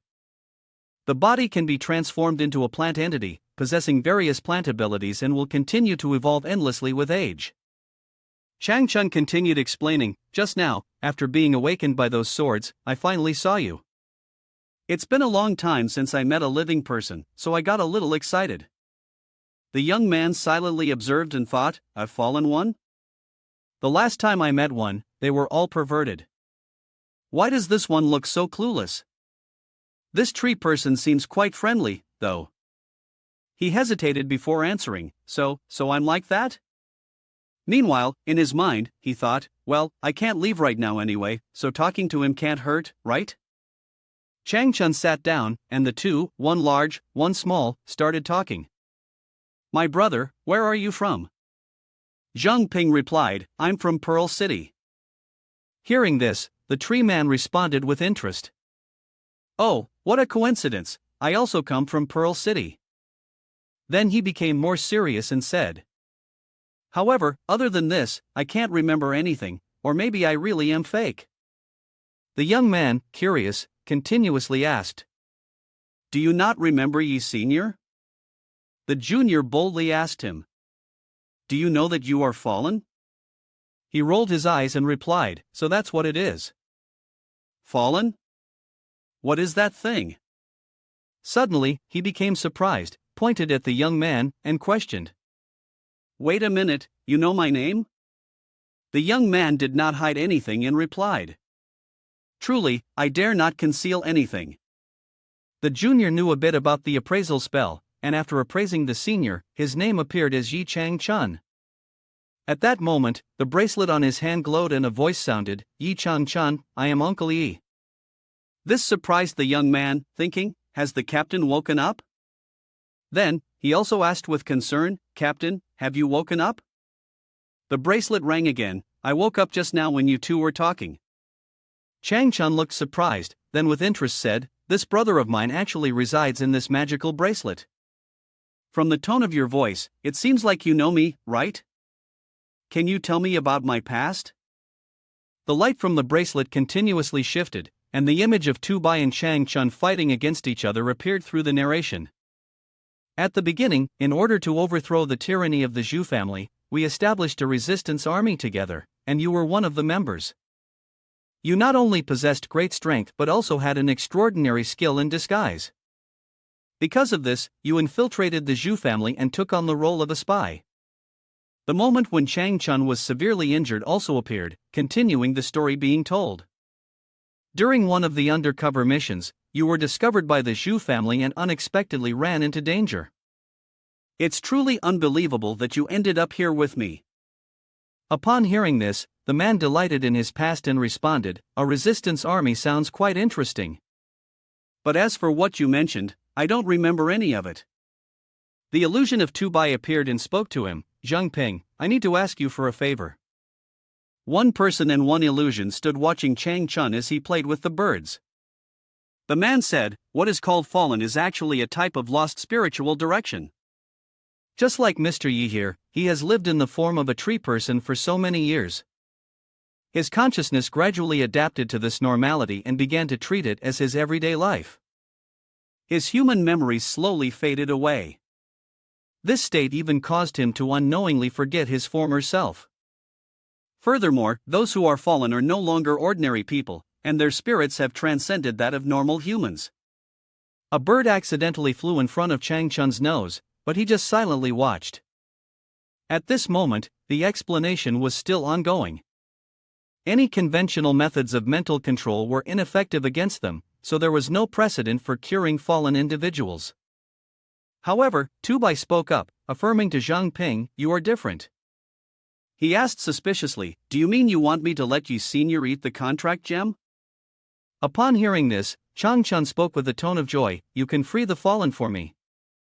Looking at the level 7 contract gem in his hand, with the effect yet to be activated, he hesitated. Theoretically, the method was to have Yi Senior consume the gem, but for the fallen's mental strength to recover, there had to be external guidance. This also meant the senior would have to allow the junior to have full control over the body. A cheerful sound rang out. I thought it was something serious. Then, vines swiftly wrapped around the contract gem. Without hesitation, Chang Chun swallowed it and replied, "Is it really that hard?" The gem began to vibrate as it absorbed into his body, causing a panicked voice to exclaim, "I've swallowed it." Chang Chun stood motionless in front of Jiang Ping, and the system panel immediately chimed with a notification. Contracted successfully, contracted beast. Yi Chang Chun. Jiang Ping looked up in surprise, thinking, did he really just swipe with such determination? And did the contract actually go through? Half believing, half doubting, he cast a spell while thinking, let me try giving an order. A surge of green energy enveloped him as he raised his hand and issued the command, Yi Chang Chun, I order you to stop the fallen. Jiang Ping extended his hand forward, where a humanoid tree stood tall. He suddenly wondered, I was just testing it casually. Could it really work? Chang Chun, in the form of a massive tree, roared. After a transformation from tree to human form, he was now an old man with long hair and a beard, with 2 large branches sprouting from his head. He marveled, kiddo, to dispel the fallen so easily like that. Chang Chun suddenly looked at his new human body. He shouted in joy, Pearl City Zhu family's spirit beast, I remember now. I remember everything. Jiang Ping's information panel appeared, displaying the gem's added effect, contracted level 7 has been activated. New contracted summoned beast has been activated. Jiang Ping was astonished, looking at Chang Chun, silently wondering to himself, is contracting similar to awakening one's abilities? Can it also yield surprising results from consuming the gem? This is the first time I've heard of it. The more he thought about it, the more Jiang Ping couldn't believe that his current form resembled the figure in the famous screeching painting. But in this case, could I awaken new abilities through the level 7 contract gem? However, after seeing Chang Chun's cheerful, beaming expression, Jiang Ping thought to himself, never mind, let's just treat it as doing something good. I'll just wait for the gem to level up to level 8. Imagine how happy he will be. Happy to return to his human form. Chang Chun turned to Jiang Ping and asked, come to think of it, I still don't know your name. Jiang Ping replied, my name is Jiang Ping. Upon hearing this, he rummaged through his clothes and said, Jiang Ping can dispel the fallen state, yet this name seems too humble, doesn't it? Finishing his sentence, Chang Chun took out a seed from his clothes, surrounded by dark purple flames. He said, I've lived in the wild for many years, and I have nothing to repay you with. If you don't mind, please accept this. It seems to have characteristics of both the living and the dead. I kept it at first because I found it interesting. Chang Chun's sunburned, thin hand stretched out before Jiang Ping, presenting a strange object. Jiang Ping looked at it in surprise, to the point that sweat broke out on his forehead. This is Nether Mist Essence. A voice rang out, confirming the identification. Shortly after, another confirmation echoed, confirming the identification success. The speed of the identification process took Jiang Ping by surprise, and he wondered if it was due to the previous identification. This time, however, the process went smoothly to an unexpected degree. Holding the Nether Mist Essence in his hand, Jiang Ping stared at it, and an information panel appeared. Nether Mist Essence is a refined energy essence harvested from the black bear. The Nether Mist is stored in the bear's bile. After consumption, it leads to unexpected results. After reading the information, Jiang Ping felt pleased and thought to himself, this time, it's bear bile, isn't it? But at least it's better than sheep bile. Chang Chun sighed, looking somewhat regretful as he thought that his words of thanks weren't enough. He expressed, I'm sorry, if only I had something better to offer. Before Chang Chun could finish, Jiang Ping replied. It's all right, Yi Senior. This is very useful to me, perhaps even more than you think. Besides, I'm here voluntarily to help you, Senior. After Jiang Ping finished speaking, he immediately looked down at the essence in his hand, sweating with worry. He recalled what CC had said earlier, that the nethermost creatures were essentially parasitic beings, so as long as they didn't take over his consciousness, it wouldn't be a major issue. Jiang Ping then remembered the image of him and Shan fighting against the prince together. Reflecting on his past experience, he was certain he could do it now. Furthermore, in his current low-level state, he hadn't even been able to harm you prince, so in order to defeat it, he would need to become stronger. He closed his eyes, brought all the nethermost essence to his mouth, and told himself, let's do this, guys. After swallowing it, his strength surged, and he dropped to a crouch, yelling loudly. The area around him was enveloped in a black-purple aura. The pain of absorbing the nethermost essence caused him to grimace, but he still encouraged himself, I can do this, I can do this. Suddenly, at the spot where Jiang Ping was standing, a column of dark purple energy shot up, then glowed with a white-purple light, absorption complete. Jiang Ping panted from exhaustion. The system notification appeared, successfully absorbed nethermost essence. Nethermost body upgraded from primary to intermediate. The body now replenishes nethermost by absorbing stored wrath. Current nethermost, 199/300. Jiang Ping raised his right arm, testing his strength. A dark purple flame appeared on his hand. The information panel popped up, showing the current enhancement values, with the level increased to level 13, and the level of the gem KH was expected to rise to level 9. Jiang Ping looked at the flame and thought to himself, indeed, it was exactly the same as last time, but in just a short while, it had increased by 3 levels. This was truly an unimaginable surprise. Even the gem had been upgraded as well. Chang Chun was astonished and, unable to believe it, exclaimed, Pearl City really has produced a talent. Who would have thought that thing was actually meant to be eaten? After hearing this, Jiang Ping thought to himself, because perhaps I'm the only one who ate it and survived. Chang Chun pointed to the ground and smiled. Old Su, you've been observing for a long time, but you still haven't decided to come out? This took Jiang Ping by surprise and raised a heavy question in his mind. Suddenly, 2 eyes appeared from the ground, and an annoyed voice sounded, You trust others too easily. Jiang Ping turned around to look and realized that it was a stone shaped like a human face. He panicked, silently thinking to himself, oh my god, there are still experts here? Chang Chun saw his expression and burst into laughter. It's just a bunch of old bones, what's there to fear? But, Old Su, are you really going to keep lying here forever? Old Su scornfully said, what does it matter whether it's deep or not? Isn't our current life just carefree and free-spirited anyway? After hearing those words from his old friend, Chang Chun fell into deep thought. He sighed, as if realizing that he had forgotten many important things. The old man was stunned after hearing this. Chang Chun continued, do you really not want to see your family again? Suddenly, a stone stirred, and a voice rang out, my family? The stone stood up, and the system immediately notified the identification process. The stone stood upright, its voice tinged with melancholy, family. At the same time, the system repeatedly notified the identification failure. Identification failed.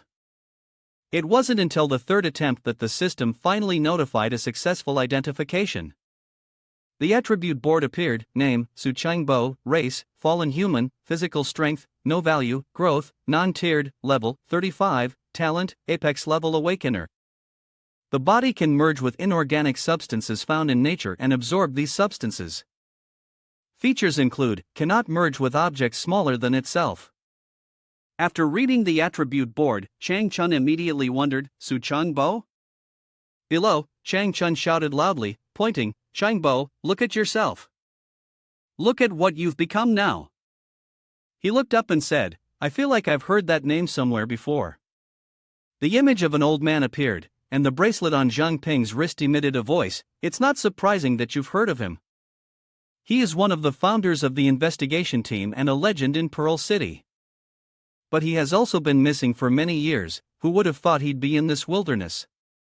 He frowned, asking himself, both of these seniors ended up in this wilderness together. Could it really be just a coincidence? Chang Chun stroked his beard, looked up at the sky, recalling the events that happened, and then told Jiang Ping, back then, I was severely injured by the Zhu family and thrown out of the city. I had no choice but to transform into a tree to heal my wounds. Over time, it turned into what you see now. At that time, I was still just a boy, so I think these two things are unrelated. Qing Bo half knelt on the ground, stretched out his hands to lift Chang Chun up. He touched the old man's face and said, I never expected that the kid I met back then would grow up and establish his own family. The first time I met him in the wilderness, he would occasionally tell me about his lovely granddaughter. Jiang Ping was taken aback after hearing this, his eyes wide open, and he wondered to himself, granddaughter? He immediately propped his chin up and said, Is that so? So that's how it is? Chang Chun saw Jiang Ping's expression and asked, Hey, bro, what's going on with you? Jiang Ping raised his right hand, a puff of white smoke floated out, and he asked, I wonder if the senior can recognize this. Qing Bo widened his eyes and looked down. That was the soul of his granddaughter, Jing Yao. Jiang Ping asked again, What about this person? Suddenly, a man appeared with a somewhat eerie smile, his face darkened, and he said, Qing Bo has arrived, everyone is waiting inside. From somewhere, a thought surfaced, is he calling me? There, a girl was sitting on a bed, holding a plump baby in her arms. She heard the voice from outside and called out, the baby just woke up. The thought returned. The girl, holding the baby, leaned close to the baby's ear, pointed outside, and said, Yao Yao, Grandpa is here to visit you. The thought continued, probably coming from the baby's mind, as the baby's head echoed with the thought, who is that? Still caught up in these questions, the baby's mind raced, feeling frustrated and not knowing who they were. A loud scream rang out. Qing Bo hugged his head, growling in a terrifying way, causing Chang Chun, who was standing nearby, to tremble in fear and call out, Old Su? Then, he stood up, his eyes wide open, pointing towards Sol Yao Yao who was standing there, saying, Could this girl be? Qing Bo collapsed, his hands slamming the ground, looking dazed, and then he shouted, Who is it? Who is that girl? A flurry of thoughts rushed through the old man's mind, phrases like Zhu family beast taming, facing the demon, Pearl City, investigation team, family, someone unforgettable. He got caught up in those words, and without realizing it, he shouted, Who am I? Witnessing this, Jiang Ping spoke up, saying, At this rate, he'll completely lose himself. Yi Senior turned around and said, Brother Zhang, you need to think of something quickly. He pretended to think for a moment, recalling that the gem had just leveled up, but then hesitated, realizing that once a contract was formed, new powers couldn't be awakened. Suddenly, a sparkling blue gem appeared in his hand, and he was taken aback, muttering to himself, What am I thinking? The most important thing right now is to save him. Thinking for a moment, he threw the gem in his hand toward Old Su and said, Su Senior, hurry and swallow this, I'll help you break the fallen state. Realizing the problem, the old man shouted in confusion and waved his hand to send the gem flying. The force was so strong it sent the boy flying out of the way, causing Chang Chun outside to shout, Brother Zhang? Qing Bo's voice rang out again, You all want to deceive me. This time he shouted loudly, Ma Bin, don't think you can achieve that, get out of Pearl City now. Then he appeared in the darkness with his piercing green eyes, exuding an aura so mysterious it was terrifying. Witnessing this scene, Yi Senior, while helping Jiang Ping to his feet, yelled, Enough already, open your eyes and see clearly, there's no Ma Bin you just mentioned here. This is your granddaughter, the family member of that person. Jiang Ping trembled and begged, Senior, please wake up. Under the sharp, heartless gaze of Old Su directed at Yao Yao's soul, he slowly said, My granddaughter. Yes. Then Chang Chun raised the gem and held it before him, saying, Swallow this, and you'll be able to remember. But he seemed to be convinced. He extended his hand as if to take the gemstone, then slowly said, My family. The stone took effect, and a line of text appeared, indicating the successful summoning of the beast, Su Changbo. A voice echoed, I command you. The fallen state halted. Then, they saw Old Su's body gradually transform, eventually returning to its original state, with the shattered fragments of his body falling to the ground. Suddenly, he raised his hand, trembling, and called out, "Yao Yao." He reached his hand toward the soul of Yao Yao, which was glowing brightly, and said, "What happened? Who did this?" After speaking, he knelt down and cried uncontrollably, his hand reaching his forehead as he looked at her and said, "I can't be with you. Grandpa is sorry."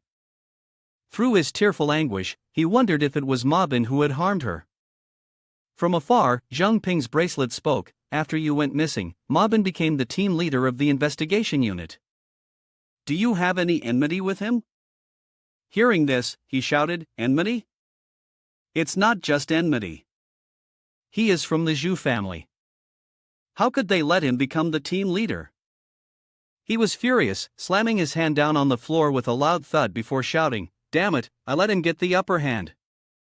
Not only Pearl City, but I couldn't even protect the most important person to me." In such a situation, Jiang Ping spoke up, "No wonder nothing's been done by the patrol team despite such a major incident happening in the city. I had suspected it for a while, but I never thought it would be the Zhu family, time and time again." Hearing this, Yi Senior could only stand there, his eyes wide with confusion, not understanding anything. He then continued, "They couldn't capture Tran Bitch Ding before, so do they have another move planned?" Chang Chun spoke up, "Brother Zhang, what are you two talking about? I don't understand a word." He explained, "Although the two of you have just regained your memories, I have to deliver some bad news. Right now, Pearl City is in a very dangerous situation." Then, he recounted the story to the two of them. "Here's the thing, I was severely injured while on the way to assist, so I had to hide in this forest to recover." Jiang Ping glanced down at the creature lying in his arms, gently stroking its head and said, "If it weren't for Yi Senior's help, I'm afraid both this kid and I would have already lost our lives here." Chang Chun realized that many things had happened. Old Su spoke up and asked, "Earlier, you mentioned that you've heard Yao Yao's voice more than once, and even seen an illusion of her." He replied, "Yes, sometimes it feels like she's guiding me." He continued, "But I clearly see her." Before he could finish his sentence, Old Su told him that it might not be an illusion. This statement surprised him so much that he shouted in response. As he spoke, the image of Yao Yao and her soul appeared in his mind. Yao Yao was very intelligent and had awakened her abilities early. Her ability was like escaping from her own body. The most astonishing thing was that she could enter other people's dreams. Yao Yao appeared between their two horrified eyes, her sharp claws and the bloodstains on her fingers clearly visible. In that space, Old Su's voice echoed, "I suspect that before she was killed, she separated her soul from her body, and the illusion you saw was caused by her abilities." The voice of someone echoed, suggesting that Yao Yao might not be dead after all. He spoke again, "It's just that her body was destroyed, and she was forced to maintain a soul state. But if the soul exists for too long without a medium, I'm afraid that by now, she may have." He paused. The boy, without thinking, asked, "Has Su Jing Yao fallen?" Then a series of thoughts flashed through his mind. At that moment, the words she said meant that the soul of hers with those sparkling eyes appeared in his mind. He thought again, did she not want to drag me into this? He raised his hand to his forehead, tears welling up. He just laughed a few times and said, "I blame myself for being so foolish, she has quietly helped me so much, yet in the end, she still wanted me to give up on her." Her image appeared again from the bracelet on his wrist, still immersed in his thoughts. He thought, how could I give up on her? Then he told himself that once everything was settled, I will definitely go find her. After thinking this, he turned back to the two people and said, "Senior, what do you two plan to do?" Chang Chun smiled and replied, "We have dedicated half our lives to Pearl City. Now that Pearl City is facing a crisis, how can we stand by and do nothing?" "Sure. Here's the translation." Alright, the senior confidently believed that Old Su's thoughts were the same as ours. Cheng Bo, with a passionate look in his eyes, thought that furthermore, he also wanted to meet Yao Yao again. With that thought, the two most terrifying figures of both of them appeared, and they shouted loudly, "We will be your support, we'll go with you to save Pearl City, leave it to us." Lai Xian, along with Sishan and Min, ran through the forest, holding a pink communication device. The signal from Jiang Ping's communication device was lost just around where you guys are. What has happened? The three of them stopped and looked around. I spoke up. It seems like it's here, doesn't it? Lai Xian glanced around for a moment, then continued, that brat is seriously injured. How could he have gotten very far? Sishan looked down at the ground, noticing a patch of bloodstains near the grass. She murmured, puzzled. It seemed like Sishan had found some clue. She followed the nearby foliage, cautiously checking the surroundings. Suddenly, Sishan spotted something that made her expression turn surprised. She stood frozen for a long while, until Lai Xian and Ming approached. Only then did he speak up. The scene before their eyes was a barren land, with fallen trees scattered everywhere, and thick black smoke swirling in the air. He continued, what happened here? Xiang Ming surveyed the surroundings and made a judgment. These are the traces of a march, Black Mountain sect's tactics. It seems Jiang Ping has run into some trouble. Sishan, hearing this, immediately sprang into action, shouting, we need to chase after them quickly. The opponent's response was too swift for the immortal to act, so he raised his hand and yelled, wait. Suddenly, a tear appeared in the sky, dark purple and black, with lightning flashing from it. From within it, a human-sized fist materialized, thrusting right in front of Sishan. This caught her completely off guard. She quickly cast her ice magic, forming a shield, and shouted, who is it? The owner of the fist did not respond, instead smashing her ice shield to pieces, sending Sishan crashing backward. Fortunately, two people behind her managed to catch her in time. From the dissipating smoke, a voice echoed, Feng Lai Xian, long time no see, how have you been? It turned out that Xiang Ming and his henchmen had come to visit here. He smiled triumphantly and said, let me show you what gifts I've prepared for you. On the other side, Sishan and Xiang Ming raised their guards, ready to go into battle. The immortal spoke, saying, I knew I smelled something foul around here, turns out it's your old zombie demons. Xiang Ming sneered and said, still wearing that arrogant and useless expression today, huh? After saying that, he pointed, commanding his underlings, people who looked neither human nor beast, to move forward. He shouted, don't think you can run. The zombies attacked the three of them. Xiang Ming stood leisurely, using one hand to cast spells and knock a few of them away. He calmly said, could it be that before leaving the city, Holy Ancestor Village sent spies to monitor us? Sishan, burning with fury beside him, stepped forward. She used her ice sword to crush each one of them. It's fine, just kill them. Lai Xian used his muscular and strong physique as a weapon. Single-handedly, he defeated two of them at once, shouting, his target is me, you all take the chance to escape. The large zombie behind them approached, Lai Xian said. Dream on. At that moment, Lai Xian activated his power, planting his feet firmly into the ground, surrounding himself with a dazzling aura of magical energy, then the immortal body of the yellow blade seat. A translucent information panel appeared, showing a body temperature of 1000, and his stamina rapidly increased. Taking a fighting stance as the creature neared, he transformed. His hair and beard turned bright yellow, and a fiery golden aura of power appeared behind him, forming a cloak. He used his bare hands to block the zombie's strike, glaring, I told you. Lai Xian's gaze hardened, his eyebrows furrowing deeply. When we meet again, I will kill you. True to his word, he defeated the zombie with a single blow. What was strange was that as it fell, a strange purple vortex appeared, as if it were devouring the creature. In the end, the hole almost sealed itself shut. Behind Lai Xian, the others were also facing similar situations. He glanced up and asked, has he been transferred? Distracted, he was about to be hit by a large man preparing to strike, but fortunately, he managed to dodge in time.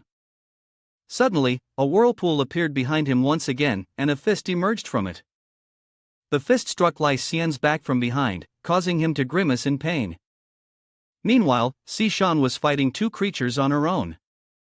She turned and shouted, Feng Grandmaster, Lai Xian is surrounded by those arms, and he's being punched all over his body. He's enduring the pain. Squinting his eyes, Lai Xian thought, this punch is as hard as blood steel, and it can even pierce through space, definitely not something one person alone could achieve. Lai Xian glanced behind him and saw a tall woman with purple hair, wearing long dangling earrings, gazing at him triumphantly. Beside her stood a little girl with long green hair tied in a ponytail. Lai Xian thought, these two women haven't moved at all from the start. Could they be controlling traditional space? After thinking this, Lai Xian exploded with power. He unleashed the 5-element fist technique, using a fierce and precise strike to send the zombie flying. Outside, a large column of fire burned, and the two people were watching it in a very calm manner. Suddenly, he rushed out, surprising them. He shouted, "Take this!" The brown-haired woman quickly regained her composure and cast a spell. It was a purple space hole, surrounded by thunderous sounds. Suddenly, a thought echoed, "I guessed right." The brown-haired woman, puzzled, turned to Jiang Ping and asked, "What are you doing?" "They're right on top of us." Jiang Ping stood in a strange posture, his hands clasped together, and calmly said, "Don't rush, take a closer look." What you're seeing is Lai Xian casting magic, repeatedly punching the zombie.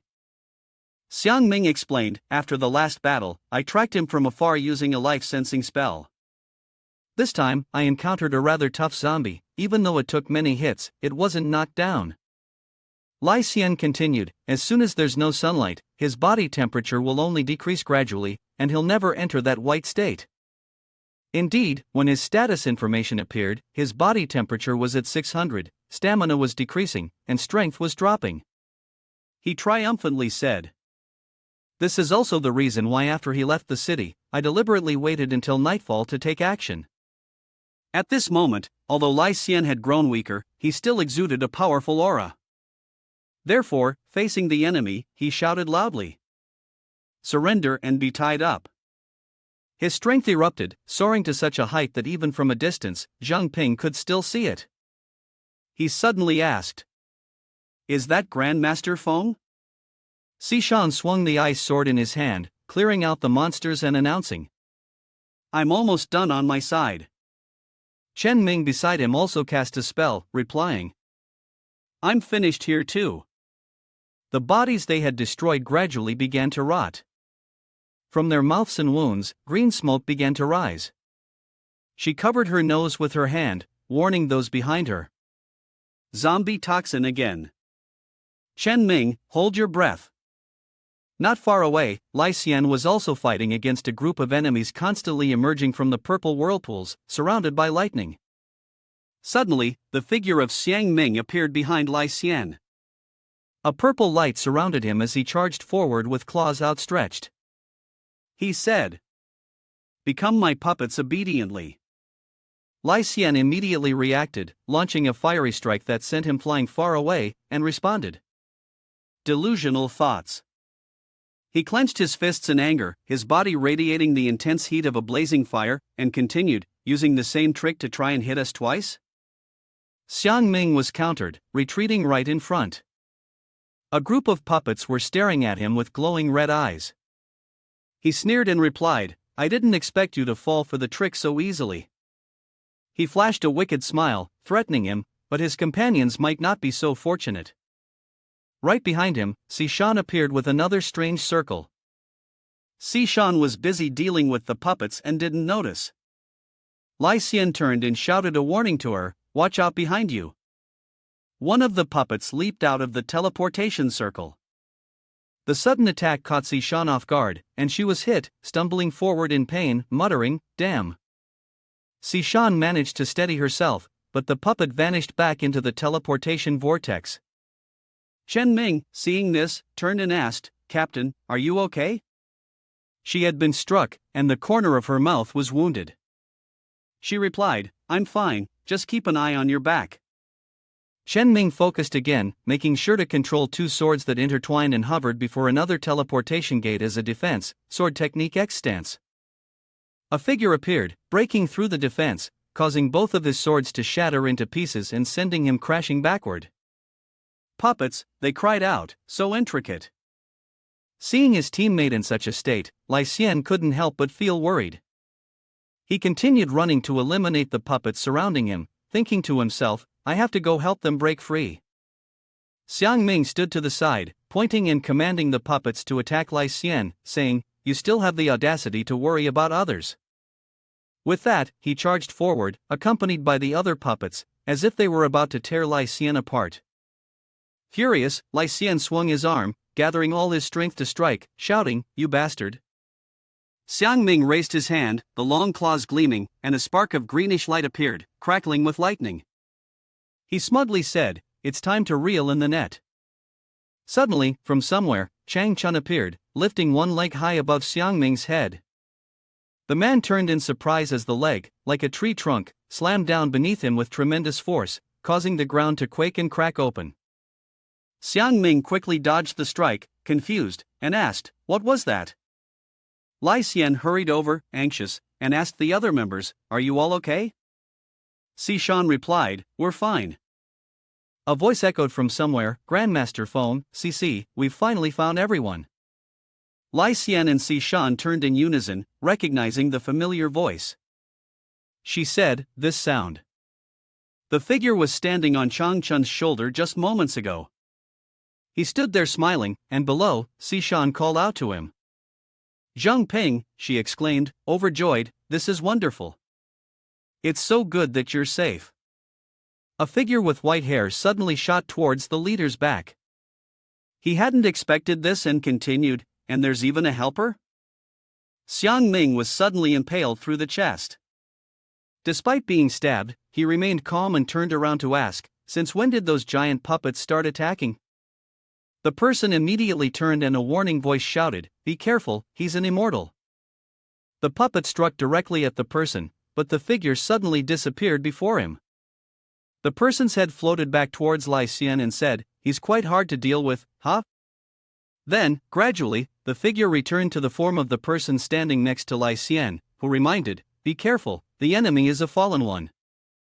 Lai Xian looked up at the sky, the sun beginning to rise and shine down on the forest. He thought, "Thank goodness, it's dawn," and his body began to absorb the energy, causing his strength to surge.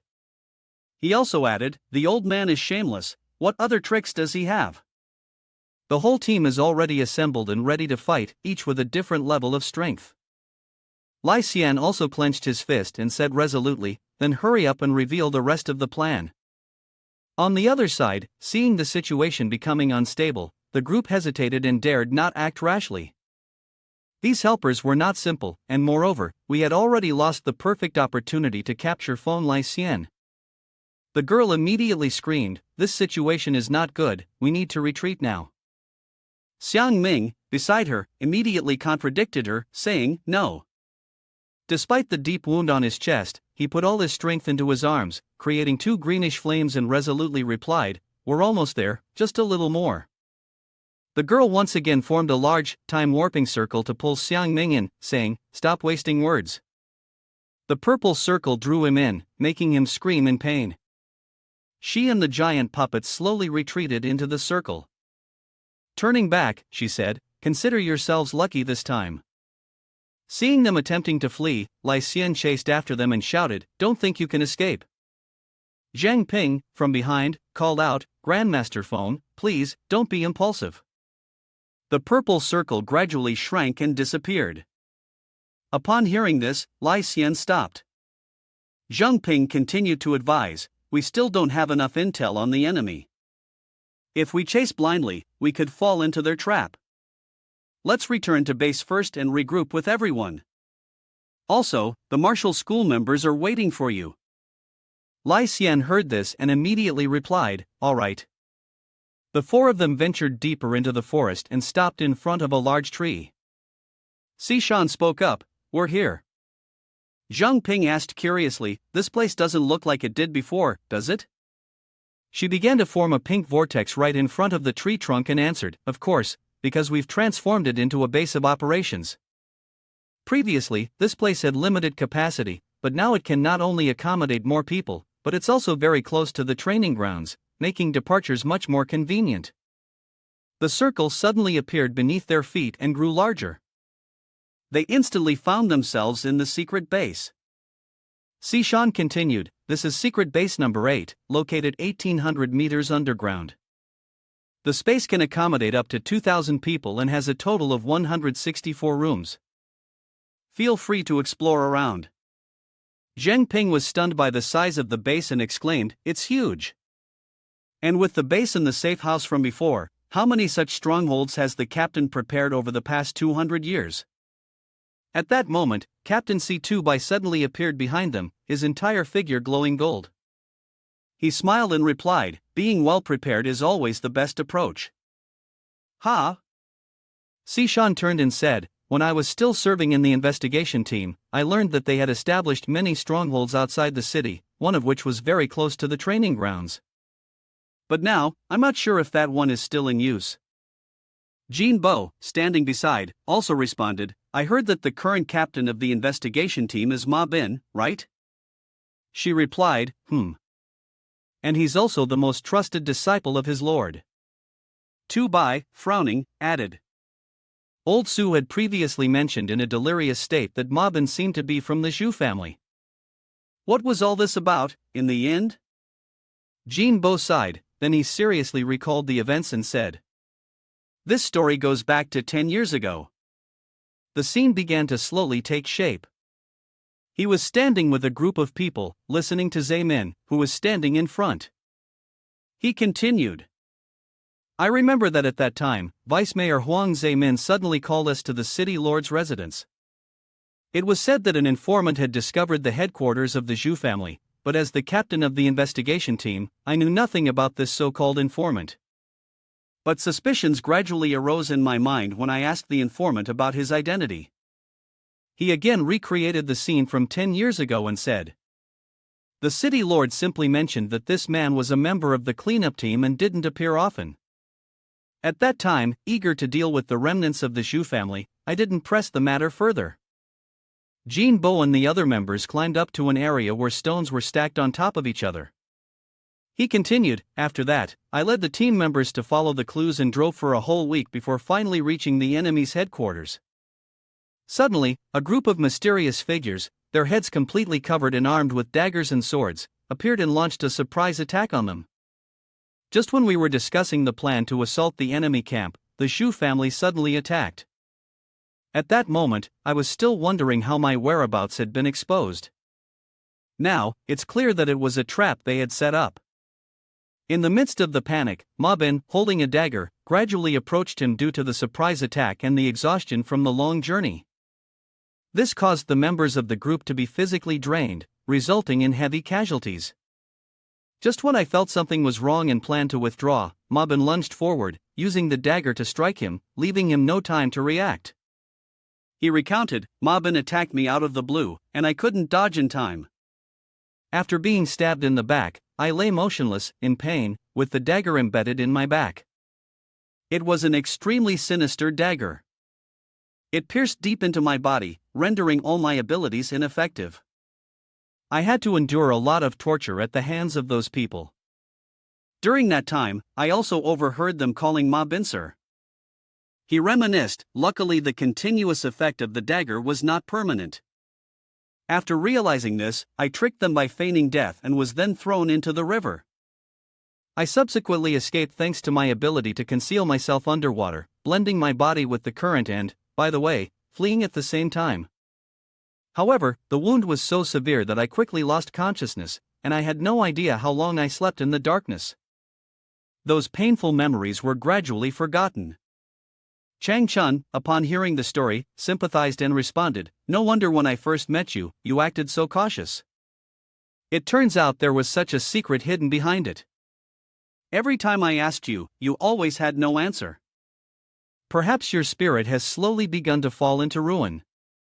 Tu Bai rubbed his chin seriously, reassessing, "It's Huang Zaymin. From this angle, it shows that the investigation has been controlled by them since 10 years ago. It seems the Shu family's conspiracy is even more intricate. We've imagined a lot about this." Sishan also stood nearby, lost in thought. If it weren't for the captain's vigilance from the beginning, staying in the investigation team might have been more dangerous than staying safe. Suddenly, 3 other members of the cleaning team appeared from behind. Among them, Manny, the leader of the barrier team, waved and greeted everyone before speaking up. Why are you all still here? She looked at Jiang Ping and said, These two must be the seniors that Jiang Ping met in the wilderness, right? I've heard a lot about them, and today, I'm finally honored to meet them in person. Then she pointed at the creature hiding inside Jiang Ping's jacket and asked, What is this little thing? He replied, This is something I encountered in the wilderness. Though it's small now, it has the potential to become king level. He lifted the creature with his hand and continued. Moreover, it's very friendly and has no hostile intent toward us. Who knows, it might become a good partner for us in the future. Seeing the creature, Su Jia also approached, her face and eyes filled with excitement as she looked at it. Manny, intrigued, also touched the creature and said, King-level potential, really? She then propped herself up with her hands, her face beaming with a bright smile as she said, To sum up, the matter is finally over. First of all, everyone should stay at the base to recover and rest well. Upon hearing this, Tu Bai responded, Does that mean the investigation team is now our enemy? If we can't rely on their safe zone and have to watch out for their schemes as well. The three girls stood there, looking confused as the captain spoke. He turned around and continued, Before we set off, we can resolve the next situation smoothly. They followed him one by one. The three girls also ran to catch up with him. Manny asked curiously, Since when did the investigation team become our enemies? Jiang Ping also turned around to explain, It's a long story. Once everyone gathers, we'll discuss it.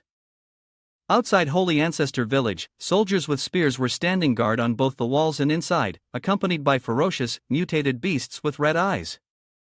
Deeper inside the village, a group of people stood in a straight line. The one giving orders was Chang Hai. He shouted loudly, This is a special time. The sect leader has issued a decree. No outsiders are allowed within 10 miles. During patrols, be sure to inspect thoroughly. Right behind Chang Hai, a purple vortex appeared to teleport. Xiang Ming was dragged out and fell painfully to the ground next to Chang Hai, letting out a cry. He sat there, angrily shouting, You wretched woman. Seeing this, the others ran towards Xiang Ming. Chang Hai raised his hand to stop them. Two members stepped out from the vortex as well. Xiang Ming stood up, furious, and yelled, Why are you ruining my plans? If I had known sooner, I would have trained you first. A voice suddenly interrupted, making him turn around in surprise. I think someone is causing a commotion here. The leader of Holy Ancestor Village, Ao Shui, calmly stepped forward and said, Old man, calm down. The entire group of people lined up below, including Chang Hai, bowed to her and said in unison, Welcome, leader. He continued to frown in anger and replied, This isn't what we agreed upon initially. I allowed you to mobilize the troops to seize my puppets. In return, you promised to help me gather the materials for the examination. Now, are you planning to go back on your word? Ao Shui glanced at him and said, Li Ao Shui always keeps her promises, and I will never let you suffer any loss. Given the current situation, you should be more aware of your position. She continued, Imagine, the two assistants, Chang Chun and Jin Bo, are both as strong as ever. These new assistants are just as powerful as Feng Lai Xian. If you want to overcome them and capture Feng Lai Xian on your own, you're not so certain about it. Furthermore, the sun has risen, and Feng Lai Xian can enter his white state at any moment. When that happens, the zombie toxin you have will be ineffective against him. Ao Shui moved forward and assured him, Don't worry, capturing Feng Lai Xian is just a matter of time. Now that the saintus has returned to the village, if we borrow her strength. Jun Ting was inside the room, surrounded by a halo of pink light. Ao Shui continued, Then I believe it won't be long before I can break through to the king level. Jun Ting's eyes flashed, and she muttered, as the three soldiers before her bent down, the head of the line immediately exploded. She spoke to him, You can use these high-level awakened ones for training. Xiang Ming was alarmed when he saw this. She turned and walked away, saying, Next, I will be in seclusion for a while. She didn't forget to glance at Xiang Ming, warning him, You better stay in your place, understood? He too bowed in submission before her. Terrified, drenched in sweat, and trembling, Xiang Ming responded, "I understand." 1 week later, inside the training room at the base, Jiang Ping and Jiamin were charging forward together, teaming up to attack and shouting with full force. Bai Di used both hands to block their strikes simultaneously. Jiang Ping kept throwing punches, while Jiamin was no less intense, using her legs to attack. The instructor defended while taunting them, "Your power is too weak. Have you two even eaten?" Upon hearing this, Jiang Ping jumped high into the air. He focused on preparing his move, with streams of purple energy wrapping around his arm. A massive vortex swirled in front of Bai Di. This was the Beast King fist-style adamantine body. Jiamin also adjusted, moving to the side. He easily blocked the move with one hand, sneering, "Drawing flowers and leaves?" She seized the opportunity, circling behind the instructor, grabbing him tightly, preventing him from reacting in time. Beast King fist style. Jiamin combined her strike with Jiang Ping's. She tightly embraced the instructor's body, using her strength to propel him through the purple vortex. She called out her move, Tao Tai's Cauldron Lift. The tornado changed direction and spiraled down to the ground. Jiamin and Bai Di were sent crashing straight down, causing the floor to bear a tremendous force. After defeating Bai Di, he was injured to the point where he had to call for a caregiver to check on him. Angrily, he said, "These two, they don't know when to hold back. Are they taking this opportunity to get revenge on me? The old wounds haven't healed, and now I have new injuries." Jiamin, feeling guilty, clasped his hands together and nervously responded, "Sorry, master, I couldn't retract my strength in time." Jiang Ping, standing nearby, rolled his eyes and muttered, "Who told you to call us weak?" But Bai Di heard what he said. He stood up and angrily shouted, "What did you say? Kiddo, you think you're all grown up now, huh?" The caregiver beside him helped him up and reminded him, "Your injury will worsen if you keep moving like this. Please don't add more work for me." Jiang Ping casually dragged the worried Jiamin away and said, "Let's go eat. I'm starving." Although Bai Di was defeated and had a swollen head, he smiled, proudly thinking to himself, "But in just a few days, their martial skills have improved so quickly." Jiang Ping's strength goes without saying, and Wang Jiamin's skills are catching up fast from behind. It seems I've underestimated this kid's potential. They both entered the gym again. One person inside recognized them and spoke up. "Jiang Ping, is the training over?" He then asked. "Did team leader Jin Bo come to train today?" Jin Bo turned and replied, "Yes, it's boring in the sick room, so I came here to get some exercise." Beside them, Chen Ming stood dejectedly in the training line. After counting the training repetitions, Lai Xian loudly called out, "Good, take a break for a moment and then let's do another round." Everyone below cheered enthusiastically. The two of them then continued on to the next room, where the blacksmith team was working. Inside, Uncle Lu and his beautiful daughter were focused on forging daggers. Jiang Ping scratched his head and called out, "Shou Zhong, sorry to bother you today." Shou Zhong smiled and replied, "Did you two manage to break the training room again?" Shou Zhong helplessly stepped outside, heading toward the gym to fix things.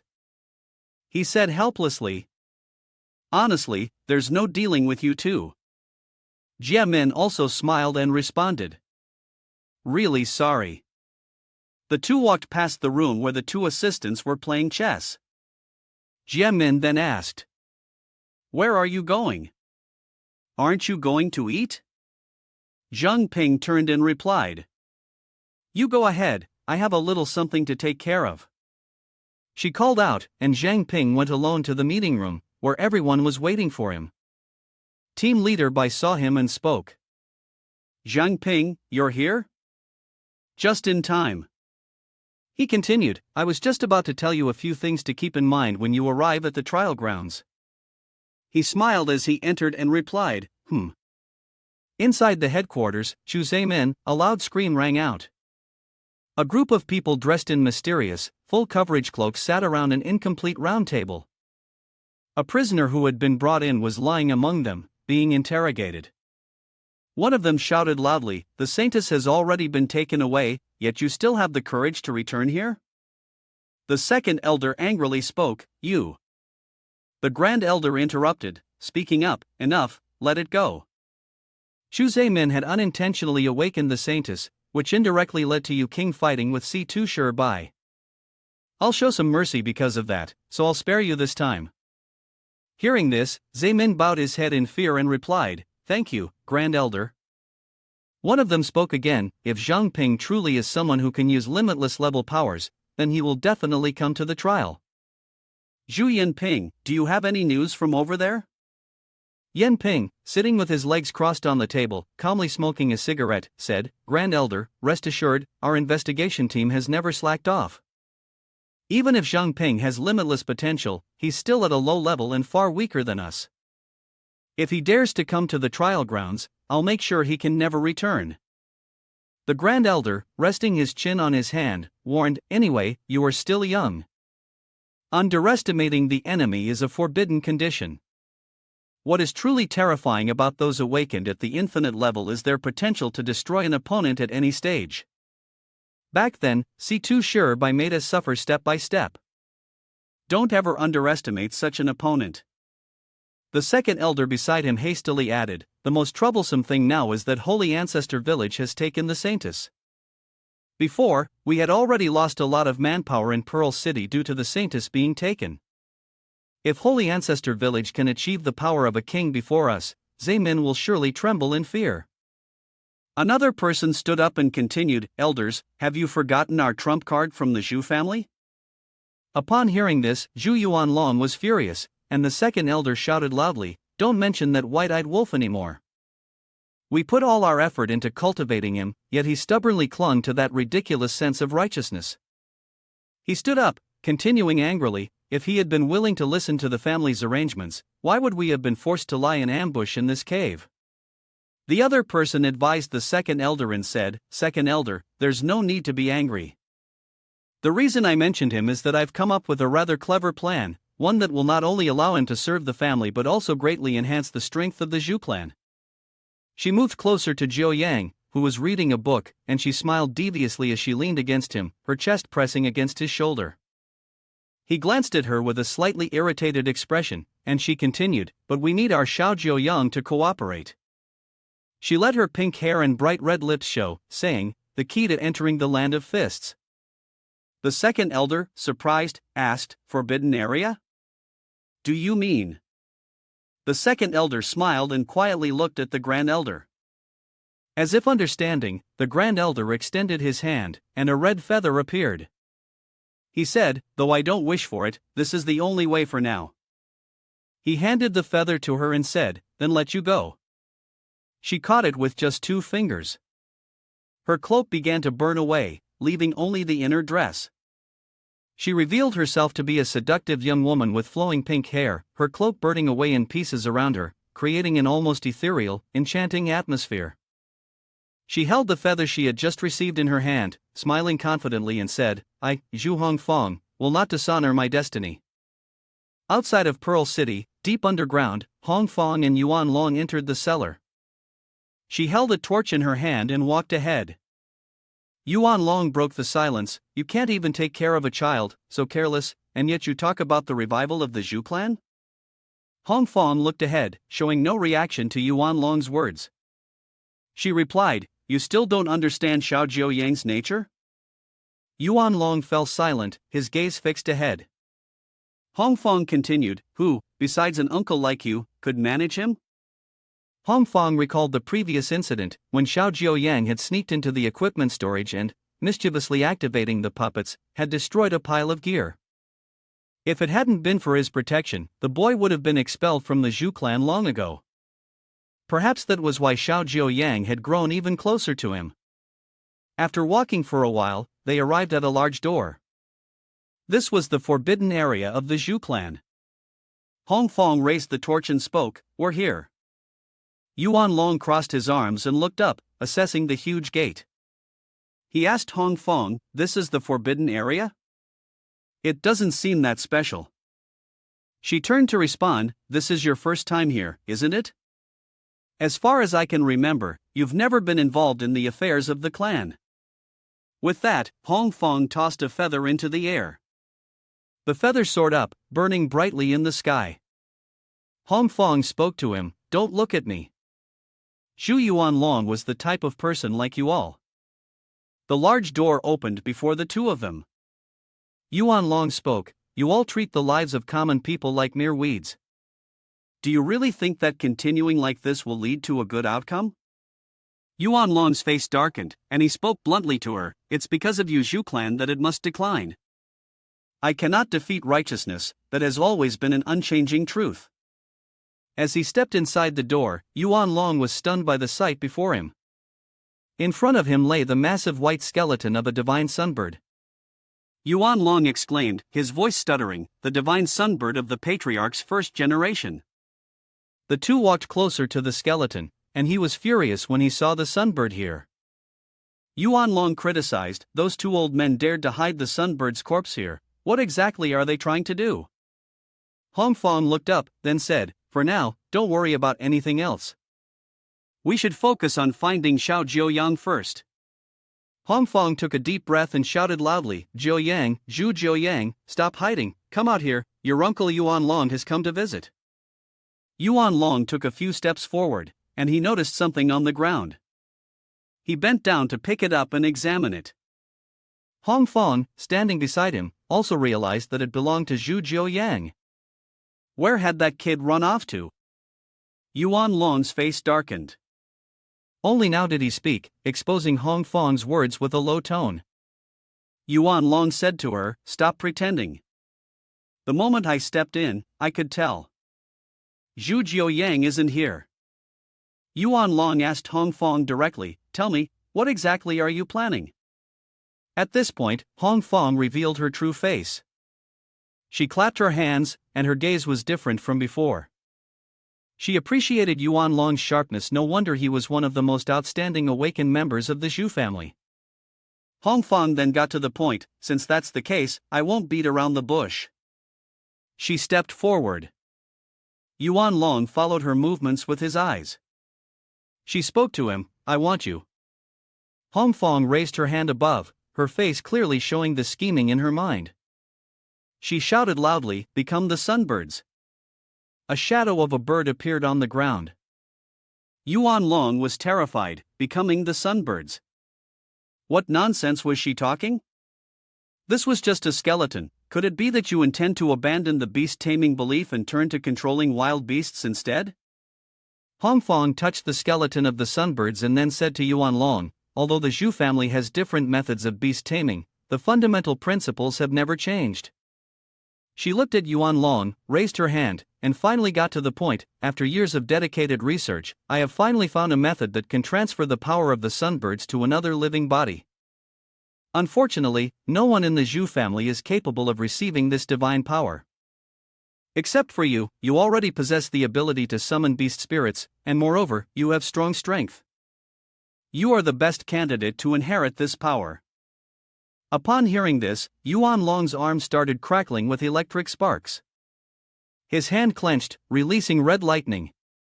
He spoke, "Sounds pretty enticing, so what's the price to pay?" He made a deduction, for example, "You might want to sacrifice me." Her words left Hong Fong stunned. Yuanlong stood still, and seeing her expression, he could guess part of the truth. "Seems like I was right after all." It is unclear when exactly, but a group of black-clad assassins had surrounded Yuanlong. He spoke, asking, "These assassins are also under your command, aren't they?" Yuanlong raised both hands, clenched his fists, and roared. Behind him, a divine beast white ape king appeared. The source of this power made Yuanlong look incredibly formidable. He summoned the beast god possession lightning white ape king and shouted, "Then, bring your army here." Electricity crackled around Yuanlong's body. The black-clad assassin swung his sword, but Yuanlong did not waver in his resolve to fight. The sounds of combat echoed through the space. The assassin's sword technique came down toward Yuanlong. He responded with the strength of the white ape king. In no time, Yuanlong had seized the assassin's weapon. He coldly sneered and said, you are too weak. Yuan Long threw a powerful punch, sending the assassin flying. The assassin screamed in pain, and Yuan Long, no longer able to maintain his composure, growled angrily, "These chaotic fools." Just as Yuan Long was about to deliver another blow to finish off the assassin, two more appeared, catching him by surprise and puzzling him. The two new assassins swung chains at Yuan Long, trying to bind him. Lightning crackled on his body, and a fierce power radiated from him. The chain quickly coiled tightly around Yuan Long's body. His eyes widened in horror as he discovered the true nature of the energy. The power of the Yuan King's essence was bound, and his true form became visible on his head. Two assassins behind him, armed with sharp daggers, rushed toward him. They were attempting to attack Yuan Long from behind. As soon as the two of them touched Yuan Long, the aura around him immediately burst forth, suppressing them both. Yuan Long glanced behind him and spoke to them, "A blade of exquisite design, 2 strands of true essence, 2 wind demon blades. You really don't mind going to such lengths?" With that, Yuan Long raised his hand and let out a loud shout. The force of the energy shot out, sending the assassins tumbling backward. His shout echoed like thunder on a clear day, with lightning flashing brightly across the sky. Yuan Long punched his chest, then turned to Hong Fong and asked, "Is that all?" His provocative words left her speechless in anger. Suddenly, a sinister laugh rang out, causing everyone present to shiver. A grotesque, distorted face appeared on Yuan Long's chest. Jiao Yang controlled him like a puppet. The laughter echoed endlessly. Yuan Long froze, and in that moment, he realized that this sensation was the demonic curse technique of Jiao Yang. Yuan Long screamed, clutching his chest. He gasped for breath, for the spot on his chest was where he had just picked up a coin. Seeing that Yuan Long seemed to be at a disadvantage, Hong Fa ordered the assassins to take action immediately. She shouted, "Do it now, quickly start the ritual." Following Hong Fa's command, the assassins rushed toward Yuan Long. A light began to radiate around him, and the power of the White Ape King erupted, releasing bolts of lightning. Yuan Long was sitting at the very center of the sunbird skeleton, wondering why this was happening. Yuan Long's entire body began to glow, and his eyes flashed with red electric sparks. He roared loudly, "Why betray me?" His hands clenched tightly into the ground, and the earth and rocks were thrown up in response. Yuan Long's roar shattered the quiet space. At the sound of his roar, Zhu Jiaoyan unleashed a surge of lightning that spread wider and wider, lighting up the sky in a red blaze. On the other side, Yuan Long's deafening roar caused the ground and sky to tremble, shaking the entire house violently. Inside, Jiang Ping, Sishan, and everyone else were terrified by the tremors. Jiang Ping exclaimed in shock, "An earthquake?" But quickly, he dismissed the thought. Could it be the beast tide? Suddenly, the earth shook violently, cracking open, causing birds to scatter from the trees. Large cracks appeared in the base's walls, as if they were about to collapse. A man was being carried on a stretcher by several soldiers. Manny raised his hand, signaling for everyone to stay calm, prioritize the injured, no one panic. She pointed at the gate and called out, "Go this way." The men walked in one by one. She thought, a normal earthquake couldn't possibly affect the base. This time seems different, it doesn't look like something simple. What exactly has happened? Jean Bo walked in from outside and announced, "I just did a round of checks, everyone should be here." He passed by Jiang Ping, waving his hand to signal everyone. "Let's go." The ring on his hand made a noise, catching his attention. C2 Shirbai stopped. Where are the Zhao brothers? They know a lot about the Holy Ancestor village's secrets. What about her? Hearing this, Jean Bo's face stiffened. He was silent for a moment before replying. The captain has a point, then I. He considered the opponent to be an enemy, so asking them for help like this was truly dangerous. Jiang Ping patted his chest. Sung Feng, let me go. Do you think Captain Jean Bo lacks the means to protect himself? I can use pure water chi, which is less risky. Shan, hearing him, felt a bit worried, but before she could finish speaking, Jiang Ping, whose hand had turned into water, interrupted. Don't worry, I'll be careful. If things go wrong, I'll use my water chi body to escape. She continued. Their brothers are all high-level awakened ones. Even though pure water chi can protect you if they decide to go down fighting. She raised a finger and shook it, signaling a warning. Have you thought about the consequences? She continued, this place is 1,800 meters above the ground. If the portal disappears, you'll be trapped here. Chang Chun, standing behind Jiang Ping, placed his hands on the table and asked, there's this method. I'll go with old Su and make sure those two confess everything. He added, besides, we've already signed a contract with Jiang Ping. If anything unexpected happens, he can always retract the gem contract and take it back into his pocket. Shan could only sigh in acceptance. It seemed this was the only way. The three of them rushed outside. The man in the yellow clothes said, we can't delay any longer. Let's move out quickly. Jiang Ping turned back and said, CC and everyone, go ahead. I'll catch up with you soon. Jean Bo watched the three leave, thinking, does Captain C2 have some other goal in mind when rescuing the Zhao brothers? She stood beside him, whispering, be extra careful. A young boy sat slouched in a deep chair, reading a book and laughing. The boy looked at the book and said, no wonder Uncle Yuan Long hasn't come to visit me. His expression was a bit sly, turns out he's been having a lot of fun outside. Am I really jealous of him? In the book he was holding, there was an image of a red phoenix spreading its wings, saying to itself, but how could it be possible if I never go home? After saying that, the boy turned to ask the two people behind him, did you two see it right? He emphasized, Mom, Dad. The two people walked over and sat next to him, his eyes reddening. After all, the Zhu family, if you looked closely, the people he called his parents were, in fact, nothing but terrifying puppets. The boy was smug, after all, it was the best family.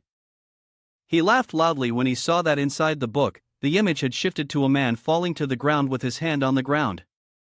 Elsewhere, the person the boy had just seen in the book was kneeling under a flame shaped like a phoenix. The pink-haired girl stood with several masked figures. One of the men in a black robe said, stop causing a commotion, the ritual has been completed. She told the man, regardless of how strong you were before, you're just a mortal now. The fiery phoenix stretched its wings powerfully, and the girl arrogantly said, now that you've become a part of the Sunbirds, what's so bad about that? A masked sword-wielding figure stepped forward and asked, if you can resurrect the Sunbirds like this, then why did you have to ally with the Natural Order Fox before? He spoke incomprehensibly, moreover, it took so much effort to steal the saintus away to Holy Ancestor Village, and she called him a fool. She looked at the Sunbird in front of her and said, forming an alliance with the Natural Order Fox was because only you king could hold back C2 Sure Bai. She recalled what Elder had said, that C2 Sure Bai and the Zhu family had been at war for over 100 years, and had deployed over 10,000 types of abilities. Although he had never broken through to the king level, his strength was enough to rival one. It was precisely because of years of confrontation that we had managed to find a few weaknesses of his. In the early days, the Shu family lacked strong mental control system experts, something he was completely unaware of. His ability to resist mental powers was truly weak. Therefore, we spared no effort and eventually found the near-extinct Natural Order Fox, then achieved an alliance with Yu King, which allowed us to severely injure C2 Sure Bai. A red ball appeared in her hand. Right now, if it weren't for the situation forcing my hand, I would never choose this method to revive the Sunbird. The man in black asked, why say it like that? She answered, this drop of blood is the result of my tireless effort over 40 years. Dark mists emanated from the glowing drop of blood in her hand. Because of it, I have never used the beast control technique and had to endure much humiliation and cold looks during this time.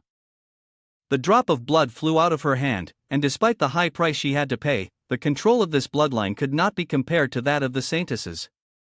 It flew toward the Sunbirds, causing the bird to emit sparks of fire. The girl continued explaining to the man in black, now that the saintus has returned to Holy Ancestor Village, Jiang Ping from the cleaning team can also enter the trial area, gaining power equivalent to that of a king level. If any of them reaches the king level threshold first, the Shu family will definitely face the risk of being overthrown. The phoenix transformed from an illusory figure into a true sunbird. Although my blood contract could not fully control the sunbird, at this moment, we had no choice but to take the risk. Outside, the sky was clear with no clouds, and the bird tucked its wings in and flew out from the depths of the earth. It arrogantly spread its wings, and over by the 8th cleaning team at the base, a blinding light radiated from above, catching everyone's attention. Manny shielded his eyes and said, "Why is the sun so bright today?"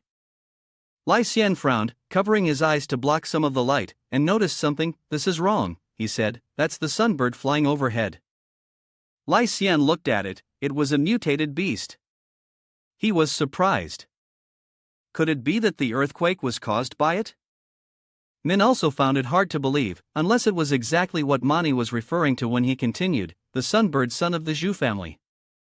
The pink-haired girl, who had been standing on the high cliff, was now feeling immense joy. She shouted loudly, "It's a success, I've succeeded." She repeated, "Now the sunbirds has been resurrected, C2 Shurbai is under the control of Yu King, and there is no longer any threat. The sunbirds is growing bigger and bigger, standing beneath it," she arrogantly declared. "From now on, the Zhu family will control everything." Suddenly, a phoenix flew up sharply. The pink-haired girl widened her eyes in shock. "What?" A heavy thud landed on the cliff, causing it to crack and debris to scatter, then the sunbirds flew away. Inside the prison of the base, Team 8's cleanup crew had 2 tall men lying exhausted amid the rubble. One in an orange shirt said, "We've used up all our strength and still couldn't escape." He continued, "Are we going to die here?" Yen Long turned to Yen Hu and said, "When we were captured, we should have anticipated this day." He comforted, "Don't be afraid, I'll stay with you." A huge rock fell straight from the ceiling towards the 2 siblings. It seemed as though they had accepted the fact that they were going to die, and could only close their eyes, letting the rock grow closer. A purple energy surged out of nowhere, accompanied by a voice, "Nether must body." Jiang Ping struggled to hold up the rock with his back, using the Beast King fist style to its fullest. Jiang Ping's group arrived just in time. While he was busy holding the rock, the other 2 were carrying and supporting the siblings, running out. The man with long hair and beard shouted, "What are you standing there for? Hurry up!" As they reached the door, he said, "We've made it out." The other man called back, "Jiang Ping, you need to hurry too. You're still inside the room." "Understood," Jiang Ping replied, "Got it." Jiang Ping used his strength to rush out, while the rock crashed to the ground. He moved so quickly that only a flash of purple light was left in his wake. Yen Long, supported by the man in yellow, asked weakly, "Did we? Are we saved?" Jiang Ping looked back toward the room, responding, "Not yet. We need to get to the teleportation room quickly." Suddenly, Jiang Ping felt that something was wrong with this place. Everything began to tremble. Another rock fell, and images of the rescuers searching through the rubble appeared, followed by more thoughts flashing in his mind. This feeling seemed very familiar, with thoughts continuously surfacing, as if buried in the ruins. This time, something flickered in his mind. Am I going to die again? Jiang Ping was startled awake by the sound of someone calling, Jiang Ping, can you hear me? Wake up quickly." The 2 older men who had been with him earlier had now turned into trees to support the rocks sheltering the 3 people underneath. One of the men spoke, "We can't hold up much longer. You need to think of something fast." Jiang Ping realized and said, "Senior?" Yen Hu leaned against the collapsed wall, saying, "Who told you to get so involved?" Yen Long, sitting next to him, was displeased with his younger brother's attitude. "Shut up, can't you just say 2 fewer words?" Jiang Ping touched the walls and said, "The base has collapsed like this, there's no hope for the teleportation gate anymore." Yen Long heard this and told him, "You just think of a way to escape, forget about us." Yen Hu raised 3 fingers, indicating the 3rd person. "That's right, if you stay here any longer, you'll be the 3rd person to die at our hands." Jiang Ping pointed at them and shouted, "Nonsense! You two are hostages, so you have no right to beg for death so easily. Do you think the Zhu family would have them cheer up for me if both of you are dead?" Chang Chun spoke up, "I can drill a hole, but it will take a few days." He added, "Although Old Su can merge with the rock, he can't help you escape." Hearing this, the young man's face darkened. The air here could only last for at most half a day, and he was worried about everyone. He said, "I could turn into water to escape, but what about these two brothers?" At that moment, the voice of the speaker rang out, "See, too sure Bai has no solution either. I took a small sample of blood from the brothers earlier and found that their blood is completely different. When mixed, it creates special energy fluctuations. You've used your older brother's blood before to awaken the blood of the old king. If you absorb the younger brother's blood now, who knows, it might activate new energy and help us find a way out."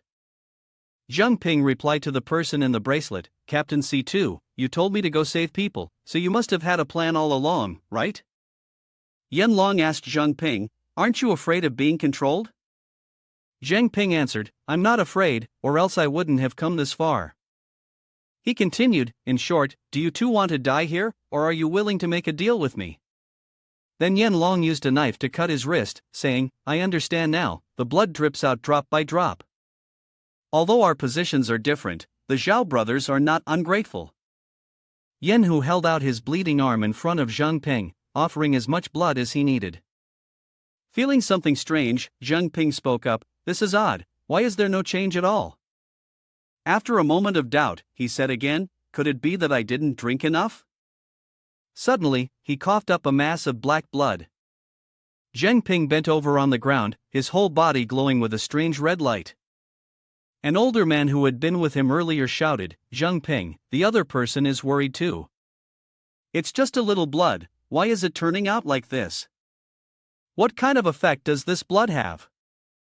Yan Hu was also startled when he saw Jiang Ping's reaction.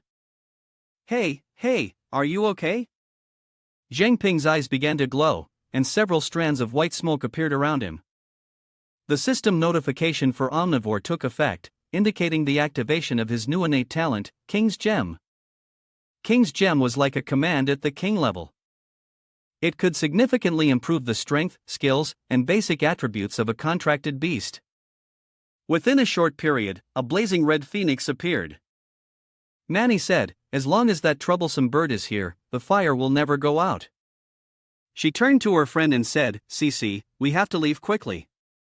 Sishan used her ice powers to rush forward and attack. "We can't, Jiang Ping hasn't come out yet." Manny grabbed her by the collar and shouted, "Enough."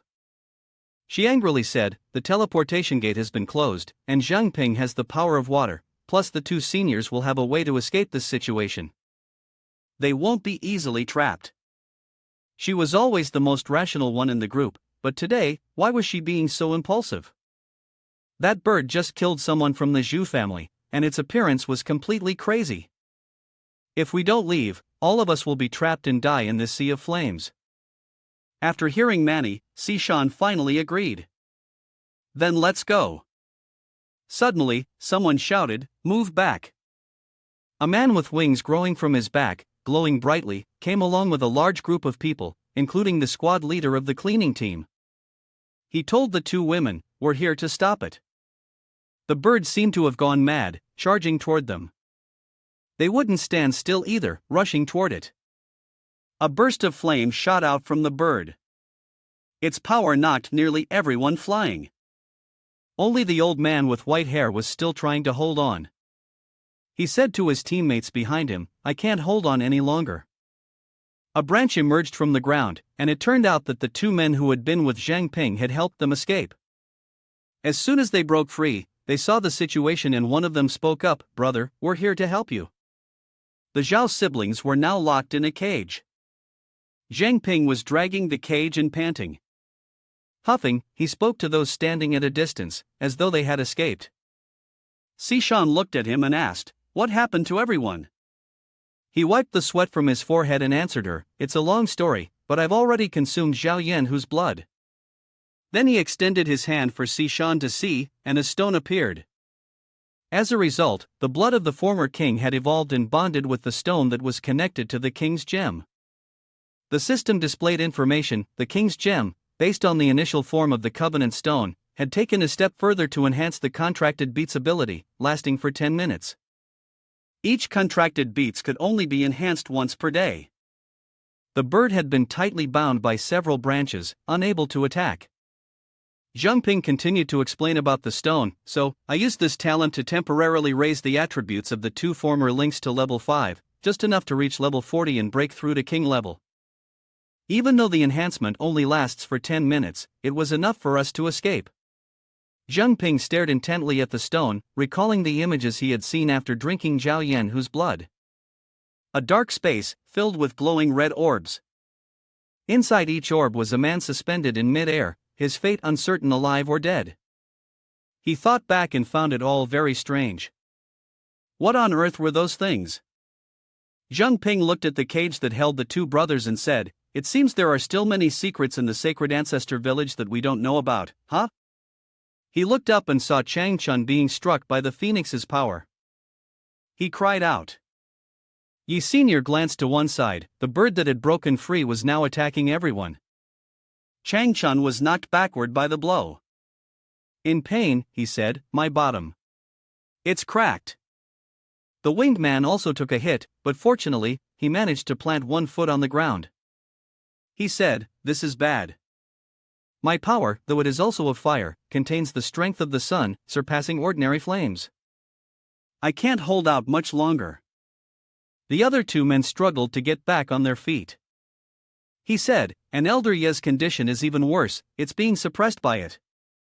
He seems a bit desperate. Only old Master T can barely stand against it now." Mani thought of something and suppressed it. She said, "There's a way." She spoke loudly to everyone, "Where's the barrier team? Gather immediately." She instructed them, "Everyone, try to control this divine beast. Help me by 30 more minutes." She continued, "If you can't join the battle, go to Zhangshou and get the signal transmitter, hurry up." Manny turned to Sishan. "Cici, come help me." Before Sishan could understand what was going on, Manny added, "I'm doing this to give everyone a chance at survival." Inside the golden treasure bracelet, Situbai smiled, "This girl has grown up, and seeing you makes me very happy. You've really eased my worries." Jiang Ping put something into his mouth, thinking that he might as well eat the king's gem. A purple light radiated from his body, and he was holding a scythe. Situbai, inside the golden bracelet, spoke to him, "Let's go, we'll help control this sunbird." He responded, and the system displayed a notification showing his current stats, temporarily raising his level by 5, bringing him to level 24. The sunbird released hundreds of fireballs. Below, the man, who had transformed into a tree, was using his arms to block them, while the others had to move and dodge to avoid being hit. The Jiang Ping team rushed to strike at the fireballs. Shou Zhong sat on the ground, breathing heavily and muttering to himself, "I don't even know how much I need to eat now to make up for it." A person raised their hand to point at the map. Although Liu Sishan's abilities were not enough to directly restrain the sunbird, she could suppress its solar energy for a short period of time. She continued, "Next, our barrier team will help her set up a trap that can contain this divine bird." Manny, holding the map, carefully instructed, "These signal transmitters can extend our range. Once everyone retrieves them, they will be buried at the designated locations according to the instructions on the map." The divine bird condensed a massive fireball above its head, but the ball immediately dissipated, leaving it feeling confused. The super simulation ability of the white-haired man enveloped the phoenix. He said, "I've temporarily cut off the air around it. In a vacuum, it won't be able to create flames." He urged, "Old Yi, hurry up and take action now." The person below responded. Two long arms, like tree branches, stretched out, and from those branches grew smaller twigs that tightly grabbed the bird. He said, "Come down here." He pulled with force. The phoenix was controlled, unable to move, only able to lie still, letting others do whatever they wanted. It was thrown harshly to the ground. The 3 people of the team flew above it. The man with winged hair said, "The vacuum effect is gone, hurry up and make your move." They rushed towards the sunbird with fierce, violent intent. A huge explosion suddenly erupted, and dust flew everywhere. Chen Ming closed his eyes and chanted a spell. Fast as the wind, slow as the forest, day in front, night behind. A sword emerged from the magical spiral, releasing the might of a dragon. Jiang Ping had transformed into another form. He thought that the fusion with the Zhao family's bloodline had allowed him to break through to level 19 in one go. With both hands, he wielded two streams of purple energy, now borrowing the power of the king's gem and nethermist, bringing his attack strength to nearly its maximum. His power wrapped around Chen Ming's sword. He said to him, "Chen Ming, I'm here to help you." Jiang Ping and Chen Ming joined forces, both saying, "Let's go." The massive sword swung toward the small pit where the sunbird was lying, and then it plunged deeply into its body. There was only a quacking sound before it turned blue, gradually fading and vanishing, leaving behind a single fiery red feather that looked as though it was burning. The white-haired man, exhausted, asked, "Is it dealt with?" The masked figure did not respond, only thinking that the battle had been too intense for him to have a chance to assess the divine creature. He hoped everything would be fine. The team stood before a cloud of smoke. The white-haired man spoke again, "Have we defeated the king-level creature?" Suddenly, the feather burst into flames, drawing a strange streak of light. Everyone present was stunned. Citywide voice rang out, "No, it's still not over." The fire grew larger and larger. From within the golden circle, Tubai continued, "After the first head of the Zhu family died, it was said that he transformed into a guardian spirit and kept watch over his master's tomb. For many years, we thought it had perished, but now that it has reappeared, it has confirmed another ancient legend. The phoenix has emerged once again." C2by revealed an important piece of information: the divine sunbird was an immortal soul. The fireballs were hurled out once again from the sunbirds, but this time they were even larger than before. A man rushed straight toward the fireball. He transformed into a wisp of smoke, super-simulated, vaporized, and void.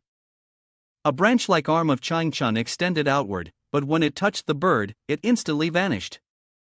Looking at the burning spot, he said, "Clearly, the fire's gone out, yet why is it still so hot?" The water evaporated almost instantly. A black dragon flew in and rammed into the phoenix's belly, making it scream. The black dragon tightly gripped the bird's two wings and shouted, "I've got it! Everyone, come here now!" They all rushed toward the middle of the sunbird's belly, aiming for the sun's mark to attack. Suddenly, a man punched with bare hands, but Bai De was immediately thrown backward. "This temperature is even hotter than my sun flame state?" Someone below remarked. "This isn't just fire burning, it's the creature's body radiating terrifying heat," the black dragon explained. "Its power isn't just to ignite flames, it can also control the surrounding temperature." The sunbirds opened its mouth, holding a small fireball and spitting flames directly at those below. A loud warning was heard. "Be careful!" Lai Xian shouted. "Grandmaster Feng?" Afterward, he was caught by Chang Chun and safely lowered to the ground. Then, a man spoke up. "It seems the time for both of us to amplify has come to an end." Then, everyone descended to the ground and rushed towards the place where the immortal was. The blonde-haired figure, in the form of a tiger, roared loudly.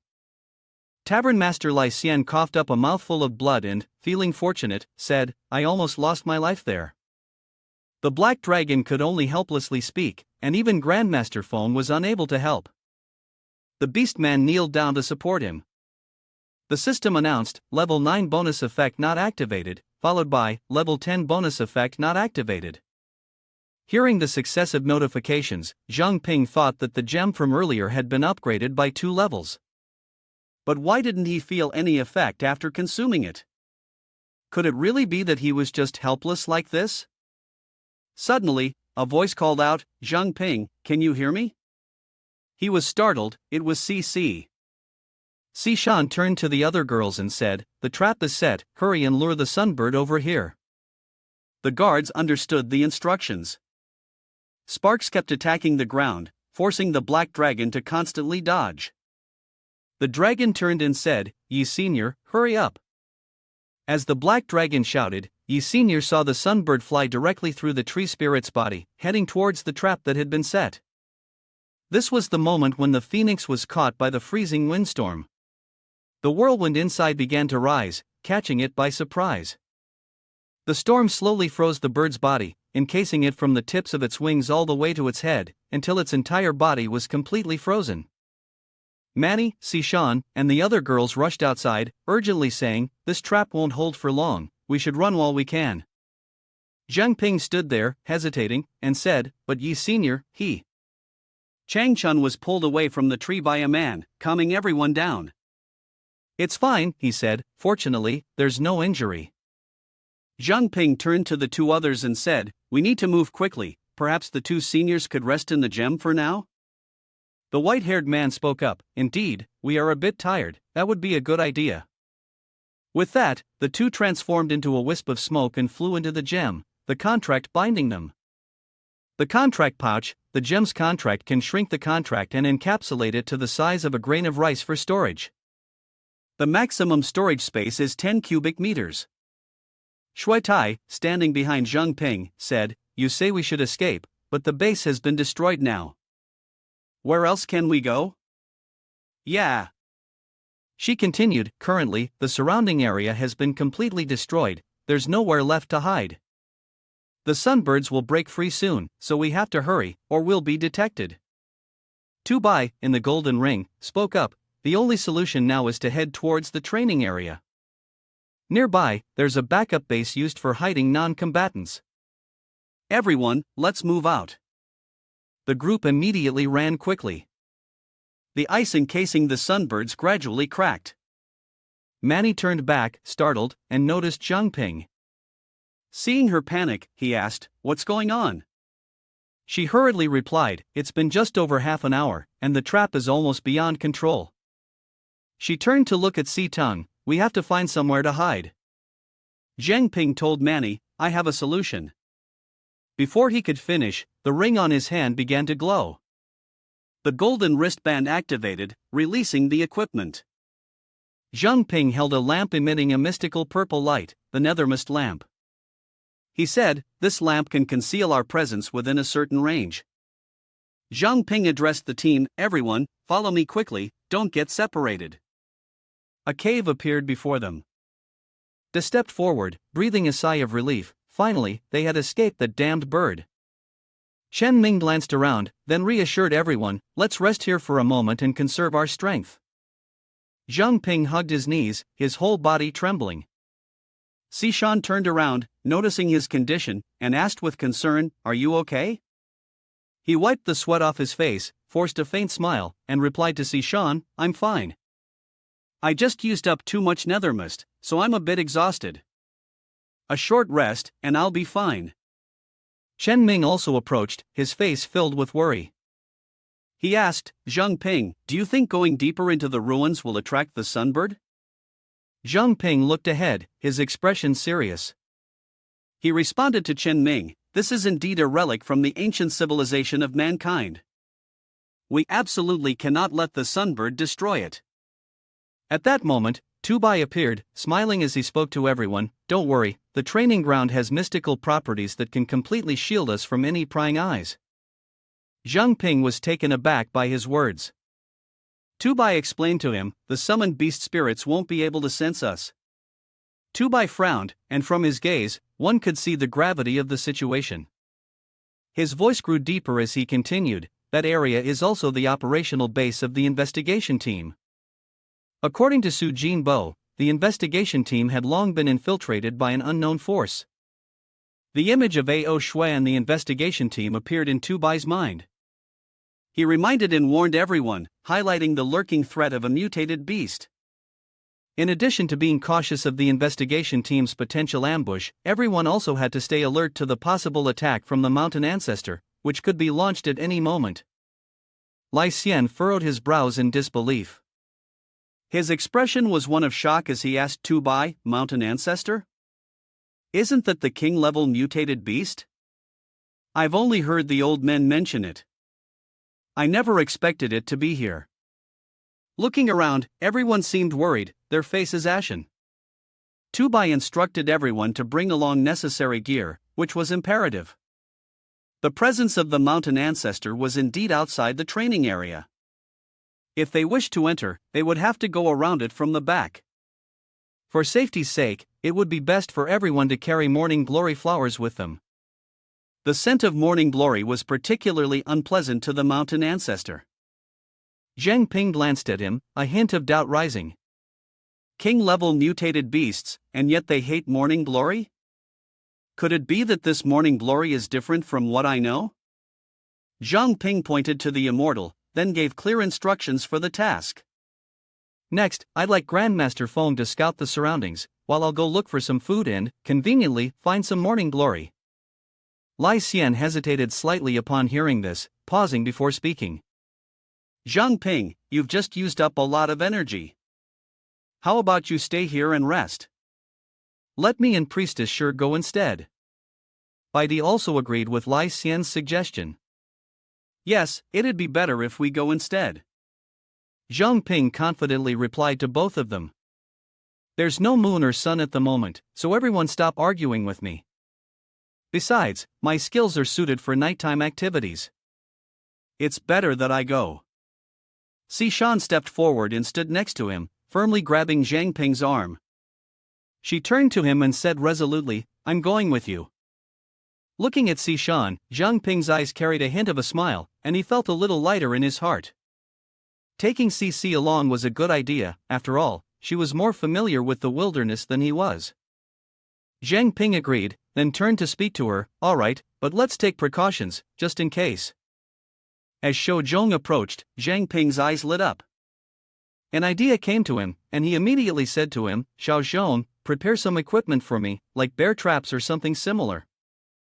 Shou Zhong was surprised that Jiang Ping had assigned him this task. Hearing those words, he seemed to lose all strength, his legs turning to jelly. In a fearful tone, he said to Jiang Ping, lately, you're going to turn me from chubby to skinny at this rate. Under a sky shrouded in thick mist, by a lakeside, wild animals gathered to drink from the water. A large wild boar unfortunately stepped right into a trap Jiang Ping had set. It cried out in pain. The nethermist's eyes gleamed sharply from afar. Then, the nethermist transformed into a fierce black panther. The panther's sharp claws swiped viciously forward, causing all the creatures to scatter in fear. The black panther carried with it a body filled with the power of nethermist. It leapt onto the wild boar, using its sharp claws to restrain it, causing one of the boar's large tusks to snap off. The wild boar lay motionless on the ground, blood flowing from its mouth, pooling around it. Beneath the panther's paws, nethermist continued to emanate relentlessly. Nethermist index increased by 50. Jiang Ping pulled a gem from the wild boar's body, blood trickling from the wound. Seeing this, Jiang Ping couldn't help but exclaim, using nethermist for hunting is truly useful. After a few more threats, I should be able to fully restore my energy. As he was about to take the boar meat back, Sishan suddenly approached. She called out, Jiang Ping, come here for a moment. Jiang Ping quickly responded, what's the matter? Sishan slowly pointed towards the top of a towering ancient tree, where a flower was glowing brightly, illuminating the surrounding area. She said to him, look at this. Following Sishan's gesture, Jiang Ping finally saw the kind of flower that could make even the mountain ancestor tremble in fear. Sishan said, let's go up there and take a look. As soon as she finished speaking, the two of them leaped upwards. Jiang Ping bent down, reaching out to touch the flower. Doubts lingered in his mind, wondering if this was the morning glory from this world. Holding the flower in his hand, Jiang Ping carefully examined it, but he felt like there was nothing particularly different about it. Suddenly, the flower in his hand spat a thick brown mucus straight into Jiang Ping's face. He was taken aback, feeling slightly nauseous. He shouted, no wonder Mountain Ancestor hates this type of flower so much. Inside, he couldn't help but think, it tastes like durian that's been microwaved. Seeing this, Sishan couldn't hide her smile and covered her mouth with her hand. She explained to Jiang Ping the legend behind this flower. In Pearl City, there's a type of punishment where they lock someone in a room filled with morning glories and make them sit there for an entire day. Jiang Ping's eyes widened in surprise. Isn't that just like marinating someone in spices? Suddenly, the forest lit up all at once, looking like clusters of fireworks in the dark sky. The two of them watched this beautiful sight, and Jiang Ping, delighted by the flowers, exclaimed, "It's so beautiful."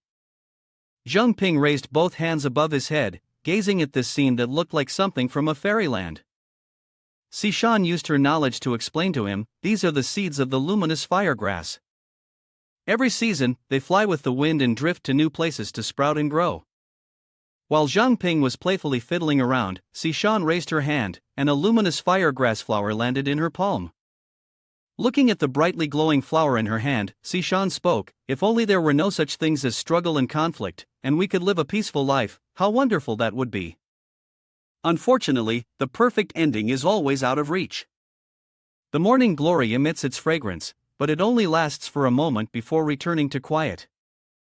However, the luminous firegrass, though beautiful, always drifts aimlessly, unable to find its destination. He held a glass bottle in his hand and handed it to Sishan. He softly said, "CC." She turned around, looking at the object in Jiang Ping's hand in surprise. "You gave this glass bottle to Sishan," and then he hesitated before saying, "The ending isn't predetermined. It's like this sealed glass bottle." Sishan took the jar, inside of which was a morning glory plant along with some luminous firegrass petals. She was momentarily stunned. Seeing this, Jiang Ping spoke to Sishan, "Not only does it isolate the scent of the morning glory, but it also creates a peaceful environment for the luminous firegrass." She shyly changed the topic, quickly clutching the glass jar and blushing as she walked away, stammering as she urged Jiang Ping, "Let's go, or everyone will be waiting."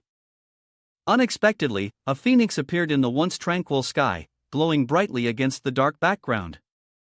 Its eyes were blazing, shooting out fiery rays as it opened its beak and let out a cry. In an instant, the phoenix spread its large wings, and flames, like fireballs, shot straight down below. The wild animals, sensing the danger, scrambled to flee, and dust and smoke billowed through the air. The entrance of the cave where everyone was sheltering glimmered with faint light, and the sounds of laughter and talking could be heard from inside. Inside the cave, everyone was gathered around, roasting wild boar meat. The atmosphere felt just like a picnic.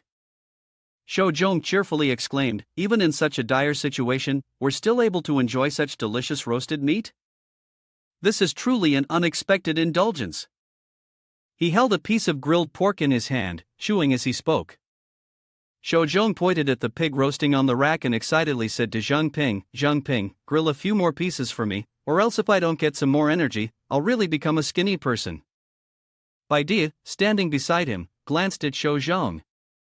He reached down to Shou Zhong's belly, grabbed a layer of fat, and said with delight, "That's right, you're really skinny now." "Jiang Ping, don't you think so?" Jiang Ping brought a plate of crispy, fragrant grilled meat in front of Shou Zhong. His eyes sparkled, and he smiled brightly, saying, "I'll give this to you as well. Maybe in the next few days, I'll need to rely on your abilities again." Shou Zhong pushed Jiang Ping aside, looking at the plate of meat, his mouth watering. He exclaimed happily, "Well, then I won't hold back." Just as he finished speaking, Shou Zhong quickly shouted, "Hot, hot." Bai De slung his arm around Shou Zhong's shoulder and laughed loudly. He said to him, "Of course, it's hot when you shove freshly grilled meat into your mouth like that." Yan Long and Yan Hu were in the cage, both feeling down as they watched the joyful scene of everyone outside. Yan Hu said to Yan Long, "If only our village had an atmosphere like this." Yan Long lowered his head, his voice filled with sadness, "Stop pretending, we were always just tools in the village, no one cares about life or death, so how could anyone treat us like human beings?" As soon as Yan Long finished speaking, a plate of delicious meat appeared in front of him. Jiang Ping said to Yan Long, "This is for both of you." Staring at the plate of meat in front of him, Yan Long was momentarily stunned.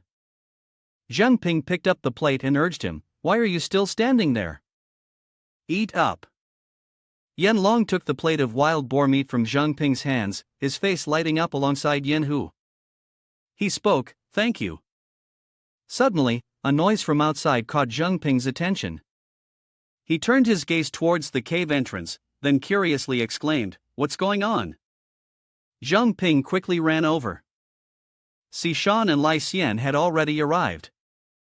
Sishan pointed outside and said to the two of them, "Look, the noise is coming from over there." Jiang Ping stood, watching the chaotic scene outside, where flames continued to fall from the sky, setting the ground ablaze. The beasts quickly fled, and thick smoke billowed in the air. A shout rang out, "Could it be that the fire on the mountain has led to the wildfire?" At that moment, the phoenix spread its wings and flew up. Its entire body was glowing with flames. Everyone stood at the cave entrance, gazing up at the massive phoenix soaring above them. Jiang Ping spoke, "No wonder there's suddenly such a fire and a wildfire. Looks like that beast is trying to use this method to force us out."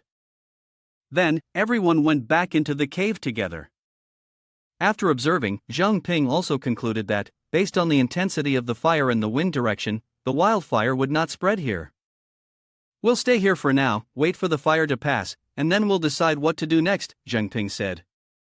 Soon after, the sounds of the fire and the flames caused by the phoenix gradually quieted down. Beneath the thick tree roots, someone from the investigation team curiously spoke up. "Captain, it's been nearly 2 days. Who exactly are we lying in wait for?" The man leaned against the tree, and his tone didn't seem like that of an ordinary person. He spoke to the two people, one of whom was named Jiang Ping, who was said to be a person with infinite abilities. The person who had just spoken was Ma Bin, the captain of the investigation team. His original name was Zhu Yanping, and he belonged to the Zhu family, known for taming mythical beasts. The green-haired person in the investigation team was shocked and questioned. "Someone with infinite abilities?" Ma Bin held the cigarette in his hand, gently closed his eyes, and then slowly explained. "The ability recorded for this person is called Contract Gem, which was once considered a useless ability by the outside world. However, with just one move of his mist technique, he was able to easily kill off the Huang San group." Ma Bin's face darkened as he spoke about Jiang Ping. He said the strangest thing was that his body could transform into blood and an unpredictable, eerie stream of water, and it seemed like he also had some secret escape technique. It was nearly impossible to track someone ambushing from the top of a tall tree. Upon hearing this, he turned to ask, "If we include the contract gem, doesn't that mean he has 5 types of energy?" Ma Bin pondered for a moment before replying seriously, "Perhaps this is just the tip of the iceberg that he has revealed."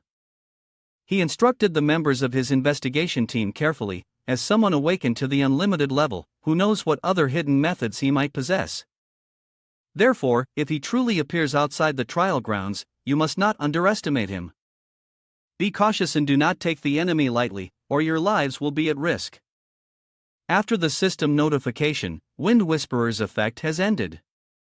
Jiang Ping carefully said to Sishan, "Cici, as expected, the Shu family has set up an ambush team outside the trial grounds." Sishan, Jiang Ping, Lai Xian, and Bai De were sitting around a campfire. Sishan asked, "How many people do you have in total?" Jiang Ping held up 2 fingers but wasn't entirely sure. He said, "The feeling from the technique isn't clear, and the number of people can't be accurately judged, but at least there should be 2 apex level awakened." Lai Xian raised his hand to stroke his chin, then thought for a moment. "If on a fine day, I might be able to kill those 2 apex level awakened on my own." Jiang Ping sat cross-legged, raised his hand, and spoke with a tone that was both firm and serious, "Perhaps I could also handle one of them." Bai De crossed his arms and looked at him before speaking. "Jiang Ping, are you confident you can deal with an apex level awakened?"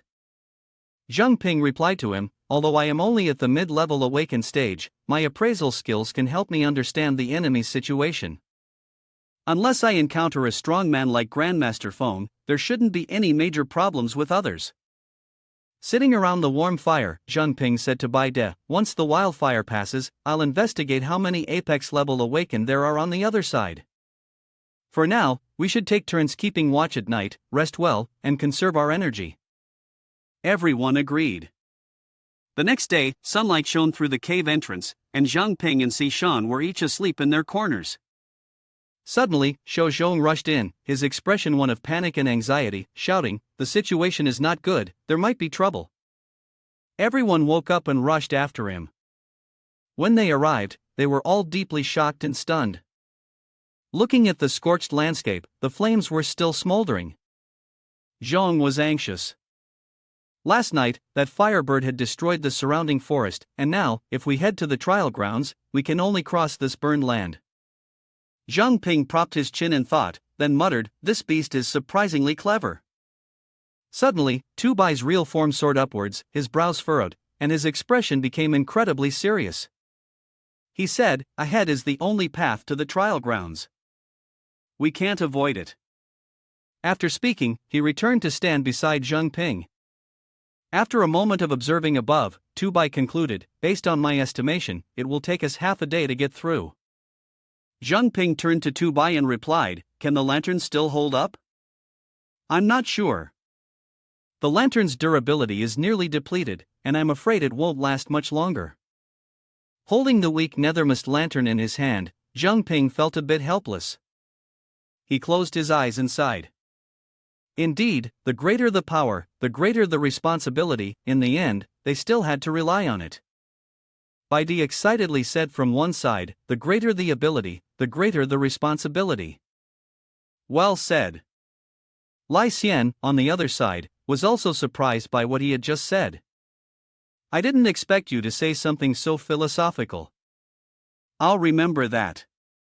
One day, I'll write it on the sign of our Feng Pavilion." Seeing the expressions on both of their faces, Jiang Ping thought to himself, "Who would have guessed that in my past life I learned this phrase from a movie?" The voices of everyone echoed into the cave, "The greater the ability, the greater the responsibility." Both Yen Long and Yen Hu turned their eyes toward the scene. Yen Long and Yen Hu exchanged a glance and quickly recited Jiang Ping's words, "The greater the ability, the greater the responsibility." Yen Hu crossed his arms, recalling the events of that day. "In the past, the village never considered us as people, they saw us only as tools. But Jiang Ping, when facing a perilous situation, still did his best to save us. Even though our relationship had been hostile, he still respected us." Yen Long also looked at Jiang Ping differently now.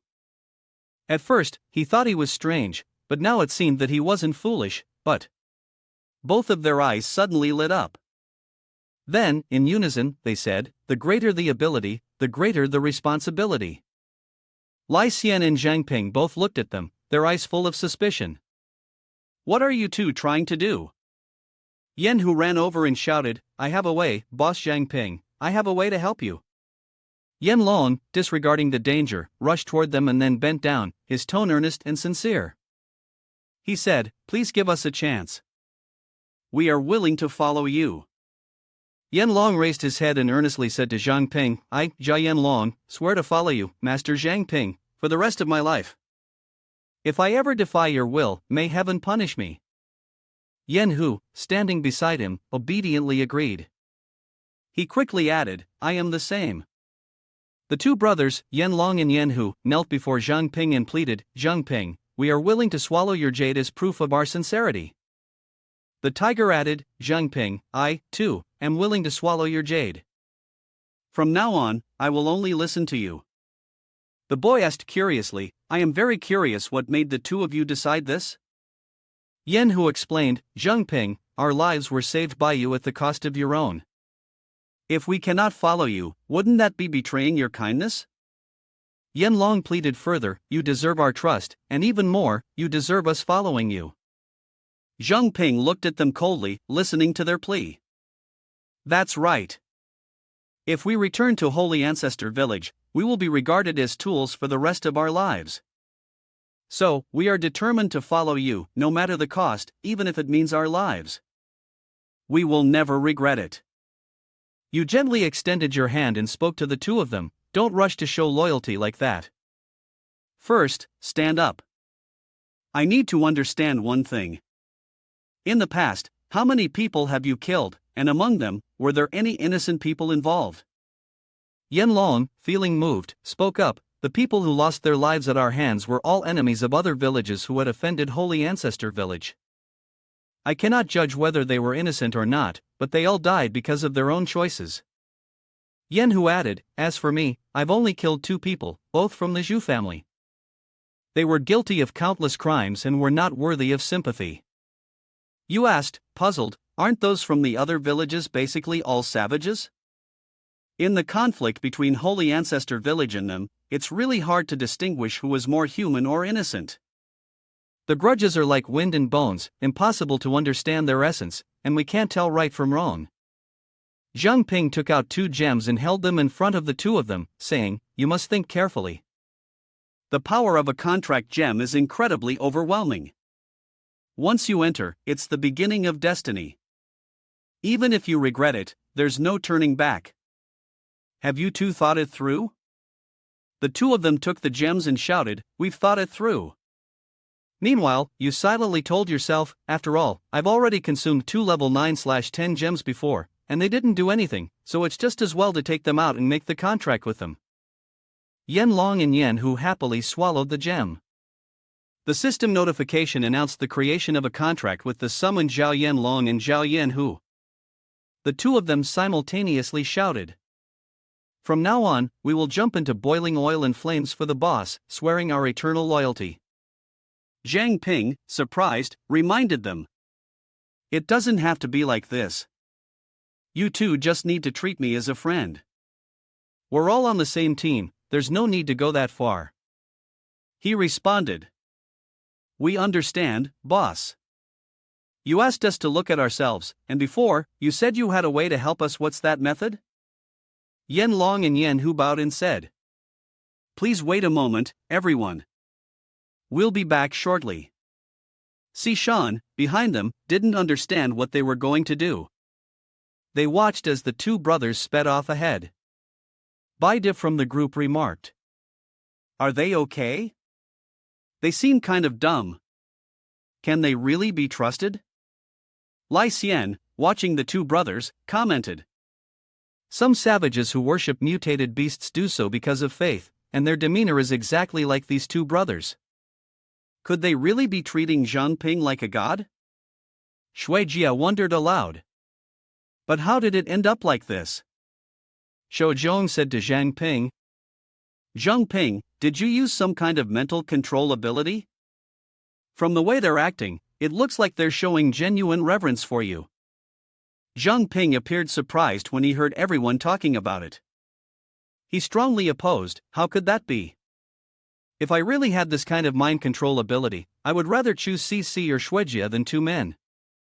Shuijia, hearing this, said disappointedly, Jiang Ping, so it turns out you had your eye on me? He questioned, don't say that. Although Zhao Yanlong and Yanhu are men, the good thing is they are twins. Everyone looked at him curiously, and Shou Zhong hurriedly explained, wait, don't misunderstand. It's not that I don't have it either. Suddenly, a mound of earth appeared where everyone was standing. Jiang Ping, startled, asked, what's going on? His 2 brothers appeared on the monster and called out to him, Jiang Ping, big brother. Tu Bai, standing behind, explained, this is a burrowing lizard. If we can harness its power, we can travel through a large area. Shou Zhong, hearing this, happily said, doesn't that mean we can avoid the Zhu family's ambush and sneak into the trial grounds? He quickly reminded, not exactly. The mountain ancestor is a king-level mutated beast, so this burrowing lizard basically wouldn't dare to get close to that area. Jiang Ping said seriously, then let's set off. As for the other matters, we'll deal with them after we take down the sunbird. Everyone mounted the lizard's back and set off towards the underground passage. Upon arrival, the scene shifted to a grove with birds chirping, and rays of sunlight filtering through the green leaves. Beneath the canopy of an ancient tree, they had reached their destination, but everyone felt uneasy sitting on the lizard's back. Yanlong reminded them, we can only go this far, no matter what, the earth lizard won't move forward any further. Hearing this, Jiang Ping said, then we'll have to make a few more trips with it and move the rest of the group. Tu Bai spoke to the 2 people behind, once we pass through this canyon, we'll reach the trial grounds. This canyon is also one of the enemy's best ambush points. He added, we're not far from the trial grounds now, so go ahead and distribute the morning glories to everyone. Sishan heard this, agreed, and began carrying out the order. She started handing out morning glories to everyone. From a distance, someone called out to Sishan, "Cici, give me 2 flowers. I'll prepare some for Senior Yi and Senior Su as well."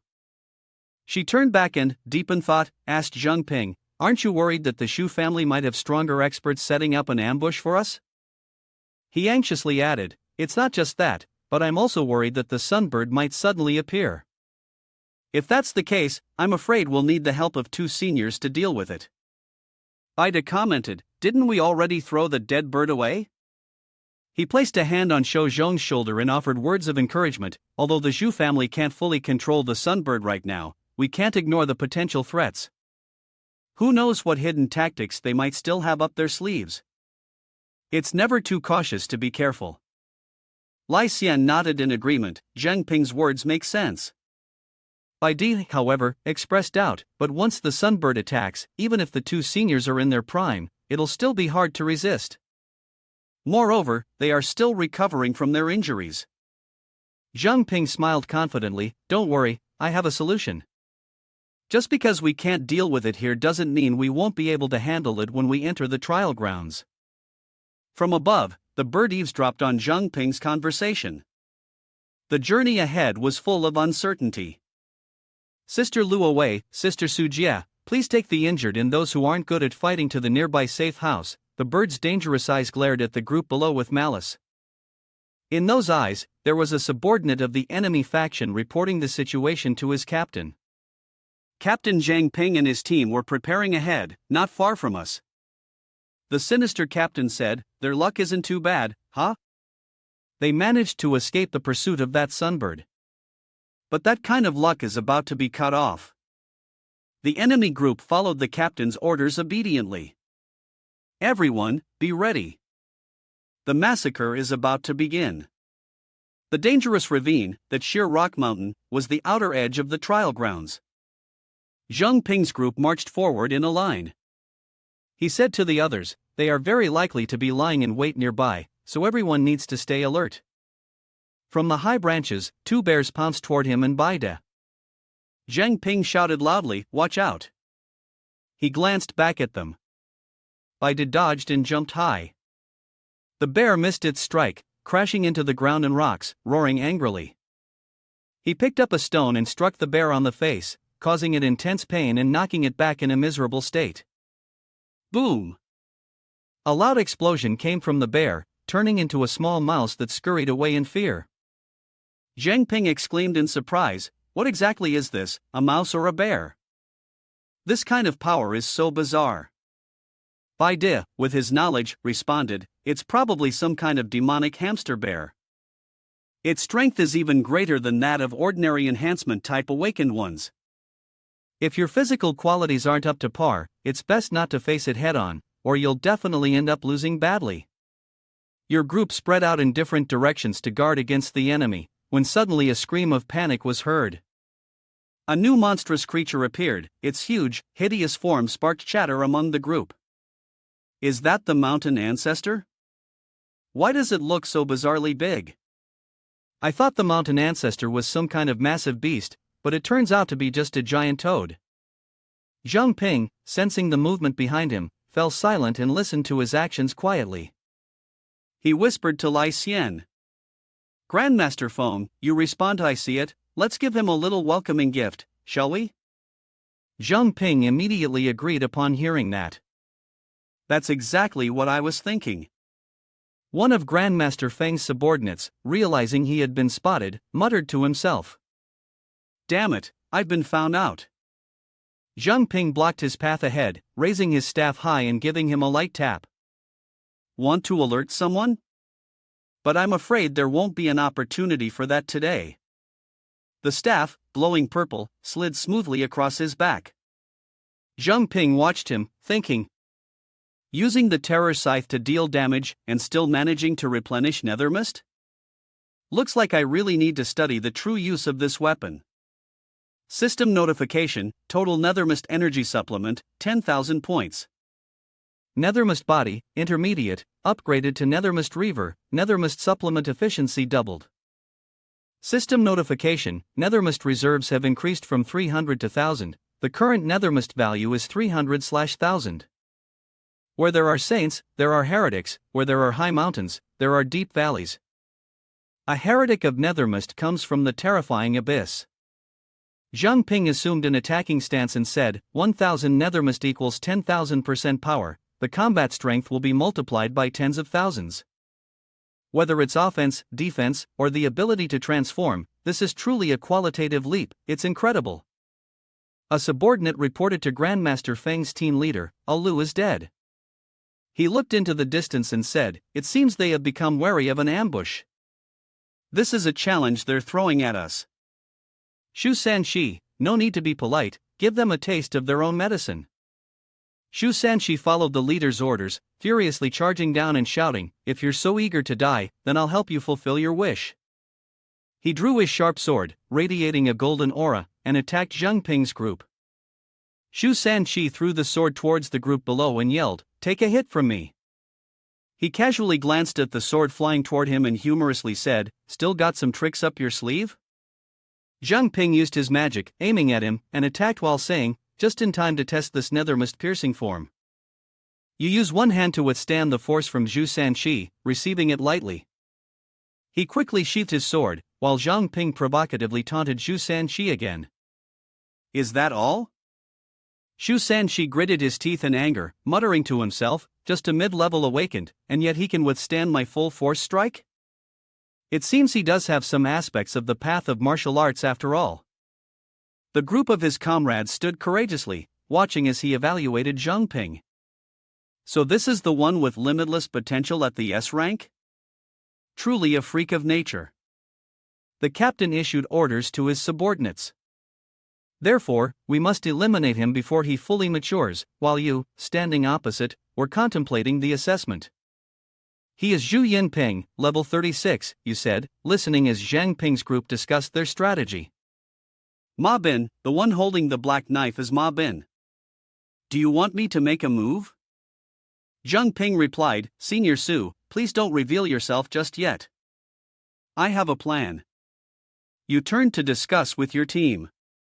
There are 3 apex level awakened among the enemies. I'll handle one of them. Grandmaster Phone will take care of the other 2, and the remaining 6 high-level ones can be handled by the rest of you. Sister CC, do you think this will work? TNC Thing said, if 7 of us can't defeat 6, then we can only say that our cleanup team has serious problems. Everyone should focus on improving training when we return. Jiang Ping spoke with a calculating gaze, just one C2 sure by has caused our Zhu family so much suffering. If that person with boundless power rises again, the world will become even harder to control. He gave orders to his subordinates, no mercy. Directly summon the Sunbird. The subordinate responded clearly. They swiftly charged forward at Jiang Ping's command, all obeying his orders. The objective of this mission was clear, kill Jiang Ping, no matter the cost. The subordinates all shouted in unison, understood. The 2 sides collided. Jiang Ping charged forward and shouted, meet the enemy. He swung the sword in his hand with great force, swiftly dodging the girl from the Zhu family standing at a distance, who was summoning the spirit of the raging flames. At the call of fate, flames appeared on the horizon. She summoned a force that tore through the air, setting everything ablaze. Reaching the designated spots, she twisted her body to summon her power. The world darkened, but a single ray of light shone. The Sunbird appeared. The Sunbird emitted a powerful energy. The subordinates cheered, long live the Sunbird. Yan Ping and Jiang Ping clashed with equal strength, their fight dramatic and intense. He grinned maliciously in front of the boy, and Jiang Ping swung his blade forcefully, causing Yan Ping to fall to the ground. Seeing the situation was unstable, he ordered, everyone retreat. Si Shan looked toward the Sunbird in confusion, is that the Sunbird? He said worriedly, isn't the Sunbird supposed to be out of control? How did they summon it? The Sunbird spread its wings and soared powerfully through the sky. Jiang Ping, standing below, reminded everyone, be careful, everyone. It created multiple rings of fire and dropped them from above onto Jiang Ping's group. He angrily muttered to himself, these lunatics actually summoned the sunbird. He regained his composure, thinking carefully, but the sunbird isn't in an uncontrollable state right now. He then wondered, but why isn't it attacking them? Jiang Ping accelerated toward the enemy, while Yin Ping, confused, couldn't understand what was going on. He swung the sword in his hand toward Jiang Ping and said, "You want to die?" Jiang Ping poured all his strength into his attack, while he activated the pure water body form to deal with him. Yin Ping panicked and shouted as he saw the sunbird's rings of fire heading toward his men, "Get out of the way!" A burst of fire shot down to the ground, creating a terrifying explosion. Yin Ping's men, unprepared, were sent flying in all directions. Yin Ping, enraged, yelled, "You think you're clever?" Jiang Ping, now in the pure water body form, easily avoided the rings of fire and replied, "He's no different." "You fools summoned the sunbird like that, don't you fear it might die here?" Yin Ping, smiling smugly, said, "The divine sunbird is the sacred beast of the Shu family. If it dies, you'll all die first." Jiang Ping reverted to his original form and immediately gathered everyone, come over here, deploy Plan B.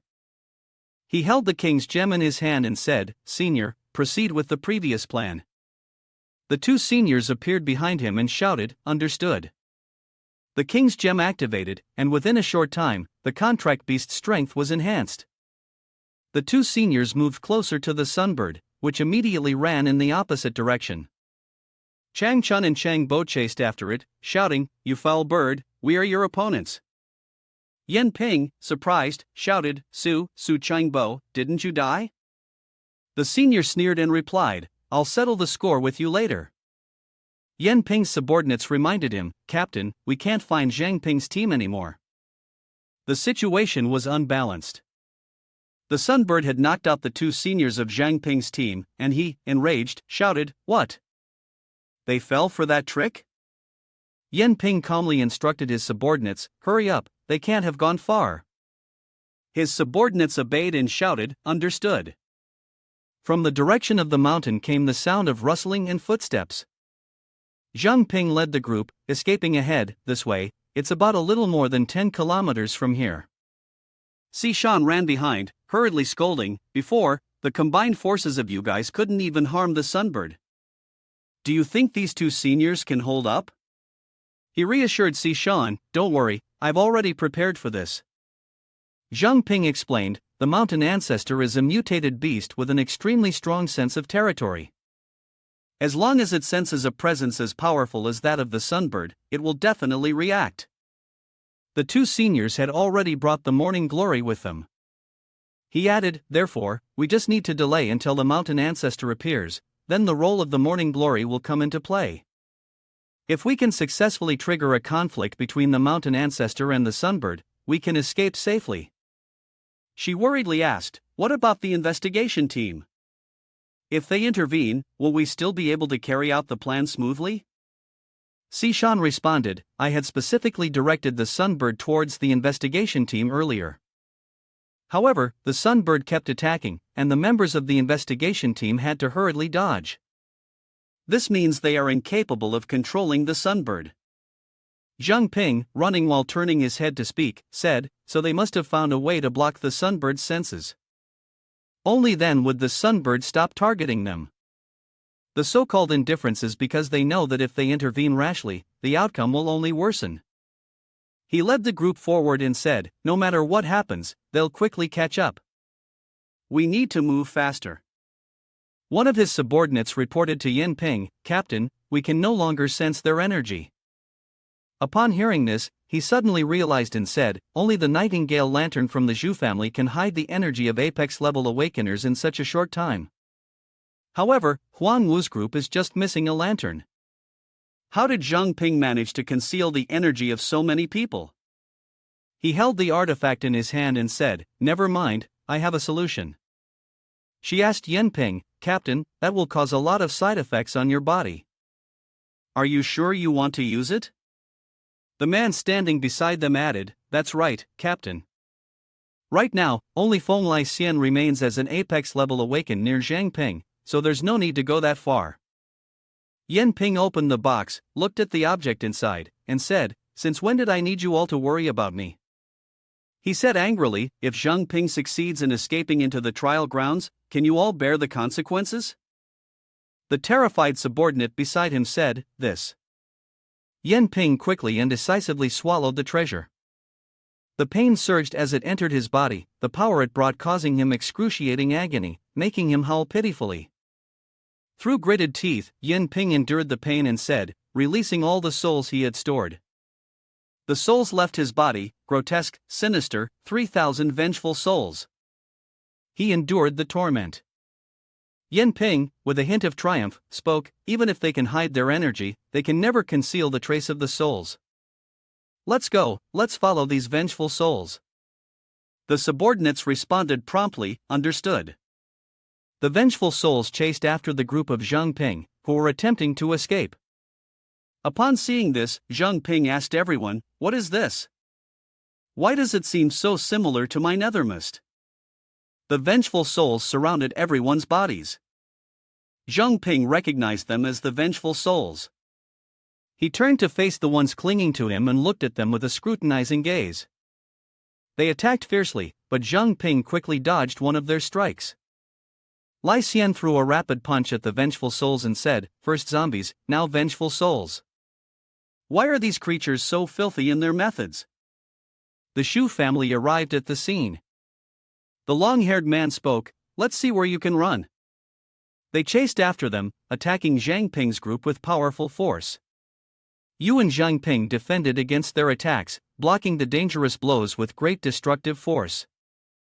Lai Xian, terrified, looked at the hand that had just intercepted the attack and thought, that man's strength should not be underestimated. She leaped into the air, executing a move, and decided to attack the two of them. Die! Flames erupted from her hand, shooting toward Lai Xian and Jiang Ping. Inside the blazing fire, only a dark silhouette flickered with the flames. From within the thick gray smoke, a voice rang out, "Girl, your firepower isn't small." She, hearing this, was shocked, not knowing what had happened. He, filled with killing intent, looked at her and said, "Just in time, you've helped me activate the Crimson Emperor's undying body." The long-haired woman, seeing this, was frustrated and thought, "My flames had no effect. How much more power is Jiang Ping hiding?" Jiang Ping, walking from behind, spoke to his two subordinates, "You two go take care of the other obstacles." He transformed into a giant, showing a wicked smile and added, "As for Jiang Ping, I will personally kill him." The vengeful souls continued their journey to track down the rest of your group who were trying to escape. The two subordinates stood stunned at the sight of the Beast King first technique adamantine body, then she gave the order, "It seems my abilities are being suppressed by him. This battle, I leave to you." The man responded, "Understood." He stood alone, facing Lai Xian, who was brimming with fighting spirit. His sword struck like it was cutting through stone, the fiery ring swirling fiercely around him. Within that circle of flames, he fought with all his might against the subordinate. Lai Xian flew out of the fire circle, raising his hand to shield his face, muttering, "This shard can actually pierce my body?" He was surprised to see the man charge back into the flames, flying straight towards him. The man pressed two swords against his neck, gaining the upper hand in the battle. Lai Xian, enraged, said, "You brat, not bad, your strength isn't weak. Today, I'll have some fun with you." The vengeful souls surrounded the remaining members of Jiang Ping's group. Sishan and the others quickly fought back with their powers. She cast a disdainful glance at those battling the vengeful souls. Without hesitation, she launched a fireball at them, saying, "Try this." The flames near Sishan blazed wildly, and he saw the fire raging, calling out, "CC." Jiang Ping missed his knife strike, his frustration boiling over as he spat, "And you dare to care about others?" Jiang Ping narrowly dodged a brutal attack aimed at his body, swiftly weaving out of the way. He gained the upper hand from above, wielding his sword as he shouted, "You're going to die now." Jiang Ping missed again, slashing the ground, while the boy transformed into a pure water body to avoid the deadly strike from his opponent. He silently thought, "How can this guy already be losing his mind at the start?" Jiang Ping looked at his opponent's towering body, wondering, could this madness be some kind of hidden power in the armor that's controlling him? He noticed the glowing gem on his chest and thought, what is this grotesque thing? It even has a mind of its own. What exactly is this? Jiang Ping moved into an attacking stance, telling himself, it seems like escaping now is nearly impossible. He used the nether mist, transforming it into a purple light that swirled around his body to probe the surroundings. Hundreds of sharp points stabbed into his opponent's body, and Jiang Ping noticed a red gem. He continued using his martial pact release, CC water element. His opponent's body sprouted sharp ice and snow, causing him to endure the pain. The system announced, Parasite has converted 160 Nethermist reserve 760/1000. His opponent's body turned into white smoke, dissipating and vanishing.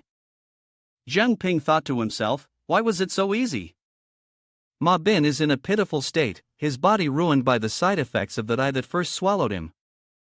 Seeing this, Jiang Ping began to suspect, no, he didn't even try to resist. He questioned, could it be that his body has been cursed or controlled by some kind of spell, and now it's backfiring?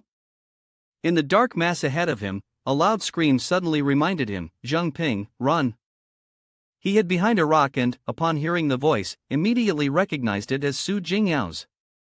System notification, Nethermist 760/1000, Nethermist 810/1000, Nethermist 86/1000. Jiang Ping raised his shield, observing the monster before him as he thought, that was Su Jing Yao's voice earlier. Could it be that she's trapped inside? So what exactly are those eyes? Why do they continuously generate such terrifying dread? He looked at the remnants of the Zhu family. The man's entire body had mutated. He thought to himself, appraisal. The system notification confirmed the appraisal, replaying the footage. Above them was a pit, with people standing in fear on the patterned ground. Going back in time, Jing Yao was holding her mother, terrified, saying, Mom, I'm so scared. Her mother gently replied, don't be afraid, my dear. I will protect you, everything will be all right. The man in the green robe angrily shouted at the Zhu family members, the remnants of the Zhu family, the 3 battalions in Pearl City, will never forgive you. The black-coated Zhu family members, hearing this, immediately kicked the man into the deep pit, saying, don't say another word. The man in the green robe missed the edge of the pit and fell in, screaming in fear and despair. The subordinate reported, my lord, everything is ready. Ma Bin replied, let's begin now. He spoke firmly. The man in blue was stunned, realizing that these were all members of the investigation team. Captain Ma Bin, you are the investigation team. Ma Bin's group placed their hands on the activation buttons. The 8 of them sat at the edge of the pit, reading the orders to imprison the others below. The man, upon witnessing this, was filled with terror and shouted loudly, what is happening here? His gaze was full of fear, his hatred seeping into the surroundings, burying the place. The desperate cries for help from the group below were drowned out by the terrifying forces pulling them down. Help! Help us! Jing Yao screamed in fear, crying. Mom! The man, enraged and frightened, asked, what exactly do you want to do? Why are you doing this to us? Let us go. Vengeful spirits descended from above, flying toward the people trapped in the pit. Screams filled the air. What? What is this? The man from before was being devoured by ghostly hands, his screams echoing in despair. They struggled, but were held captive in torment, unable to escape. The group of people were engulfed in a chorus of groans amidst the chaos, their eyes wide open, screams of agony echoing through the air as countless hands reached out to grasp their bodies. Ma Bin, on this side, felt a bit of pain and transformation in his body due to the power of the eye earlier. Suddenly, the system notified, Child of Resentment Level 34, the terrifying eye created by the Scorpion Demon, sealing countless evil spirits, resentment as vast as the sea, dark energy as deep as the horizon. Cold, dark energy emanated from the demonic eye, capable of devouring the souls of living beings and drawing wandering souls back, forming an endless cycle. As for the vengeful spirits, if they had once been innocent souls, they would solidify their vengeful attachments without end. The world of sin could only deepen when reflected in the bottomless, despairing eyes. Upon hearing this, Ma Bin couldn't stop thinking, this eye has the same level as the essence of nethermist. Is it a parasitic object? In an instant, Ma Bin evolved, his body filled with strength from dark energies. Jiang Ping, holding a gem, spoke, "Sorry, Captain, I have to change the original plan." Tu Bai asked, "What do you want to do?" Everyone was seizing the opportunity for him, so there was no need to waste time with him. Jiang Ping replied, "I know this, but this person's sins are too heavy to be forgiven." Saying that, he slowly inserted the gem into his body. The system notified, King's gem activated, contract gem enhanced. He approached the opponent and said, "I need to stay here and deal with him completely." Jiang Ping charged like a missile, aiming to end the hardship right here. The two fighters collided with each other like bitter enemies, needing to settle their score. Unexpectedly, the opponent was stronger than him, causing Jiang Ping to stumble and be sent flying by a counterattack. The soul spirit quickly escaped from the eye on his chest, its power striking Jiang Ping like a second sword. Jiang Ping swiftly dodged to the side. The opponent swung his sword down toward Jiang Ping's body, but the strike missed and slammed straight into the ground. Jiang Ping quickly evaded the blow. Avoiding the brutal attack, he soared higher and thought, has this guy been completely enhanced after transforming into this form? Suddenly, the system notified, Nethermist 500, attack power increased by 5,000%. Jiang Ping ascended higher, weapon in hand, and muttered to himself, an increase of 5,000%? That's enough for me to handle this situation. With lightning speed, Jiang Ping somersaulted toward his opponent and circled behind him. Yu rushed forward and violently severed his tail. He fled in fear, while Yu, standing at a distance, thought, thanks to the enhanced power of the King's gem, I can now simultaneously control two types of abilities, and these abilities can even be combined with each other. He fiercely gripped the sword in his hand, ready to continue the fight. Yu boldly stared at him as he knelt on the ground in agony, thinking, this is the product of combining the Nethermist body and the fire devourer, and its name is. System notification, Nethermist 100, Fire Devourer 100, remaining Nethermist points, 400/1000. Fire Devourer, 200/300. Jiang Ping recognized it as the luminous flameflower. He rushed toward his opponent's eyes, thinking, his eyes must be his weak point. Coldly, Jiang Ping extended his hand and pulled the eye from his chest, ripping it from his body. System notification, beyond the level of self-destruction, we share the same resentment, level increased to 20, rank upgraded to High Awakened. He crushed the eye in his hand, realizing that killing we share the same resentment had allowed him to break through instantly and step into the ranks of the High Awakened.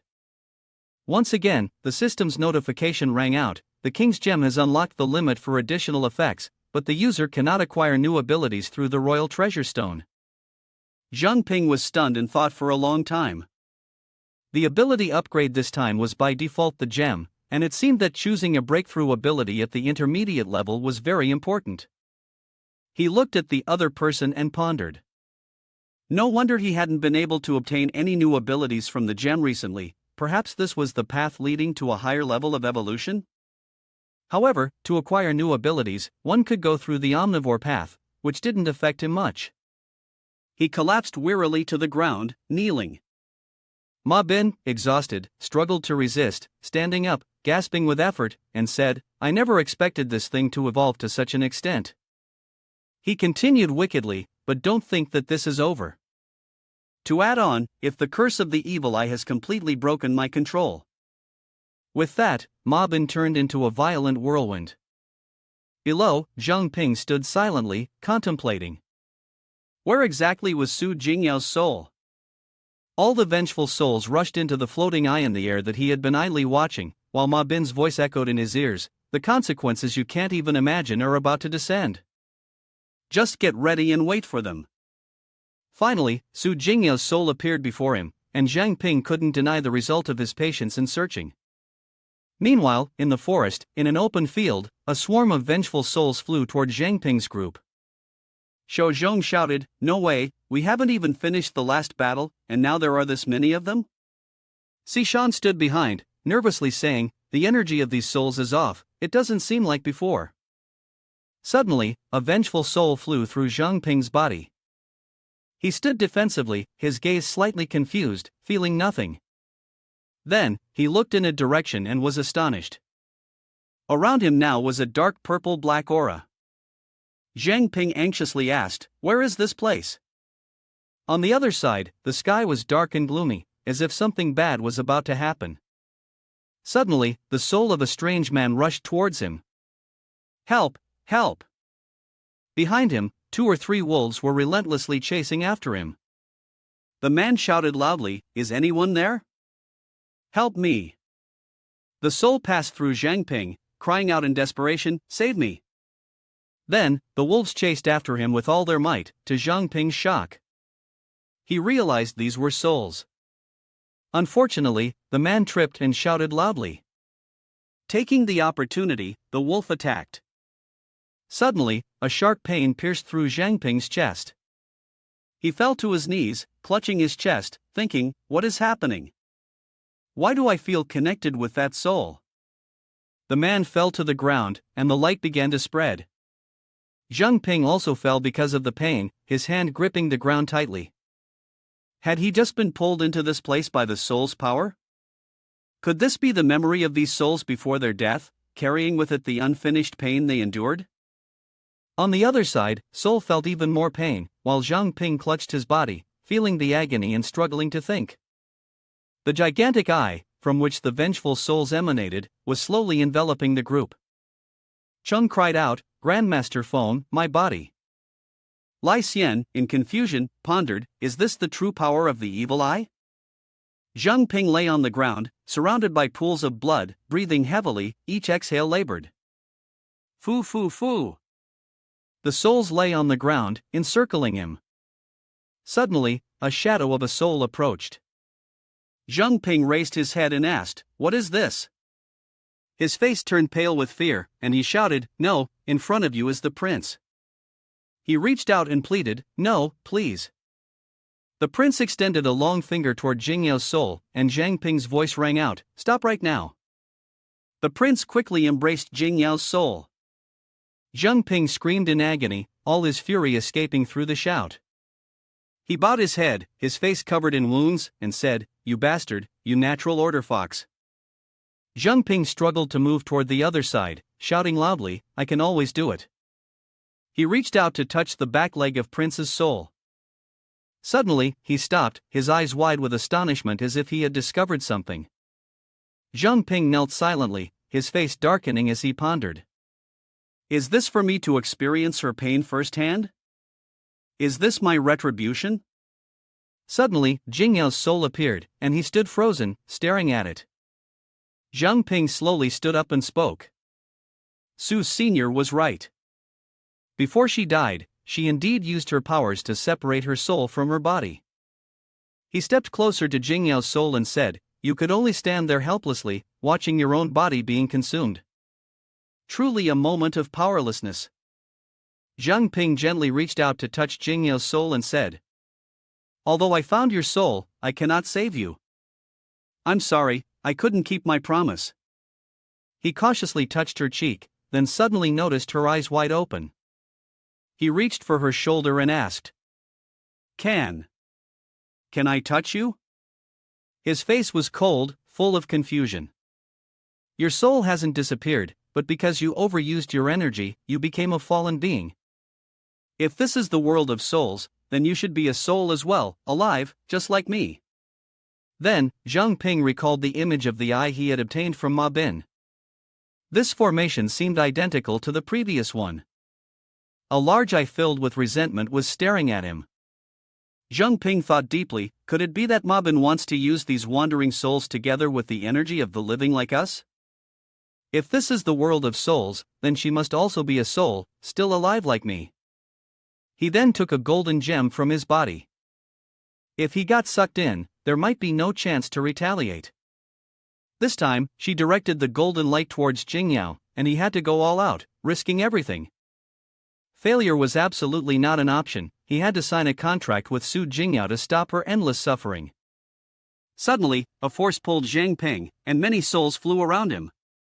A forbidden circle with strange symbols appeared above. The souls were pulled upwards, and thick chains emerged from the ground. Jiang Ping shouted, Jing Yao, can you hear me? Jiang Ping tightly gripped Jing Yao's hand and said, you are not one of those wandering souls. You're not dead yet, wake up. Jiang Ping was pulled back by the chain, but he tightly gripped Jing Yao's hand and shouted, have you forgotten your dream? You once longed to join the patrol team, to protect your family. Have you really forgotten that? Jing Yao's soul reacted to those words, triggering memories of her dream. The chains snapped. Jiang Ping continued, you once hoped that our future selves could fight for a shared belief. Jing Yao's soul remained cold and unresponsive, ignoring his words as he shouted again, aren't all those opportunities that turned the tide in dire situations because you've always been protecting me? Jiang Ping desperately clung to her hand, stepping closer to Jing Yao, offering her the gem and gently saying, Jing Yao, take it. Don't continue to be confused. Once again, memories of their past flooded Jing Yao's mind. Back then, Jiang Ping had smiled and asked, Jing Yao, do you want some candy? At that time, she had coldly replied, get lost, who wants to be controlled by you? Now, in her eyes, there was a hint of wavering as she gazed at the gem in Jiang Ping's hand. She unconsciously reached out to grab the gem, then gently placed it in her mouth and slowly swallowed it. The system announced, the summoned Jing Yao has signed the contract. Then, Jiang Ping looked at her and said loudly, I command you. Stop sucking it back. Jing Yao closed her eyes, remained silent for a while, leaning against his chest before speaking, Jiang Ping, is it really you? He was trapped in the formation. Jing Yao anxiously asked, what's going on? Jiang Ping stretched out, then said, that's great, you've finally woken up. On this side of the formation, the souls were screaming in agony. Jiang Ping continued, it seems this formation can refine souls. Once it's swallowed, there's no way out. His face darkened, and he lowered his voice, saying, I'm glad I managed to wake you up. At least now we can say goodbye without regrets. Hearing this, Jing Yao became a little angry, pinched his cheek, and said, you fool, don't give up so easily. Jiang Ping, lying within the formation, thought to himself, in this situation, and still able to remain optimistic, it's truly because of her. Then you laughed and said, but no matter what. Jing Yao reached out and tried to pull him outside. Jiang Ping was surprised to discover, wait, why are you still outside the formation? The next moment, with some unseen force, she pulled Jiang Ping out. The two of them began to fall. Jiang Ping screamed in fear, while Jing Yao landed gently. He had no defense and just fell. He rubbed his head, feeling some pain, and said, really, I'm injured like this, can't you be a bit more gentle? Jiang Ping brushed the dust off his clothes and continued, why does it feel like my injury is completely healed?